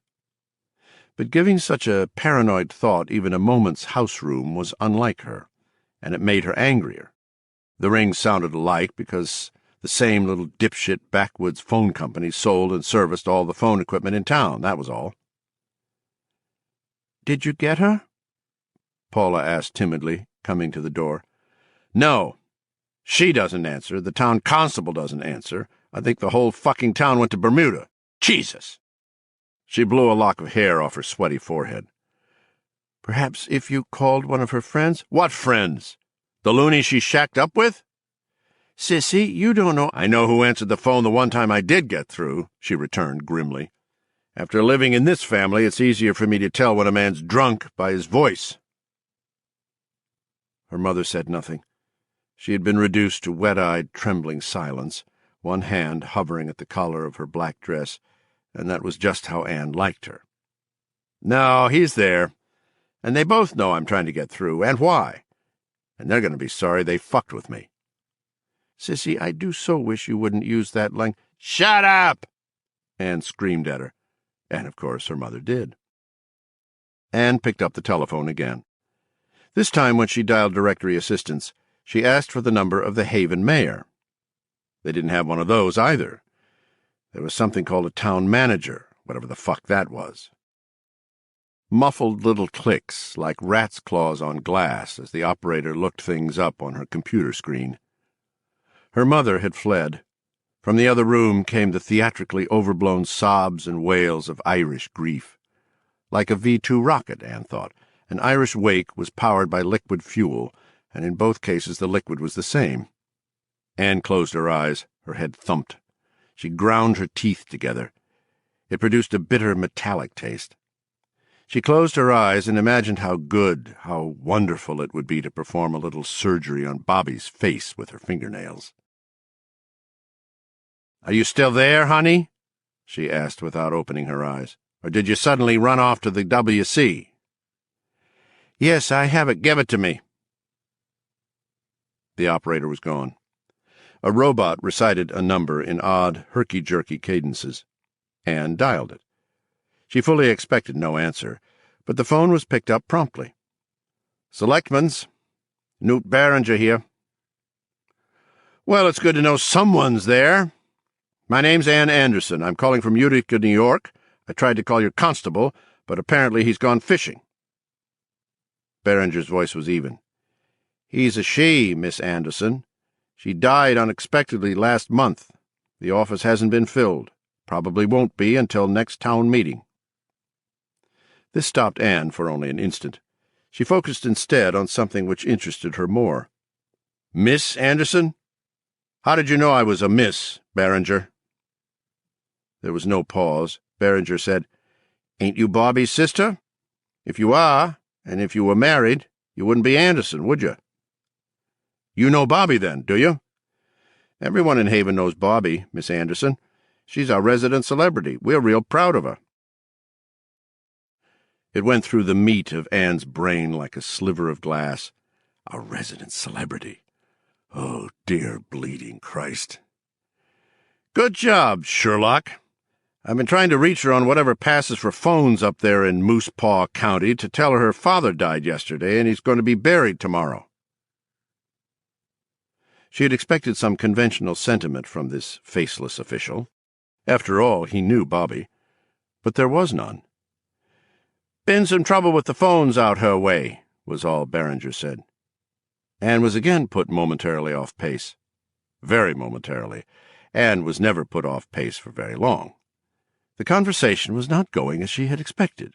The man's responses were a little strange, too reserved even for a Yankee. She tried to picture him and couldn't. There was something very odd in his voice. "Could you have her call me? Her mother is crying her eyes out in the other room. She's near collapse. And if Roberta doesn't get here in time for the funeral, I think she will collapse."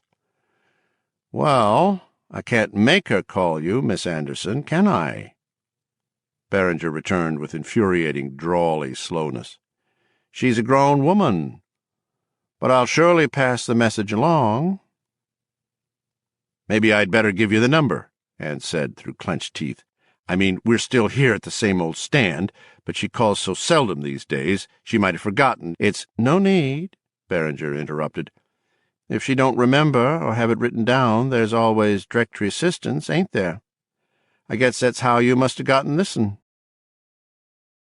Anne hated the telephone because it allowed only a fraction of the full, relentless force of her personality to come through. She thought she had never hated it so much as she did at this moment. "Listen," she cried. "I don't think you understand." "Think I do," Berenger said.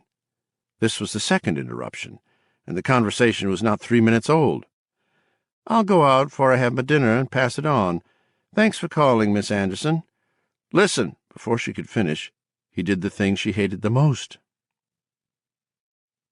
Anne hung up, thinking she could cheerfully stand by and watch as the jag-off to whom she had just been speaking was eaten alive by wild dogs. She had been grinding her teeth together madly. 10. Bobby didn't return her call that afternoon, nor that early evening, as the V2 of the Wake entered the boozosphere, nor that late evening as it went into orbit, nor in the 2 hours past midnight as the last of the Wakers stumbled blearily out to their cars, with which they would menace other drivers on their way home. Anne lay sleepless and ramrod straight in her bed most of the night, wired up on speed like a suitcase bomb, alternately grinding her teeth and digging her nails into her palms, planning revenge. "You'll come back, Bobby. Oh, yes, you will. And when you do—" When she still hadn't called the next day, Anne put the funeral off in spite of her mother's weak wailings that it wasn't fitting. Finally, Anne whirled on her and snarled, "I'll say what's fitting and what isn't. What's fitting is that little whore should be here, and she hasn't even bothered to call. Now leave me alone." Her mother slunk away. That night she tried first Bobby's number, then the selectmen's office. At the first number the sirening sound continued. At the second she got a recorded message.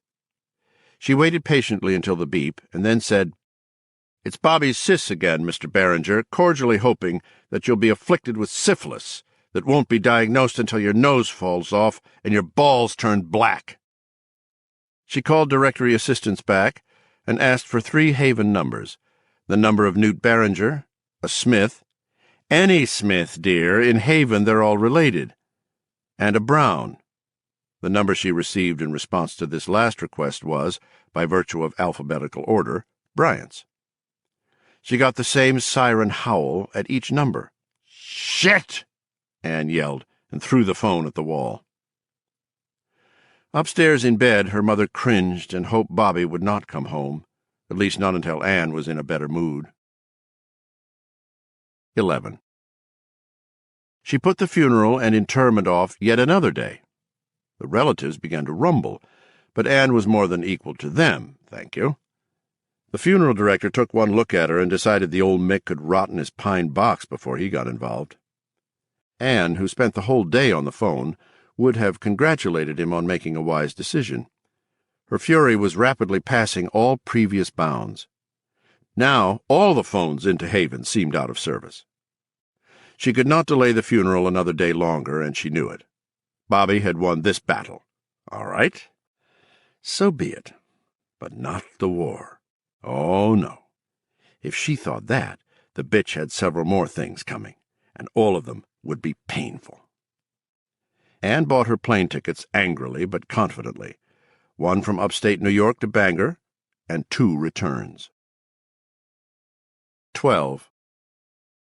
She would have flown to Bangor the following day. That was when the ticket was for.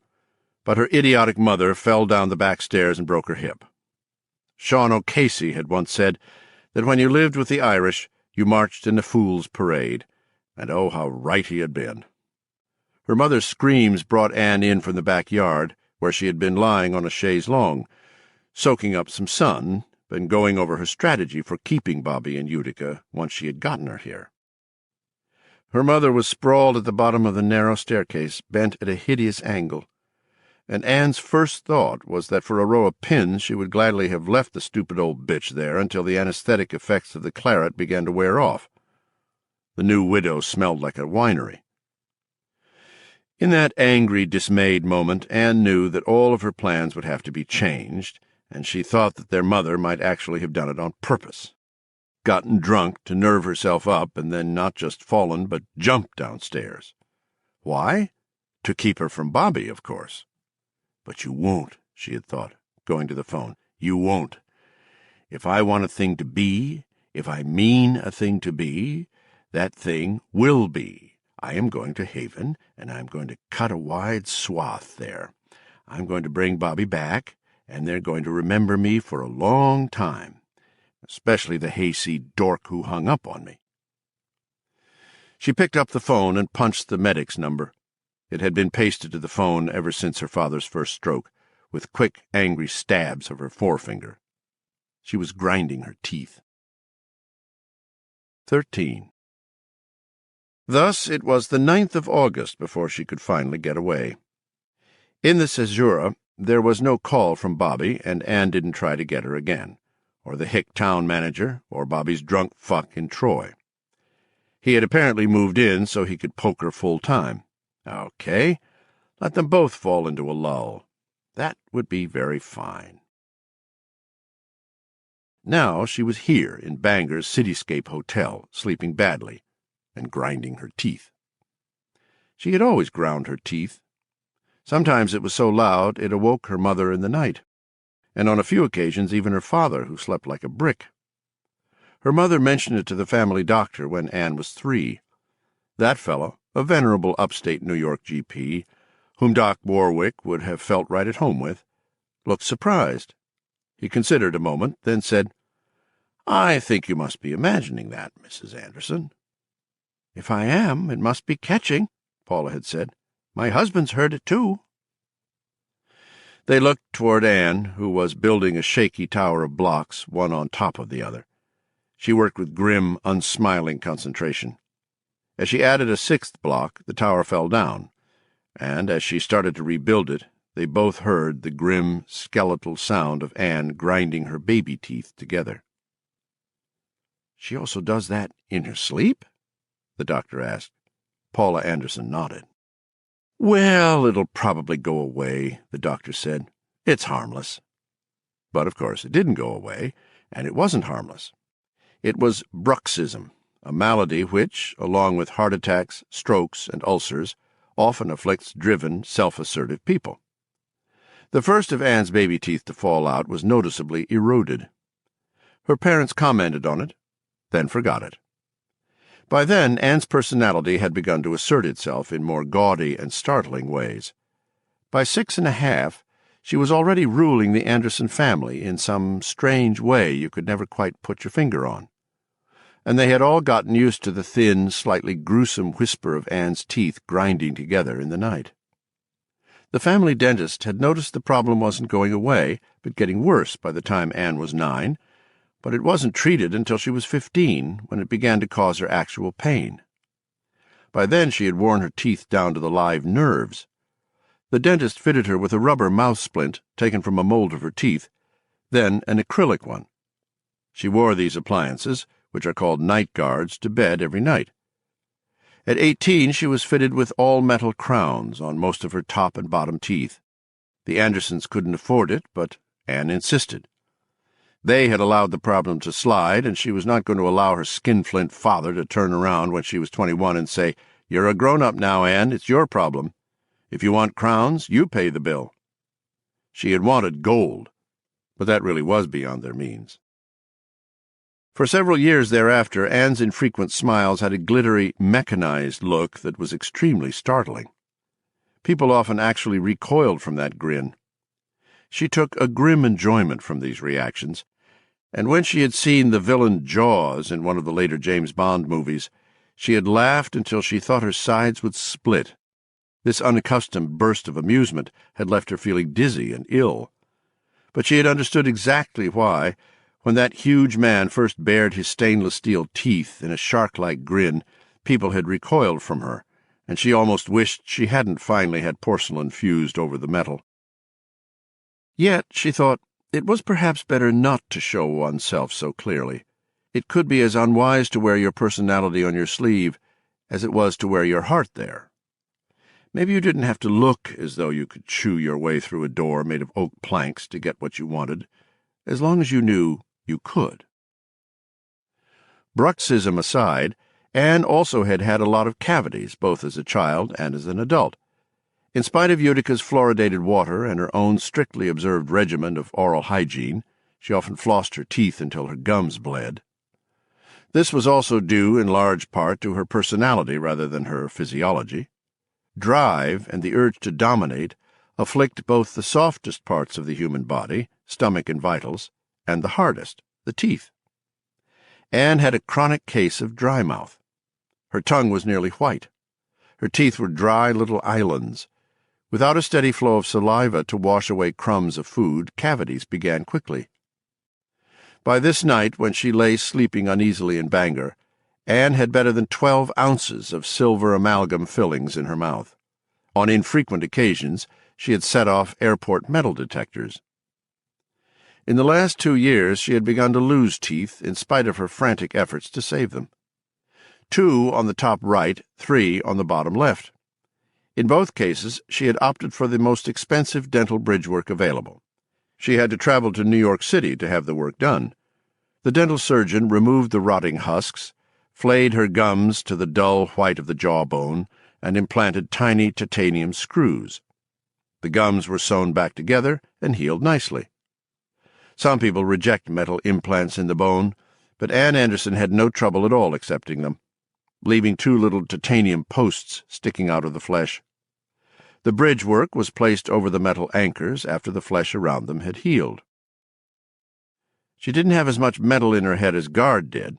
Guard's plate always set off airport metal detectors, but she had a lot. So she slept without knowing that she was a member of an extremely exclusive club, those people who could enter Haven as it was now, with a bare chance of surviving. 14. She left for Haven in her rental car at 8 the following morning. She made one wrong turn, but still arrived at the Troy-Haven town line by 9:30. She had awakened feeling as nervous and randy-dandy as a thoroughbred dancing her way into the starting gate. But somewhere, in the last 15 or 20 miles before she reached the Haven town line, the land around her nearly empty, dreamingly ripe in the breathless summer heat hush. That fine feeling of anticipation and wire-thin, nervy readiness had bled away. Her head began to ache. At first it was just a minor throb, but it quickly escalated into the familiar pounding of one of her near migraines. She drove past the town line into Haven. By the time she got to Haven Village, she was hanging on to herself by force of will and not much more. The headache came and went in sickish waves. Once she thought she had heard a burst of hideously distorted music coming out of her mouth, but that must have been imagination, something brought on by the headache. She was faintly aware of people on the streets in the little village, but not of the way they all turned to look at her. Her, then each other. She could hear machinery throbbing in the woods somewhere. The sound was distant and dreamlike. The cutlass began to weave back and forth on the deserted road. Images doubled, trebled, came reluctantly back together, then began doubling and trebling again. Blood trickled from the corners of her mouth, unnoticed. She held hard to one thought. It's on this road, Route 9, and her name will be on the mailbox. It's on this road, Route 9, and her name will be on the mailbox. It's on this road. The road was mercifully deserted. Haven slept in the morning sun. 90% of out-of-town traffic had been rerouted now, and this was a good thing for Anne, whose car pitched and yawed wildly, left-hand wheels now spuming dust from one shoulder, right-hand wheels spuming dust from the other a few moments later. She knocked down a turn sign without being aware of it. Young Ashley Ruval saw her coming and pulled his bike a prudent distance off the road and stood astride it in Justin Hurd's north pasture until she was gone. "A lady, there's a lady, and I can't hear her except her pain." 100 voices answered him, soothing him. "We know, Ashley, it's all right. Shh, shh."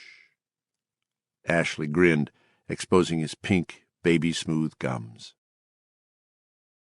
15. Her stomach revolted. Somehow she was able to pull over and shut off the engine before her breakfast bolted up and out a moment after she managed to claw the driver's door open. For a moment she just hung there with her forearms propped on the open window of the half-open door, bent awkwardly outward, consciousness no more than a single spark, which she maintained by her determination that it should not go out. At last she was able to straighten up and pull the door closed. She thought in a dim and confused way that it must have been breakfast. Headaches she was used to, but she almost never threw up. Breakfast in the restaurant of that flea bag that was supposed to be Bangor's best hotel. The bastards had poisoned her. I may be dying. Oh, God, yes, it really feels as if I might be dying. But if I'm not, I'm going to sue them from here to the steps of the U.S. Supreme Court. If I live, I'll make them wish their mothers never met their fathers. Perhaps it was the bracing quality of this thought which made Anne feel strong enough to get the car moving again. She crept along at 35, looking for a mailbox with Anderson written on it. A terrible idea came to her. Suppose Bobby had painted out her name on the mailbox. It wasn't so crazy when you really thought about it. She might well suspect Sissy would turn up, and the spineless little twat had always been afraid of her. She was in no shape to stop at every farm along the way, inquiring after Bobby. Not that she'd get much help from Bobby's hayseed neighbors, if the donkey she'd spoken to on the phone was any indication. But there it was. R. Anderson. And behind it, a place she had seen only in photographs. Uncle Frank's place, the old Garrick farm. There was a blue truck parked in the driveway. The place was right, yes, but the light was wrong. She realized this clearly for the first time as she approached the driveway. Instead of feeling the triumph she had expected at this moment, the triumph of a predator that has finally succeeded in running its prey to earth, she felt confusion, uncertainty, and although she did not even really realize it for what it was because it was so unfamiliar, the first faint trickle of fear. The light was wrong. This realization brought others in quick succession. Her stiff neck, the circles of sweat darkening her dress under her arms, and her hand flew to her crotch. There was a faint dampness there, drying now, and she isolated a dim ammoniac smell in the car. It had been there for some time, but her conscious mind had just now tumbled to it. I pissed myself. And I've been in this fucking car almost long enough for it to dry. And the light, Anne. The light was wrong. It was sunset light. Oh, no, it's 9:30 in the... But it was sunset light. There was no denying it. She had felt better after vomiting, yes, and she suddenly understood why. The knowledge had been there all along, really, just waiting to be noticed, like the patches of sweat under the arms of her dress, or that faint smell of drying urine. She had felt better because the period between closing the door and actually starting the car again hadn't been seconds or minutes, but hours. She had spent all that brutally hot summer day in the oven of the car. She had lain in a death-like stupor, and if she had been using the Cutlass's air conditioning with all the windows rolled up when she stopped the car, she would have cooked like a Thanksgiving turkey. But her sinuses were nearly as bad as her teeth, and the canned air manufactured by automobile air conditioners irritated them. This physical problem, she realized suddenly, staring at the old farm with wide, bloodshot eyes, had probably saved her life. She had been running with all 4 windows open. Otherwise, this led to another thought. She had spent the day in a death-like stupor, parked by the side of the road, and no one had stopped to check on her. That no one had come along a main road like Route 9 in all those hours since 9:30 was something she just couldn't accept, not even out in the sticks. And when they did see you in trouble in Sticksville, they didn't just put the pedal to the metal and keep on going like New Yorkers stepping over a wino. What kind of town is this, anyway? That unaccustomed trickle again, like hot acid in her stomach. This time she recognized the feeling as fear, seized it, wrung its neck, and killed it. Its brother might show up later on, and if so, she would kill it too, and all the sibs that might follow. She drove into the yard. 16. Anne had met Jim Gardner only twice before, but she never forgot a face. Even so, she barely recognized the great poet, although she believed she could have smelled him at 40 yards if she had been downwind on even a moderately breezy day. He was sitting on the porch in a strappy T-shirt and a pair of blue jeans, an open bottle of scotch in one hand. He had a 3 or 4 day beard stubble, much of it gray. His eyes were bloodshot. Although Anne didn't know this and wouldn't have cared, Gardner had been in this state more or less for the last 2 days. All his noble resolves had gone by the boards since finding the dog hairs on Bobby's jacket. He watched the car pull into the dooryard, missing the mailbox by bare inches, with a drunk's bleary lack of surprise. He watched the woman get out, stagger, and hold on to the open door for a minute. Oh, wow, Gardner thought. It's a bird. It's a plane. It's super bitch. Faster than a speeding hate letter, able to leap cringing family members at a single bound. Anne shoved the car door closed. She stood there for a moment, throwing a long shadow, and Gardner felt an eerie sense of familiarity. She looked like Ron Cummings when Ron had a skinful and was trying to decide if he could walk across the room. Anne made her way across the dooryard, trailing a steadying hand along the side of Bobby's truck. When she had passed the truck, she reached at once for the porch railing. She looked up, and in the slanting light of 7 o'clock, Gardner thought the woman looked both aged and ageless. She also looked evil, he thought, jaundiced and yellow-black with a heavy freight of evil that was simultaneously wearing her out and eating her up. He raised the scotch, drank, gagged on the rank burn. Then he tipped the neck of it at her. "Hello, sissy. Welcome to Haven. Having said that much, I now urge you to leave as fast as you can. 17. She got up the first 2 steps okay, then stumbled and went to one knee.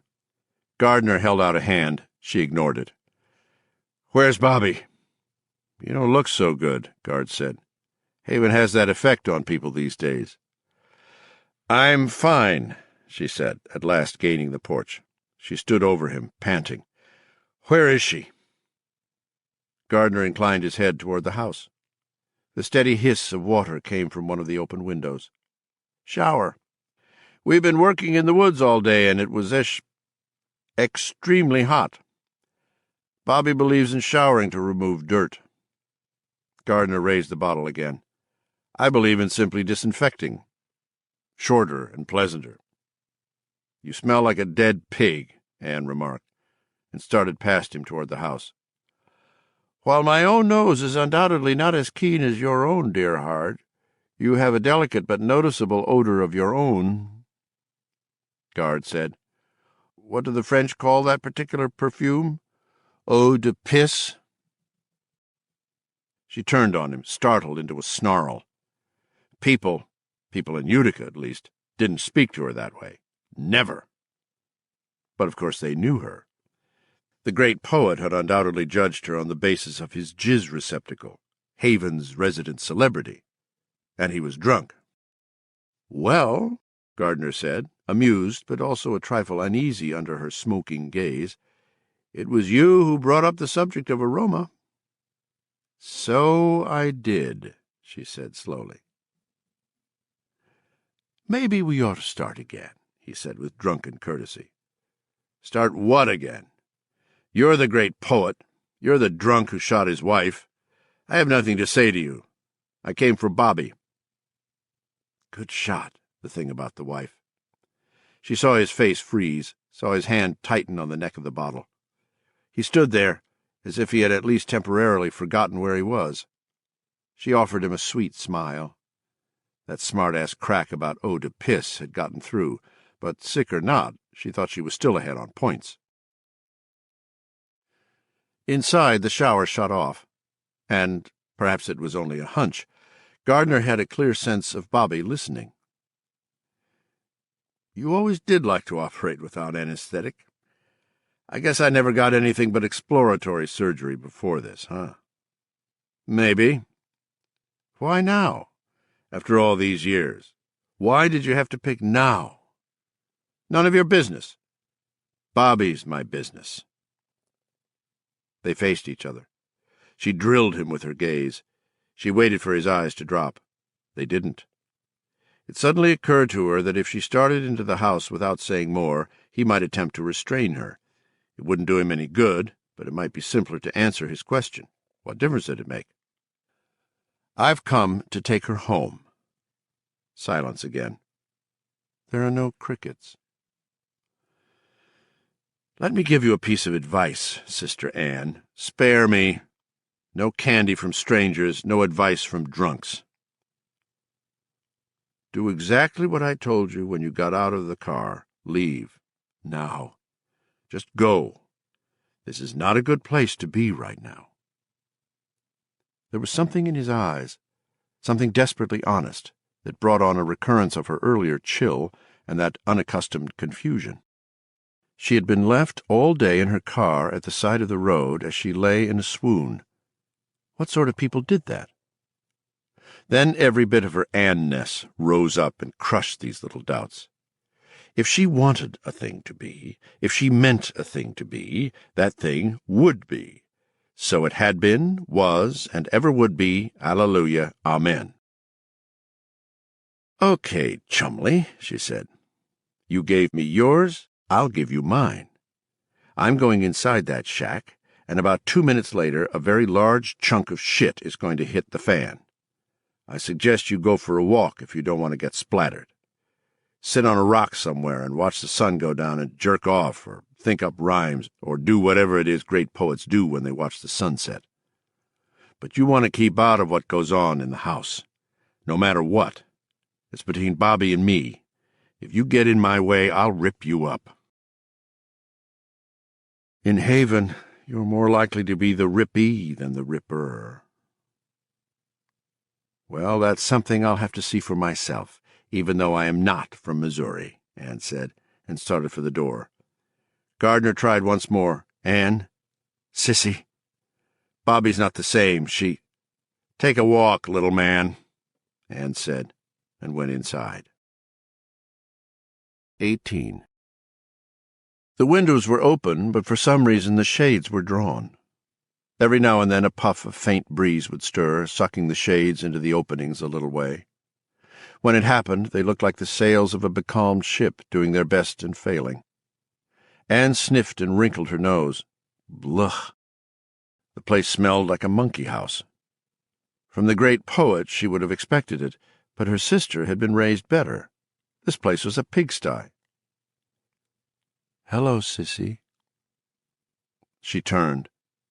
For a moment, Bobby was just a shadow, and Anne felt her heart go into her throat because there was something odd about that shape, something all wrong. Then she saw the white blur of her sister's robe, heard the patter of water, and understood that Bobby had just come from the shower. She was all but naked. Good. But her pleasure was not as great as it should have been. Her unease remained, her feeling that there was something wrong about the shape in the doorway. This is not a good place to be right now. "Daddy's dead," she said, straining her eyes to see better. For all her straining, Bobby remained only a dim figure in the door which communicated between the living room and, she assumed, bathroom. "I know. Newt Barringer called and told me." Something about her voice, something even more basically different in the vague suggestiveness of her shape. Then it came to her. The realization brought a nasty shock and a stronger fear. She didn't sound afraid. For the first time in her life, Bobby didn't sound afraid of her. "We buried him without you. Your mother died a little when you didn't come home, Bobby." She waited for Bobby to defend herself. There was only silence. "For Christ's sake, come out where I can see you, you little coward." "Anne, Bobby's not the same. She fell downstairs 4 days ago and broke her hip." "Did she?" Bobby asked, indifferently. "You're coming home with me, Bobby." She meant to convey force, and was appalled by the weak shrillness of her voice. "It was your teeth that let you get in," Bobby said. "Of course, I should have thought of that."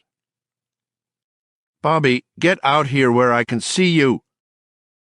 "Do you want me to?" Her voice had taken on a strange, teasing lilt. "I wonder if you do." "Stop fucking with me, Bobby." Her voice rose unevenly.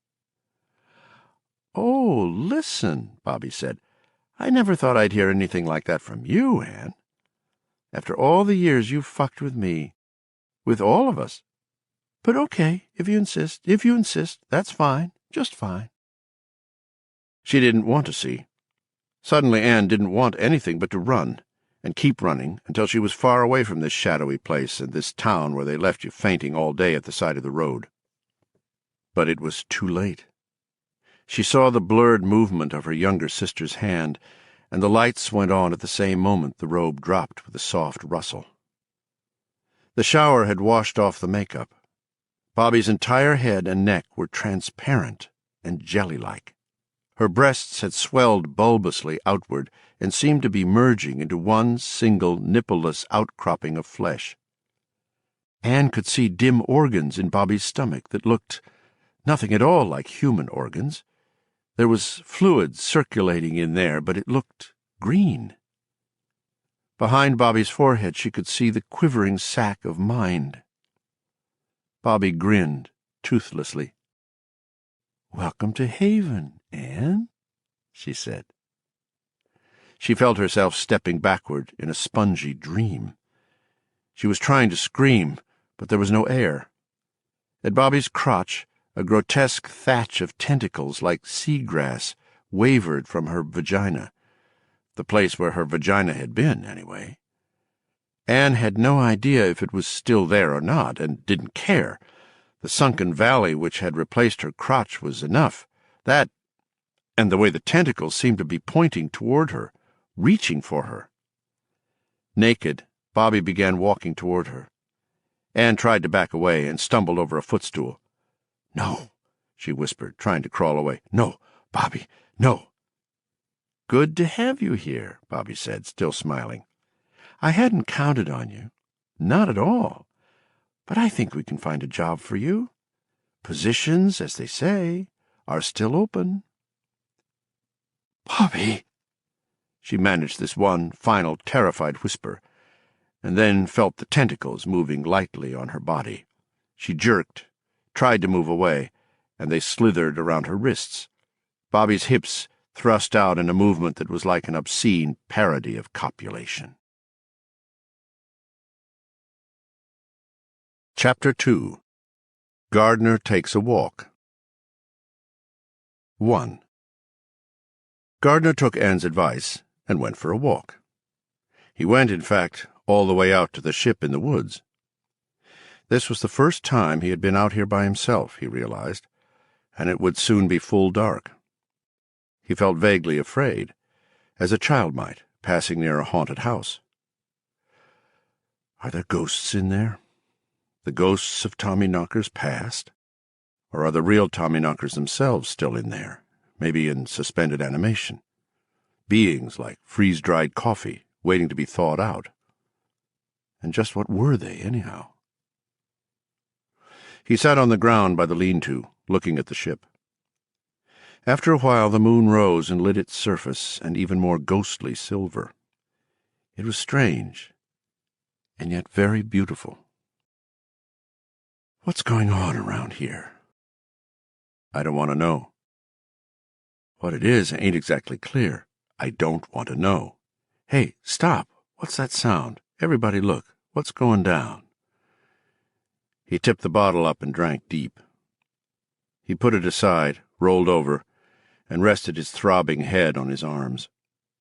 He fell asleep that way, in the woods, near the graceful circular jut of the ship. He slept there all night. In the morning, there were 2 teeth on the ground. That's what I get for sleeping so close to it, he thought dully. But there was at least one compensation. He had no headache at all, although he had put away nearly a fifth of scotch. He had noticed before that, all its other attributes aside, the ship, or the change in the atmosphere the ship had generated, seemed, at very close range, to provide hangover protection. He didn't want to leave his teeth just lying there. Heeding an obscure urge, he kicked dirt over them. As he did it, he thought again. Playing Hamlet is a luxury you can no longer afford, Guard. If you don't commit to one course or the other very soon, in the next day or so, I think, you're not going to be able to do anything but march along with the rest of them. He looked at the ship, thought of the deep ravine which extended down its smooth, unmarked side, and thought again, we'll be down to the hatchway soon, if there is a hatchway. What then? Rather than trying to answer, he struck off for home. 2. The cutlass was gone. Where were you last night? Bobby asked Gardner. I slept in the woods. Did you get really drunk? Bobby asked with surprising gentleness. Her face was dark with makeup again, and Bobby had been wearing shirts which seemed oddly loose and baggy the last few days. This morning he thought he could see why. Her chest was thickening. Her breasts had begun to look like a single unit instead of 2 separate things. It made Gardner think of guys who pumped iron. Not very. 1 or 2 nips and I passed out. No hangover this morning. And no bug bites. He raised his arms, darkly tanned on top, white and strangely vulnerable beneath. Any other summer you'd wake up the next morning so bug-bit you couldn't open your eyes. But now they're gone, along with the birds and the beasts. In fact, Roberta, it seems to repel everything but fools like us. Have you changed your mind, Guard? You keep asking me that. Have you noticed? Bobby didn't reply. Did you hear the news on the radio yesterday? He knew she hadn't. Bobby didn't see, hear, or think about anything now but the ship. Her headshake was no surprise. Troops massing in Libya, more fighting in Lebanon, American troop movements, the Russians getting louder and louder about SDI. We're all still sitting on the powder keg. That hasn't changed a bit since 1945 or so. Then you discover a deus ex machina in your backyard, and now you keep wanting to know if I've changed my mind about using it. Have you? No, Gardner said, not sure if he was lying or not, but he was very glad Bobby couldn't read him. Oh, can't she? I think she can. Not much, but more than she could a month ago. More and more each day. Because you're becoming now, too. Changed your mind? That's a laugh. You can't fucking make up your mind. Bobby dismissed it, or appeared to do so. She turned toward the pile of hand tools stacked on the corner of the porch. She had missed making up a spot just below her right ear, Gardner saw. It was the same spot many men miss when they are shaving. He realized with a sickish lack of surprise that he could see into Bobby. Her skin had changed, had become kind of semi-transparent jelly. Bobby had grown thicker, shorter over the last few days, and the changes were accelerating. God, he thought, horrified and bitterly amused. Is that what happens when you turn into a Tommyknocker? You start looking like someone who got caught in a great big messy atomic meltdown? Bobby, who had been bending over the tools and gathering them up in her arms, turned quickly to look at Gardner, her face wary. What? I said, let's get moving, you lazy juggins, Gardner sent clearly, and that wary, puzzled expression became a reluctant smile. Okay. Help me with these, then. No, of course victims of high gamma radiation didn't turn transparent, like Claude Rains in The Invisible Man. They didn't start to lose inches as their bodies twisted and thickened. But yes, they were apt to lose teeth. Their hair was apt to fall out.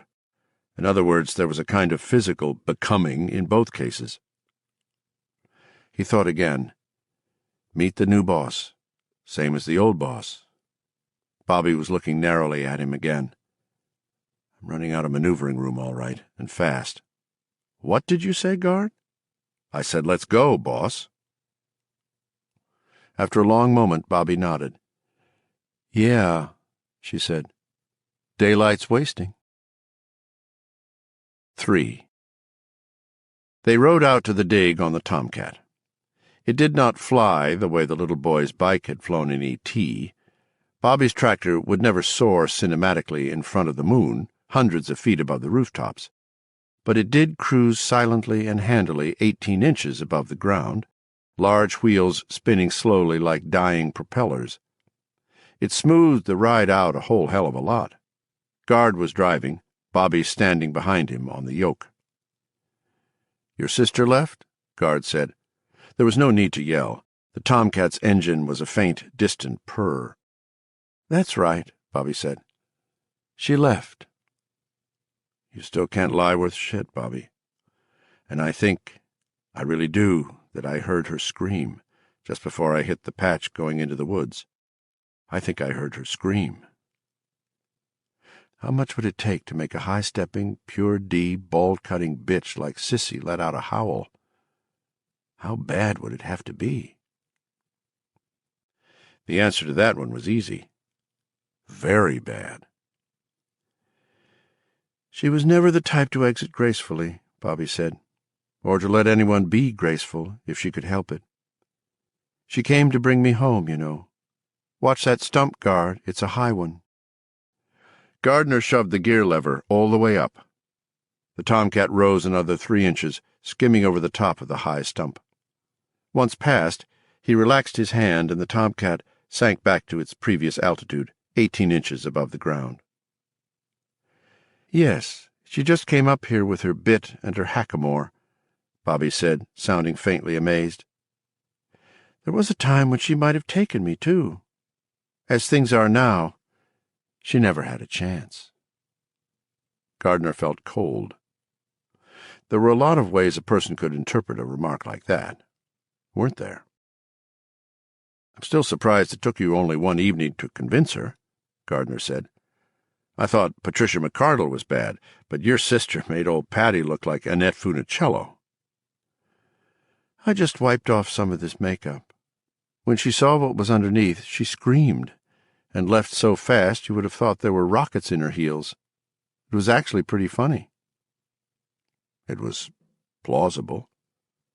It was so plausible that the temptation to believe it was almost insuperable. Unless you ignored the simple fact that the lady under discussion couldn't have gone anywhere in a hurry without help. The lady could barely walk without help. No, Gardner thought, she never left. The only question is whether you killed her or if she's out in the goddamn shed with Peter. How long do the physical changes go on, Bobby? Gardner asked. Not much longer, Bobby said. And Gardner thought again that Bobby had never been able to lie worth shit. Here we are. Park it over by the lean-to. This audiobook is continued on Disc 17. The Tommyknockers by Stephen King, continued, Disc 17. 4. The following evening they knocked off early. The heat was still holding, and neither of them felt capable of going on until the last light died. They returned to the house, pushed food around on their plates, even ate some of it. With the dishes washed, Gardner said he thought he would go for a walk. Oh? Bobby was looking at him with that wary expression which had become one of her main stocks in trade. I would have thought you'd gotten enough exercise today for anyone. Sun's down now, Gard said easily. It's cooler. No bugs, and... He looked clear-eyed at Bobby. If I go out on the porch, I'm going to take a bottle. If I take a bottle, I'm going to get drunk. If I go for a long walk and come back tired, maybe I can fall into bed sober for one night. All of this was true enough. But there was another truth nested inside it, like one Chinese box inside another. Gardner looked at Bobby and waited to see if she would go hunting for that inner box. She didn't. All right, she said. But you know I don't care how much you drink, Gard. I'm your friend, not your wife. No, you don't care how much I drink. You've made it very easy for me to drink all I want, because it neutralizes me. He walked along Route 9 past Justin Hurd's place, and when he struck the Nister Road, he turned left and moved along at a good pace, his arms swinging easily. The last month's labor had toughened him more than he would have believed. Not so long ago, even a 2-mile walk such as this would have left him rubber-legged and winded. Still, it was eerie. No whippoorwills greeted the encroaching twilight. No dog barked at him. Most of the houses were dark. No TVs flickered inside the few lighted windows he passed. Who needs Barney Miller reruns when you can become instead, Gardner thought. By the time he reached the sign reading Road Ends 200 yards, it was almost full dark, but the moon was rising, and the night was very bright. At the end of the road he reached a heavy chain strung between two posts. A rusty, bullet-holed, no trespassing sign hung from it. Gard stepped over the chain, kept walking, and was soon standing in an abandoned gravel pit. The moonlight on its weedy sides was white as bone. The silence made Gardner's scalp prickle. What had brought him here? His own becoming, he supposed. Something he had picked out of Bobby's mind, without even knowing he'd done it. It must have been that, because whatever had brought him out here had been a lot stronger than just a hunch. To the left was a thick triangular scar against the whiteness of the undisturbed gravel. This stuff had been moved around.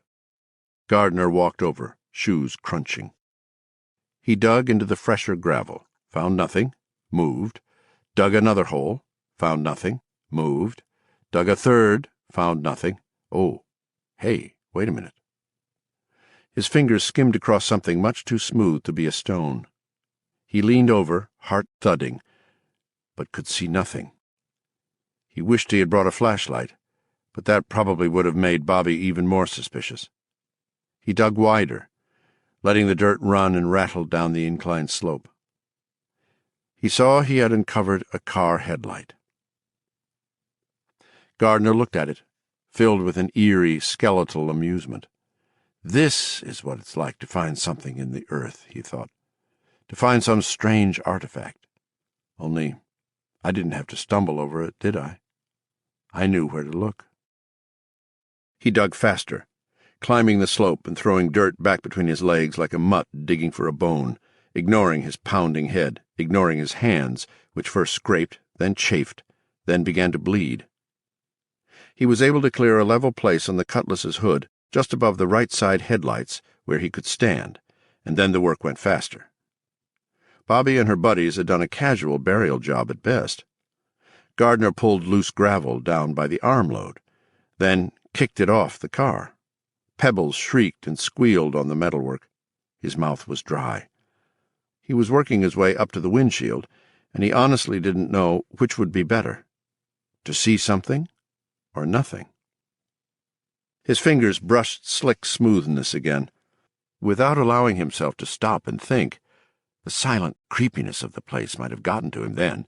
He might have just turned and run. He dug a clear place on the windshield and peered in, cupping his hands to the glass to cut the glare from the moon. Nothing. Anne Anderson's rented cutlass was empty. They could have put her in the trunk. The fact is, you still don't know anything for sure. He thought he did, however. Logic told him that Anne's body wasn't in the trunk. Why would they bother? Anyone who found a brand-new car buried out here in a deserted gravel pit was going to find it suspicious enough to investigate the trunk, or to call the police, who would do it. No one in Haven would give a rip one way or another. They have concerns more pressing than cars buried in gravel pits right now, and if someone from town did happen to find it, calling the police is the last thing they'd do. That would mean outsiders, and we don't want any outsiders in Haven this summer, do we? Perish the thought. So she wasn't in the trunk. Simple logic, QED. Maybe the people who did this didn't have your sterling powers of logic, Guard. That was a crock of shit, too. If he could see a thing from 3 angles, the Haven quiz kids could see it from 23. They didn't miss a trick. Gardner backed to the edge of the hood on his knees and jumped down. Now he was aware of his scraped, burning hands. He would have to take a couple of aspirin when he got back and try to conceal the damage from Bobby in the morning. Work gloves were going to be the order of the day. All day. Anne wasn't in the car. Where was Anne? In the shed, of course. In the shed. Gardner suddenly understood why he had come out here, not just to confirm a thought he had plucked from Bobby's head. If that was what he had done, his subconscious mind might simply have fixed on this as the handiest place to get rid of a big car quick. But because he had needed to make sure it was the shed. Needed to. Because he had a decision to make. And he knew now that not even seeing Bobby change into something which was not human was enough to force him into that decision. So much of him still wanted to dig the ship out, dig it out and put it to use. So much, so very much. Before he could make the decision, he had to see what was in Bobby's shed. 5. Halfway back, he stopped in the cold, slippery moonlight, struck by a question. Why had they bothered to hide the car? Because the rental people would report it missing and more police would turn up in Haven? No. The Hertz or Avis people might not even know it was missing for days, and it would be longer still before the cops traced Anne's family connection here. At least a week, more like 2. And Gardner thought by then Haven would be done worrying about outside interference one way or another for good. So who had the car been hidden from?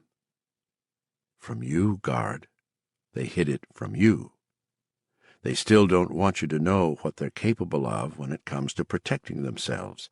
They hid it, and Bobby told you, and went away." He went back with this dangerous secret turning in his mind like a jewel. Chapter 3. The Hatch. 1. It happened 2 days later, as Haven lay sprawled and sunstruck under the August heat. Dog days had come, except, of course, there were no dogs left in Haven, unless maybe there was one in Bobby Anderson's shed. Guard and Bobby were at the bottom of a cut which was now 170 feet deep. The hull of the ship formed one side of this excavation, and the other side, behind the silvery mesh crisscrossing it, showed a cutaway view of thin soil, clay, schist, granite, and spongy aquifer. A geologist would have loved it. They were wearing jeans and sweatshirts. It was stiflingly hot on the surface, but down here it was chilly. Gardner felt like a bug crawling on the side of a water cooler. On his head he wore a hard hat with a flashlight attached to it by silver utility tape. Bobby had cautioned him to use the light as sparingly as possible. Batteries were in limited supply. Both of his ears were stuffed with cotton. He was using a pneumatic drill to shag up big chunks of rock. Bobby was at the other end of the cut, doing the same thing. Gardner had asked her that morning why they had to drill. "I like the radio explosives better, Bobby, old kid," he said. "Less pain and strain on the American brain. Know what I mean?" Bobby didn't smile. Bobby seemed to be losing her sense of humor, along with her hair. "We're too close now," Bobby said. "Using an explosive might damage something we don't want to damage." "The hatch?" "The hatch." Gardner's shoulders were aching, and the plate in his head was aching as well. That was probably mental. Steel couldn't ache, but it always seemed to when he was down here, and he hoped Bobby would signal soon that it was time for them to knock off for lunch. He let the drill chatter and bite its way toward the ship again, not bothering too much about grazing that dull silver surface. You had to be careful not to let the tip of the drill walk onto it too hard, he had discovered. It was apt to rebound and tear off your foot if you weren't careful. The ship itself was as invulnerable to the rough kiss of the drill as it had been to the explosives he and his parade of helpers had used. There was at least no danger of damaging the goods. The drill touched the ship's surface, and suddenly its steady machine-gun thunder turned to a high-pitched squeal. He thought he saw smoke squirt from the pulsing blur of the drill's tip. There was a snap. Something flew past his head. All this happened in less than a second. He shut the drill off and saw the drill bit was almost entirely gone. All that remained was a jagged stub. Gardner turned around and saw the part that had gone winging past his face embedded in the rock of the cut. It had sheared a strand of the meshwork neatly in two. Delayed shock hit, making his knees want to come unlocked and spill him to the ground. "Missed me by a whore's hair. No more, no less. Mother!" He tried to pull it out of the rock, and thought at first it wasn't going to come. Then he began to wiggle it back and forth. Like pulling a tooth out of a gum, he thought, and a hysterical titter escaped him. The chunk of drill bit came free. It was the size of a .45 slug, maybe a little bigger. Suddenly he was on the verge of passing out. He put an arm on the mesh-covered wall of the cut and rested his head on it. He closed his eyes and waited for the world to either go away or come back. He was dimly aware that Bobby's drill had also cut out. The world began to come back, and Bobby was shaking him. "Guard? Guard, what's wrong?" There was real concern in her voice. Hearing it made Gardner feel absurdly like weeping. Of course, he was very tired. "I almost got shot in the head by a .45 caliber drill bit," Gardner said. "On second thought, make that a .357 Magnum." "What are you talking about?" Gardner handed her the fragment he had worked out of the wall. Bobby looked at it and whistled. "Jesus!" I think he and I just missed connections. That's the second time I've almost gotten killed down in this shithole. The first was when your friend Enders almost forgot to send down the sling after I'd set one of those radio explosives. He's no friend of mine, Bobby said absently. I think he's a dork. Guard, what did you hit? What made it happen? What do you mean? A rock? What else is there down here to hit? Were you near the ship? All of a sudden, Bobby looked excited. No, more than that, nearly feverish. Yes, but I've grazed the ship with the drill before. It just bounces, but Bobby wasn't listening anymore. She was at the ship, down on her knees, digging into the rubble with her fingers. It looked like it was steaming, Gardner thought. It's here, Guard. Finally here. He had joined her before he realized that she hadn't spoken the conclusion of her thoughts aloud. Gardner had heard her in his head. 2. Something, all right, Gardner thought. Pulling aside the rock Gardner's drill had chunked up just before it exploded, Bobby had revealed, finally, a line in the ship's surface. One single line in all of that huge, featureless expanse. Looking at it, Gardner understood Bobby's excitement. He stretched out his hand to touch it. Better not, she said sharply. Remember what happened before? Leave me alone, Gardner said. He pushed Bobby's hand aside and touched that groove. There was music in his head, but it was muffled and quickly faded. He thought he could feel his teeth vibrating rapidly in their sockets, and suspected he would lose more of them tonight. Didn't matter. He wanted to touch it. He would touch it. This was the way in.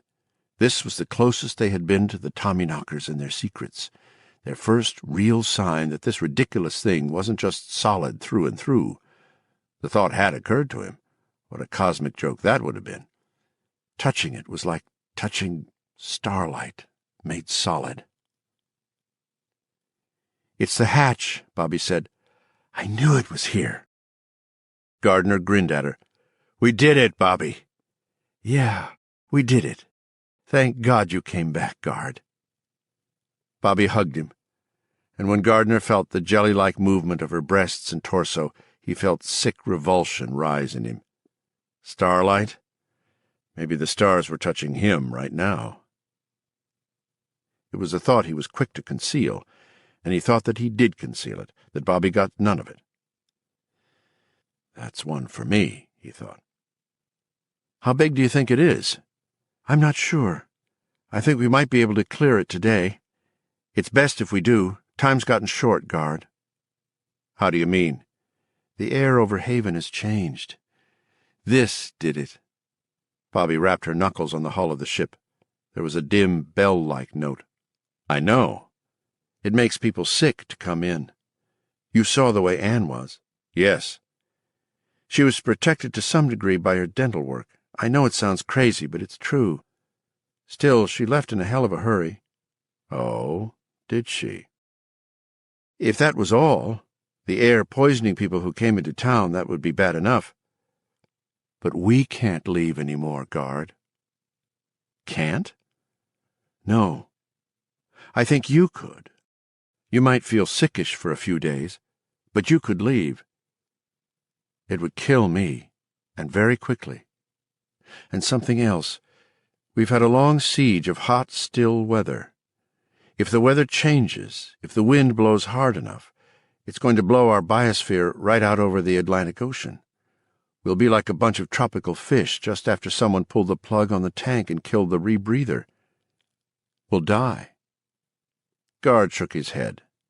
The weather changed the day you went to that woman's funeral, Bobby. I remember. It was clear and breezy. That was what was so weird about you catching a sunstroke after all that hot and muggy. Things have changed. The becoming has speeded up. Would they all die? Gardner wondered. All of them? Or just you and your special pals, Bobby? The ones that have to wear makeup now. I hear doubt in your head, Guard, Bobby said. She sounded half exasperated, half amused. What I doubt is that any of this could be happening at all, Gardner said. Fuck it. Come on. Dig, babe.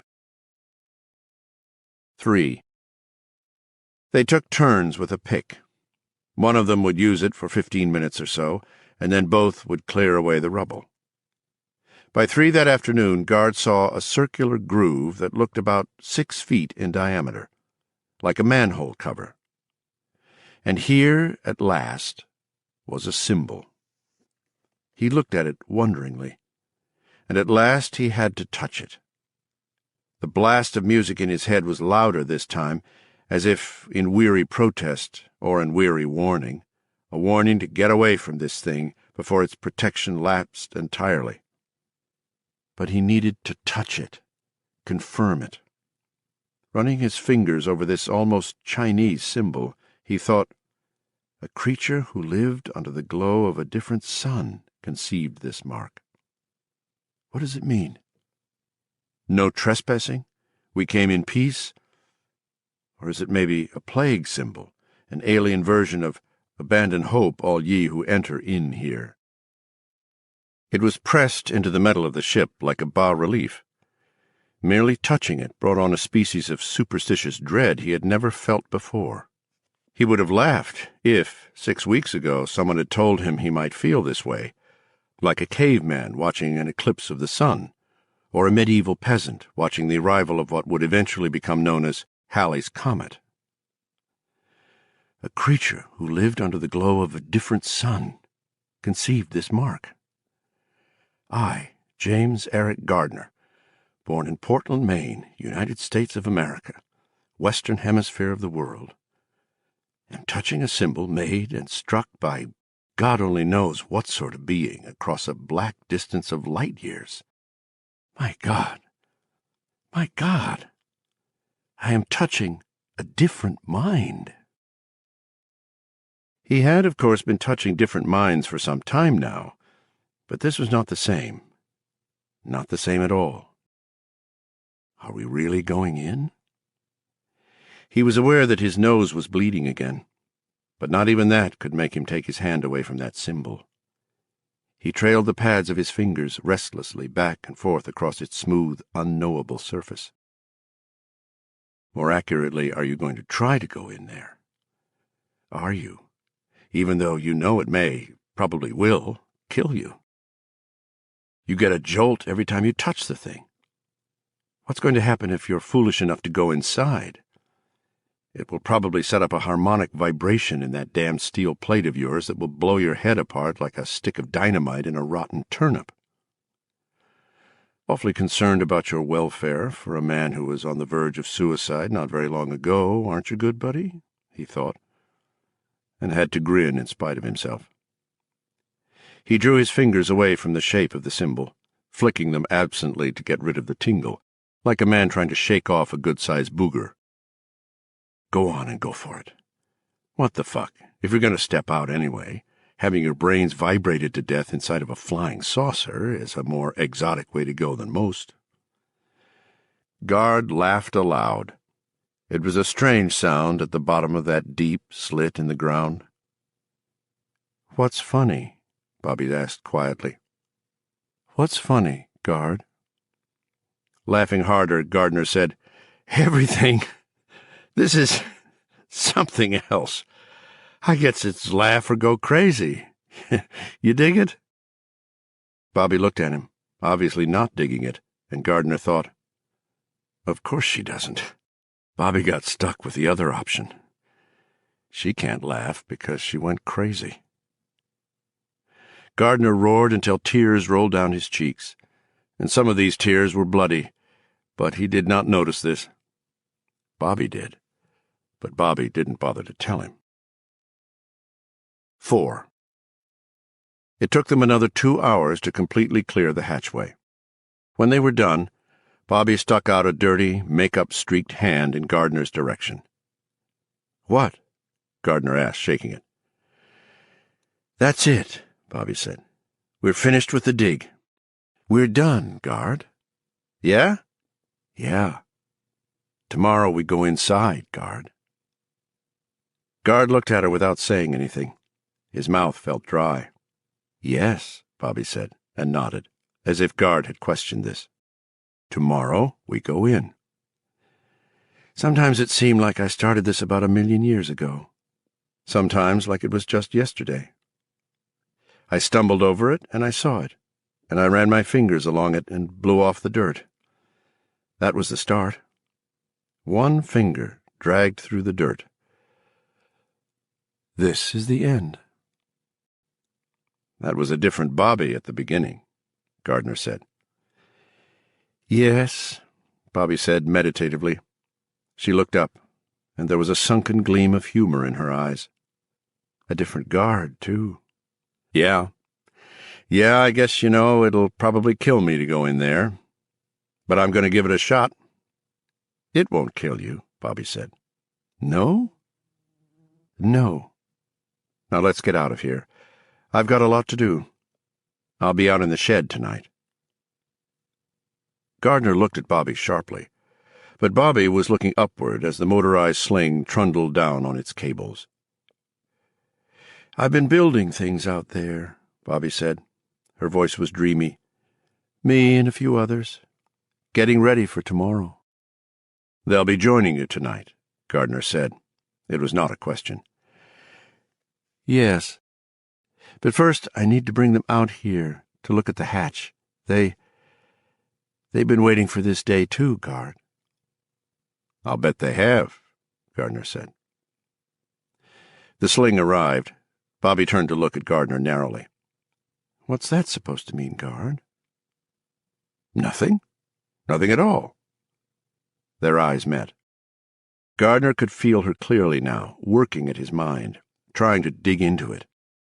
And he had again that sense of his secret knowledge and secret doubts turning and turning like a dangerous jewel. He thought deliberately, Get out of my head, Bobby. You're not welcome here. Bobby recoiled as if slapped. But there was also faint shame on her face, as if Gard had caught her peeking where she had no business peeking. There was still some humanness left in her then. That was comforting. Bring them out, by all means, Gard said. But when it comes to opening it up, Bobby, it's just you and me. We dug the fucker up, and we go in the fucker first. You agree? Yes, Bobby said. We go in first. The two of us.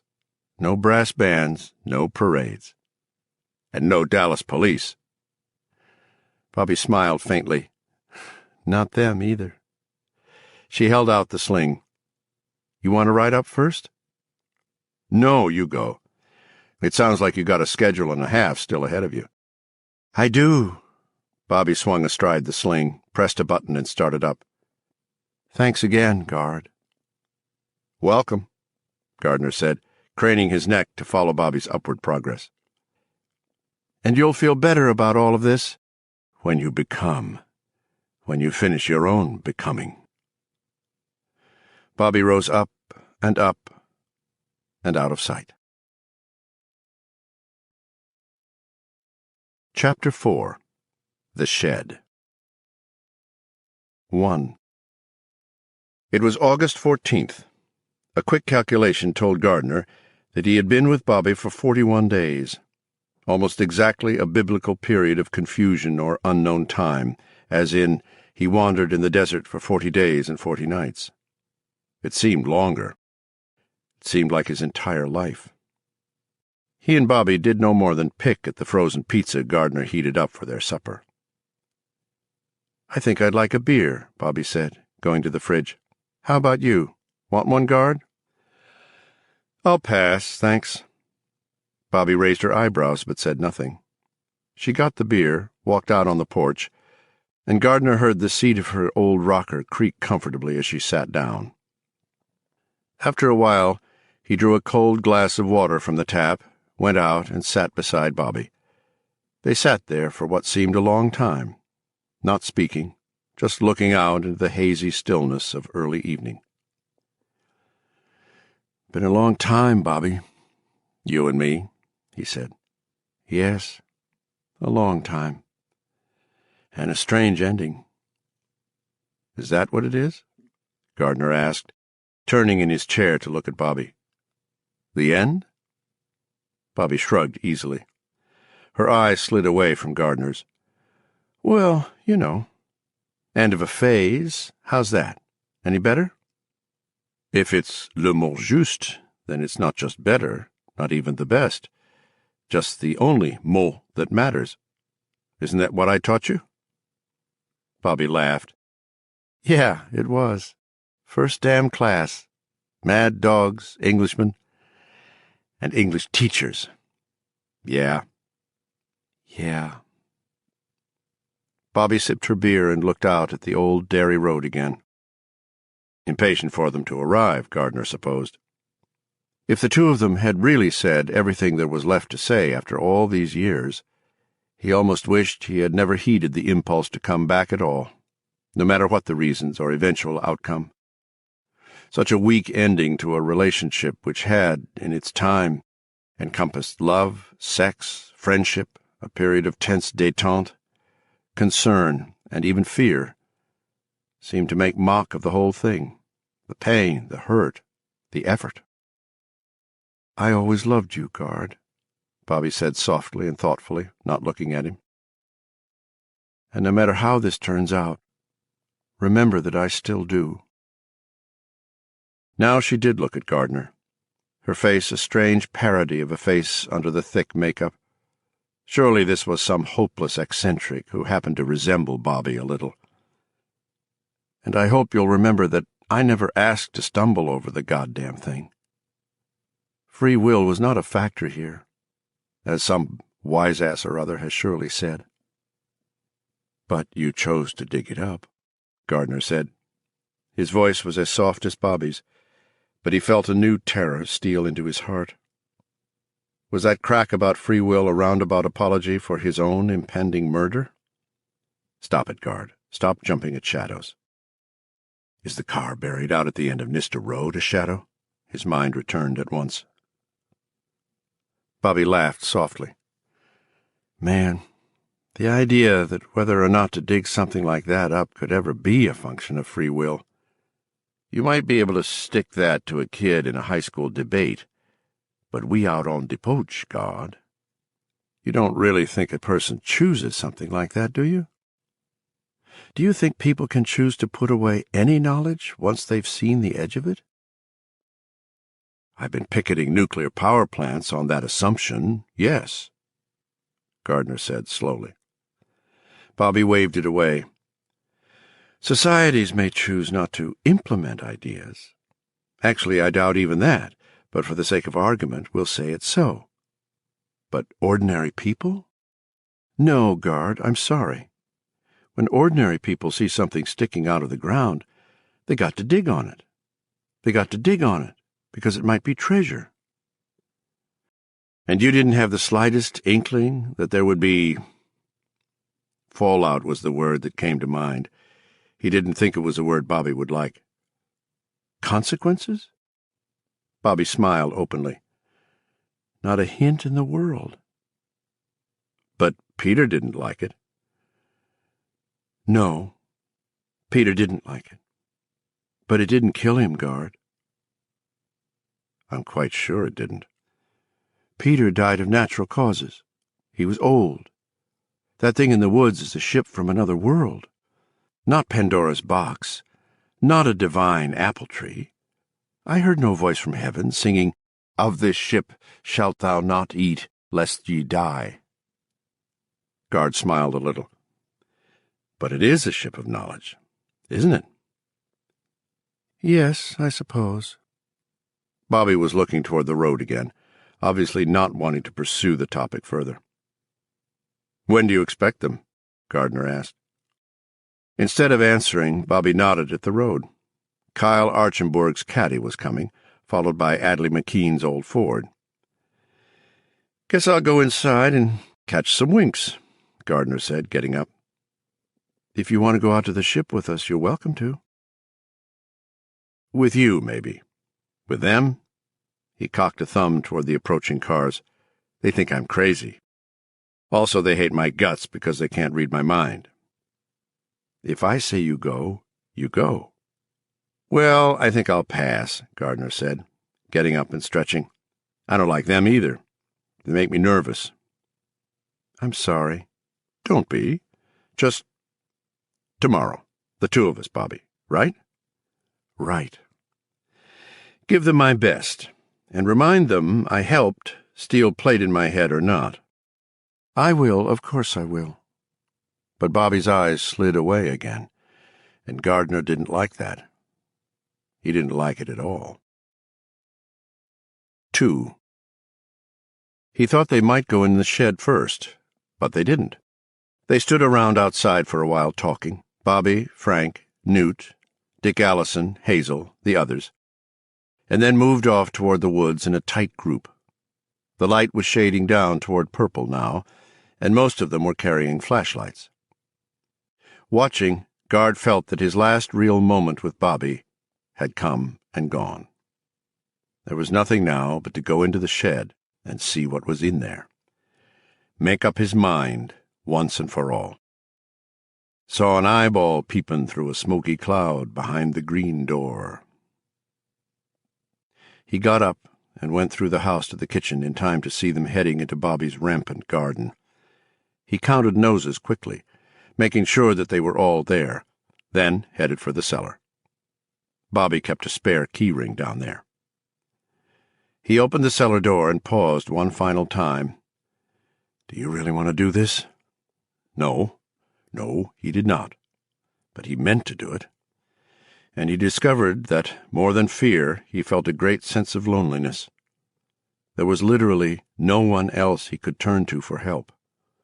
He had been in the desert with Bobby Anderson 40 days and 40 nights, and now he was in the desert on his own. God help him.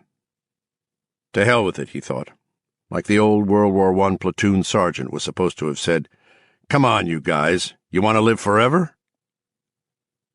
Gardner went downstairs to get Bobby's keyring. 3. It was there, hanging on its nail with every key neatly labeled. The only catch was the shed key was gone. It had been here. He was quite sure of that. When had he last seen it here? Gard tried to remember and couldn't. Bobby taking precautions? Maybe. He stood in the new and improved workshop, sweat on his forehead and sweat on his balls. No key. That was great. So what was he supposed to do? Grab Bobby's axe and make like Jack Nicholson in The Shining? He could see it. Smash, crash, bash. Here's Gardner. Except that might be a bit hard to cover up before the pilgrims came back from the viewing of the sacred hatch. He stood in Bobby's workshop, feeling time slip away, feeling old and unimproved. How long would they be out there anyway? No way of telling, was there? No way at all. Okay, where do people put keys? Always assuming she really was just taking precautions and not just hiding it from you. A thought struck him so hard he actually slapped his forehead. Bobby hadn't taken the key, nor had anyone been trying to hide it. The key had disappeared when Bobby had supposedly been in the Dairy Home Hospital recovering from sunstroke. He was almost positive of that, and what memory would not or could not supply, logic did. Bobby hadn't been in Dairy Home, she had been in the shed. Had one of the others taken the spare key to tend her when Bobby needed tending? Did they all have copies? Why bother? No one in Haven was into stealing these days.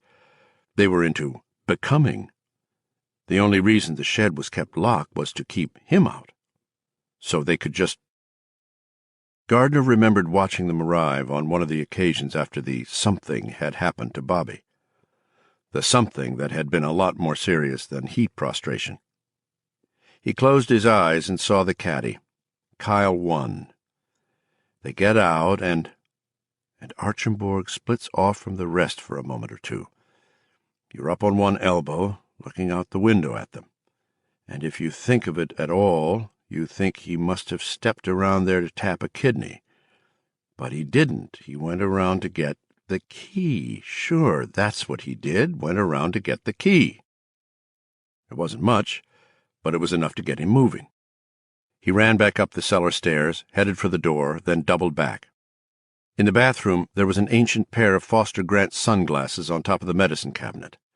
They had come to rest up there with a finality that trivial objects managed to obtain only in a single man or woman's quarters, like the makeup which had belonged to Newt Barringer's wife. Gardner took the sunglasses down, blew a thick coating of dust from the lenses, wiped them carefully, then folded the bows and put them in his breast pocket. He went out to the shed. 4. He stood by the padlocked plank door for a moment, looking out along the path which led to the dig. Dusk had advanced far enough now so that the woods beyond the garden were a massy blue-gray with no detail to them. He saw no bobbing line of returning flashlights. But they could turn up. At any time at all they could turn up and catch you with your arm all the way down in the jam jar. I think they'll spend a pretty good while out there mooning over it. They've got the Klieg lights. But you don't know for sure. No, not for sure. Gardner shifted his gaze back to the plank door. Between the planks he could see that green light, and he could hear a dim, unpleasant noise like an old-fashioned washing machine, with a gutful of clothes and thick suds. No, not just one washing machine, more like a whole line of them, not quite in sync. That light was pulsing in time to the low, slurping sound. I don't want to go in there. There was a smell. Even that, Gardner thought, was slightly sudsy, bland, with a faint hint of rancidity. Old soap, cakey soap. But it's no bunch of washing machines. That sounds alive. It's not telepathic typewriters inside there, not new and improved water heaters. It's something alive. And I don't want to go in there. But he was going to. After all, hadn't he come back from the dead just to look inside Bobby's shed and catch the Tommyknockers at their strange little benches? He supposed he had. Gard went around to the far side of the shed. There, hanging on a rusty nail under the eave, was the key. He reached up with a hand that trembled and took it down. He tried to swallow. At first he couldn't. His throat felt as if it had been coated with dry, heated flannel. A drink, just one drink. I'll go into the house long enough to get just one, a short peg, then I'll be ready. Fine, sounded great. Except he wasn't going to do it, and he knew he wasn't. The drinking part was done. So was the delaying part. Holding the key tightly in his damp hand, Gardner went around to the door. He thought, don't want to go in. Don't even know if I can, because I am so afraid. Stop it. Let that part be over, too. Your Tommyknocker phase. He looked around again, almost hoping to see the line of flashlights coming out of the woods, or to hear their voices. But you wouldn't, because they talk in their heads. No flashlights, no movements, no crickets, no birdsong. The only sound was the sound of washing machines, the sound of amplified, leaky heartbeats. Slish, slish, slish. Gardner looked at the pulsing green light fingering its way through the cracks between the boards. He reached into his pocket, took out the old sunglasses, and put them on. It had been a long time since he had prayed, but he prayed now. It was short, but a prayer for all that. God, please, Jim Gardner said into the dim summer dusk, and slid the key into the padlock. 5. He expected a blast of head radio, but none came. Until it didn't, he hadn't realized that his stomach was tight and sucked in, like a man expecting an electric shock. He licked his lips and turned the key.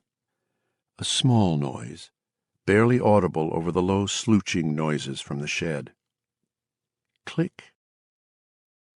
The hasp sprang up a little from the body of the lock. He reached for it with an arm that felt like lead. He pulled it free, clicked the hasp down, and put it into his left front pocket with the key still sticking out. He felt like a man in a dream. It was not a good one to be having. The air in there had to be okay. Well, perhaps not okay. Perhaps none of the air in Haven was exactly okay anymore. But it was about the same as the air outside, Gard thought, because the shed was a sieve of cracks. If there was such a thing as a pure Tommyknocker biosphere, this couldn't be it. At least he didn't think so. All the same, he would take as few risks as possible. He took a deep breath, held it, and told himself to count his steps. 3. You go in no more than 3 steps, just in case. One good look around and then out, in one big hurry. You hope? Yes, I hope. He took a final look along the path, saw nothing, turned back to the shed, and opened the door.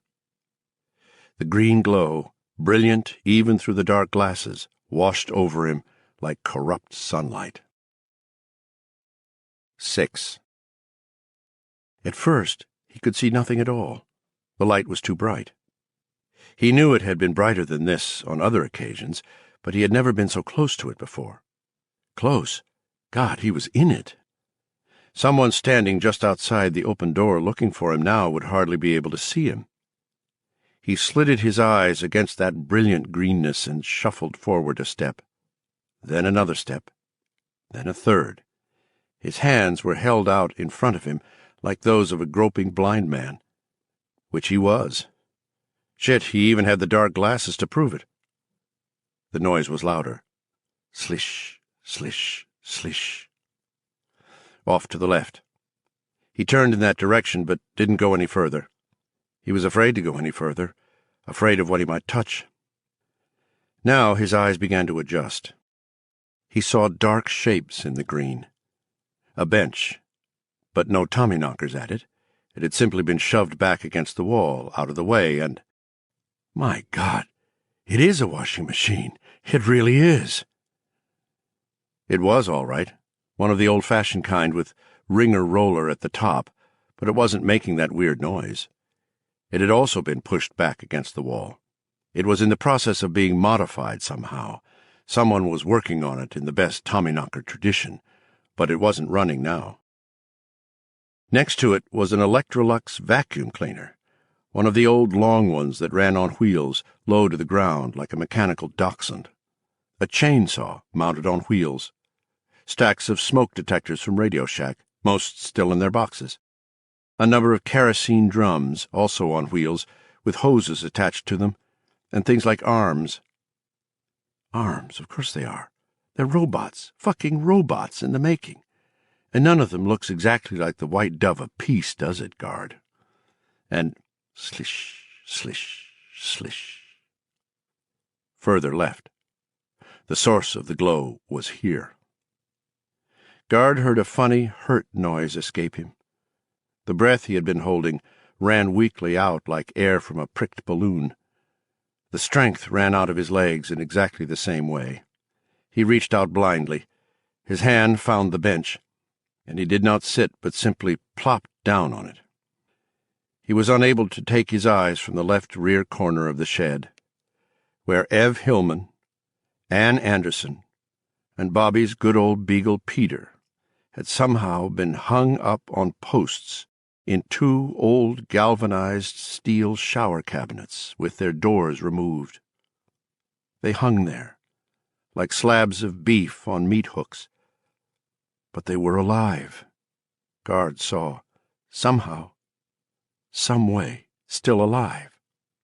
A thick black cord, which looked like a high-voltage line or a very big coaxial cable, ran out of the center of Ann Anderson's forehead.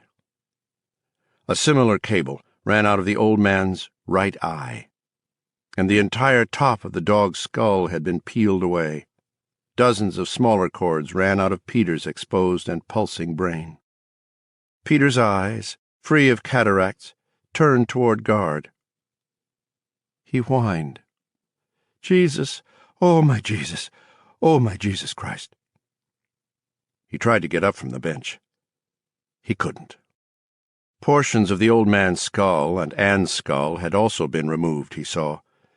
The doors had been torn off the shower stalls, but they were still full of some clear liquid. It was being contained in the same way that tiny sun was contained in Bobby's water heater, he supposed. If he tried to get into one of those stalls, he would feel a tough springiness, plenty of give, but no access. Want to get in? I only want to get out. Then his mind returned to its former scripture. Jesus, dear Jesus, oh my Jesus, look at them. I don't want to look at them. No, but he couldn't tear his eyes away. The liquid was clear, but emerald green. It was moving, making that low, thick, sudsy sound. For all its clarity, Gardner thought that the liquid must be very gluey indeed, perhaps the consistency of dish detergent. How can they breathe in there? How can they be alive? Maybe they're not. Maybe it's only the movement of the liquid that makes you think they are. Maybe it's just an illusion. Please, Jesus, let it be an illusion. Peter, you heard him whine. Nope, part of the illusion, that's all. He's hanging on a hook in a shower stall filled with the interstellar equivalent of Joy dish detergent. He couldn't whine in that. It would come out all soap bubbles. And you're just freaking out. That's what it is. Just a little visit from King Freakout. Except he wasn't just freaking, and he knew it.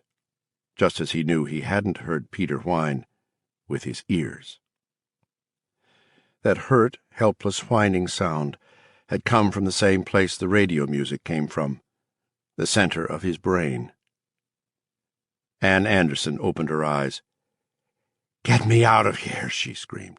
"Get me out of here. I'll leave her alone, only I can't feel anything except when they make it hurt, make it hurt, make it hurt." Gardner tried again to get up. He was very faintly aware that he was making a sound, just some old sound. The sound he was making was probably a lot like the sound a woodchuck run over in the road might make, he thought. The greenish, moving liquid gave Sissy's face a gassy, ghastly corpse hue. The blue of her eyes had bleached out. Her tongue floated like some fleshy undersea plant. Her fingers, wrinkled and pruny, drifted. "I can't feel anything except when they make it hurt," Anne wailed. And he couldn't shut her voice out, couldn't stick his fingers in his ears to make it go away, because that voice was coming from inside his head. Slish, slish, slish. Copper tubing running into the tops of the shower stalls, making them look like a hilarious combination of Buck Rogers' suspended animation chambers and Lil Abner moonshine stills. Peter's fur had fallen out in patches. His hindquarters appeared to be collapsing in on themselves. His legs moved through the liquid in long, lazy sweeps, as if in his dreams he was running away. "When they make it hurt." The old man opened his one eye. The boy. This thought was utterly clear, unquestionable. Gardner found himself responding to it. "What boy?" The answer was immediate, startling for a moment, then unquestionable. "David. David Brown." That one eye stared at him, a ceaseless sapphire with emerald tints. Save the boy. The boy. David. David Brown. Was he a part of this somehow? The boy they had hunted for so many exhausting, hot days? Of course he was. Maybe not directly, but a part of it. Where is he? Gardner thought at the old man, who floated in his pale green solution. Slish, slish, slish. Altair 4, the old man returned finally. David's on Altair 4. Save him. And then kill us. It's bad. Real bad. Can't die. I've tried. We all have. Even bitch. Her. This is being in hell. Use the transformer to save David. Then pull the plugs, cut the wires, burn the place. Do you hear? For the third time, Gardner tried to get up and fell bonelessly back onto the bench. He became aware that thick electrical cords were scattered all over the floor, and that brought back a ghostly memory of the band that had picked him up on the turnpike when he was coming back from New Hampshire. He puzzled at this, and then got the connection. The floor looked like a concert stage just before a rock group started to play. That or a big city TV studio. The cables snaked into a huge crate filled with circuit boards and a stack of VCRs. They were wired together. He looked for a DC current converter, saw none, and then thought, "Of course not, idiot. Batteries are DC." The cassette recorders had been plugged into a mix of home computers, Ataris, Apple IIs and IIIs, TRS-80s, Commodores. Blinking on and off on the one lit screen was the word program. Behind the modified computers were more circuit boards, hundreds of them. The whole thing was uttering a low, sleepy hum, a sound he associated with use the transformer, big electrical equipment. Light spilled out of the crate and the computers placed haphazardly next to it in a green flood. But the light was not quite steady. It was cycling. The pulse of the light and its relation to the sudsing sounds coming from the shower cabinets was very clear. That's the center, he thought, with an invalid's weak excitement. That's the annex to the ship. They come in the shed to use that. It's a transformer, and they draw their power from there. Use the transformer to save David. Might as well ask me to fly Air Force One. Ask me something easy, Pop. If I could bring him back from wherever he was by reciting Mark Twain, Poe even, I'd take a shot. But that thing, it looks like an explosion in an electronics warehouse. But the boy. How old? 4? 5? And where in God's name had they put him? The sky was, literally, the limit. Save the boy. Use the transformer. There was, of course, not even any time to look closely at the damned mess. The others would be coming back. Still, he stared at the one lighted video terminal with hypnotic intensity. Program? What if I typed Altair 4 on the keyboard, he wondered, and saw there was no keyboard. At the same second, the letters on the screen changed. Altair 4, it now read. No! His mind screamed, full of intruder's guilt. No, Jesus, no! The letters rippled. No, Jesus, no! Sweating, Gardner thought, cancel, cancel. Cancel, cancel. These letters blinked on and off, on and off. Gardner stared at them horrified. Then, program? He made an effort to shield his thoughts and tried again to get to his feet. This time he made it. Other wires came out of the transformer. These were thinner. There were, he counted, yes, 8 of them, ending in earplugs. Earplugs. Freeman Moss, the animal trainer leading mechanical elephants. Here were more earplugs. In a crazy way, it reminded him of a high school language lab. Are they learning another language in here? Yes. No. They're learning to become. The machine is teaching them. But where are the batteries? I don't see any. There should be 10 or 12 big old Delcos hooked up to that thing. Just a maintenance charge running through it. There should be... Stunned, he raised his eyes to the shower stalls again. He looked at the coaxial cable coming out of the woman's forehead, the old man's eye. He watched Peter's legs moving in those big, dreamy strides, and wondered just how Bobby had gotten the dog hairs on her dress. Had she been giving Peter the equivalent of an interstellar oil change? Had she perhaps been overcome by a simple human emotion? Love, remorse, guilt? Had she perhaps hugged her dog before filling that cabinet up with liquid again? There are the batteries. Organic Delcos and Everettis, you might say. They're sucking them dry, sucking them like vampires. A new emotion crept through his fear and bewilderment and revulsion. It was fury, and Gardner welcomed it. They make it hurt, make it hurt, make it hurt. Her voice cut off abruptly. The dull hum of the transformer changed pitch, cycled down even lower. The light coming out of the crate faded a little. He thought she had fallen unconscious. thereby lowering the machine's total output by X number of, what, volts, dynes, ohms? Who the fuck knew? End it, son. Save my grandson, and then end it. For a moment the old man's voice filled his head, perfectly clear and perfectly lucid. Then it was gone. The old man's eye slipped closed. The green light from the machine grew paler yet. They woke up when I came in, he thought feverishly. The anger still pounded and drilled at his mind. He spat out a tooth almost without realizing he had done so. Even Peter woke up a little. Now they've gone back to whatever state they were in before. Sleeping? No, not sleeping. Something else.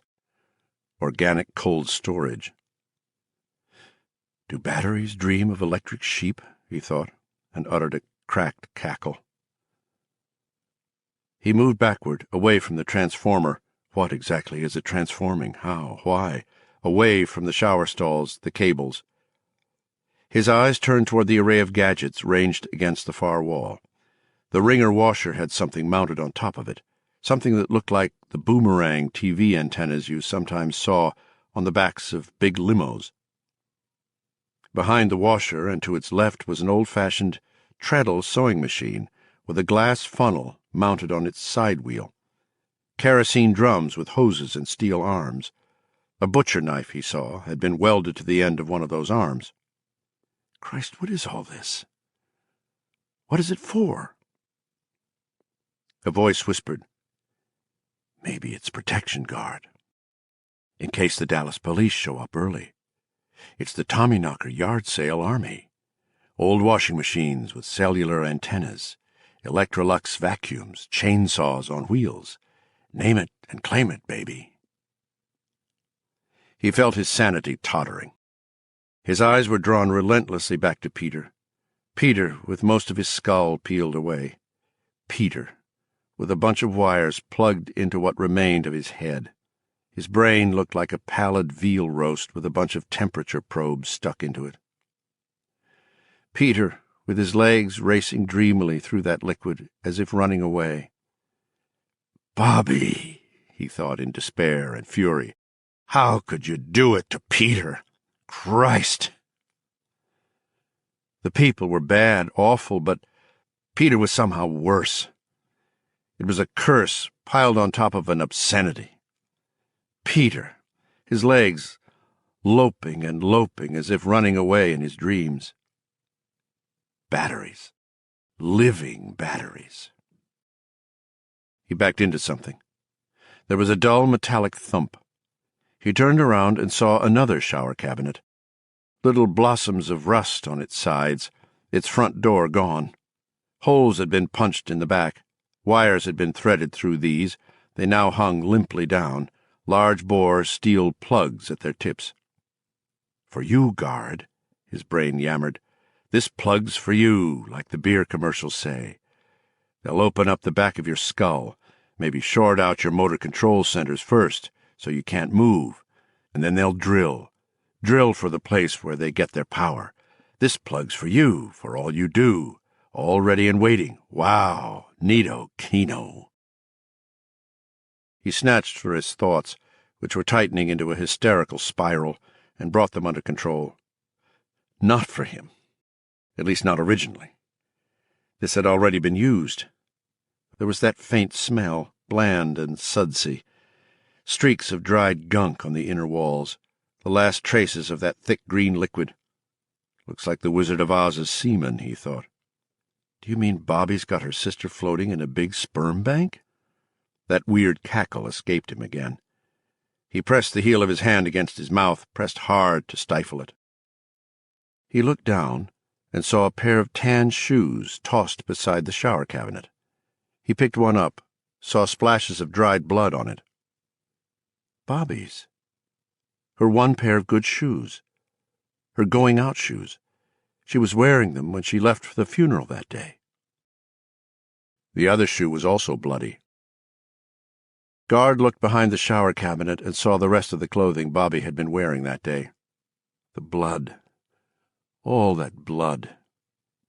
He didn't want to touch the blouse, but the shape under it was too clear. He pinched as small a piece of it as he could between his fingers and peeled it up from Bobby's good charcoal-colored skirt.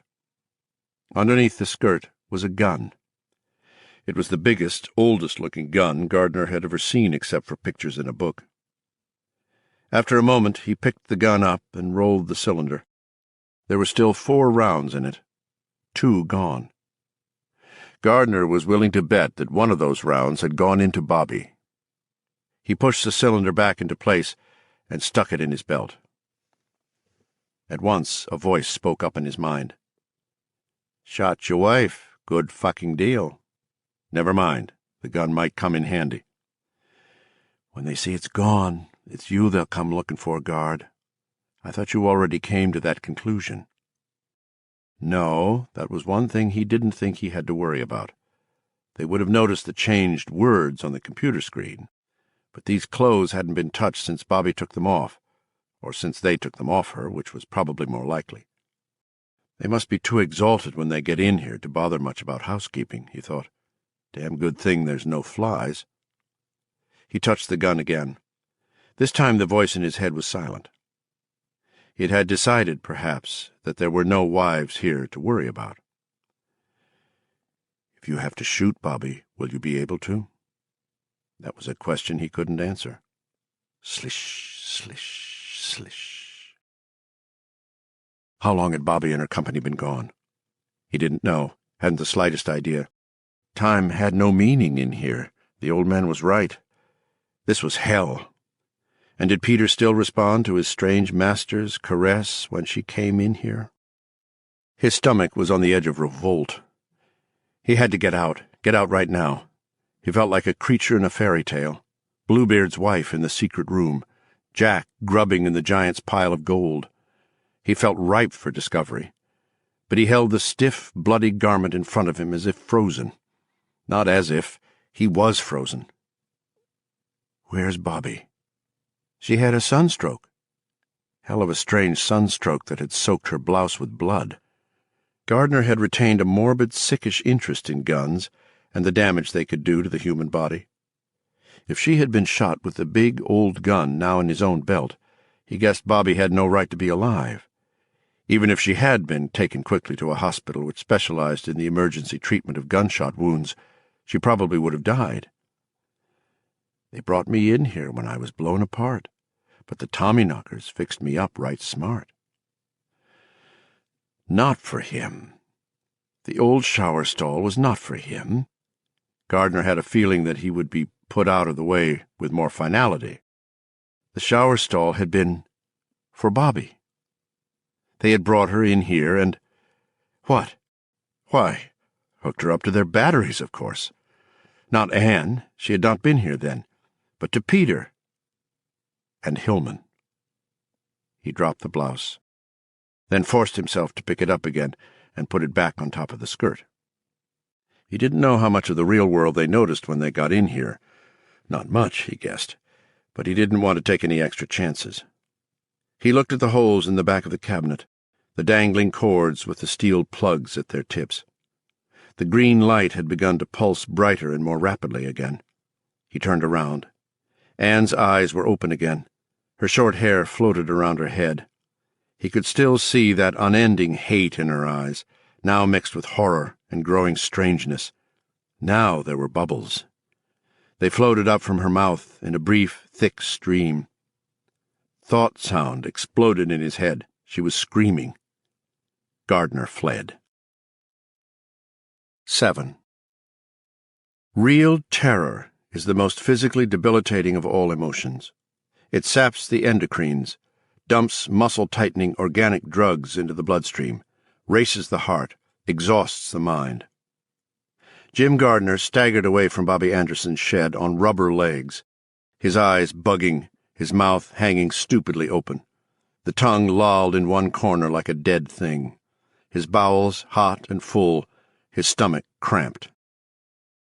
It was hard to think beyond the crude, powerful images which stuttered on and off in his mind like barroom neon. Those bodies, hung up on hooks, like bugs impaled on pins by cruel, bored children. Peter's relentlessly moving legs, the bloody blouse with the bullet hole in it, the plugs, the old-fashioned washing machine topped with the boomerang antenna. Strongest of all was the image of that short, thick stream of bubbles emerging from Ann Anderson's mouth as she screamed inside his head. He got into the house, rushed into the bathroom, and knelt in front of the toilet bowl, only to discover he couldn't puke. He wanted to puke. He thought of maggoty hot dogs, moldy pizza, pink lemonade with hairballs floating in it. Finally, he rammed 2 fingers down his throat. He was able to trip a simple gag reaction by this last, but no more. He couldn't sick it up. Simple as that. If I can't, I'll go crazy. Fine, go crazy if you have to, but first do what you have to do. Keep it together that long. And just by the way, guard, do you have any more questions about what you should do? Not any more, he didn't. Peter's relentlessly moving legs had convinced him. That stream of bubbles had convinced him. He wondered how he could have hesitated so long in the face of a power that was so obviously corrupting, so obviously dark. Because you were mad, he answered himself. Guard nodded. That was it. No more explanation was needed. He had been mad. And not just for the last month or so. It was late to wake up. Oh, yes, very late. But late was better than never. The sound. Slish, slish, slish. The smell, bland yet meaty. A smell his mind insisted on associating with raw veal slowly spoiling in milk. His stomach lurched. A burning, acidic burp scorched his throat. Gardner moaned. The idea, that glimmer, returned to him, and he clutched at it. It might be possible, either to abort all of this, or at least to put it on hold for a long, long time.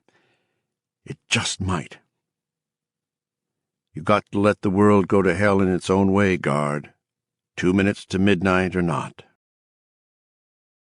He thought of Ted the Power Man again, thought of mad military organizations trading ever more sophisticated weapons with each other, and that angry, inarticulate, obsessed part of his mind tried to shout down sanity one final time.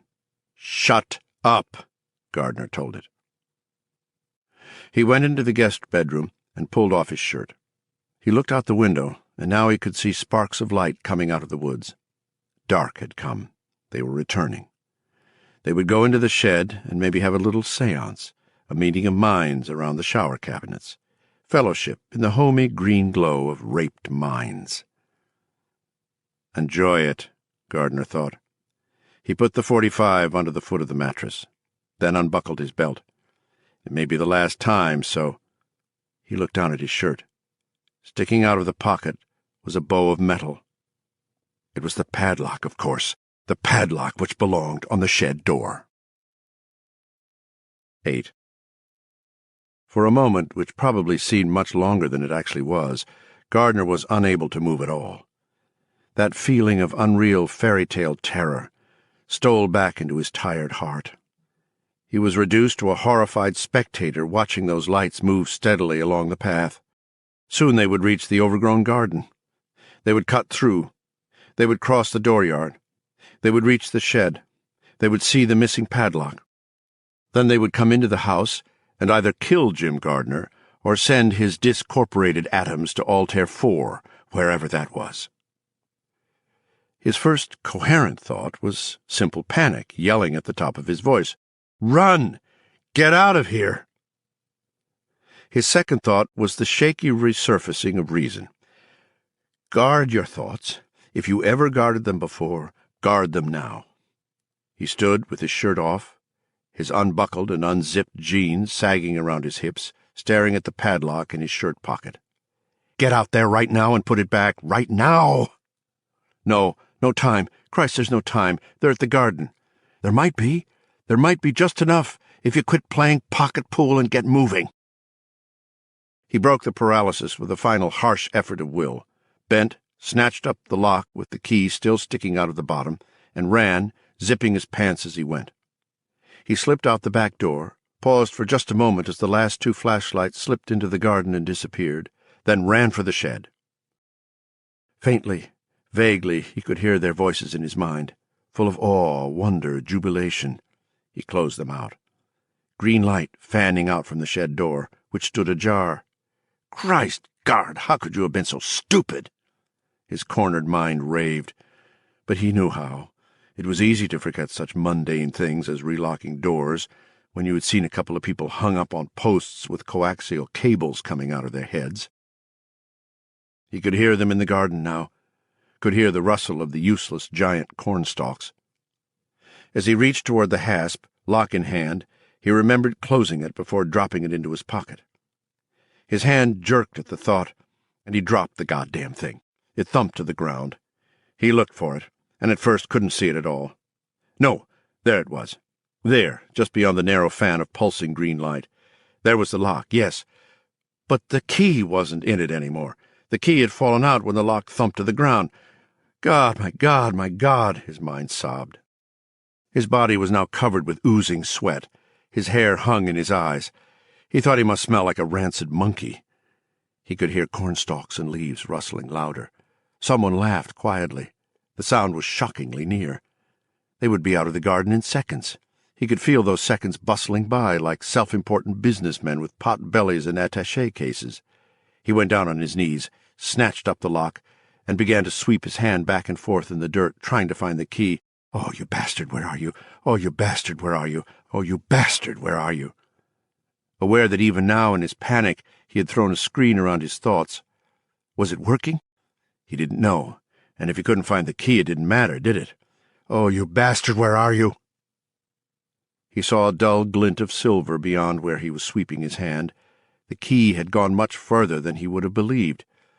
His seeing it was only dumb luck, like Bobby stumbling over that little rim of protruding metal in the earth 2 months before, he supposed.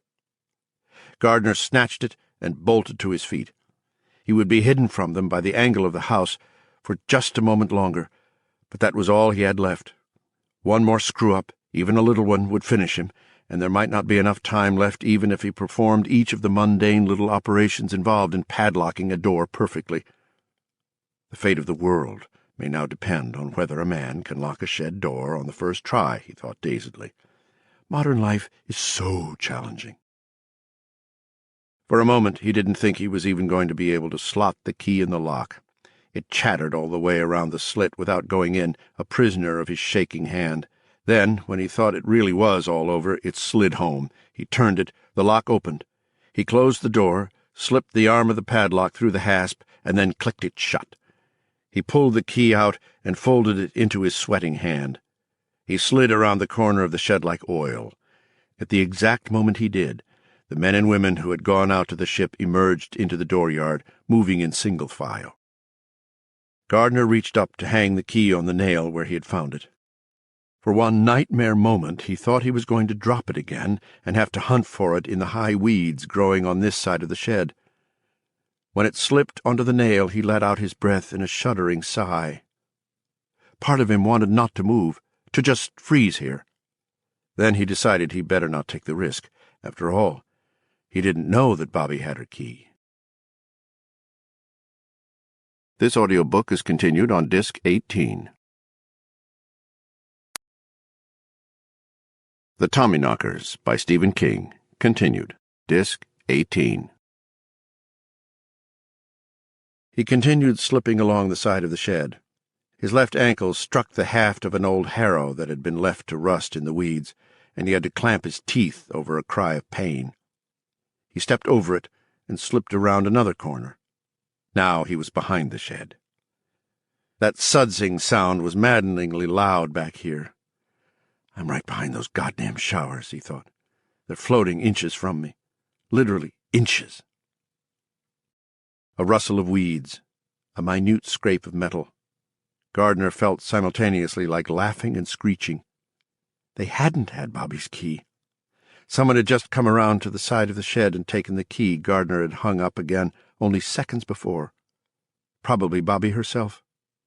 Still warm from my hand, Bobby? Did you notice? He stood in back of the shed, pressed against the rough wood, arms slightly spread, palms tight on the boards. "Did you notice? And do you hear me? Do any of you hear me?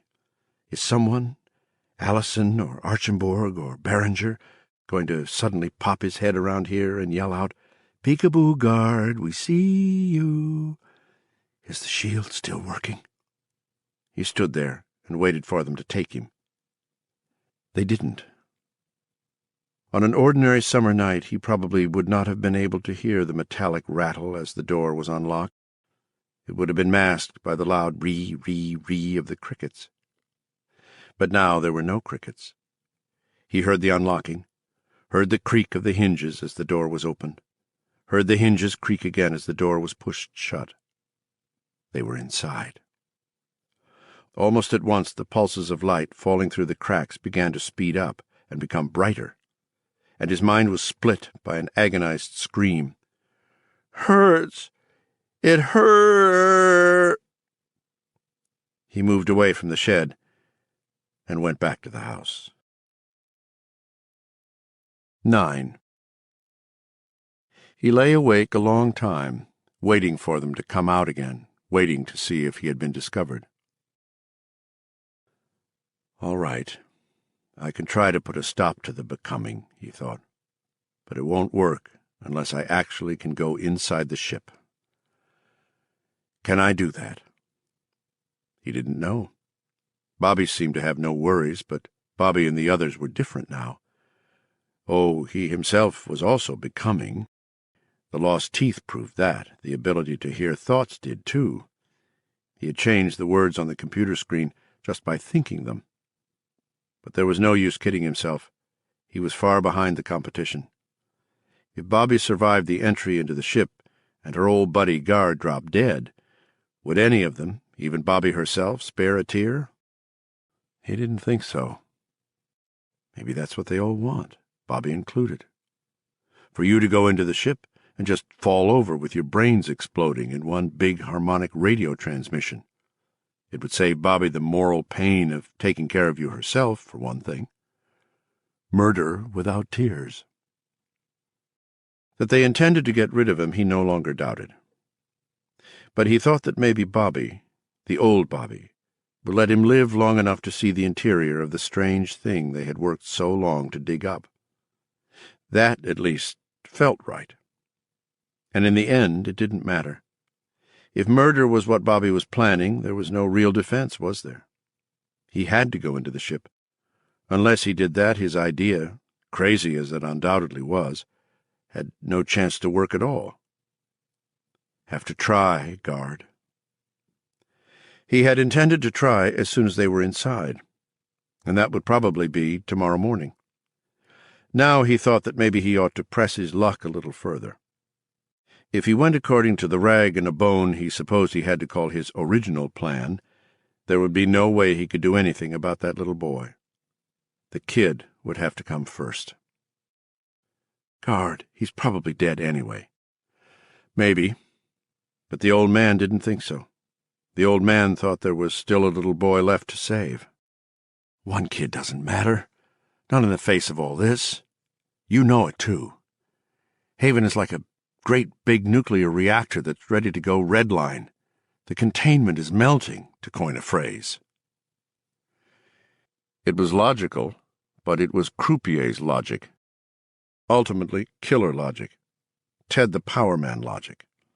If he wanted to play the game that way, why even bother? The kid matters, or nothing matters. And maybe this way he could even save Bobby. He didn't think so. He thought Bobby had gone too far for salvation. But he could try. Long odds, Guard, old Guard. Sure. The clock said a minute to midnight. We're down to counting seconds. Thinking that, he slipped into the blankness of sleep. This was followed by nightmares, where he floated in a clear green bath, tethered by thick coaxial cables. He was trying to scream, but he couldn't, because the cables were coming out of his mouth. Chapter 5. The Scoop. 1. Entombed in the over-decorated confines of the Bounty Tavern, drinking buck-a-bottle Heinekens and laughed at by David Bright, who had sunk to vulgar depths of humor, who had even ended up comparing John Leandro to Superman's pal Jimmy Olsen, Leandro had wavered. No use telling himself otherwise. He had, indeed, wavered. But men of vision have always had to endure barbs of ridicule, and not a few have been burned or crucified or had their height artificially extended by 5 or 6 inches on the inquisitorial rack of pain for their visions. Having David Bright ask him over beers in the Bounty if his secret wristwatch was in good working order was hardly the worst thing that could have befallen him. But, oh, shit. It hurt. John Leandro determined that David Bright, and anyone else to whom Bright had related Crazy Johnny's ideas that something big was going on in Haven, would end up laughing on the other side of his or her face. Because something big was going on there. He felt it in every bone in his body. There were days when the wind was blowing from the southeast that he almost imagined he could smell it. His vacation had begun the previous Friday. He had hoped to go down to Haven that very day, but he lived with his widowed mother, and she had been counting so on him running her up to Nova Scotia to see her sister, she said. But if John had commitments, why, she understood. After all, she was old and probably not much fun any more. Just someone to cook his meals and wash his underwear, and that was fine. You go on, Johnny, go on and hunt up your scoop. I'll just call Megan on the telephone. Maybe in a week or two your cousin Alfie will bring her down to see me. Alfie's so good to his mother, etc., etc., ibid ad infinitum ad infinitum. On Friday, Leandro took his mother to Nova Scotia. Of course they stayed over, and by the time they got back to Bangor, Saturday was shot. Sunday was a bad day to begin anything, what with his Sunday school class of first and second graders at 9, full worship services at 10, and Young Men for Christ in the Methodist Rectory at 5 p.m. At the YMC meeting, a special speaker gave them a slideshow on Armageddon, as he explained to them how unrepenting sinners would be inflicted with boils and running sores and ailments of the bowels and the intestines. Georgina Leandro and the other members of the Ladies' Aid passed out paper cups of Zarex and oatmeal cookies. And during the evening, there was always a songfest for Christ in the church basement. Sundays always left him feeling exalted and exhausted. 2. So it was Monday, the 15th of August, before Leandro finally tossed his yellow legal pads, his Sony tape recorder, his Nikon, and a gadget bag filled with film and various lenses into the front seat of his used Dodge and prepared to set out for Haven, and what he hoped would be journalistic glory. He would not have been appalled if he had known he was approaching ground zero of what was shortly to become the biggest story since the crucifixion of Jesus Christ. The day was calm and blue and mellow, very warm, but not so savagely hot and humid as the last few days had been. It was a day everyone on earth would mark forever in his memory. Johnny Leandro had wanted a story, but he had never heard the old proverb that goes, God says, take what you want, and pay for it. He only knew that he had stumbled onto the edge of something, and when he tried to wiggle it, it remained firm, which meant it was maybe bigger than one might at first think. There was no way he was going to walk away from this. He intended to excavate. All the David Brights in the world with their smart cracks about Jimmy Olsen wristwatches and Fu Manchu could not stop him. He put the Dodge in drive and began to roll away from the curb. "Don't forget your lunch, Johnny," his mother called. She came puffing down the walk with a brown paper sack in one hand. Large grease spots were already forming on the brown paper. Since grade school, Leandro's favorite sandwich had been bologna, slices of Bermuda onion, and Wesson oil. "Thanks, Mom," he said, leaning over to take the bag and put it down on the floor. You didn't have to do that, though. I could have picked up a hamburger. If I've told you once, I've told you 1,000 times, she said. You have no business going into those roadside luncheonettes, Johnny. You never know if the kitchen's dirty or clean. Microbes, she said ominously, leaning forward. Ma, You can't see microbes at all, Mrs. Leandro went on. She was not to be turned from her subject until she had had her say on it. Yes, Mom, Leandro said, resigned. Some of those places are just havens for microbes, she said. The cooks may not be clean, you know. They may not wash their hands after leaving the lavatory. They may have dirt or even excrement under their nails. This isn't anything I want to discuss, you understand, but sometimes a mother has to instruct her son. Food in places like that can make a person very, very sick. Mom, she uttered a long-suffering laugh and dabbed momentarily at the corner of one eye with her apron. Oh, I know. Your mother is silly, just a silly old woman with a lot of funny old ideas, and she probably ought to just learn to shut up. Leandro recognized this for the manipulative trick it was, but it still always made him feel squirmy, guilty, about 8 years old. No, Mom, he said, I don't think that at all. I mean, you are the big newsman. I just sit home and make your bed and wash your clothes and air out your bedroom if you get the farts from drinking too much beer. Leandro bent his head, said nothing, and waited to be released. But do this for me. Stay out of roadside luncheonettes, Johnny, because you can get sick. From microbes. I promise, Mom. Satisfied that she had extracted a promise from him, she was now willing to let him go. You'll be home for supper? Yes, Leandro said, not knowing any better. At 6? She persisted. Yes. I know. I'm just a silly old— Bye, Mom, he said hastily and pulled away from the curb. He looked in the rearview mirror and saw her standing at the end of the walk, waving. He waved back, then dropped his hand, hoping she would go back into the house, and knowing better.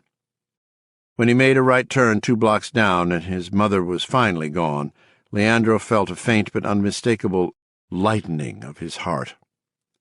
Rightly or wrongly, he always felt this way when his mom finally dropped out of sight. 3.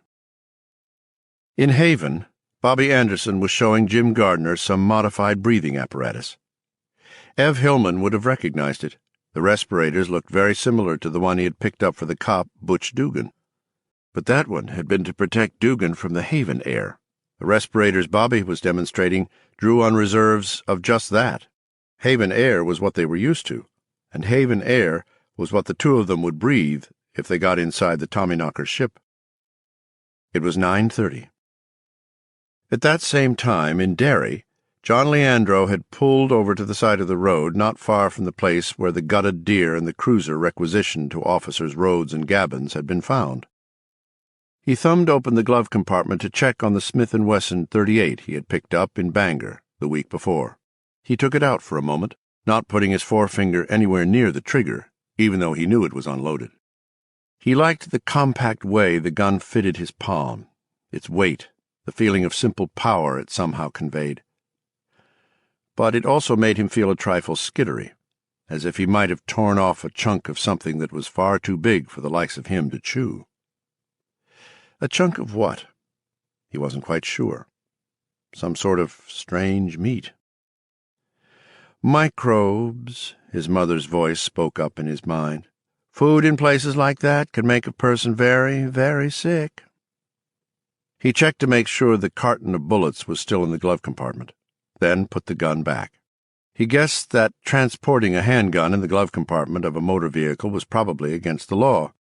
He thought again of his mother, this time without even realizing he was doing so. He could imagine a cop pulling him over for something routine, asking to see his registration and getting a glimpse of the .38 when Leandro opened the glove compartment. That was the way murderers always got caught on Alfred Hitchcock Presents, which he and his mother watched every Saturday night on the cable station that showed it. It would also be a scoop of a different sort. Bangor Daily News reporter arrested on illegal weapons charge. Well then, take your registration out of the glove compartment and put it in your wallet if you're so worried. But he wouldn't do that. The idea made perfect sense, but it also seemed like buying trouble. And that voice of reason sounded altogether too much like the voice of his mother, warning him about microbes or instructing him, as she had when he was a boy, on the horrors which might result if he forgot to put paper all over the ring of a public toilet before sitting on it. Leandro drove on instead, aware that his heart was beating a little too fast, and that he felt just a little sweatier than the heat of the day could explain. Something big. Some days I can almost smell it. Yes, something was out there, all right. The death of the McCausland woman. A furnace explosion in July. Oh, really? The disappearance of the investigating troopers. The suicide of the cop who had supposedly been in love with her. And before any of those things, there had been the disappearance of the little boy. David Bright had said David Brown's grandfather had been spouting a lot of crazy nonsense about telepathy and magic tricks that really worked. I only wish you'd come to me instead of Bright, Mr. Hillman, Leandro thought for perhaps the 50th time. Except now Hillman had disappeared. Hadn't been back to his rooming house in over 2 weeks. Hadn't been back to Derry Home Hospital to visit his grandson, although the nurses had had to boot him out nights before. The official state police line was that Ev Hillman hadn't disappeared, but that was catch-22, because a legal adult couldn't disappear in the eyes of the law until another legal adult so reported that person, filling out the proper forms in consequence. So all was Jake in the eyes of the law. All was far from Jake in the eyes of John Leandro. Hillman's landlady told him that the old man had stiffed her for $60. As far as Leandro had been able to find out, it was the first unpaid bill the old guy had left in his life. Something big. Strange meat. Nor was that all of the weirdness emanating out of Haven these days. A fire, also in July, had killed a couple on the Nister Road. This month, a doctor piloting a small plane had crashed and burned. That had happened in Newport, true, but the FAA controller at BIA had confirmed that the unfortunate dock had overflown Haven, and at an illegally low altitude. Phone service in Haven had begun to get oddly glitchy. Sometimes people could get through, sometimes they couldn't. He had sent to the Augusta Bureau of Taxation for a list of Haven voters, paying the required fee of $6 to get the 9 computer sheets, and had managed to trace relatives of nearly 60 of these Havenites, relatives living in Bangor, Derry, and surrounding areas, in his spare time. He couldn't find one, not one, who had seen his or her Haven relations since July 10th or so, over a month before. Not one. Of course, a lot of those he interviewed didn't find this strange at all. Some of them weren't on good terms with their Haven relations, and couldn't care less if they didn't hear from or see them in the next 6 months, or 6 years. Others seemed first surprised, then thoughtful when Leandro pointed out the length of time they were talking about. Of course, summer was an active season for most people. Time passed with a light easiness that winter knew nothing about. And, of course, they had spoken to Aunt Mary or Brother Bill a time or two on the phone. Sometimes you couldn't get through, but mostly you could. There were other suspicious similarities in the testimony of the people Leandro interviewed, similarities that had made his nose flare with the smell of something decidedly off. Ricky Barringer was a house painter in Bangor. His older brother Newt was a carpenter contractor who also happened to be a Haven selectman. We invited Newt up for dinner near the end of July, Ricky said, but he said he had the flu. Don Blue was a Derry realtor. His Aunt Sylvia, who lived in Haven, had been in the habit of coming up to take dinner with Don and his wife every Sunday or so. The last 3 Sundays she had begged off. Once with the flu. Flu seems to be going around in Haven, Leandro thought. Nowhere else, you understand. Just in Haven. And the other times because it was so hot she just didn't feel like traveling. After further questioning, Blue realized it had been more like 5 Sundays since his aunt had favored them, and maybe as many as 6. Bill Spruce kept a herd of dairy cows in Cleves Mills. His brother Frank kept a herd in Haven. They usually got together every week or two, merging 2 extremely large families for a few hours. The clan Spruce would eat tons of barbecue, drink gallons of beer and Pepsi-Cola, and Frank and Bill would sit either at the picnic table in Frank's backyard or on the front porch of Bill's house and compare notes about what they simply called the business. Bill admitted it had been a month or more since he'd seen Frank. There had been some problem, first with his feed supplier, Frank had told him, then with the milk inspectors. Bill, meanwhile, had had a few problems of his own. 6 of his Holsteins had died during this last hot spell. And, he added as an afterthought, his wife had had a heart attack. He and his brother just hadn't had time to visit much this summer. But the man had still expressed unfeigned surprise when Leandro dragged out his wallet calendar and the 2 of them figured out just how long it had been. The 2 brothers hadn't gotten together since June 30th. Spruce whistled and tilted his cap back on his head. "Golly, that is a long time," he had said. "Guess I'll have to take a ride down Haven and see Frank, now that my Evelyn's on the mend." Leandro said nothing, but some of the other testimony he had gathered over the last couple of weeks made him think that Bill Spruce might find a trip like that hazardous to his health. "Felt like I was dying," Alvin Rutledge told Leandro. Rutledge was a long-haul trucker, currently unemployed, who lived in Bangor. His grandfather was Dave Rutledge, a lifelong Haven resident. "What exactly do you mean?" Leandro asked. Alvin Rutledge looked at the young reporter shrewdly. "Now the beard go down good just about now," he said. They were sitting in Nan's Tavern in Bangor. "Talkin's amazing dusty work, chummy." "Isn't it?" Leandro said, and told the waitress to draw 2. Rutledge took a deep swallow when it came, wiped foam from his upper lip with the heel of his hand, and said, "Heart beating too fast. Headache. Felt like I was going to puke my guts out. I did puke, as a matter of fact, just 'fore I turned around. Rolled down the window and just let her fly into the slipstream, I did." "Wow," Leandro said, since some remarks seemed called for. The image of Rutledge letting her fly into the slipstream flapped in his mind. He dismissed it. At least he tried. "And look-a-here." He rolled back his upper lip, revealing the remains of his teeth. "See a hole in front?" Rutledge asked. Leandro saw a good many holes in front, but thought it might not be politic to say so. He simply agreed. Rutledge nodded and let his lip fall back into place. It was something of a relief. "Teeth never have been much good," Rutledge said indifferently. "When I get working again and can afford me a good set of dentures, I'm going to have all of 'em jerked. Fuck 'em. Point is, I had my 2 front teeth there on top before I headed up to Haven week before last to check on Gramp. Hell, they wasn't even loose." "They fell out when you started to get close to Haven?" "Didn't fall out," Rutledge finished his beer.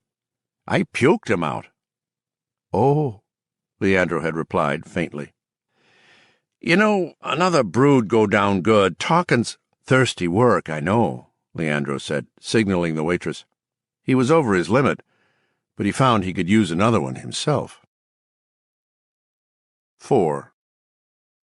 Alvin Rutledge wasn't the only person who had tried to visit a friend or relative in Haven during July, nor the only one to become ill and turn back. Using the voting lists and area phone books as a starting point, Leandro turned up 3 people who told stories similar to Rutledge's. He uncovered a 4th incident through pure coincidence, or almost pure. His mother knew he was following up some aspect of his big story and happened to mention that her friend Eileen Pulsifer had a friend who lived down in Haven. Eileen was 15 years older than Leandro's mother, which put her close to 70.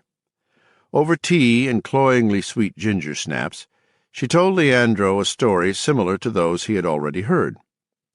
Mrs. Pulsifer's friend was Mary Jacklin, whose grandson was Tommy Jacklin. They had visited back and forth for more than 40 years, and often played in local bridge tournaments. This summer she hadn't seen Mary at all, not even once. She'd spoken to her on the phone, and she seemed fine.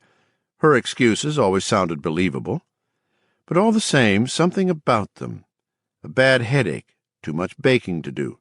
The family had decided on the spur of the moment to go down to Kennebunk and visit the Trolley Museum. Wasn't quite right. They were fine by the one, but they seemed odd by the bunch, if you see what I mean. She offered the cookies. More snaps? No, thank you, Leandro said. Oh, go ahead. I know you boys. Your mother taught you to be polite, but no boy ever born could turn down a ginger snap. Now you just go on and take what you hanker for. Smiling dutifully, Leandro took another ginger snap. Settling back and folding her hands on her tight, round belly, Mrs. Pulsifer went on. I begun to think something might be wrong. I still think that maybe something's wrong, truth to tell. First thing to cross my mind was that maybe Mary didn't want to be my friend any more. That maybe I did or said something to offend her. But no, says I to myself, if I'd done something, I guess she'd tell me. After 40 years of friendship, I guess she would. Besides, she didn't really sound cool to me, you know. But she did sound different? Eileen Pulsifer nodded decisively. I am? And that got me thinking that maybe she was sick. That maybe, God save us, her doctor had found a cancer of something inside her, and she didn't want any of her old friends to know. So I called up Vera and I said, We're going to go down to Haven, Vera, and see Mary. We ain't going to tell her we're coming, and that way she can't call us off. You get ready, Vera, I says, because I'm coming by your house at 10 o'clock, and if you ain't ready, I'm going to go without you. Vera is Vera Anderson in Derry. Just about my best friend in the whole world, John, except for Mary and your mother. And your mother was down in Monmouth, visiting her sister that week. Leandro remembered it well. A week of such peace and quiet was a week to be treasured. So the two of you headed down? I am. And you got sick? Sick? I thought I was dying. My heart... She clapped a hand dramatically over one breast. It was beating so fast. My head started to ache. I got a nosebleed. And Vera got scared. She says, Turn around, Eileen, right now. You got to get to the hospital right away. Well, I turned around somehow. I don't hardly remember how. The world was spinning so. And by then, my mouth was bleeding, and 2 of my teeth fell out. Right out of my head. You ever hear the beat of it? No, he lied, thinking of Alvin Rutledge. Where did it happen? Why, I told you. We were going to see Mary Jacqueline, yes, but were you actually in Haven when you got sick?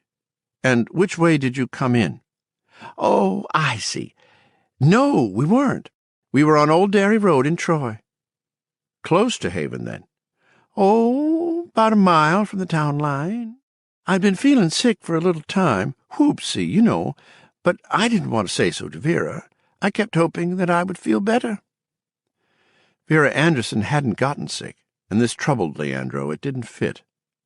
Vera hadn't gotten a bloody nose, nor lost any teeth. No, she didn't get sick at all, Mrs. Pulsifer said, except with Tara.